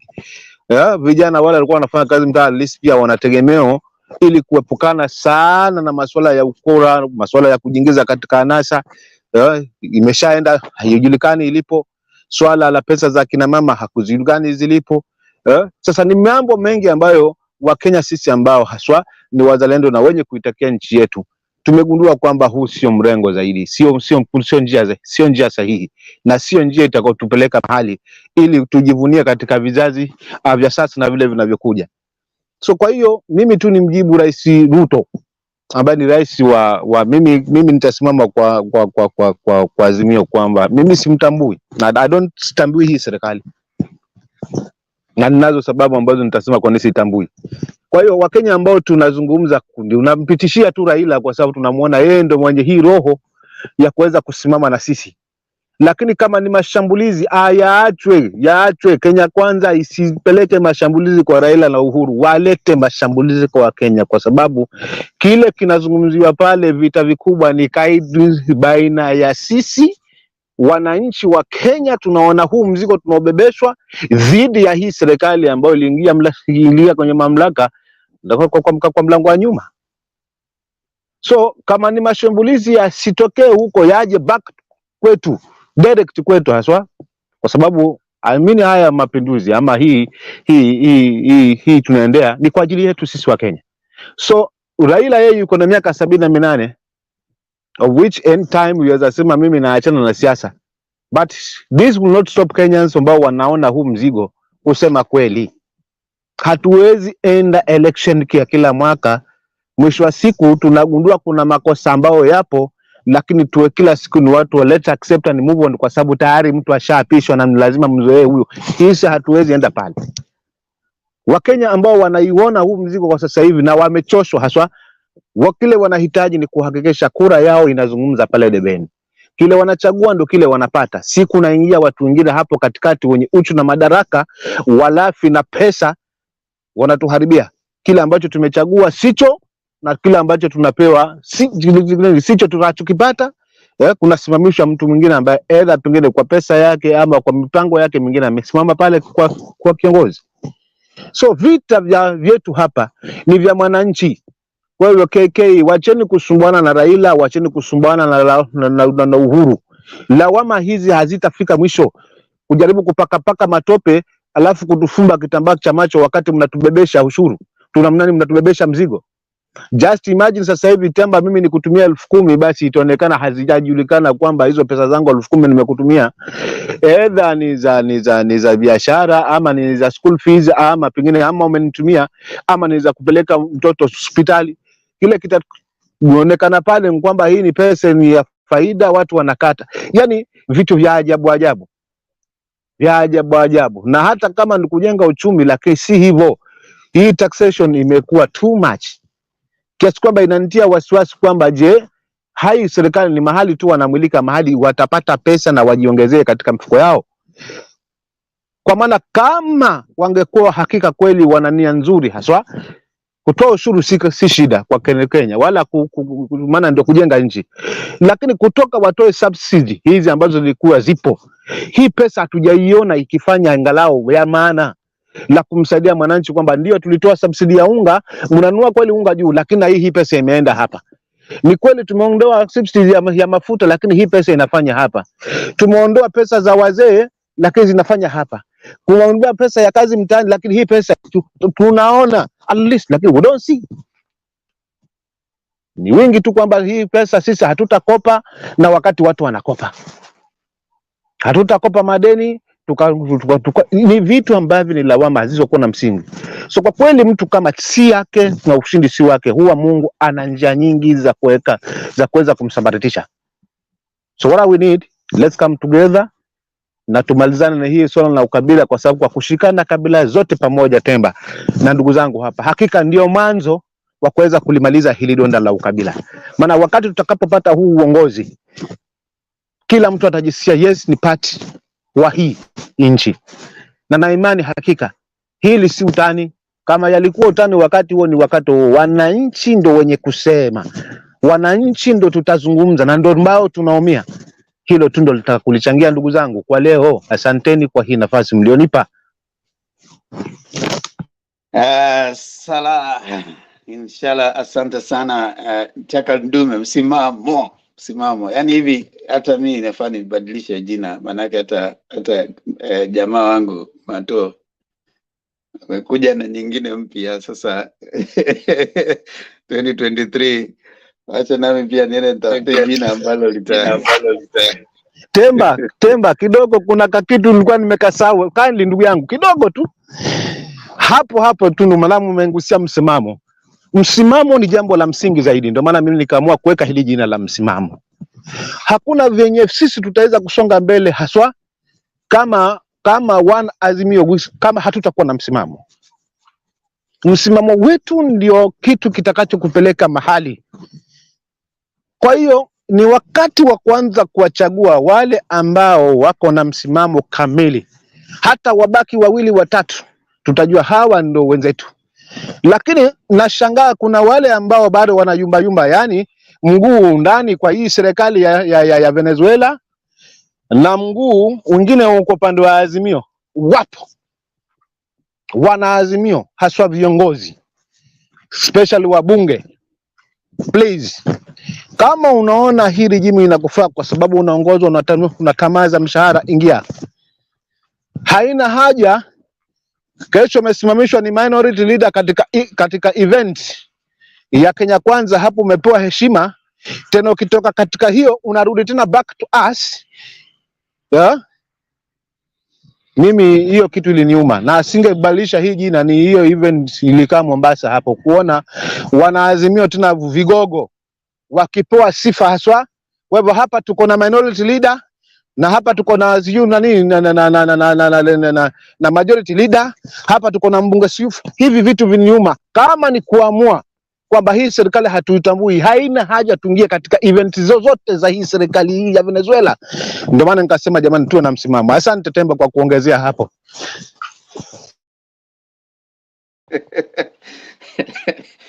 Nimeanza kupewa majina huko Kiparangoto ya Chebukati. Haya, nipeni majina ambayo mngependa nitumie badala ya Themba. Naona mnaanza kutoa majina hapo.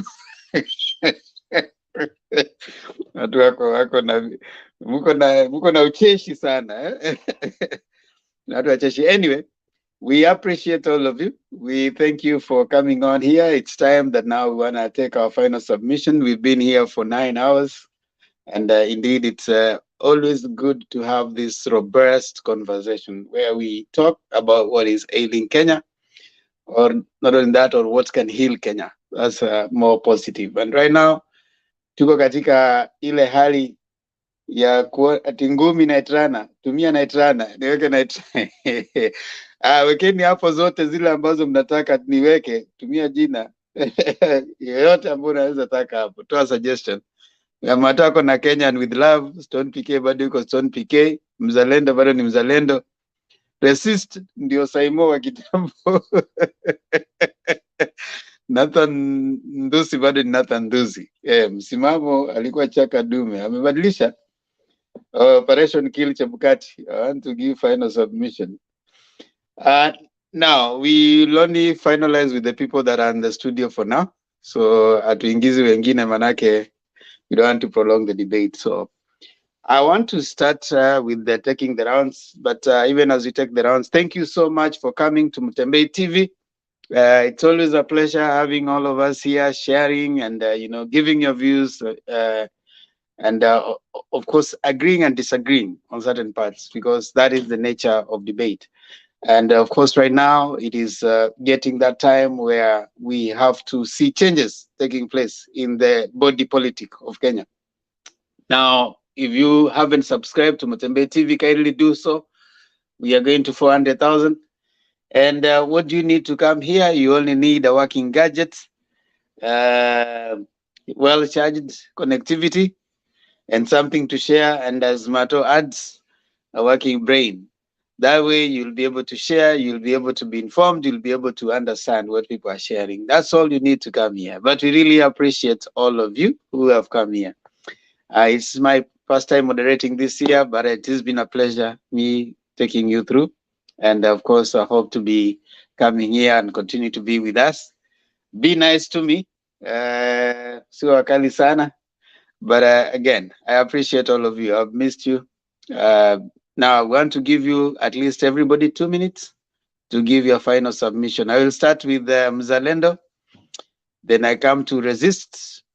Alafu tukuje kwa Nathan Ndusi, Stone PK, Msimamo, alafu kisha yule ambaye atamalizia kufunga studio ni Kenyan with love, aka Mato Ndets. So Mzalendo, tafadhali, dakika zako 2 zinaanza sasa. Usirefushe. It's not now. Listen, it's not a new submission. It's closing remark. Temba, asante sana. Thank you sana for allowing me in the show.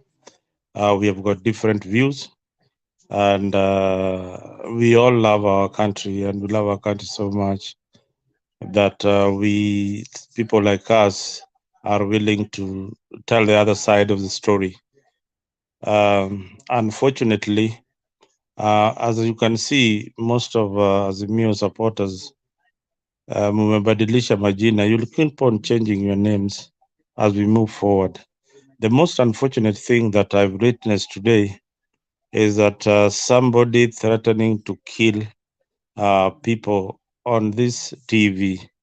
That should not be allowed, especially on a media platform like this. Those are some of the utterances when people out there will try and copy somebody who is abroad here and think that he's doing the right thing. That is the wrong thing. Threatening to take somebody's life on TV or on a media platform like this is illegal. There's nothing legal in it. It is very, very illegal. And that is the reason why you see some of the platforms being brought down.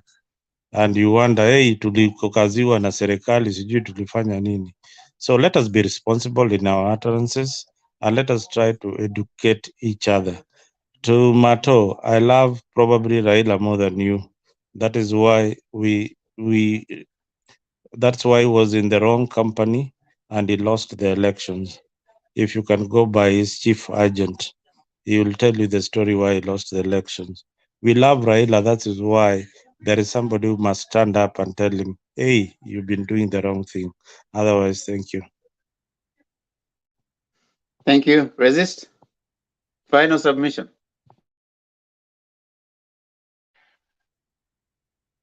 Thank you so much, Deba. I didn't even get a chance to thank you. I haven't seen you until since last year.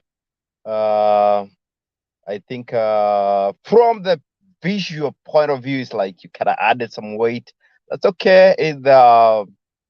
Stress comes with a lot of shapes. So I can understand you probably ate so much. I don't know what happened, but you look different.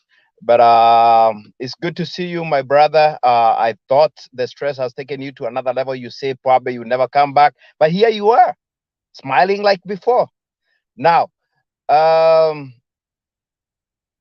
really think these panelists have not gone out of control as Mzaredo want us to believe. I think in bigger forums like the rallies that we have already had, we have seen people voicing their frustrations. The current, I would say the largest or the biggest Democrat that I think we have seen in Kenya, Raila Odinga, who you say is you love him. I love him too. Said he is ready to lose his life, and so is a lot of Kenyans. There's people who are talking that they are ready to lose their lives. Guess what? Those are the ones who are able to talk. Others have already lost. Some of them have lost in very, very weird ways of hunger. There's nothing but worse than watching your children die from hunger. If you don't have the copy, if you don't have the story, you should not talk to people. I don't know where you were, but talk with people back at home. People, children, animals are dying out of hunger.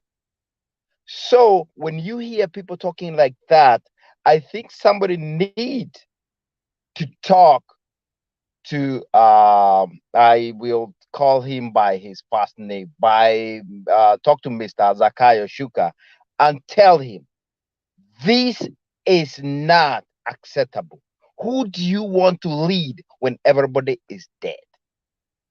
When half of the country is dead from hunger, or we have walking skeletons? Who do you want to lead? Do you have mercy? When you talk about projects, when you talk about that you want to give fertilizers, do you know how long it takes for you to where is the energy to prepare the shamba? Hiyo energy itatoka wapi ya kuprepare shamba? Hizo mashamba unasema unapatia watu fertilizers, zitalimwa na nani? Watu wako na njaa, how can they do it? It's not practically possible. So let's also tell our leaders, wale wako sahi in different parties, kwa mipangilio tofauti, tuwaambie ukweli, Kenya iko na njaa. If I had the opportunity to advise any of the thing, all the projects that you may be talking about, maybe building this highway, building this road, due to connect steamers, due to pay watu fertilizer, all that is not necessary when the people are hungry. people, Kenyan people, we have been told about 5 million people are facing starvation. Starvation means you are at the brink of between life and death. That's where you are. And I want to say this. Resist. It was 2 minutes. Oh, sorry. We have only 2 tribes. Give me 30 seconds. We have only 3 tribes in Kenya. The tribes that we have is of the poor, the rich, and the ones that are somewhere in between. They are not rich, they are not poor, they can go either way. The poor, they have turned to be a very big proportion of the Kenyan population.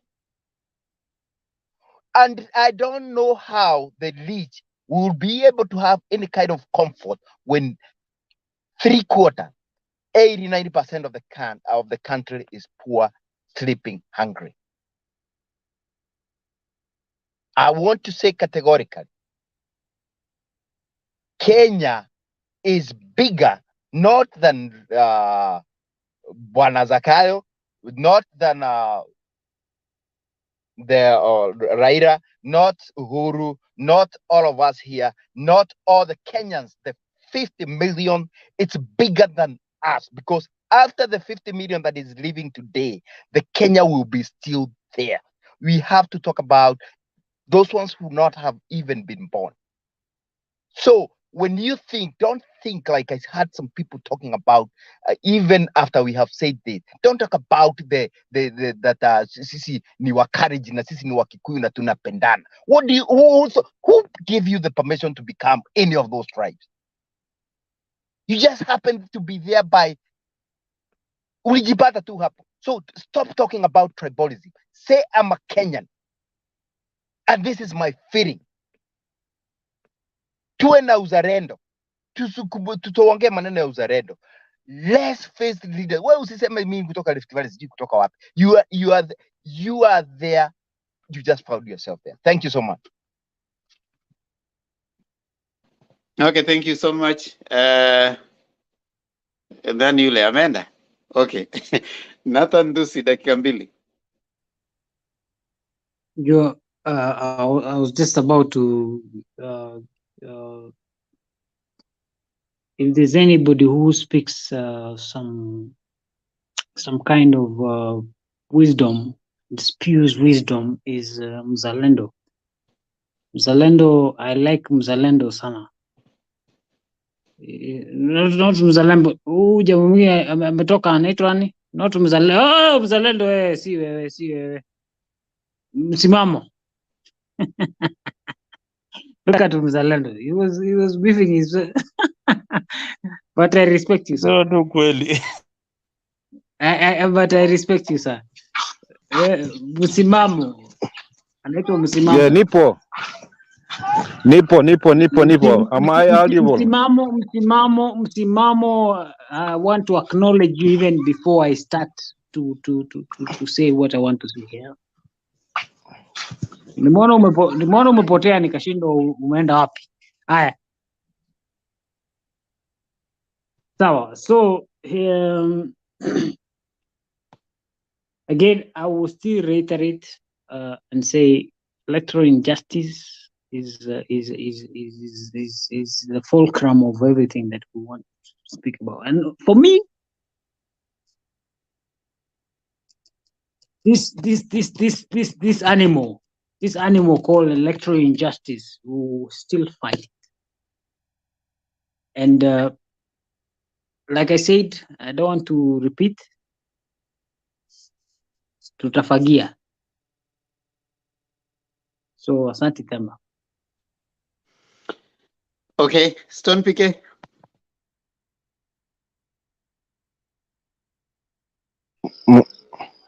Simganipa nafasi, maana unajua sisi ni wenye kutegatega.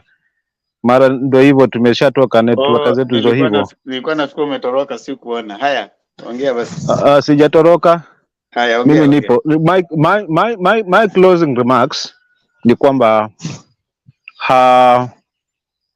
kwanza ni shukuru kidogo. Jana niliona jambo la kunifurahisha ndugu zangu. kwamba Matiang'i tuna nguvu, anazungumza maneno ya kweli tena ya uhakika. Vile vile pia nimshukuru for our former president, kwa sababu still bado alitupa njia, alitupa tu mambo mawili. Kuna wingi wa, yani watu wa aina mbili, watu wenye wingi wa maneno, uchache wa vitendo, na wenye uchache wa vitendo na ni uchache wa maneno, wingi wa vitendo. I think hiyo ndio njia ambayo Kenya tunafaa kujiangalia. Kwa nini sisi tuko hapa sasa? Hapa tunashuhudia wenye wingi wa promises, wingi wa maneno na malaumu, lakini uchache wa vitendo. So Bwana Ruto ambaye ni yupo katika madaraka kwa sasa hivi, please, vita hivi ni vya Mkenya. Vita hivi si vya Uhuru wala si vya Raila. So kama utarudi drawing board na uelewe kwa nini Wakenya wana complain hapo, at least tunaweza jinusuru. Lakini kama utaendelea na haya malumbano na malaumu na hakuna chochote kinaendelea, sisi Wakenya tumechoka, na kile tunahitaji hapa ni kuhakikisha kura yetu inazungumza debeni pale. Kwa hiyo hakuna kingine ambacho kinatuweka hapa na kucomplain kama Wakenya, ni sababu we need kura yetu iwe na usemi debeni pale. Kile tunachagua ndicho ambacho tunakipata pale. Kwa hivyo malaumu hayatatupeleka mahali. Mimi tu nitafungia kwa hapo kwamba what we need ni actions, na tunahitaji mtu ambaye amechaguliwa kihalali abaki katika uongozi ili kukomesha hii masuala na chaguzi zetu hizi. So Wakenya, this is the time tumalizane kabisa na hili jinamizi. Wewe ni turudi pamoja, tushikane pamoja ndugu zangu, tuhakikishe kwamba bila haki, without justice, hakuna haja tuende kwa 2027 election. We need our justice, na tunahitaji mbuzi ipewe mwenye mbuzi. Asanteni. Okay, thank you. Stone PK.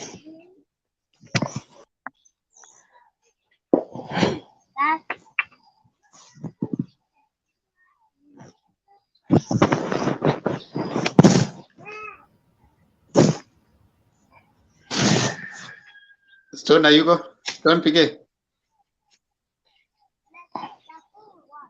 Sinona Stone up. Hi, Mato.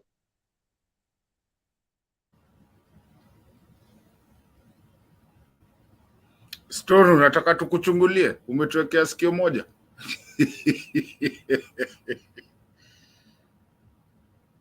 Stone PK. Haya, okay. I guess hapo Themba utacheza kaa wewe. No, Themba, I really don't have much. I know it's 2 minutes. I don't think I will take 2 minutes. I want to tell Kenyans, and always Kenyans, to remember that there's nowhere that you're going if you have your elections being stolen. And if something is not right, call it it's not right. There's no reason that I can look at them but right now and say that he's wearing a red t-shirt, while I can see very carefully that he's wearing a blue shirt. Then it doesn't make any sense. It's actually insulting to the people of Kenya and insulting to people. So all I'm going to say is that I appreciate the channel. Themba, thank you. First of all, thank you so much for coming back. I hope you will be here kesho na kesho kutwa na hiyo kesho ingine pia tupatie ka break kidogo ingine tuende leave. We've been here while you are away. I hope you come back and you come back with your full capacity. Ndio ukitufukuza unatufukuza venye tu ulikuwa ukitufukuza hapa tu, unajua si tulikuwa tukichokoza unatufukuza. But I do appreciate you coming back, but I also want Kenyans to be realistic, because it doesn't make any sense to lie to yourself when you're seeing the reality. Raila won. We have the numbers, and like I've always said, some of us have been here, were here at the time, and We know the numbers. Now, where do we go as a Kenya from today? Are we going to lie to people just because they don't have access to technology and they are not able to do maybe calculations and they don't have that? Do we do that? Or do we come to a point where we come to reality with ourselves as Kenyans and actually do more of civil education for the people who can, like us in this forum, to educate our people so that they don't just listen to the hustler nonsense that is being propagated, and I don't know, bottoms up nonsense, which is stupidity, and it's not working and it's not going to work. It's just a cartel. With that, Bernard, I think I want to just close with that. Thank you. Thank you, Mato. I do have my admin rights back, so sijali. And of course, God willing, I'll be back here again tomorrow and the next day and the next day and the next day for us to do this. Let's do this again. I'm back like never before. Wacha tutambue kidogo wale ambao walikuwa kwa comment section, ambao labda Mohamed Ege anasema Tembo ulituacha tukiwa tunaumia. Hapana. Kapedo Shem, asante. Evans Drake, asante for your comments. Watu wa comment section, Kevin Ochieng, Gaddafi Yaran, asante. Yufin bado ni ile AO ama inamaanisha ile tulisema ama nyingine? Adams. Bado ni Adams ama ni nyingine ambayo hatujui. Awino Rapemo, nice to see you. Missed call, nice to see you. It's always a pleasure. Onyi Jalamo team, kwa nini hizi vitu zote hazikuletwa Supreme Court? Don't worry, usijali. Huwezi peleka mbuzi kwa koti ya visi. Can I say something, Mr. Chair? Yes. Unajua kuna leakage fulani ilitokeaga ya NIS, walisema ukitaka kushika mtu anavuta bangi, ngoja kwanza avute nusu ndio ushike. Yes, actually saizi tunataka hao wenyewe wafichue, si eti tuwapatie. Unajua mtu huwezi accuse mtu kwa kuiba alafu anakuambia nionyeshe ile kitu naonyesha niiba. Sababu wanafikiria walifunga kila mahali. Sasa unawatoboa tu hivi kidogo na wenyewe watoke. Asante sana Husni Al-Makruf, Hassan Geri, asante Steven Nguthu, na wengine wote. Like we said earlier, it's always a pleasure. Themba haijabadilika, kifunguo tulitupa like na Victoria. Niko nacho, niko na kifunguo. Ojija la motibi. Hapana, tunafunga show. We really would love to continue, but we have to stop right now. It's always a pleasure having all of us here. I know as you hear people, oh, Stone PK, you're back. Are you there, Stone PK? Stone PK, kitu yake inakaa iko na shida. Mato. Inakaa Stone PK ameenda kukula akatuachia nini, akatuachia. Okay, thank you so much, everyone, and we really appreciate you, everybody, all of you. Comment section, the more you comment, the more we like, because you're bringing a lot of traffic. We are able to hear what you're saying, we're able to listen to you, and even the members here on the debate, they are informed also by your comment. Now, wale mnakuja kwa show pia, you really add value to the show, because people are listening to you the world over. They're able to make their mind towards certain things that they have been thinking about. You are informing. You are also educating some people who didn't know what's going on. And it's always a pleasure to have everyone. Those we agree with and those we don't agree with. That is the nature of debate. But I'm told that some people said no debate is about telling you as it is. And indeed, that has been said. So other than that, kindly subscribe to Mutembei TV. If you haven't subscribed, like this and share more. Let's meet here every day from 8 p.m. Kenyan time. And 9, we have several moderators. Mato is here. We are so many. Don't worry. You will not miss someone to moderate. There's Mato here. We have, there's Leo. We have Stone PK. There's Makiadi. We have a whole lot of moderators to make us keep talking. The debate must go on. And we have Zemba naona Stone PK amerudi. Stone PK, are you there? Stone PK hayupo. Huyu ako ziara zake. So I think until next time, alamsiki. Tumalizia hapo. Tuonane kesho. Tafadhali. Kesho I'll be here again. I and Mato Makandets will be here. Anajita Kenyan with love. Mato, kwani hii ni ile wimbo ya Kungulu Kwangala imefanya mpaka jina ikabadilika. Umerudi na bidii raundi. Nilidhania tulimaliza bwana. Sasa mimi hata sijui Mato Makandets ni nani bwana. Mimi sijui.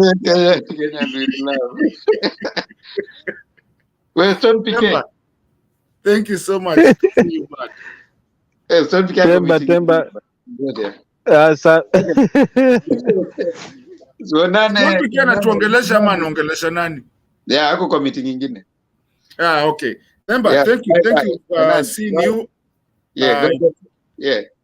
It's very good to see you. Thank you for coming back. Tafadhali kuja hapo utusaidie bwana. Sasa tunataka kwenda vacation. Hapa tunachezea, hapa naenda kuchokoza pale Kungulu Kwangala pa.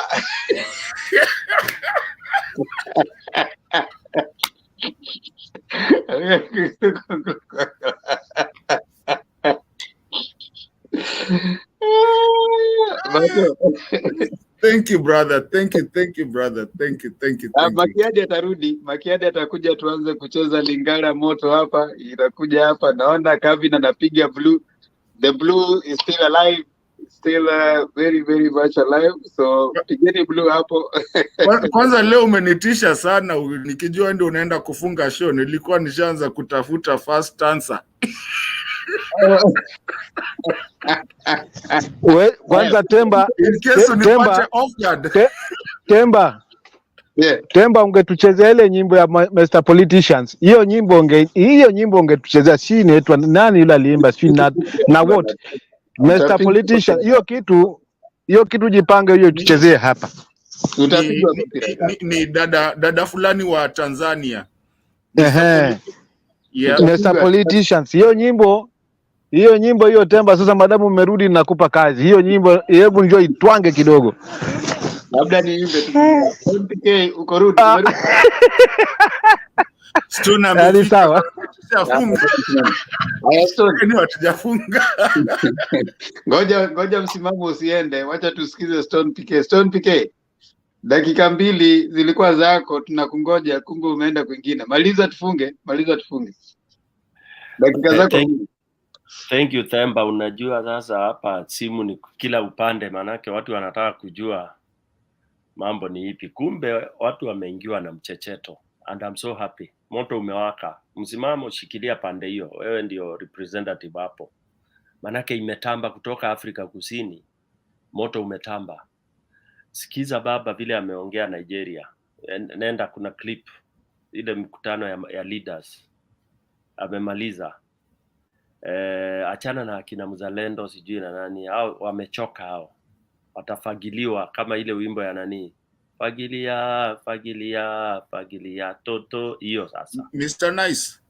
Mr. Nice tunafagilia. Anyway, on a serious note, let me say tuliitwa rebels, tukaitikia. Tuliitwa kila kitu, tuliitwa hecklers. You can imagine watu wa Azimio tuligeuzwa sasa tukaitwa sisi ni hecklers. tukaambiwa sisi ni waoga, sisi ni mafala, hatuna akili, ati tulipigwa hii mtego pale Bomas, tulikuwa tunangoja nini? Wengi wetu tulienda chini ya maji kwa sababu hiyo ngumi, unaona ukipigwa na jamaa ambaye umempiga maisha yako yote, lakini sasa pale ukifukuzana naye ukakanyanga ile banana leaf, inaitwaje ile maganda ya ndizi, kanyanga unateleza, alafu jamaa anapata chance, anakuja anakanyanga hapa hivi, alafu anakimbia, anasema nimemweza huyo, nimemweza kabisa. Ruto ametufanya hivyo, but the good thing is that the Kenyans wame decide this thing, and that is what we were waiting for. And then Kenyans wanaungwa mkono na nchi za Afrika. Kumbe utapeli imekuwa katika Afrika mzima, na juzi ulitamba mpaka US, lakini hao ni werevu, wanajua kudeal na hali yao. Huku US hakuna mtu atajaribu kwenda hiyo Capitol Hill. Bwana msimamo, nikwambie, ukisikia vile wanazungumza huku, hakuna atakaye dhubutu. Hapa ukishindwa utakuwa unanyamaza kama mtu aliyekojolewa asubuhi, because they know how to deal with it as much as, and they know how to remain as a superpower. To be super, it is to be seen to command some respect. Wenyewe ni matapeli, lakini wanajua kupindua haraka. Saa hii wanasema sheria inatamba na watu wamefungwa, watu wamefinywa makengele. Unafinywa, unaongea kama tape recorder ile ya zamani, ile tape tulikuwa tunafanya hivi. Unaona? Sasa Afrika nayo sasa lazima sasa tukubali kwamba we can have good leaders. Simple tu, angalia namna watu wanavyochaguana pale kijijini. Mwenyekiti anachaguliwa kwa kura ya wazi tu, na you get a good leader that way. Manake pale kijijini wanajua msimamo, ukimpatia hiki kiti, yeye ukimpa shilingi 10, siku 2 itakuisha, utasikia imebaki sumuni. Kwa hivyo wewe uchaguliwi pale. Unaambiwa huyo kwa kuzungumza ni mzuri, lakini usimweke karibu na hela. Huyo ni mwananchi wa chini anasema. Kwa hivyo wewe unapewa mahali ya kwenda kupiga debe, ukutani na hela, but you are good at maybe mobilizing. Haya, ule anajua kulinda hela, anapewa kiti chake. That is how our election is supposed to be. Tukuje na magari makubwa, mahelikopta, watu wanajua Houston PK, ile kampuni alifanya kazi nayo mwisho, kuna milioni 3 hazijulikani zilienda wapi. That is good enough to disqualify Stone PK. Na ule mtu anajulikana kampuni yake mwisho alifanya hivi, ikapanda, ikafungua ofisi mahali fulani, huyu anaonekana ana ujuzi. Sasa mwananchi wa kawaida cannot be misguided. Manake sheria ikiwa kali na ina watu wa kuifuata, itakuwa bribery, hakuna. Bwana Mzalendo, labda wewe hukuwa wakati hapa Kenya ilikuwa sheria za uchaguzi zilikuwa kali mno. Ilikuwa mpaka weke receipt ya hela zile unatumia kwa campaign. That is when my father was also in serious politics. Mimi nikiwa mdogo alikuwa ananipatia kazi ya akienda akinunulia watu soda, those receipts have to be filed because they had a limitation. Kulikuwa capitation, unaambiwa councillor hawezi tumia, ilikuwa that time ilikuwa 25k, MP 45k. Ukitumia zaidi ya 45k, kwanza wewe pale ballot ufiki. Hiyo discipline ilienda wapi? Because sasa hiyo ilikuwa inasaidia huyu mtu ana mahela mingi na mamilioni mingi asiende akabribe wananchi, manake wananchi wanajulikana ni gullible. Okay? So it is doable. We can decide. Even hii mishahara ya ma-MP, it is just too high. Inatakiwa irudishwe kiasi ambacho kinahitajika. Okay? So, and we need somebody of integrity, mtu ambaye anataka kujenga nchi ya Kenya ili iwe nation. Mtu ambaye amejitolea mhanga, ambaye yeye haogopi watu kuchukia, manake wachache watachukia. Inataka mtu ambaye akisema tuta reduce salaries za wabunge, manake sasa wewe uko kwa ule mkondo wa mwisho, wewe unafurahisha wananchi, ufurahishi wabunge. You look at the 50-something million people and not the 290 individuals. We have missed that kind of a person. Ule anasema You may want to elect me or not elect me. Kama Malema anasema, ikiwa mimi unaniambia nitalose kiti yangu kwa sababu ya kusema Mwafrika kutoka Afrika yoyote akiingia hapa South Africa apewe heshima, basi ni sawa. Na ikiwa nitapoteza kiti kwa kusema wazungu waache white South Africans wawate kumitreat wengine, ni sawa. We are looking for such a person to set a precedent, and I'm happy this is what is coming to happen. Rapture time has reached, na rapture huwa ina rapture, alafu survivors they will be the strong seeds, na tutakuwa na hybrid. Wale ambao ni weak wataenda na maji, hata kama ni stone PK. Hiyo kama vile tukiosha maharagwe tupike, yale mafumbu ya juujuu huwa tunamwaga yanaenda na maji, tunabaki na maharagwe yenyewe yenye kutupatia nguvu. That is what is going to happen, and I'm happy about that, Bwana Themba. For me, I came back because I saw the fire I've always wanted. I had decided to go out of politics permanently if there was not going to happen. I mean, to have if a revolution was not going to come. I had decided never, because I didn't see the point of being in politics in Kenya. I did not see the point of even going for election. So I did not see any future for that country. And I always tell people, I am a quitter. And when you see me quitting, there is a reason for quitting. I don't die. Sikiola kufa, alisikii dawa. Mimi nikiona hili linakufa, sishindali nikipaka dawa. So that's why I always say I'm a quitter. And I quit when I see this is a dead horse. I don't flog a dead horse. Okay? So kwa hayo machache, tuseme tushikane hivi na tufunge na wananchi waende leo waambiwe moto ni ule umewaka. Asante. Safi Stone PK, that's the best way to finish the show. I think it's clear, it's loud. Tulikuwa tumemaliza. We were just waiting for you to give us the closing, and indeed it's good we waited for you. Umeimalizia vizuri. Si basi tuonane kesho, God willing. No, Mato, not so fast. Ebu malizia na hiyo wimbo wa taifa, Mato. Thank you.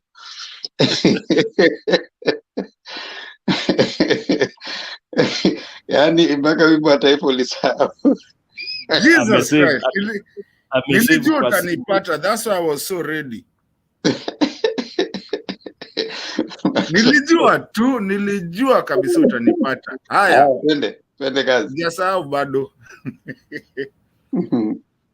Mungu nguvu yetu, ilete baraka kwetu, haki iwe ngao na mlinzi, na tukae na undugu, amani na uhuru, raha tupate na ustawi. Ulikuwa unadhani utanipata. Nilikuonea 18. Imebidi utafute simu. Tuonane kesho. God willing. God bless you.